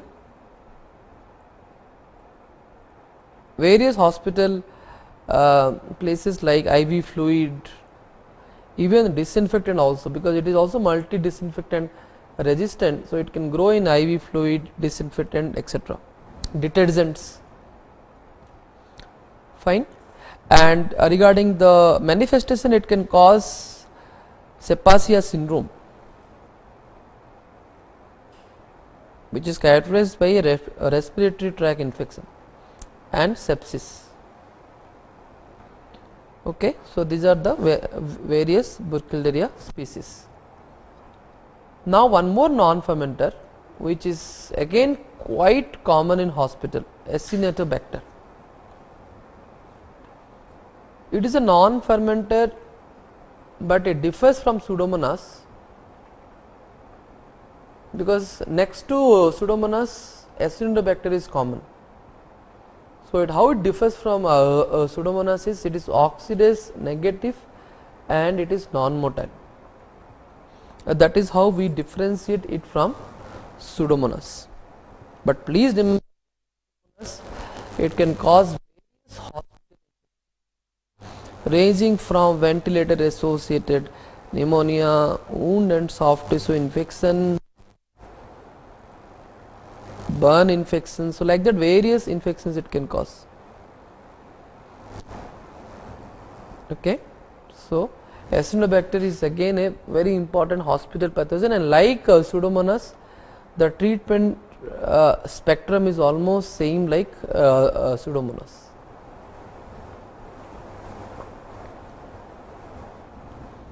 Spectrum of antibiotic, almost anti-pseudomonials you have to give, but again it is a multi-drug resistant organism.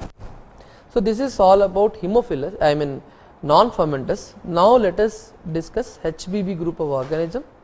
So first we will discuss about Haemophilus.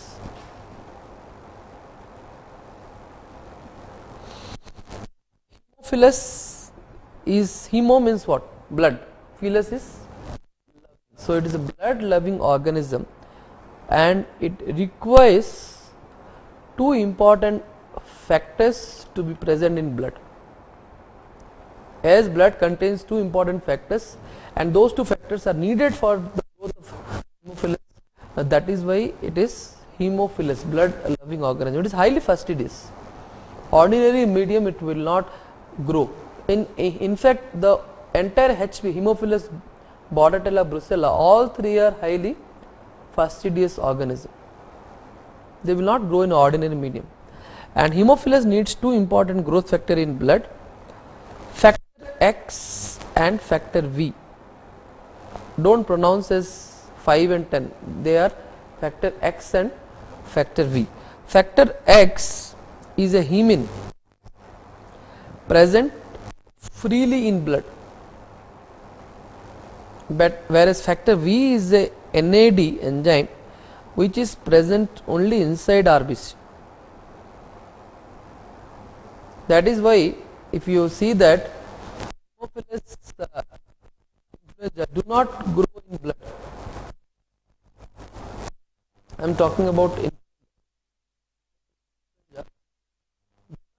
in blood agar. Why? Because in blood agar factor V is not freely available, it is present only inside RBC, whereas it can grow in heated blood agar. Heated blood agar is very good, chocolate agar, because chocolate agar the RBC will be lysed and it will be released outside. In blood agar, put a Staph aureus streak line in the center. The center, if you put a Staph aureus streak line, Staph aureus is hemolytic or not? Hemolytic means what? Adjacent to the streak line, the RBCs are lysed, yellowish zone will be there. RBCs are lysed means V factor will be released. If the V factor is released, that means Haemophilus influenza can grow in the adjacent streak line of Staph aureus, and this property is called as satellitism. This property is called as satellitism. Okay. So this is the introduction. Now we will discuss about virulence factor.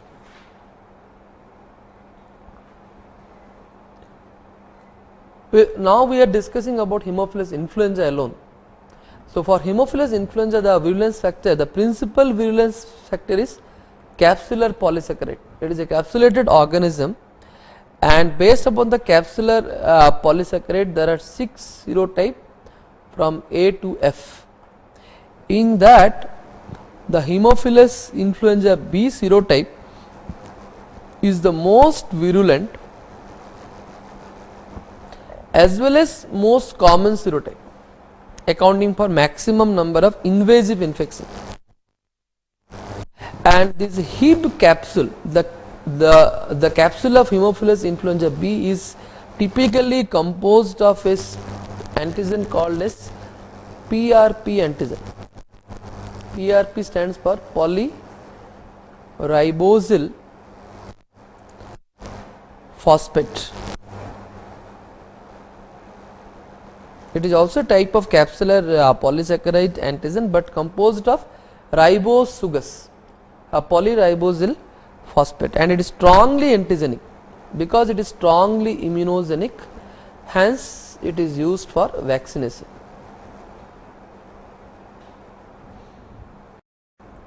Fine. If somebody asks the most common serotype, of course Hib. After that, what is the next common strain of Haemophilus influenza? They say that next to Hib, the next common is non-typable strain. See, there are 6 serotype based on capsule, but there are 5 to 10% of strains which are not having any capsule, they are non-typable strains. So, non-typable strains are next common, they are the next common strain next to Haemophilus influenza B, and they also can cause various non-invasive infections. They cannot cause invasive infection like meningitis, but they can cause non-invasive infection. So, when we are discussing about virulence factor, the next topic has to be the various manifestation. Haemophilus influenza, the manifestations broadly categorized into invasive and non-invasive. Okay, invasive like CNS infections like meningitis, pyogenic meningitis, subdural effusion. Subdural effusion will be the most common CNS complication of Haemophilus. Epiglottitis. Haemophilus influenza is the most common cause of epiglottitis. Pneumonia.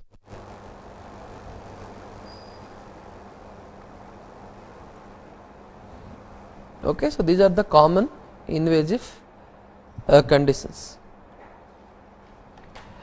Non-invasive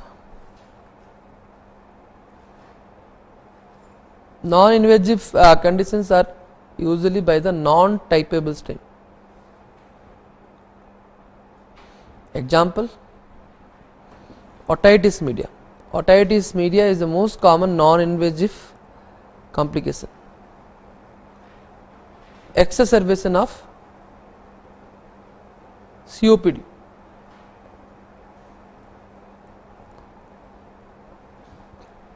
Okay, sinusitis. Like that, various non-invasive complications can take place. Fine. Lab diagnosis, I have already told, the culture media will be, tell me, you can use a chocolate agar. If you are using blood agar, then you have to use Staph aureus strychnine, or the special medium like Levinthal agar and field agar. These are the special media for Haemophilus influenza. Specimen CSF and blood can be taken, and please remember CSF should not be refrigerated because Haemophilus influenza will die.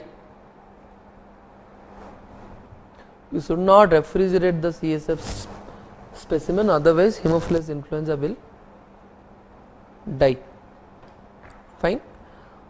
So, these are the various culture medium for Haemophilus influenza, and if you do a gram stain, you will get pleomorphic gram negative baseline. Haemophilus influenza is having pleomorphism, that is various shape and size. Pleomorphic gram negative baseline ranging from cocci, cocobacilli to bacilli to filamentous form, various forms are seen. Okay. Capsular antigen can be detected in CSF. by doing a latex agglutination test. Of course, culture I have already told, these are the various media which can be used. Then after it grows in culture, you can do the how to know that it is Haemophilus influenza or it is some other Haemophilus species. So for that purpose, what you can do is check for factor requirement. There are special discs are available, X and V factor discs are available, so you can use those discs and you check for factor requirement. This is very important because you have to know which Haemophilus species require which factor. Both X and V factor are required for, of course, Haemophilus influenza and Haemophilus aegypticus and Haemophilus hemolyticus. This is important, you have to remember. Only X factor will be needed for Haemophilus ducreyi and Haemophilus eprophilus. V factor alone is needed for all para. All para is what and all Haemophilus species having para?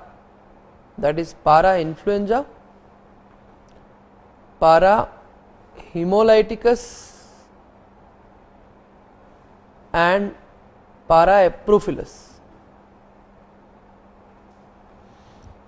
So can you tell me now, based upon this, satellitism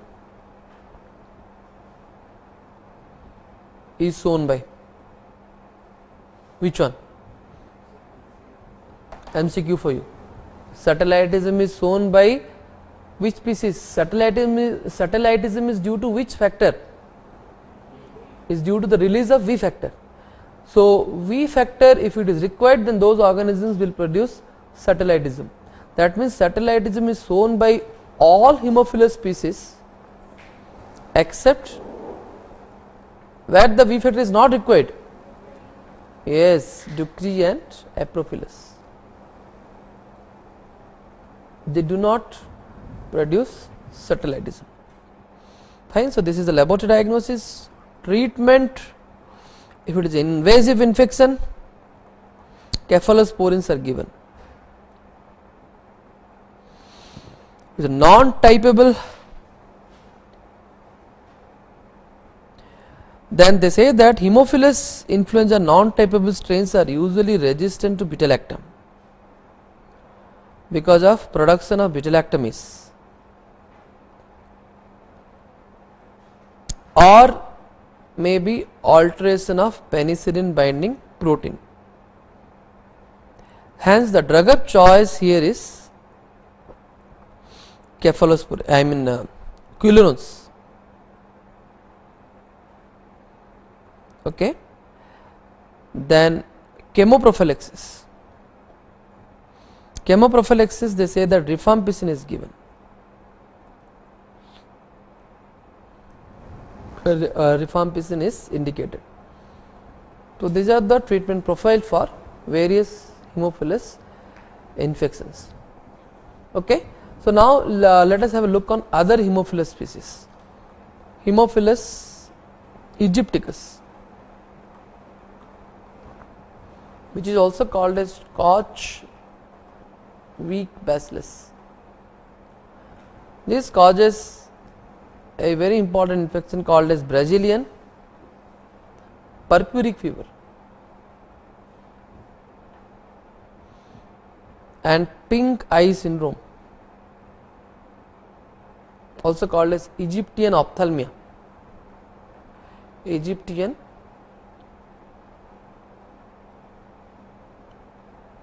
ophthalmia. Fine. Then Haemophilus ducreyi. Ducreyi is the agent of chancroid or soft shore, and it is characterized by painful non-indurated soft ulcer as well as lymph node. Both ulcer and lymph node are painful and non-indurated. Okay, and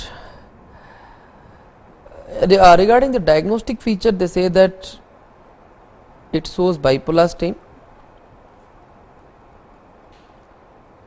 Of course, like Haemophilus influenza, it also can show pleomorphism, and the bipolar stained bacilli, they are arranged in end-to-end fashion. This is described as school of fish appearance or railroad track appearance. The bipolar stained bacilli are arranged in end-to-end fashion, which is described as school of fish appearance or railroad track appearance. It is antigenically homogeneous. So, the Haemophilus influenza has got 6 serotypes. Ducrey has got only 1 serotype. It is antigenically homogeneous. As far as culture is concerned, here the MCQ you have to remember is rabbit blood agar is used, or even chocolate agar is used, added with 2 V, V for vancomycin and isobutalex.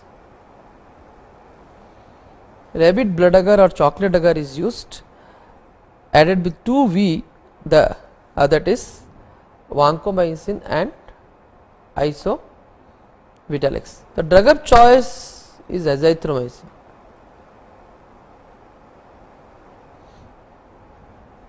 And because it is a sexually transmitted disease, so to both the sexual partners.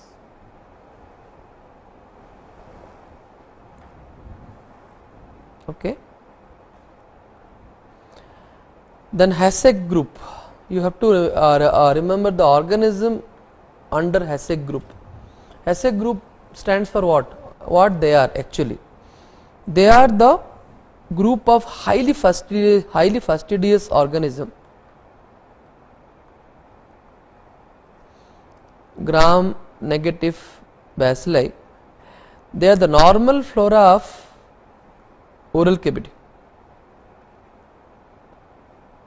They are the normal oral cavity flora, but occasionally they can cause local mouth infection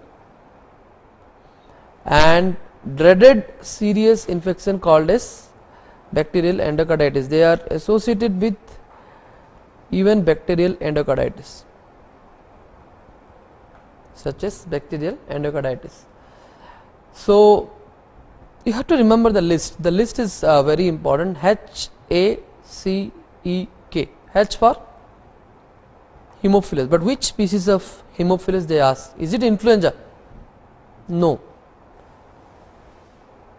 They are Aprophilus, Para-Aprophilus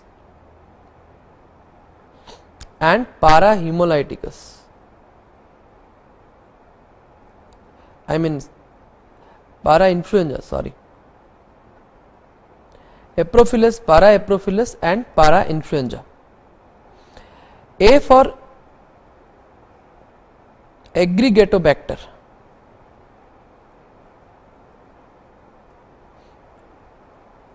Actino, mycetomo, mitens. At least you can remember as aggregatobacter. It was called as, the older name also you can remember, it was called as actinobacillus, which was renamed as aggregatobacter. C for cardiobacterium and E and K stands for Eikenella,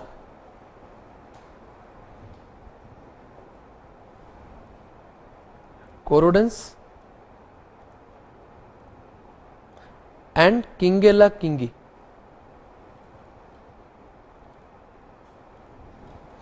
Among these, one MCQ what they ask is this Echinella corrodens has a property of producing corroding colonies on blood agar.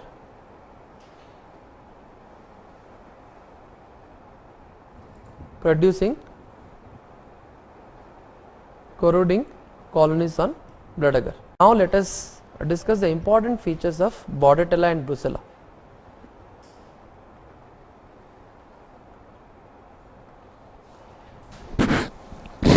Bordetella, again regarding the virulence factor is concerned, pertussis toxin is the most important virulence factor, and you know that it increases cyclic AMP. The role of pertussis toxin is increases cyclic AMP. Other than that, various other toxins it can produce like tracheal cytotoxin, adenyl cyclase, of course bacterial endotoxin also is there, it is a gram negative organism. Various adhesin molecules, they help in adhesion to the respiratory epithelium like filamentous heme agglutinin. All these are important for vaccine. Filamentous heme agglutinin, pertectin, which is the outer membrane protein antigen, and fimbriae. Various fimbriae are there. So these are the various molecules, various factors that are responsible for adhesion. So in this context, I want to tell you that this pertussis toxin is only produced by Bordetella pertussis, not by parapertussis. Okay, it is produced only by Bordetella pertussis. So let us discuss the clinical manifestation.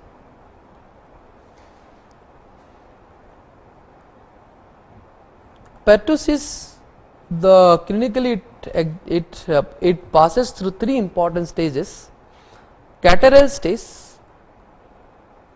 paroxysmal stage, and convalescent stage.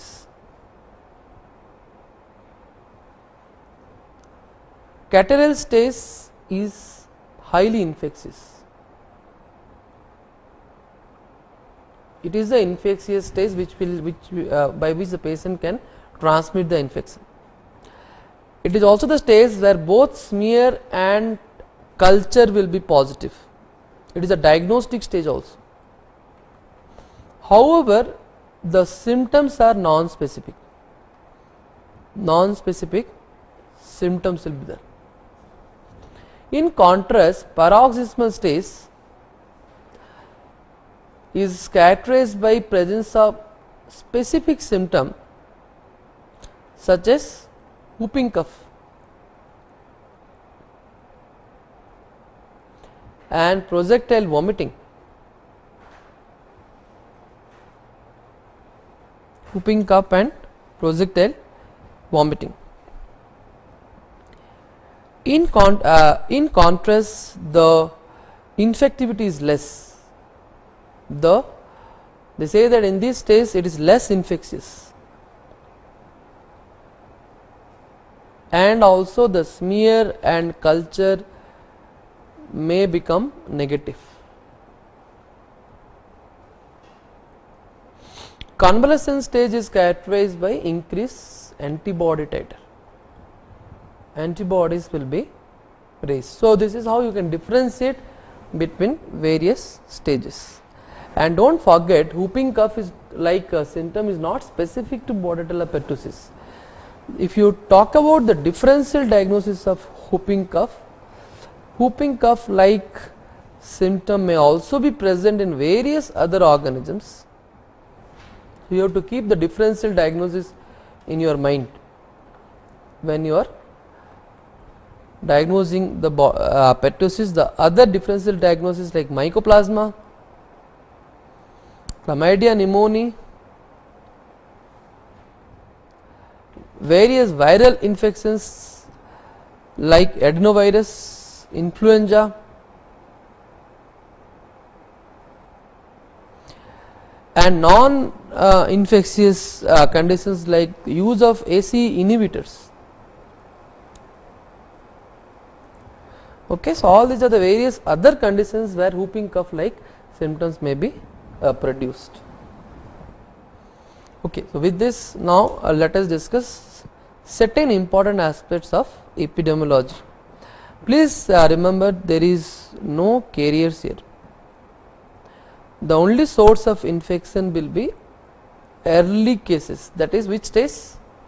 Convalescent stage, catarrhal stage. The catarrhal stage will be those patients are the only source of infection.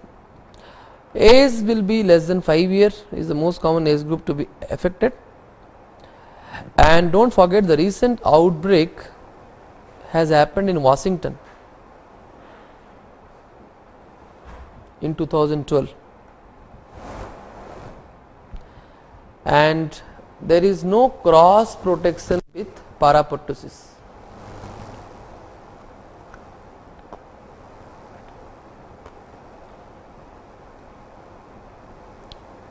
So even if you take the vaccine, there is no cross protection with Bordetella parapertussis. Silent feature of lab diagnosis. I will tell you 5-6 important MCQs related to lab diagnosis. The most gold standard specimen, the best specimen will be nasopharyngeal aspirate.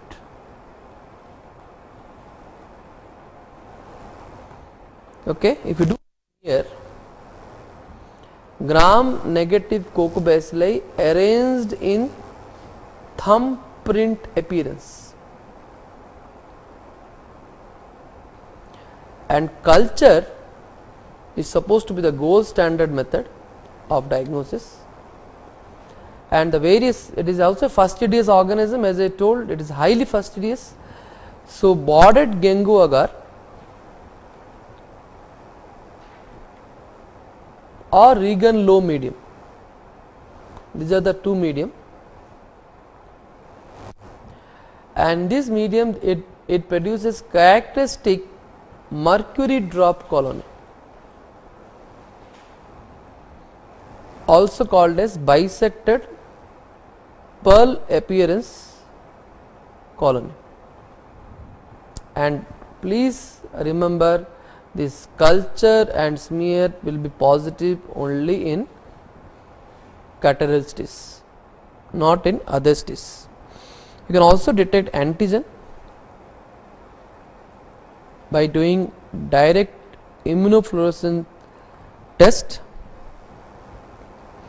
Okay, PCR also can be done, it is the most sensitive assay, but gold standard is always the culture. And antibody detection is, the antibodies will be appearing only in the convalescent stage. Okay, about swabs, how to collect the specimen. Of course, nasopharyngeal aspirate is the most important specimen. You can also do a nasopharyngeal swab, and ordinary cotton swab you should not use. You have to use the specialized swab like alginate swab. This is the best swab, followed by Dacron swab also can be used. And don't use the ordinary cotton swab. Charcoal based medium also can be used. Charcoal based swabs like Swartz medium, Amis medium, all this what we have discussed for gonococcus. If nothing is available, then these swabs also can be used. Okay, so this is all about the various laboratory diagnostic tool. Regarding treatment is concerned, macrolides are the drug of choice. Okay, and chemoprophylaxis, erythromycin. Yes, vaccine for Bordetella is again very important. As you know, DPT. P stands for pertussis, but which pertussis? Killed pertussis vaccine. This is the most important, this is the traditional vaccine what is used. Other than that, now we have DAPT. So, AP stands for acellular pertussis vaccine. So, first we will discuss about killed pertussis vaccine. Killed pertussis vaccine, of course, it is given along with DPT. So, we have discussed how it is given. 5 doses are given at 6, 10, 14, then booster 1 at 1.5 year, booster 2 at 5 years. So, this is how it is given, but this killed pertussis vaccine is associated with side effect. The most important side effect is neurological side effect as well as hypotonic hyporesponsive syndrome.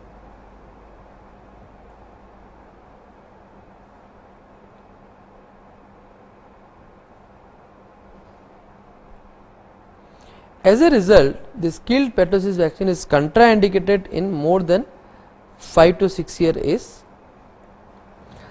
and it is also contraindicated in progressive neurological disorder.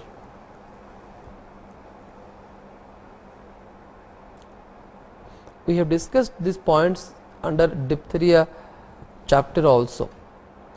Here exception is cerebral palsy and febrile seizure. These are not contraindications. Cerebral palsy is non-progressive static condition, febrile seizure is a transient condition. So, these are not contraindications. Of course, hypersensitivity reaction to previous dose is another contraindication. So, because the side effects are there, that is why acellular pertussis vaccine is given. They claim that acellular pertussis vaccine is devoid of neurological complications. So, it is safe even after 5 to 6 years. They sometimes ask the composition. It contains, of course, pertussis toxin. The pertussis toxin, toxoid is the main composition. Other than that, it may contain other elements like filamentous heme agglutinin antigen, pertactin and fimbrial antigens. Okay. So, this is the principal component, these are the additional component. Okay. So, this is all about Bordetella. So, the next topic is Brucella.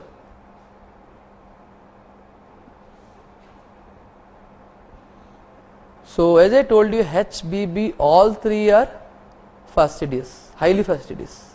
Haemophilus and Bordetella are strictly human. In contrast, Brucella is a zoonotic pathogen.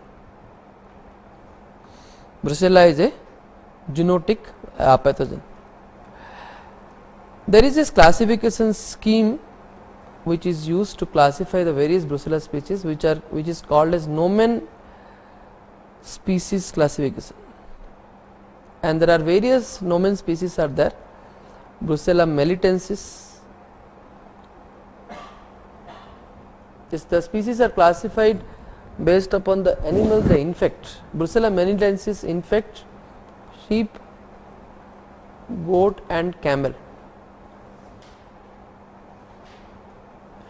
Other than that, you have Brucella abortus, Brucella canis, suis. So, these are the important species. Abortus infect cattle, canis dogs, suis can infect pigs. So, which animal is susceptible to which Brucella species is again MCQ for you. Okay. coming to pathogenesis. So, with this introduction, let us discuss how the pathogenesis occurs. Transmission. Brucellosis transmission, again the most common mode of transmission is direct contact with the infected animal. Direct contact with the infected animal tissue is the most common mode, followed by ingestion of milk product, inhalation. All these are in bracket. You write down there is no man to man transmission, direct man to man transmission not possible. Of course, once it is transmitted, they say that the various target organs are there. Usually it is an intracellular organism affecting the reticuloendothelial system.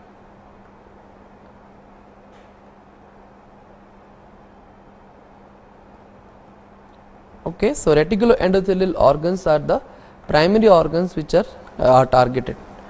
Incubation period may be range from week to months. It is as low as 1 week to as long as few months. So, coming to the various clinical manifestation,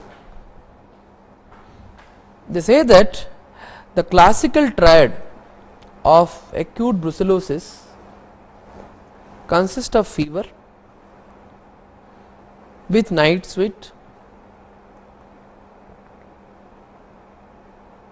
arthralgia and hepatosplenomegaly. Fever is having a, they say that the brucellosis, the acute brucellosis, it is a typhoid like illness. But how it varies from typhoid fever is, there are some differences. The differences are the fever is having undulating pattern. They say that the fever is called as undulant fever because it has a fluctuating pattern of fever, and of course it is less severe and less acute than typhoid fever, and you will have more musculoskeletal involvement.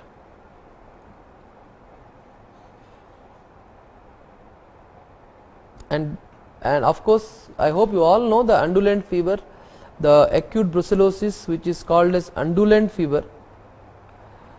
Also it is otherwise known as Malta fever because of the place, name of the place, Malta fever or Mediterranean fever.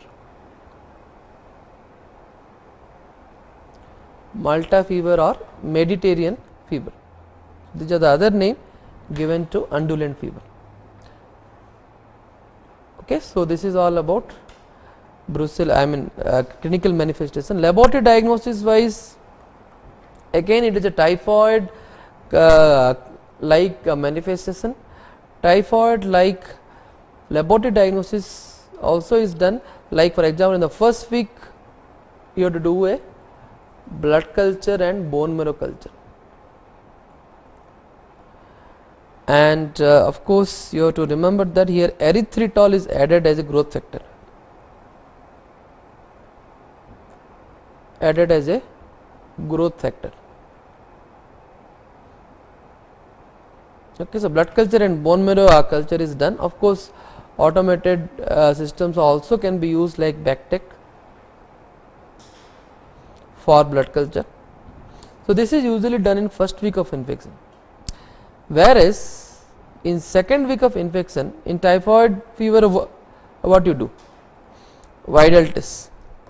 Here in the second week of infection, the antibody detection test is done, which is described as standard agglutination test. Standard agglutination test. So let us discuss a bit about standard agglutination test. This is a test where we detect antibody against Brucella abortus antigen.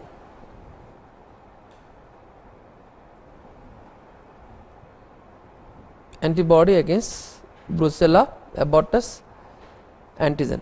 Okay. So, usually it detects IgM antibodies against the LPS antigen. Usually we use LPS antigen of Brucella abortus, against which it detects IgM antibodies. Fine. So, this standard agglutination test is useful for acute brucellosis, not for chronic brucellosis, because the antibodies are IgM type, hence it is useful only for acute brucellosis. But at the same time you may have various false negative and false positive conditions. False negative standard agglutination tests may occur due to Poisson phenomena, or it may occur due to presence of blocking antibodies. They say that this sometimes the IgG antibodies may be present, which may act as blocking antibody, and we will have a false negative standard agglutination test. False positive standard agglutination test may occur in cross reacting related infections such as gram negative infections like E. coli, cholera, etc. Toluramia, all these infections you may have false positive standard agglutination tests. So, for chronic brucellosis, ELISA or complement fixation tests are a recommended test, not standard agglutination tests. ELISA is the recommended method for chronic brucellosis. Other methods, like of course you can go for a PCR, detecting specific gene like outer membrane protein 2 gene, and of course Brucellin skin test is available. Phage typing. Phage typing is done by using a specific phage called as lysiphage typing. Lysiphages are used. This is again a MCQ what they frequently ask. Okay.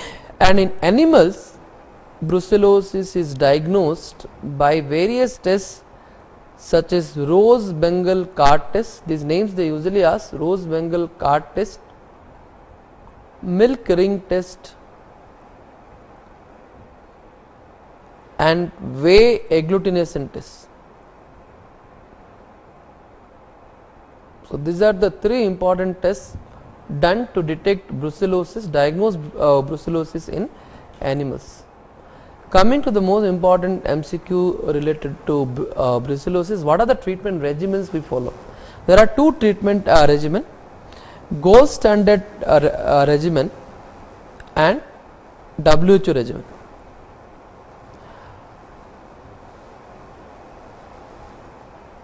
So, gold standard regimen, you can give streptomycin plus doxy. WHO regimen, the streptomycin is replaced by rifampicin. Doxy has been maintained, and do not forget the relapse may occur in 5 to 10% cases, and if CNS involvement is there, then ceftriaxone is added. If CNS is affected, then ceftriaxone is added, and the regimen is prolonged for 5 to 6 months, increase duration. Okay. So, this is about brucellosis. Discuss the next chapter, that is spirochetes.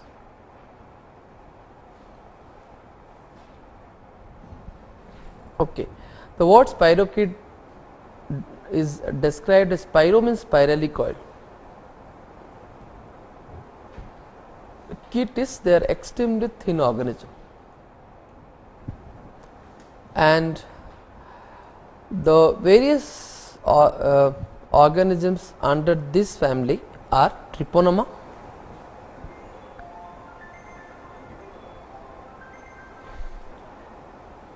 and Borrelia, Leptospira. Leptospira causes leptospirosis, which is called as Weil's disease. Borrelia, there are 3 important species: Borrelia recurrentis, Borrelia burgdorferi,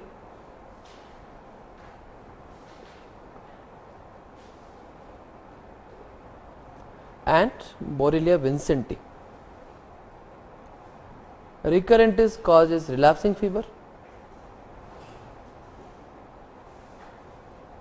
burgdorferi causes Lyme's disease, vincenti causes Vincent angina.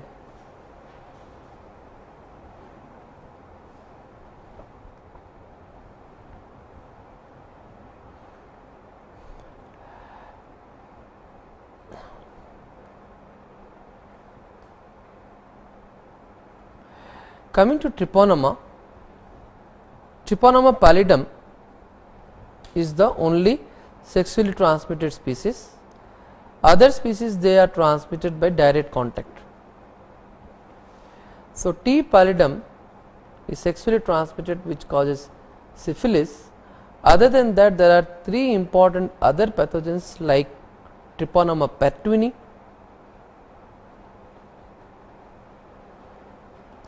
transmitted by direct contact, it causes Yas.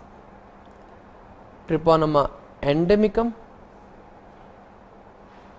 causes endemic syphilis or Beagel, and Treponema caratium causes Pinta. So, these 3 are transmitted by direct contact, whereas syphilis mostly transmitted by sexual contact. And regarding the Borrelia species, relapsing fever is transmitted by louse, burgdorferi Lyme's disease transmitted by tick, and Vincent angina again by contact.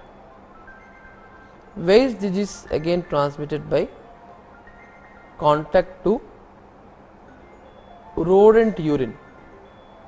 Okay, so that is how the mode of transmission of various organisms under spirochete you can remember.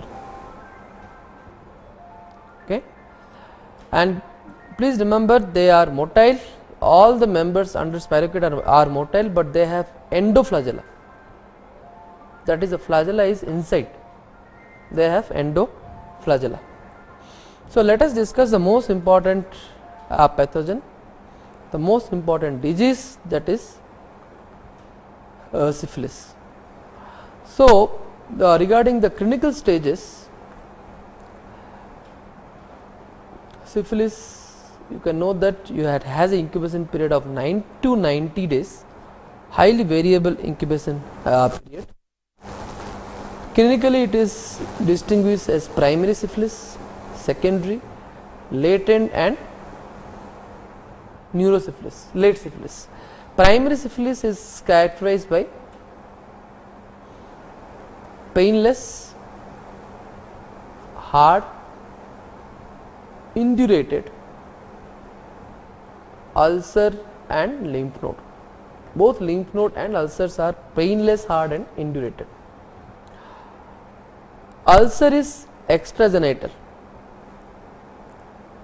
if it is transmitted by direct contact. If transmitted by blood transfusion, then there is no primary syphilis. Directly the patient is presented with secondary syphilis. Okay. Then secondary syphilis is characterized by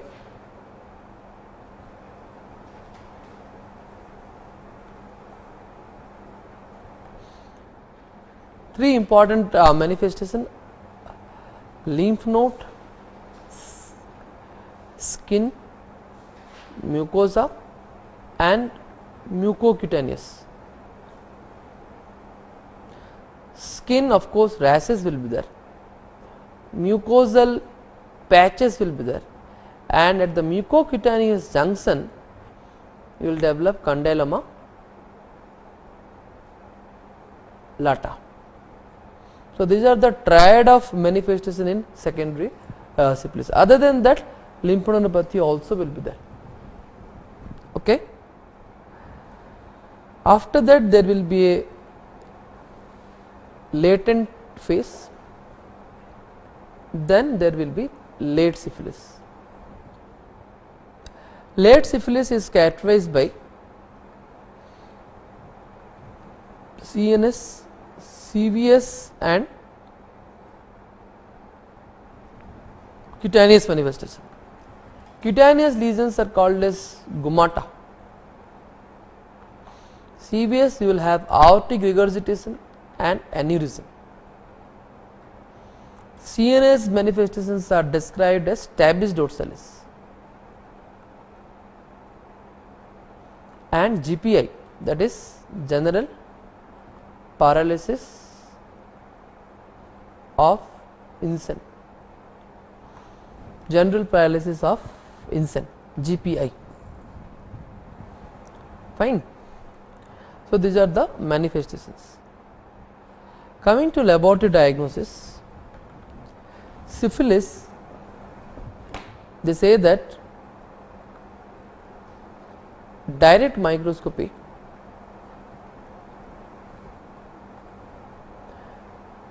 under which dark ground microscopy is usually done. It has a detection limit of 10,000 bacilli per ml, and direct fluorescent microscopy is also available.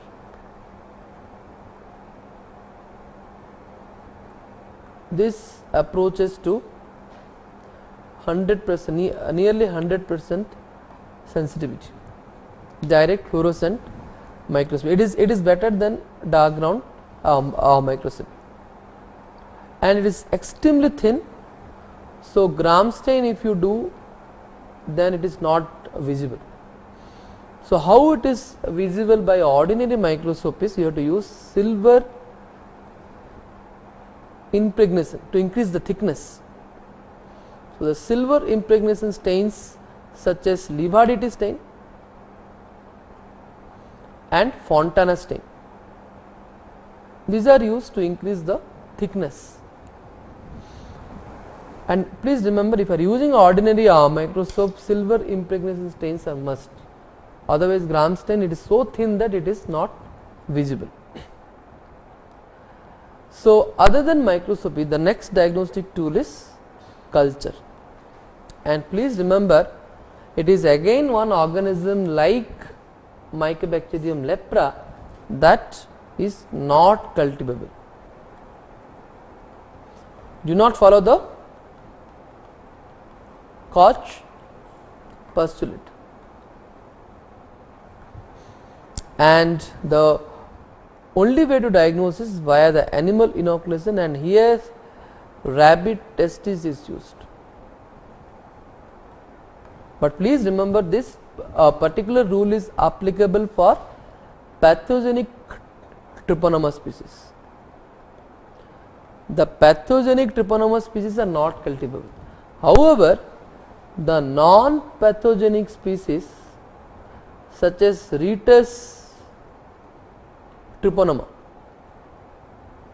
these can be cultivable in various medium like Smith-Noguchi medium.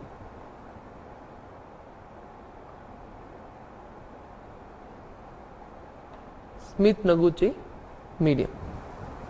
Fine. So, this is about culture. Then next is antibody detection. In antibody detection, you can classify as non-specific tests or non-treponemal tests, or also called as standard test for syphilis. and the other group of tests are called as specific tests or treponemal tests. Non-treponemal tests, the examples are older tests like which are outdated tests like complement fixation test, example is Wassermann test.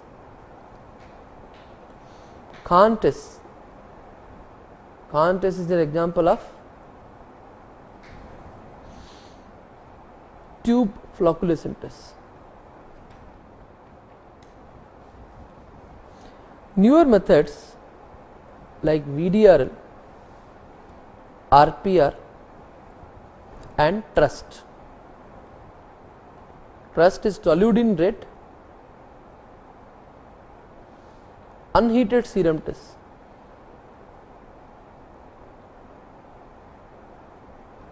Why this classification is a non-specific test and specific test, under which criteria this division is there? They say that the non-specific tests, all these tests, why they are called as non-specific? Because they are non-treponemal, that is they use non-treponemal antigen, that is cardiolipin antigen. Cardiolipin antigen is used. Cardiolipin antigen is used, and this cardiolipin antigen is derived from bovine heart. Bovine heart derived antigen is used. In contrast, the specific test they use specific T. pallidum antigen. They use specific T. pallidum antigen. So let us discuss the most important among all, that is the VDRL test. VDRL test stands for venereal disease research laboratory test. This is the test which was named after the lab. The VDRL lab is located in New York, based upon which the disease was named. And as I told you, it is a tube, it is a slide flocculation test, which is a type of precipitation reaction. It usually detects IgG antibodies, and how the test is done is, the procedure is, first you have to prepare the VDRL antigen. They say that the VDRL antigen has to be prepared by reconstituting the antigen with buffer. They say that the VDRL antigen is available along with a buffer solution. So you have to break the antigen vial, you have to break the buffer vial, then you have to reconstitute the antigen with buffer. Once it is reconstituted, it has to be used within 24 hours. It has to be used within 24 hours. Then the second step is patient serum preparation. Patient serum preparation is done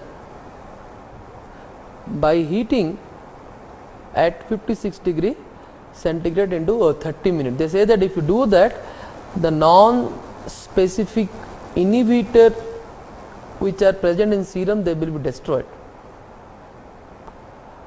If you heat for 56 degrees centigrade for 30 minutes, then the non-specific inhibitors which are present in the serum, they will be destroyed. So once the antigen is ready and the patient serum is ready, next step is you have to take the VDRL slide. VDRL slide is a concavity slide.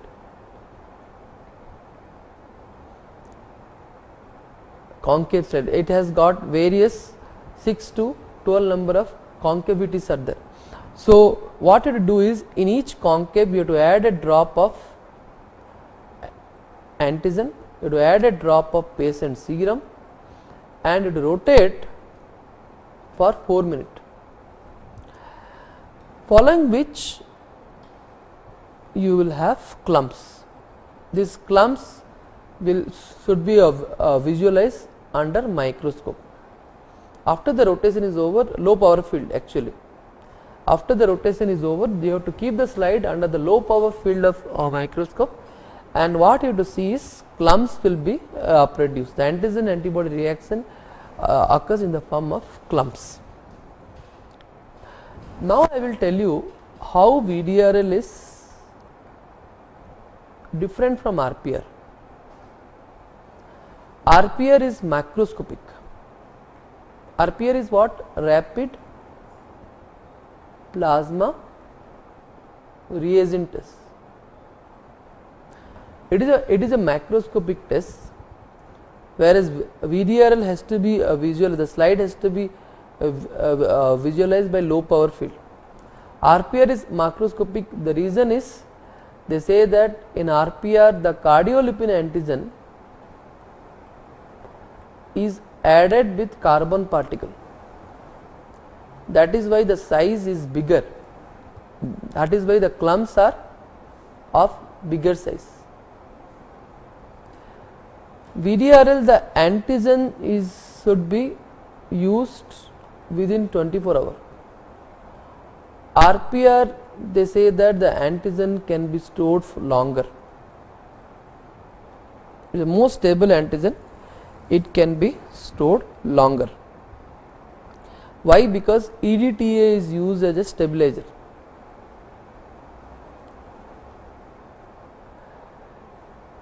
Preheating is must. Preheating of serum is must in VDRL. Whereas RPR, they say that there is no need of preheating. Why? Because here again one substance called as choline chloride is added to remove the non-specific inhibitor. That is why preheating is not required here.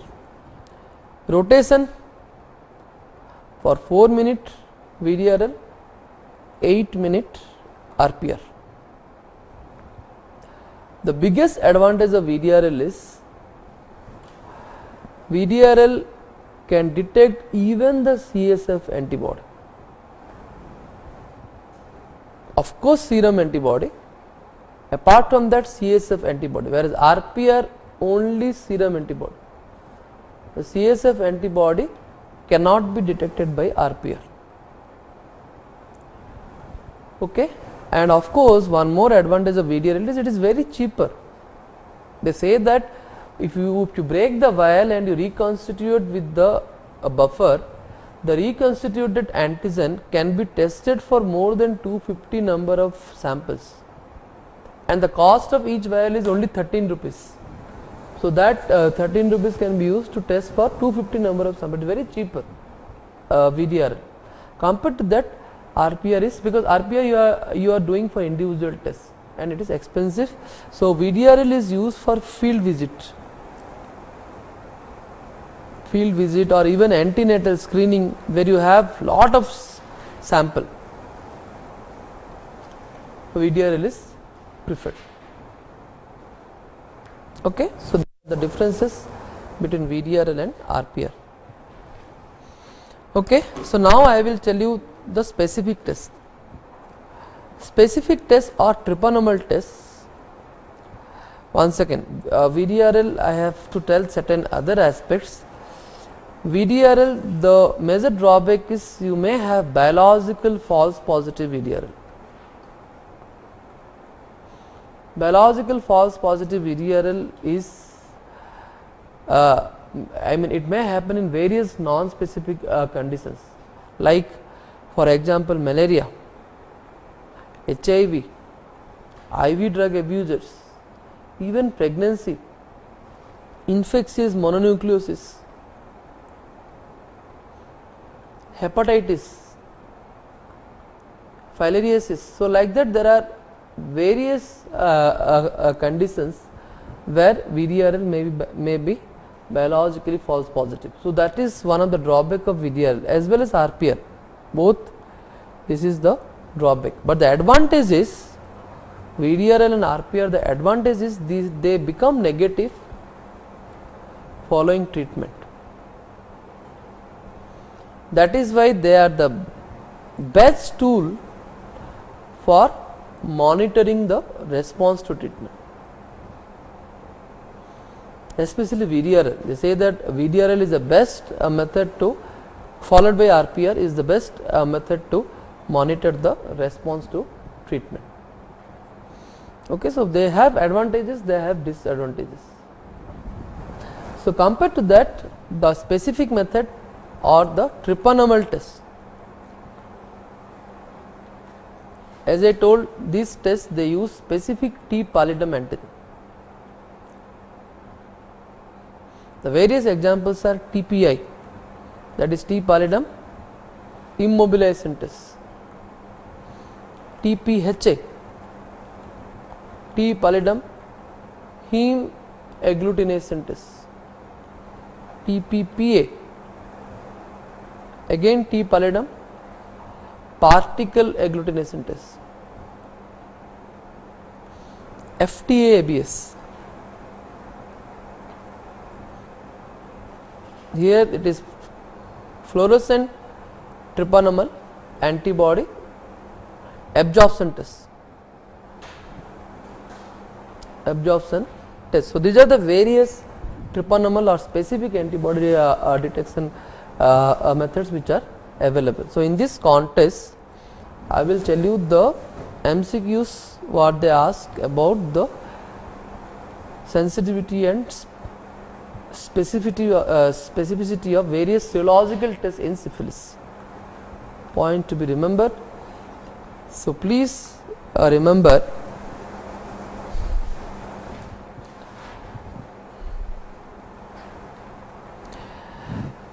of course, in primary syphilis,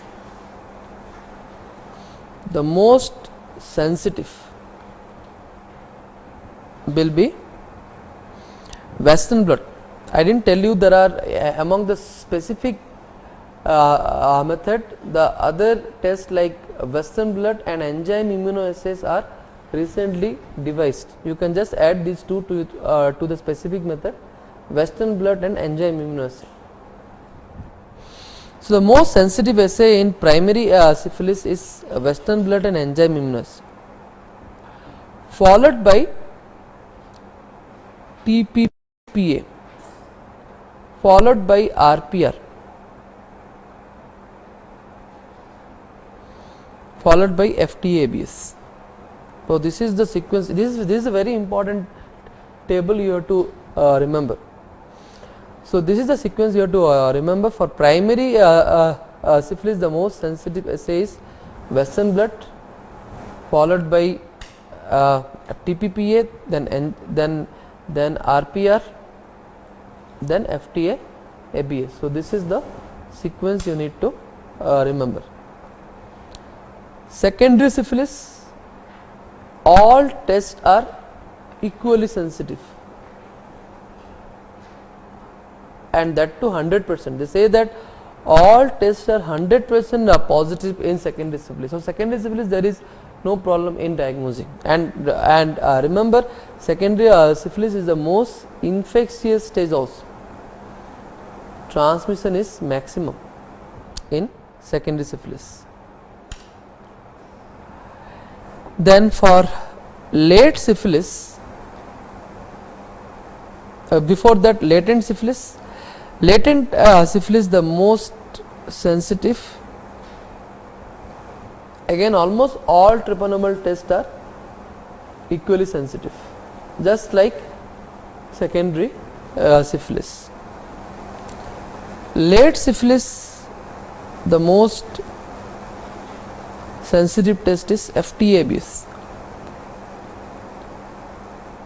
followed by TPHA, heme agglutination test. Then overall most specific is TPHA, enzyme immunoassay, and then again TRUST, toluidine red unheated serum test. All these tests are 99% specific, though TRUST is a non-specific test, but the specificity is good, they say. It is one of the recently devised non-specific tests. Okay, so this is the sequence what you need to remember. Many students they keep on asking which is the most sensitive test. This particular table has been taken from Tropley Wilson, which is the standard book to answer these questions. Okay, so let us now discuss how to diagnose congenital syphilis. Congenital syphilis is generally diagnosed by IgM FTA ABS. There is a variant of FTA ABS called as IgM FTA ABS. Other than that, you can go for a PCR or dark ground microscope.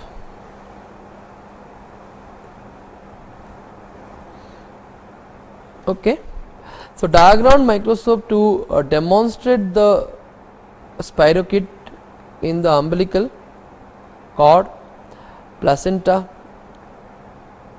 or even the nasal discharge of the newborn baby. They say that this is the most definitive diagnosis. Other than that, you can go for a PCR, IgM, FTA, ABS. But what about VDRL? If you do VDRL, what is the problem? VDRL detects which antibody, IgM or IgG? VDRL mostly detect IgG antibodies. So IgG antibodies means you cannot differentiate between maternal transfer and true fetal antibody, because IgG antibody can cross the placenta. So they say that there are some criteria. If you are using a VDRL, they say that if fetal, if baby's titer is more than mother's titer, then you can consider that it is a true infection, true congenital infection. One more criteria is rise of titer of baby at 3 months compared to birth titer. This is also you can consider that it is a true infection, but all these are suggestive, you cannot use for confirmation. They say that all these are used for suggestive diagnosis. Confirmation is done by dark ground microscope, PCR, or even IgM, FTA, ABS. Okay, so this is about diagnosis of congenital syphilis. Now let us discuss treatment.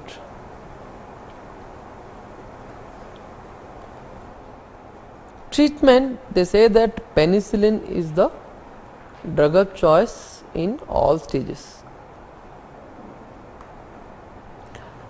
Alternate for primary and secondary syphilis, tetracycline is given, whereas for neurosyphilis or pregnancy or HIV individual, they say that the alternate, if you have penicillin allergy, then the alternate is nothing but desensitization, followed by desensitization to penicillin, followed by give again penicillin. So this is the MCQ what they repeatedly ask. Drug of choice of course is penicillin. Alternate in case of penicillin allergy, for primary and secondary syphilis it is tetracycline. For neurosyphilis, pregnancy and HIV individual, desensitization followed by again prescribe penicillin. So let us now discuss Borrelia. Borrelia, as I told, there are 3 important diseases: relapsing fever, then Lyme's disease and Vincent's angina. Let us discuss one by one. Relapsing fever is of 2 types: epidemic relapsing fever and endemic relapsing fever.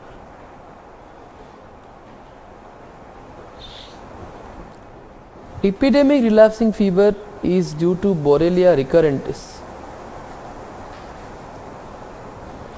and which is exclusively human pathogen. It is transmitted by louse and the epidemics usually takes place in East Africa, especially Sudan.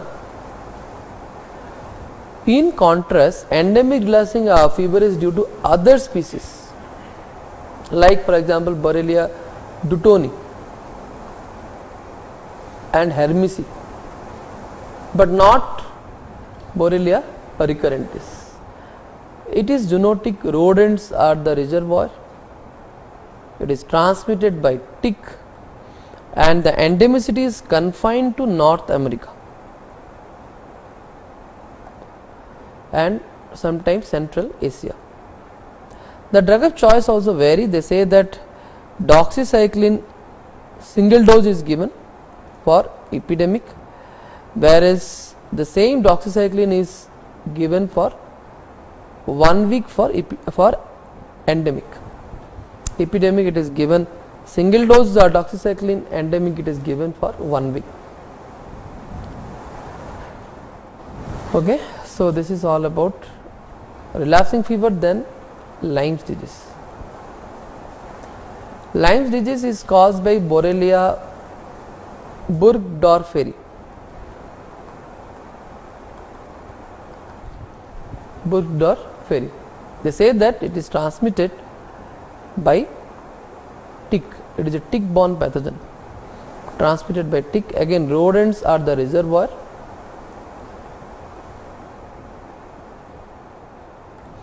Okay. Clinically, there are 3 stages. Clinically, Lyme disease is characterized by 3 important stages. Stage 1 is the local infection, local skin lesion,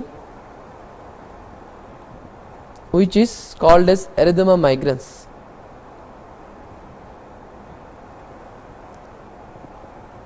This is an annular lesion, annular skin lesion. Second stage is disseminated stage, where other organs will be involved. Third stage is persistent stage. Okay, so like that there are 3 stages of Lyme's disease. Coming to the laboratory diagnosis, they say that Kelly's medium is the recommended culture medium. Unlike Treponema, which are non-cultivable, Borrelia can be cultivable in various mediums like Kelly's medium. Antigen detection in urine, one more important diagnostic tool, and they say that if you look for joint fluid examination, then there will be increased polymorphonuclear cells like neutrophil, whereas CSF examination reveals increased lymphocyte. This was recently asked in AIMS 2011. Okay, so CSF examination reveals increased lymphocyte, whereas joint fluid examination reveals increased polymorphonuclear cells. Antibody detection also is done by ELISA, Western blot. Both the methods are available. So these are the various diagnostic tools for Lyme disease. Drug of choice for all cases except CNS or AV block. The drug of choice for all cases is oral doxycycline, whereas if you have a CNS or AV block, then ceftriaxone is given.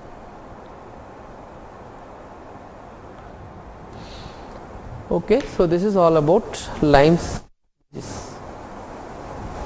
Okay, Vincent angina is nothing but, what are the 2 agents of Vincent angina? Yesterday we have discussed leptotrachea, or which is this is the new name, the old name is Fusobacterium fujiformis. This is obligate anaerobe, and Borrelia vincenti. and Vincent angina is nothing but it is an ulcerative gingivostomatitis.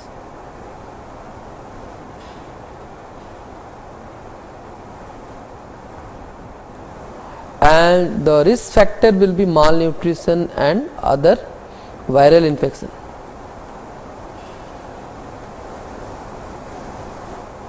Unhygienic oral condition can be a important risk factor. Fine. So this is all about Borrelia, Leptospira.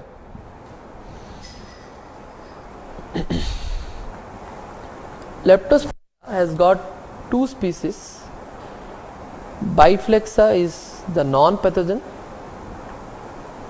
whereas enterococcus is the pathogenic species. And enterococcus can be further be classified to various. They say that around 23 to 26 serogroups are there, and each serogroup can be further be classified to various serotypes. Okay, around 25 serogroups are there, which can be further be classified to around 250 serotypes, or they are also called as serowarts. Each of the serowar has got its own geographical distribution. So the serowars, they vary in their geographical distribution. They also vary in their severity of infection. So that is why you have to identify which serovar has been. Okay. Coming to epidemiology, 3R you should not forget. 3R stands for the epidemiological triad of leptospirosis: rice field, rainfall, and most important is rodent. And the mode of transmission is concerned. The most common mode of transmission is indirect contact with either water or wet surface contaminated with animal urine. This is the most common mode of transmission. Other than that, direct contact with urine or placenta, etc. of infected animal, infected rodent. So indirect contact is the most common mode of transmission. So that is why rodent control is the most important for prevention of leptospirosis. Okay. As far as India is concerned, Leptospira is endemic in most of the states, especially Tamil Nadu, Kerala, and as well as Andamans. If you don't forget, leptospirosis is also called as Andaman's hemorrhagic fever. So Andaman, it is highly endemic. And the regional research center, they say that the regional medical research center for leptospirosis,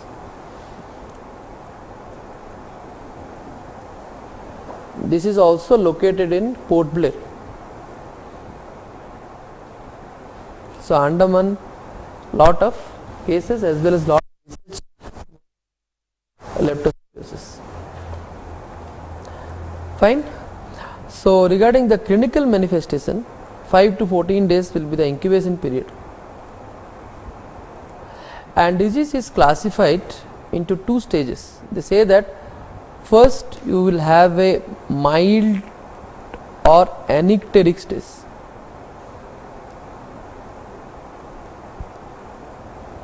later on icteric stage or severe, which is described as Weil's disease or hepatorenal hemorrhagic syndrome.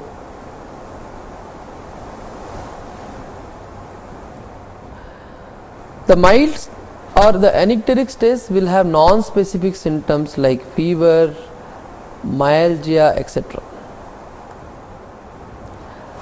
Okay, later on conjunctivitis may be there. Okay, and after some time you may have an immune stage which is characterized by meningitis, uveitis, etc. Okay, so initially you will have fever, myalgia, conjunctivitis. Later on you may develop an immune stage which is characterized by a meningitis, uveitis, etc. So these are the feature of anicteric stage of leptospirosis, and this occurs in 90% of individuals, whereas 10% of individuals they progress to icteric stage or severe veil stages, are also called as hepatorenal hemorrhagic syndrome. And this hepatorenal hemorrhagic syndrome is characterized by, they usually ask where and all hemorrhages are there. Please remember pulmonary hemorrhage and conjunctival hemorrhage, okay, GI hemorrhage. So these are the hemorrhages which are commonly seen.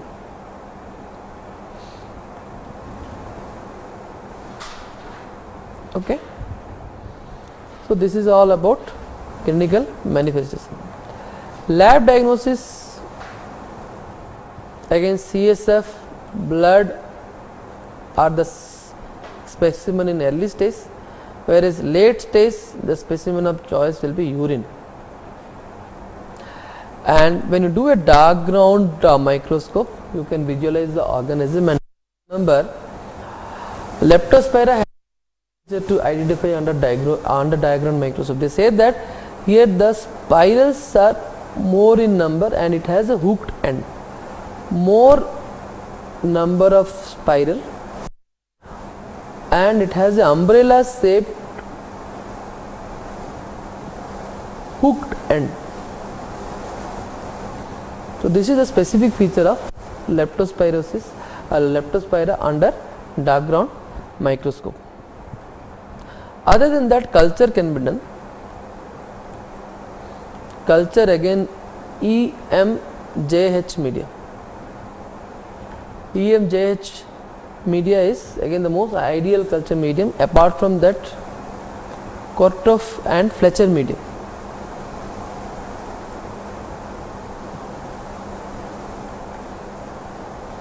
But please remember, though the culture techniques are available, but it is highly fastidious and extremely difficult to grow in culture,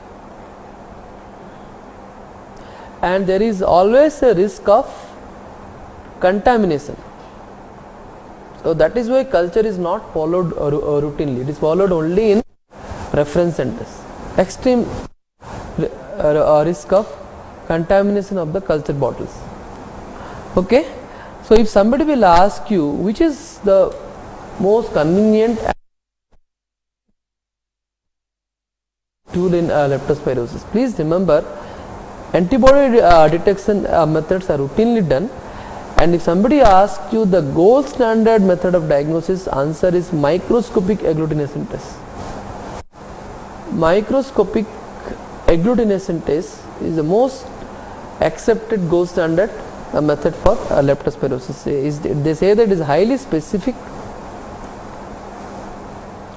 and it can detect the specific serovars also. It is serovar specific. Serovar specific. Other than that, there are various other antibody detection methods like ELISA, okay, microcapsule agglutination test, etc. So many antibody detection methods are available. Microcapsular antigen detection test. So like that, there are various capsule, microcapsule agglutination tests. Various other methods are also available. Okay, molecular tests, PCR can be done. And there is a criteria to diagnose leptospirosis called as Fain's criteria. This is a specific criteria to diagnose leptospirosis. It is a WHO approved criteria which has taken various factors into consideration like clinical feature, epidemiological feature as well as laboratory diagnosis feature. All three together they have taken into consideration. Fain's criteria. Drug of choice, again mild leptospirosis can be treated with doxycycline. Severe, of course, penicillin is the drug of choice. This is about spirochetes. The chapter deals with rickettsia, chlamydia and mycoplasma. So let us now focus on rickettsia. Both rickettsia and chlamydia, both these two group of organisms, they have two common features. They cannot grow on artificial media.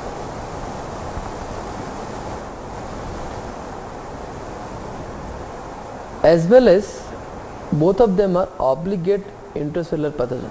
Both the rickettsia and chlamydia are pathogen. Rickettsia has a third property. They say that these are the three triad of principles of any organism to be included in under CC. The third properties, they are arthropod borne, transmitted by arthropod vector. And there are various organisms under this family: genus Rickettsia, Oriensia, Coxiella, Bartonella. Among these, now Coxiella and Bartonella are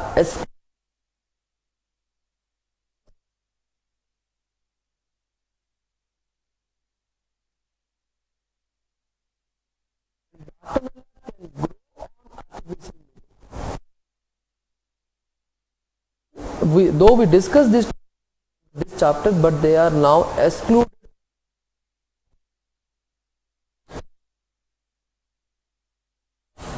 The various organisms under rickettsia.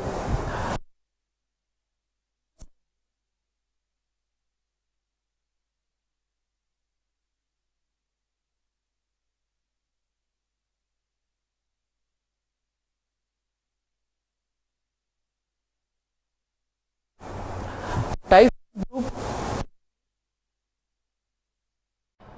So typhus group, there is epidemic typhus and endemic typhus. Epidemic typhus is caused by Rickettsia provozaki. Endemic typhus is, the agent is Rickettsia typhi. Vector wise, epidemic typhus is transmitted by louse. The code is LET, L for louse, ET for epidemic typhus. Endemic typhus is transmitted by flea, mainly by rat flea or cat flea. Here the code is FEN, F for flea, EN for endemic typhus. Spotted fever group, you have three important members: diseases, Rocky Mountain spotted fever, Indian tick typhus, African tick typhus,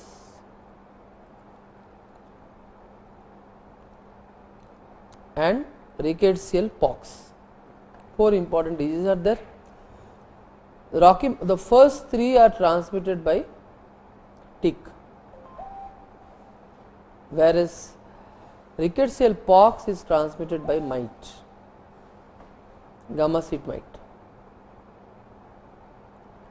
Coming to the agent, Rocky Mountain spotted fever, the agent is Rickettsia rickettsii. Indian tick typhus, Rickettsia gonorrhoeae. African tick typhus, Rickettsia africae. Rickettsial pox, the agent is Rickettsia acari. Okay. Coming to scrub typhus, here the agent is Oriensia, Oriensia shushugamushi, and the vector is again mite, but it is trombiculate mite.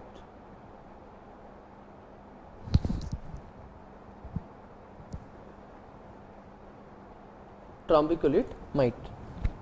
So, this is again a very important table which is important, which has to be remembered for exam. It's a again a must know table for your exam.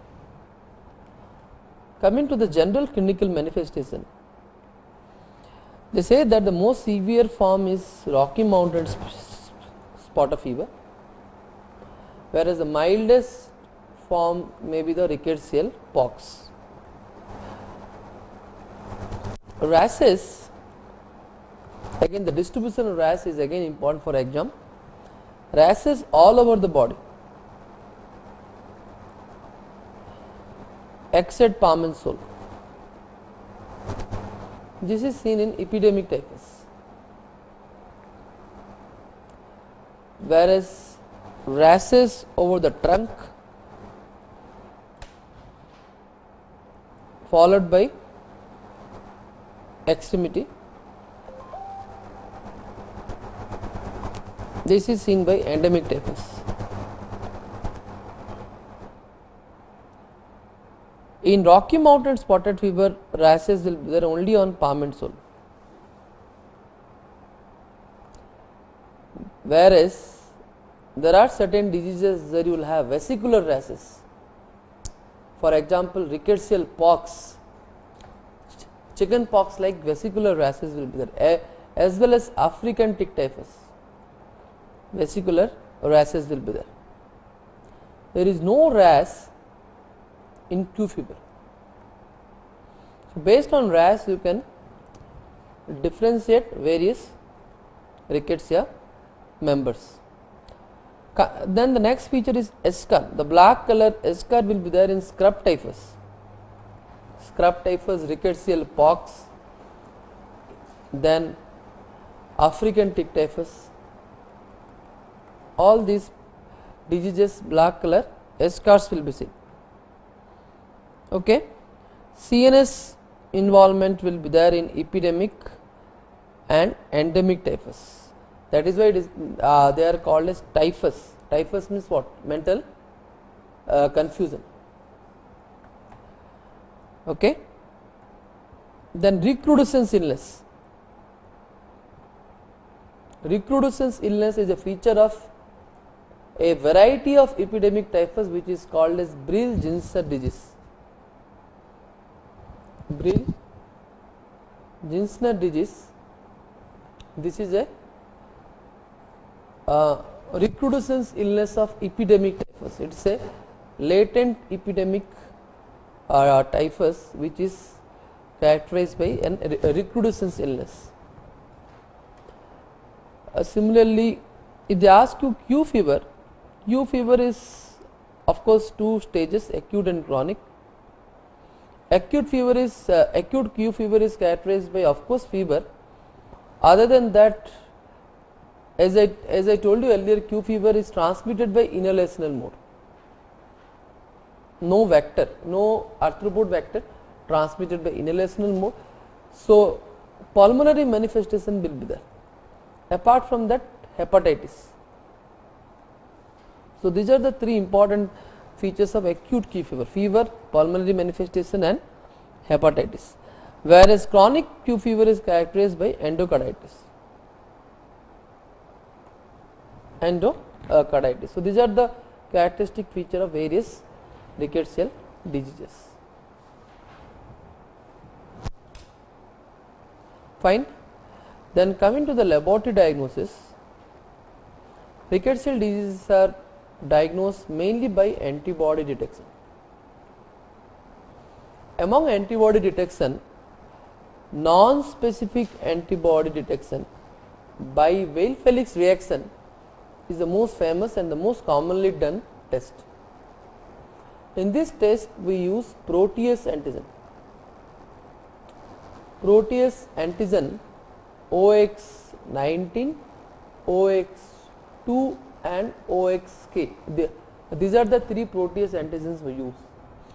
And in the patient serum, we are trying to detect the respective antibodies in patient serum. So, this table is very important because Weil-Felix test is used in rickettsial disease to differentiate among various rickettsial diseases. Like for example, in epidemic and endemic typhus, typhus, antibody against OX19 will be raised. In tick-borne typhus like Rocky Mountain spotted fever, African tick typhus, then Indian tick typhus, all these three are transmitted by tick. All these three antibody against OX19 and OXK will be raised. Whereas in scrub typhus, antibody against OX19 will be raised. So OX19 and OX2 antibodies are raised in tick-borne typhus, tick-borne rickettsial disease. Only OX19 will be raised in epidemic and endemic typhus, whereas scrub typhus OXK antibody will be raised. But please remember, Weil Felix test is a non-specific test. Non-specific antibodies are detected. You may have false negative in case of prozone phenomena, that is excess antibodies. If excess antibodies are there, then false negative Weil Felix test can be possible. False positive Weil Felix test may be possible if you have unrelated protease infection, because you are using for protease antigens. So unrelated protease infection, false positive Weil Felix test may be possible. So always the confirmation is done, and they say that indirect immunofluorescence test is done to detect antibodies. This is done for confirmation. If the Weil Felix is positive, you can go for indirect immunofluorescence test to confirm the diagnosis. Other than that, there are certain other mode of diagnosis like Neal-Musser reaction. Neal-Musser reaction is animal inoculation test. Here the male guinea pigs are selected and they are injected intraperitoneally. Intraperitoneal inoculation into the male guinea pig can lead to three pattern of manifestations. In Rocky Mountain spotted fever, the guinea pig undergoes total scrotal necrosis, whereas in epidemic typhus only fever. In endemic typhus, fever plus testicular inflammation. The tunica layers of the testis will be inflamed and they will be thickened, they will be adherent to each other. This property is described as positive tunica reaction, whereas in epidemic typhus it is described as negative tunica reaction. And this positive tunica reaction is seen by three species. The code is CAT. CAT stands for Rickettsial, Acari and typhi. All these three, that is endemic typhus, Gonorrhoeae is Indian tick typhus, Acari is rickettsial pox. All these three you will have a positive tunica reactions. Other than that, there are various cell lines can be used for isolation of rickettsia. Egg inoculation, especially yolk sac of egg, is used for isolation of rickettsia. Drug of choice for most of the rickettsial diseases, drug of choice is doxycycline. Drug of choice is doxycycline. Coming to Bartonella. Why it is excluded from Rickettsiaceae family? Because it can grow in artificial medium. There are three important members: Bartonella quintana, Bartonella hensale and Bartonella bacilliformis.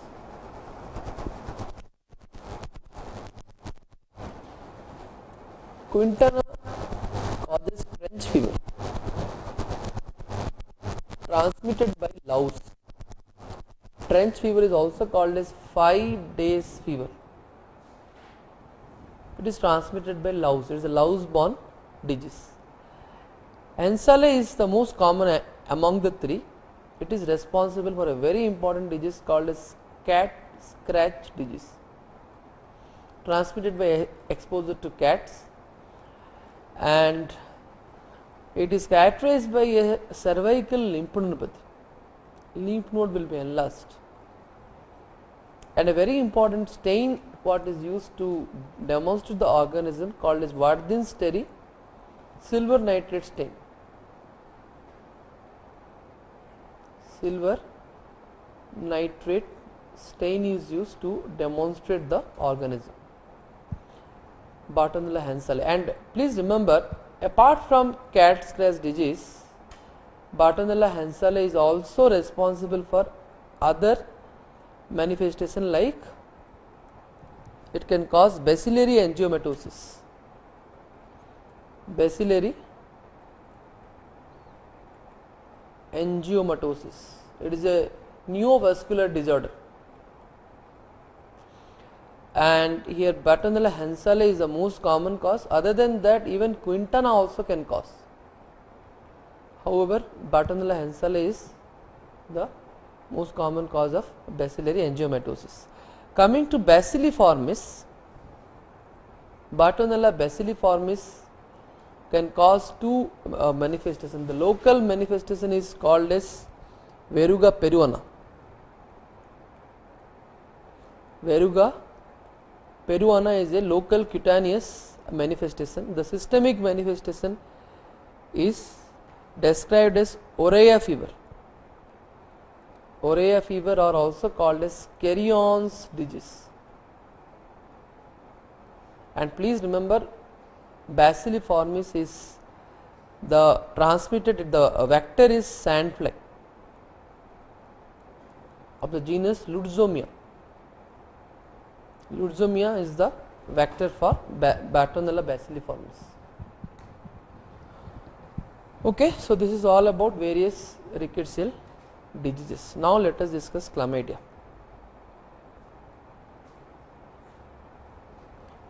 Chlamydia, as I told you earlier, like rickettsia, there are two features are same.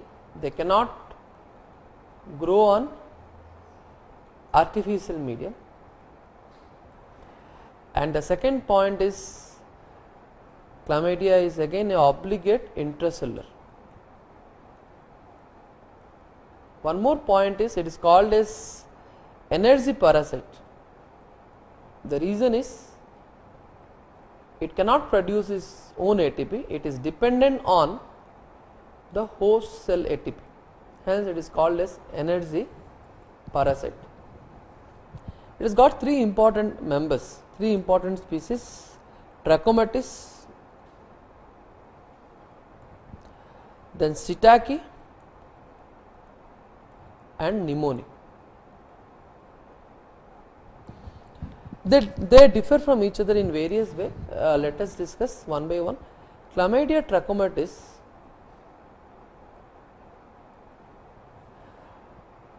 how they differ from each other is the inclusion body of chlamydia or trachomatis is diffuse,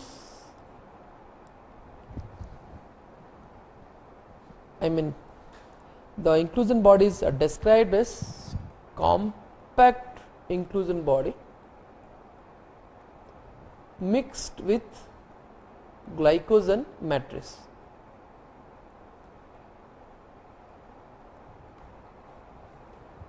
And of course, they are exclusively human pathogen.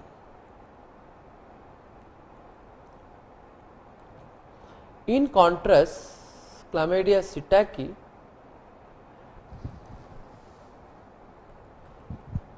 and Chlamydia pneumoniae, both the inclusion body is diffuse vacuolated.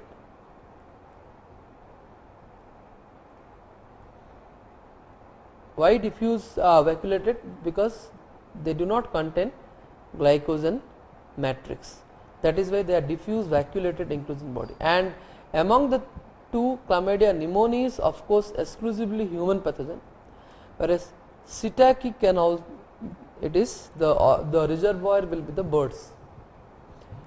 Okay, so coming to the coming to the manifestation of all the three.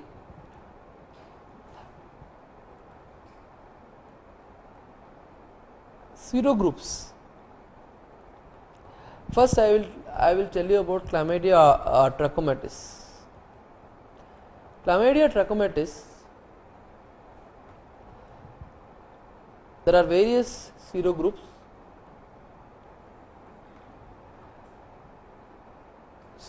Serogroup A, B, C can cause endemic trachoma. There are total 15 serogroups have been reported. A, B, C can cause endemic trachoma. D to K is sexually transmitted. They can cause non-gonococcal urethritis. And of course, please remember D to K is the most common agent of sexually transmitted disease as well as non-gonococcal urethritis.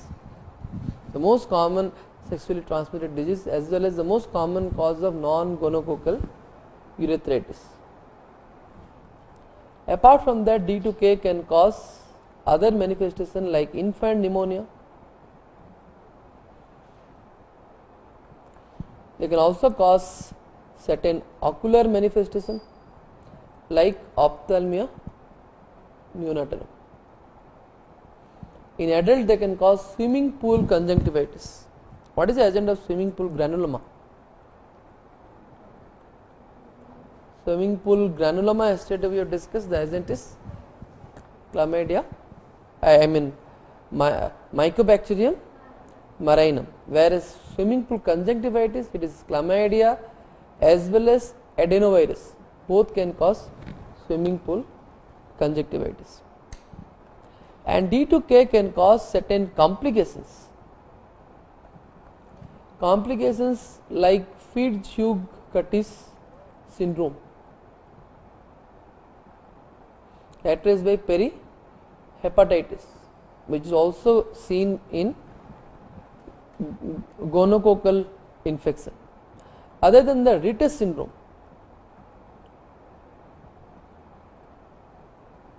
characterized by cup plus mucosal lesion.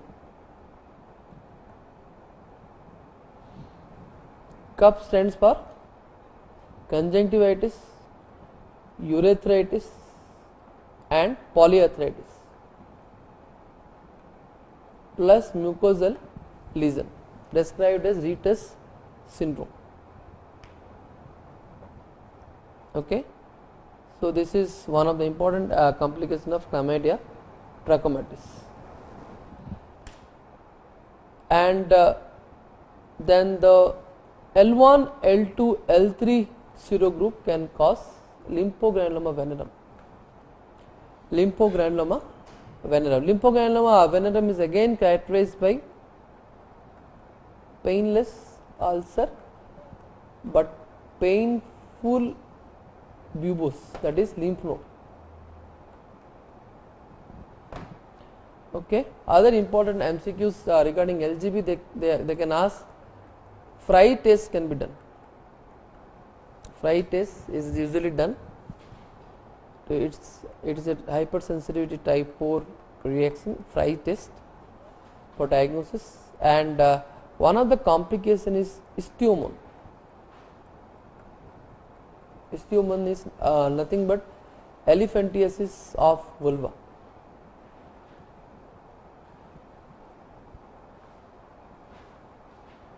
Okay, so these are the specific MCQs related to LGB.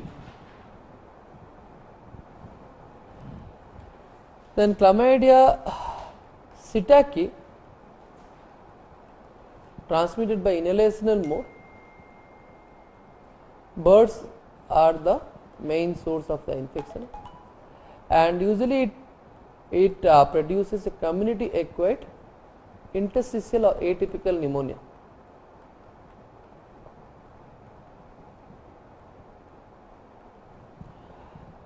Chlamydia pneumoniae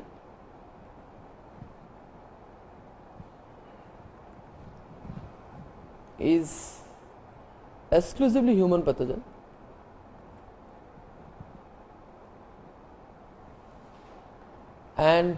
it is responsible for again atypical interstitial pneumonia. In addition, it can cause, they say that it is associated with the pathogenesis of atherosclerosis. Chlamydia pneumoniae, there is a definite relationship with the pathogenesis of atherosclerosis. Apart from that, bronchial asthma, sarcoidosis, all these are other diseases which is related to chlamydia pneumoniae pathogenesis. Fine. So, this is all about chlamydia pneumoniae. Then we can discuss about laboratory diagnosis. Laboratory diagnosis, they say that we can go for a direct microscopy to detect inclusion bodies. There are various inclusion body, like for example HP body. HP body stands for Heilstadter Provozek body. This is seen in trachoma.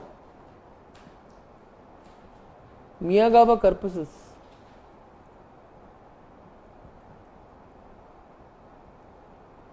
this is seen in LGB.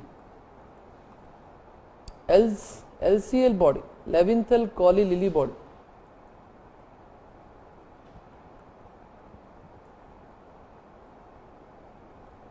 So, all these are various inclusion bodies named in chlamydia. This is seen in psittacosis. Okay, and don't forget that if you use Lugol's iodine, then it can stain the glycogen matrix of chlamydia trachomatis inclusion, because only chlamydia trachomatis is consisting of glycogen, that inclusion body is composed of glycogen matrix. So, glycogen impregnated inclusions can be detected by Lugol's iodine.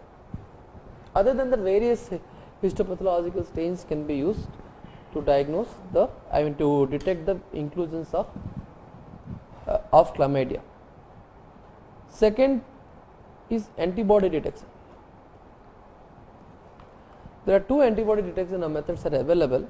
Complement fixation tests detect genus specific antibody by using LPS antigen, whereas microimmunofluorescence test available which is serovar specific, and it uses outer membrane protein antigen. Outer membrane protein antigen. Okay. Then culture, mice inoculation, egg yolk inoculation, and among the cell line, we say that McCoy cell line. McCoy cell line is specific for chlamydia trachomatis, whereas Hep2 cell line, HeLa and McCoy cell lines are used for chlamydia trachomatis, whereas Hep2 cell line is used for chlamydia pneumoniae. Okay, chlamydia pneumoniae. Let us now discuss about treatment. One thing, if they ask you the most sensitive and specific test, nucleic acid amplification test. Nucleic acid amplification test, that is nothing but PCR, is considered to be the most sensitive and specific test for chlamydia diagnosis, and this at present this is considered as the best tool for diagnosis of chlamydia. It is almost replacing the culture now. Okay, so coming to the treatment for chlamydia trachomatis, azithromycin is the drug of choice. Sitaki tetracycline, pneumonia also, tetracycline. Okay, so this is how the treatment of chlamydia varies. Coming to a synopsis of mycoplasma. The main difference between chlamydia rickettsia versus mycoplasma is chlamydia and rickettsia are obligate intracellular, whereas mycoplasma is free living. In fact, they say that it is the smallest free living organism. Chlamydia rickettsia, they cannot grow in artificial medium, whereas mycoplasma can grow in artificial medium.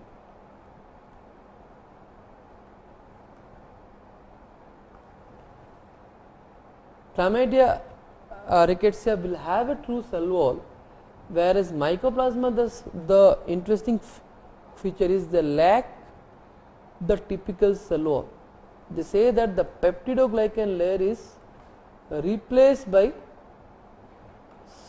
sterols, and as a result they are resistant to cell wall acting antibiotics. They are resistant to cell wall acting antibiotics. Okay, and of course, as far as the clinical manifestation is concerned, mycoplasma is the agent of primary atypical pneumonia.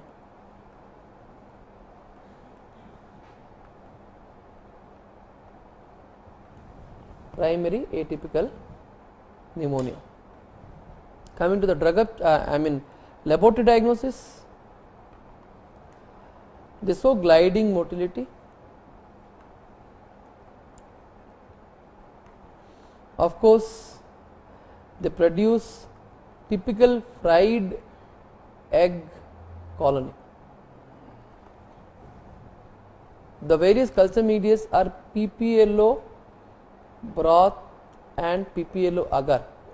In this context, I want to tell you the various older name of mycoplasma. Mycoplasma is known to have various older name like Eaton's agent and PPLO. PPLO is pleuropneumonia like organism.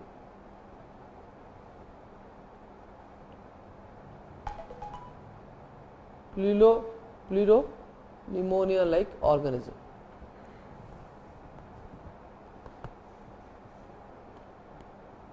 Okay, so fried egg colony, and the culture medium of choice is PPLO agar. Apart from that, apart from culture, you can go for antibody detection. Antibody detection, they say that you can detect various antibodies. First, non-specific antibodies can be detected. Non-specific antibodies are detected by test called as cold agglutination test and streptococcus Mg test. Why these are non-specific antibody detection tests? Because they detect antibody against non-specific antigen. Non-specific antigen like cold agglutination test uses human RBC antigen, human ORBC antigen. Streptococcus Mg test uses streptococcus Mg as an antigen. That's why they are non-specific tests. Whereas you can have specific antibody detection tests like ELISA or even complement fixation tests.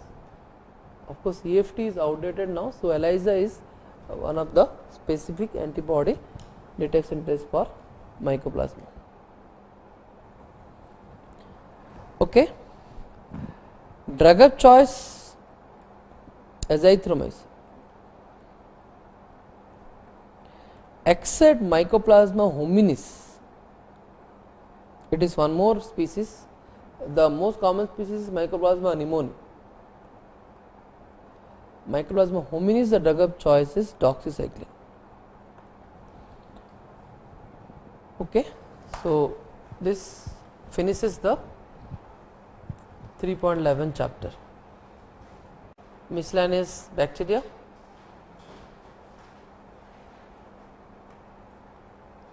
So, let us discuss important organisms under this. Broadly, gram negative and gram positive miscellaneous organisms we will discuss. Among gram positive, listeria and actinomycetes. Then we will discuss the various gram negative organisms. So, let us start listeria. Listeria monocytogenes. Listeria monocytogenes is known to produce neonatal meningitis.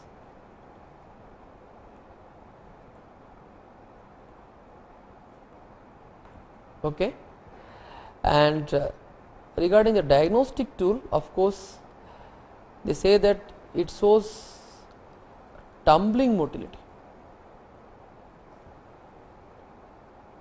and its motility is present at 25 degrees centigrade, but it is non-motile at 37 degrees centigrade. This property is described as differential motility.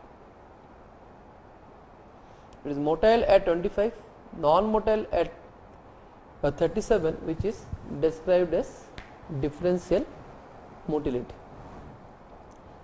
Other than that, the growth is improved on refrigeration, which is called as cold enrichment phenomena. Cold enrichment phenomena means the improvement of growth on refrigeration. Okay. Among the various media, the selective medium of listeria is Palcum agar. Palcum agar is the selective medium for listeria, and you have to remember that the mode of transmission, as it is refrigeration is important. I mean, it can resist refrigeration, it can grow in presence of refrigeration. So, ingestion of refrigerated food is the most important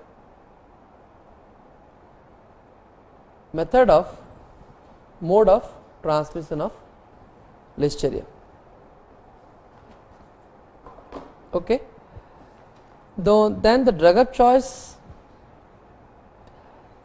clinically, as I told, it can produce neonatal meningitis,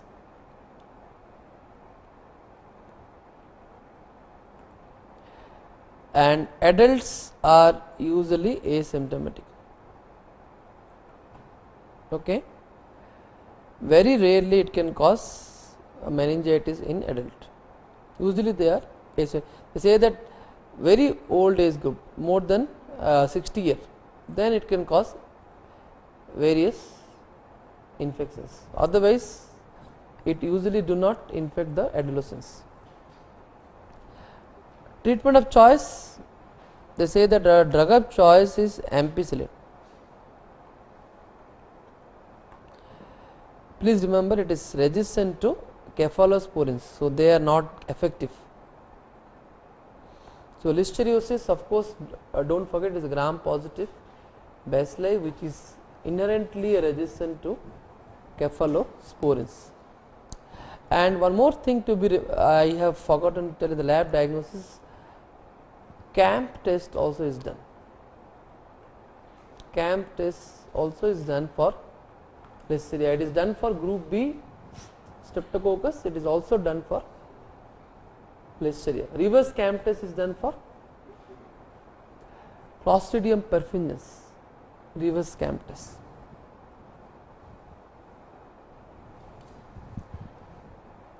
Actinomycetes, which include two important member, actinomyces and nocardia. The general feature is the members under actinomycetes, they are gram positive, branching and filamentous bacilli. they are gram positive branching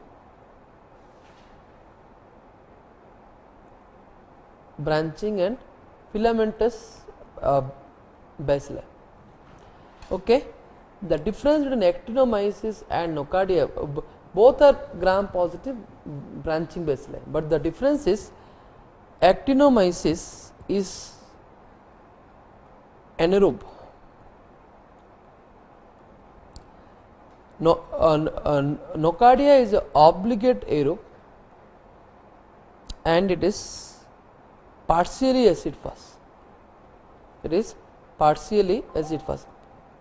Actinomyces is anaerobe and it is non-acid fast. Actinomyces, they are the mouth commensal. They are generally the mouth commensal, and because they are mouth commensal, sometimes they can cause endogenous infection.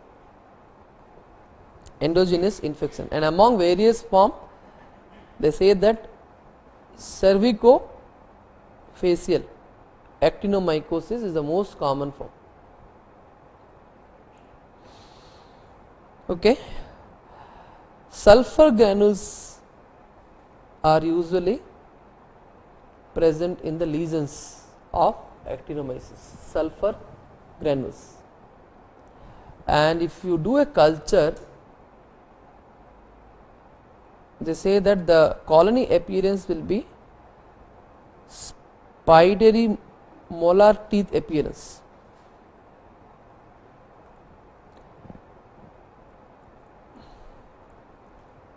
Spidery molar teeth appearance.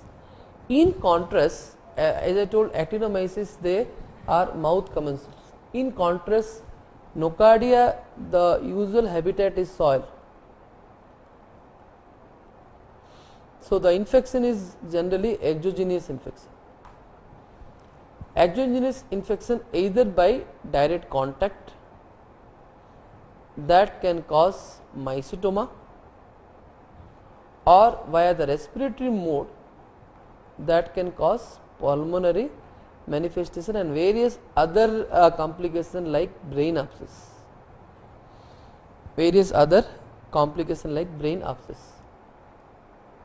And actinomyces, they say that they usually infect immunocompetent individuals, whereas nocardia is specifically, it is prevalent in HIV infected and other immunocompromised individuals. Nocardia, of course, the diagnostic tool, as I told, it is partially acid fast. Apart from that, there is a technique called as paraffin bait technique. This is used for isolation of nocardia from soil as well as from clinical specimen. Paraffin bait technique is specifically used for isolation of nocardia. Drug of choice, penicillin is a drug of choice for actinomyces, whereas nocardia, the drug of choice is sulfonamide. So this is about miscellaneous gram positive bacteria. Let us discuss now miscellaneous gram negative bacteria.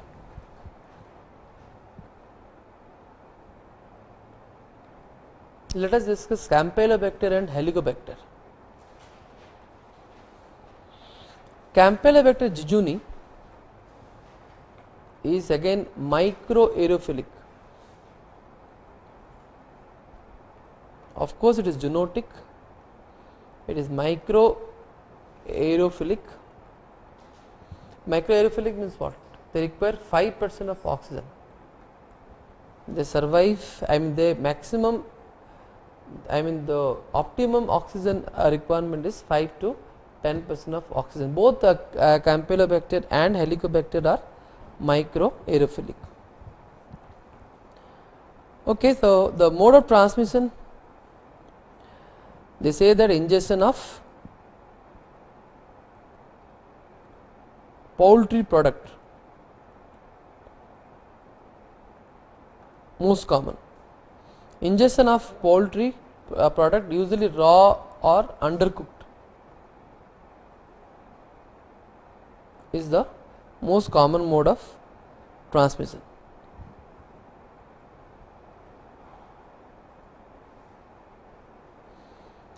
And regarding the pathogenesis, they say that they produce a powerful enterotoxin as well as cytotoxin.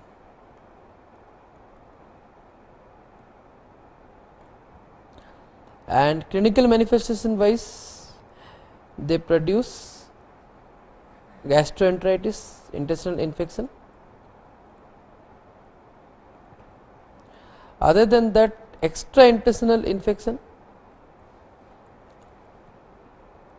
this is mainly due to Campylobacter fetus, and this is mainly in immunocompromised individuals. In person with HLA-B27, it can cause reactive arthritis.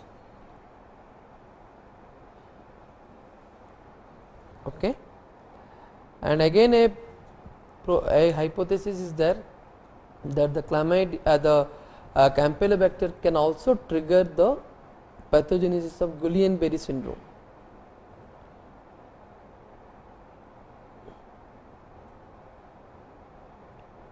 Okay, this is mainly by Campylobacter jejuni, serotype O19.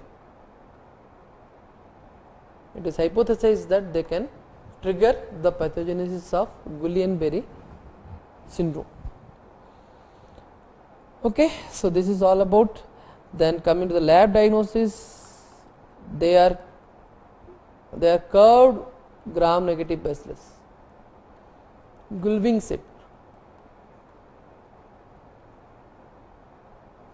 As I told, they are microaerophilic. They can grow at 42 degree centigrade. So this is again an identifying feature of Campylobacter jejuni. It can survive 42 degree centigrade. Darting motility, again an important feature. About the various culture medium, they say that Scereus medium, then Buzzler medium, and one more is Campi BAP medium. These are the three important culture medium for Campylobacter. Drug of choice,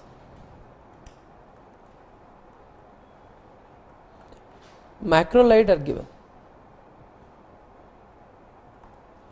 This is for intestinal, whereas extraintestinal infection, they say that gentamicin is given.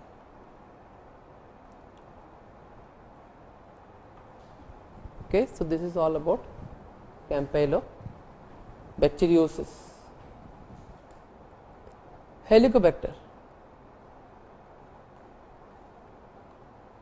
Helicobacter pylori.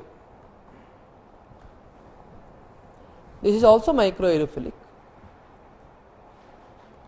like that of Campylobacter. And regarding the virulence factor, they say that it produces urease enzyme.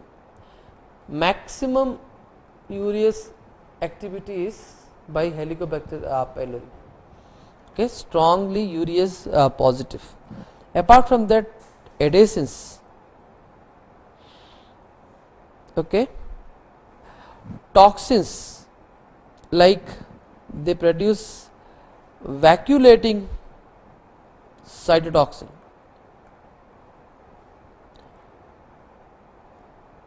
and one more toxin called as cytotoxin associated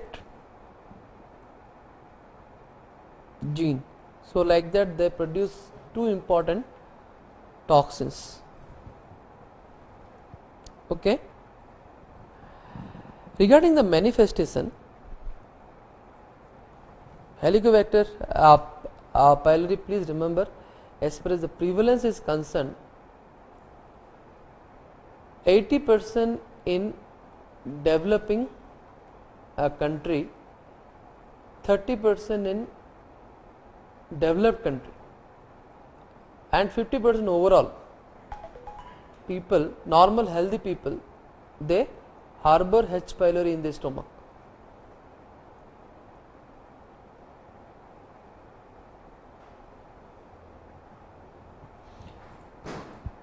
However, they are also associated with various clinical manifestations, though they are found in stomach acidic environment, but at the same time in certain individuals they can cause various manifestations like peptic ulcer disease. Most common manifestation is peptic ulcer disease. They say that 60% of gastric and 80% of duodenal ulcers are due to H. pylori.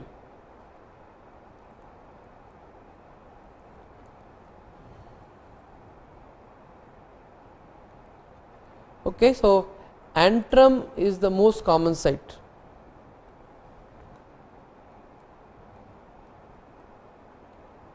Whereas the cardiac end of stomach is never involved.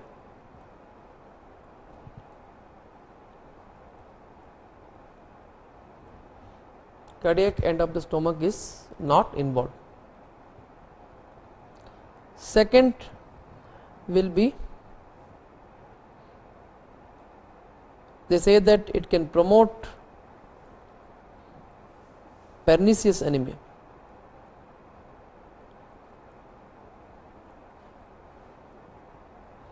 Autoimmune gastritis, and of course they are also associated with adenocarcinoma of stomach. Various non-Hodgkin's lymphoma. So all these are the various conditions where H. pylori is involved.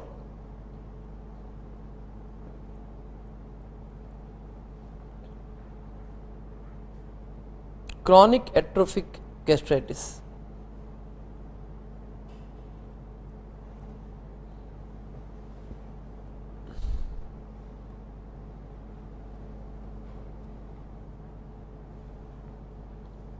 Okay. So next is laboratory diagnosis.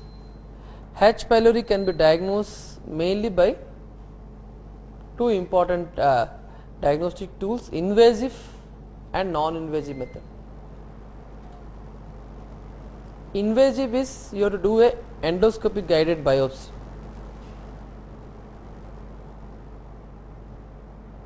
And from the biopsy material, either you do a histopathological diagnosis or culture or biopsy urease test. Non-invasive method, the most important is urea breath test.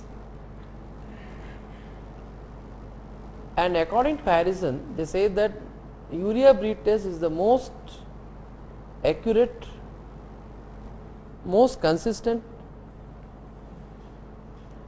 most sensitive and the best tool for the diagnosis of H. pylori infection. And one of the advantages of urea breath test is becomes negative after treatment. So it can be used for prognosis also. It can be used for prognosis also. Other than urea breath test, the other non-invasive methods like antigen detection, antibody detection, you can do a PCR, all these are other non-invasive method. But urea breath test is the most consistent test for H. pylori. Treatment, they say that the first line treatment is OCM regimen, that is omeprazole, clarithromycin and metro. Okay, so this is how the OCM regimen is given, and of course urea breath test is done for follow-up.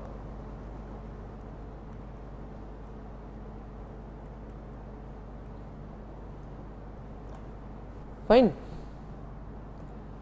Then Legionella, one more miscellaneous organism, Legionella pneumophila. The most important MCQ is about its transmission. The transmission is recently it is been changed now. Initially we were thinking that the aerosol from contaminated AC is the most common mode. Now according to the latest edition of Harrison, they say that aspiration is the most common mode via the oropharyngeal colonization. Aspiration can occur either via oropharyngeal colonization of the organism or directly while drinking of contaminated water.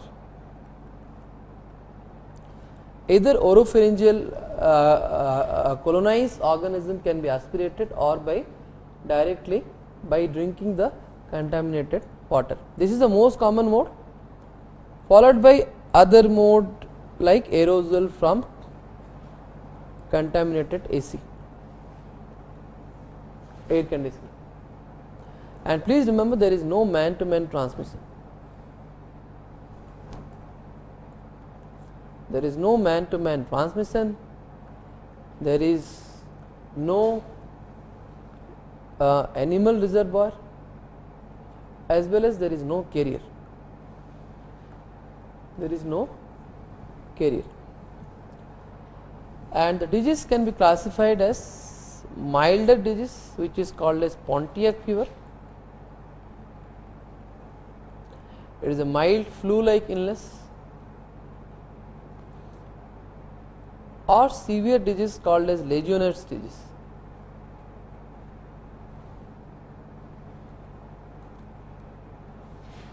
Legionnaire disease is nothing but it is characterized by atypical interstitial pneumonia.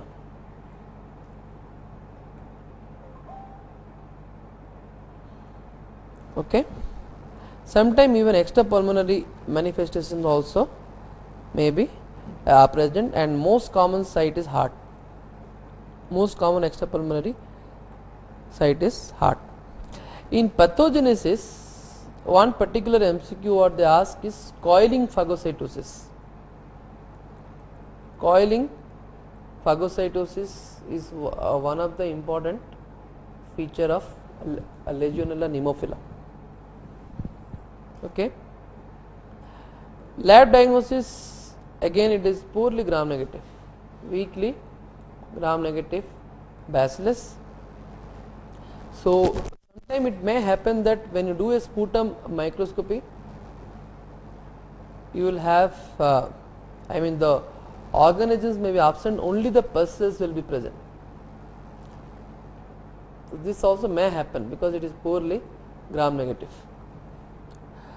That is why they say that the best method of diagnosis is by culture, and BCYE medium is the most widely accepted culture medium for Legionella. Buffer, charcoal, yeast extract medium, BCYE medium, most accepted culture medium for Legionella. Other than that, urinary antigen detection.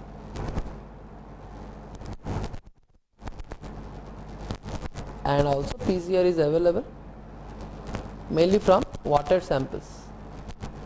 PCR is done. Fine. The drug of choice again is macrolide. Macrolide like azithromycin are the drug of choice. Fine. So this is all about Legionella. Then a brief note on donovanosis. Donovanosis, what is the causative agent? Now it is called as Klebsiella granulomatosis.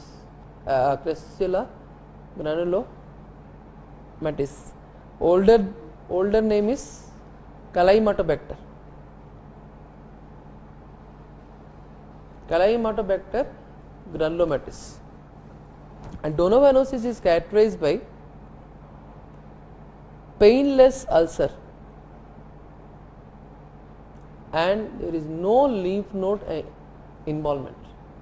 Instead of that, the subcutaneous swelling may be there, which is described as pseudobubose. There is no true lymph node involvement. Subcutaneous swelling may be present, which is described as pseudobubose. If you do a microscopy, they say that Donovan body will be present. Donovan body is characterized by macrophage. This is a macrophage containing bipolar stain organism. They say that this is a bipolar stain, bacilli will be there. Bipolar stained bacilli inside the big macrophage, which is called as Donovan body. Okay. And of course, drug of choice is azithromycin. What is the other name of the disease? Donovanosis, or also called as granuloma inguinal. The other name of Donovanosis is granuloma inguinal. Fine. So this is about. Then last organism what we will discuss is Gardnerella vaginalis. Gardnerella vaginalis is the causative agent of bacterial vaginosis. Bacterial vaginosis is, one is Gardnerella vaginalis, other agent is Mobilincus. Yesterday we have discussed. Mobilincus also can be implicated in bacterial vaginosis. It is characterized by four important findings. Together it is clubbed as Amsell's criteria. According to Amsell's criteria, you will have a profuse thin vaginal discharge, pH of more than 4.5. Why more than 4.5? Because the normal vaginal flora, which is composed of lactobacilli, they will be decreased. The number of lactobacilli will be greatly decreased. That leads to increase of pH. The discharge has a very offensive smell. Offensive smell, which can be increased by addition of KOH, which is called as whip test. The smell is enhanced when you add a potassium hydroxide, which is called as whip test. And the fourth criteria is the presence of clue cells. Clue cells are nothing but vaginal epithelial cells studded with numerous organisms. Vaginal epithelial cells studded with numerous cocobacilli. So, clue cell is the pathognomic feature of bacterial vaginosis, and they say that there is a scoring system called as Nugent scoring scale. This is used for calculating the load of organism in the vaginal smear. Okay. Drug of choice is again metronidazole.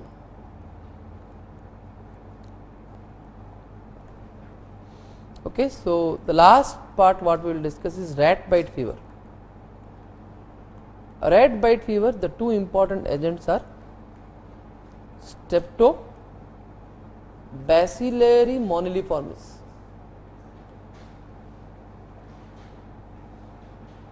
and the other one is Spirillum minus.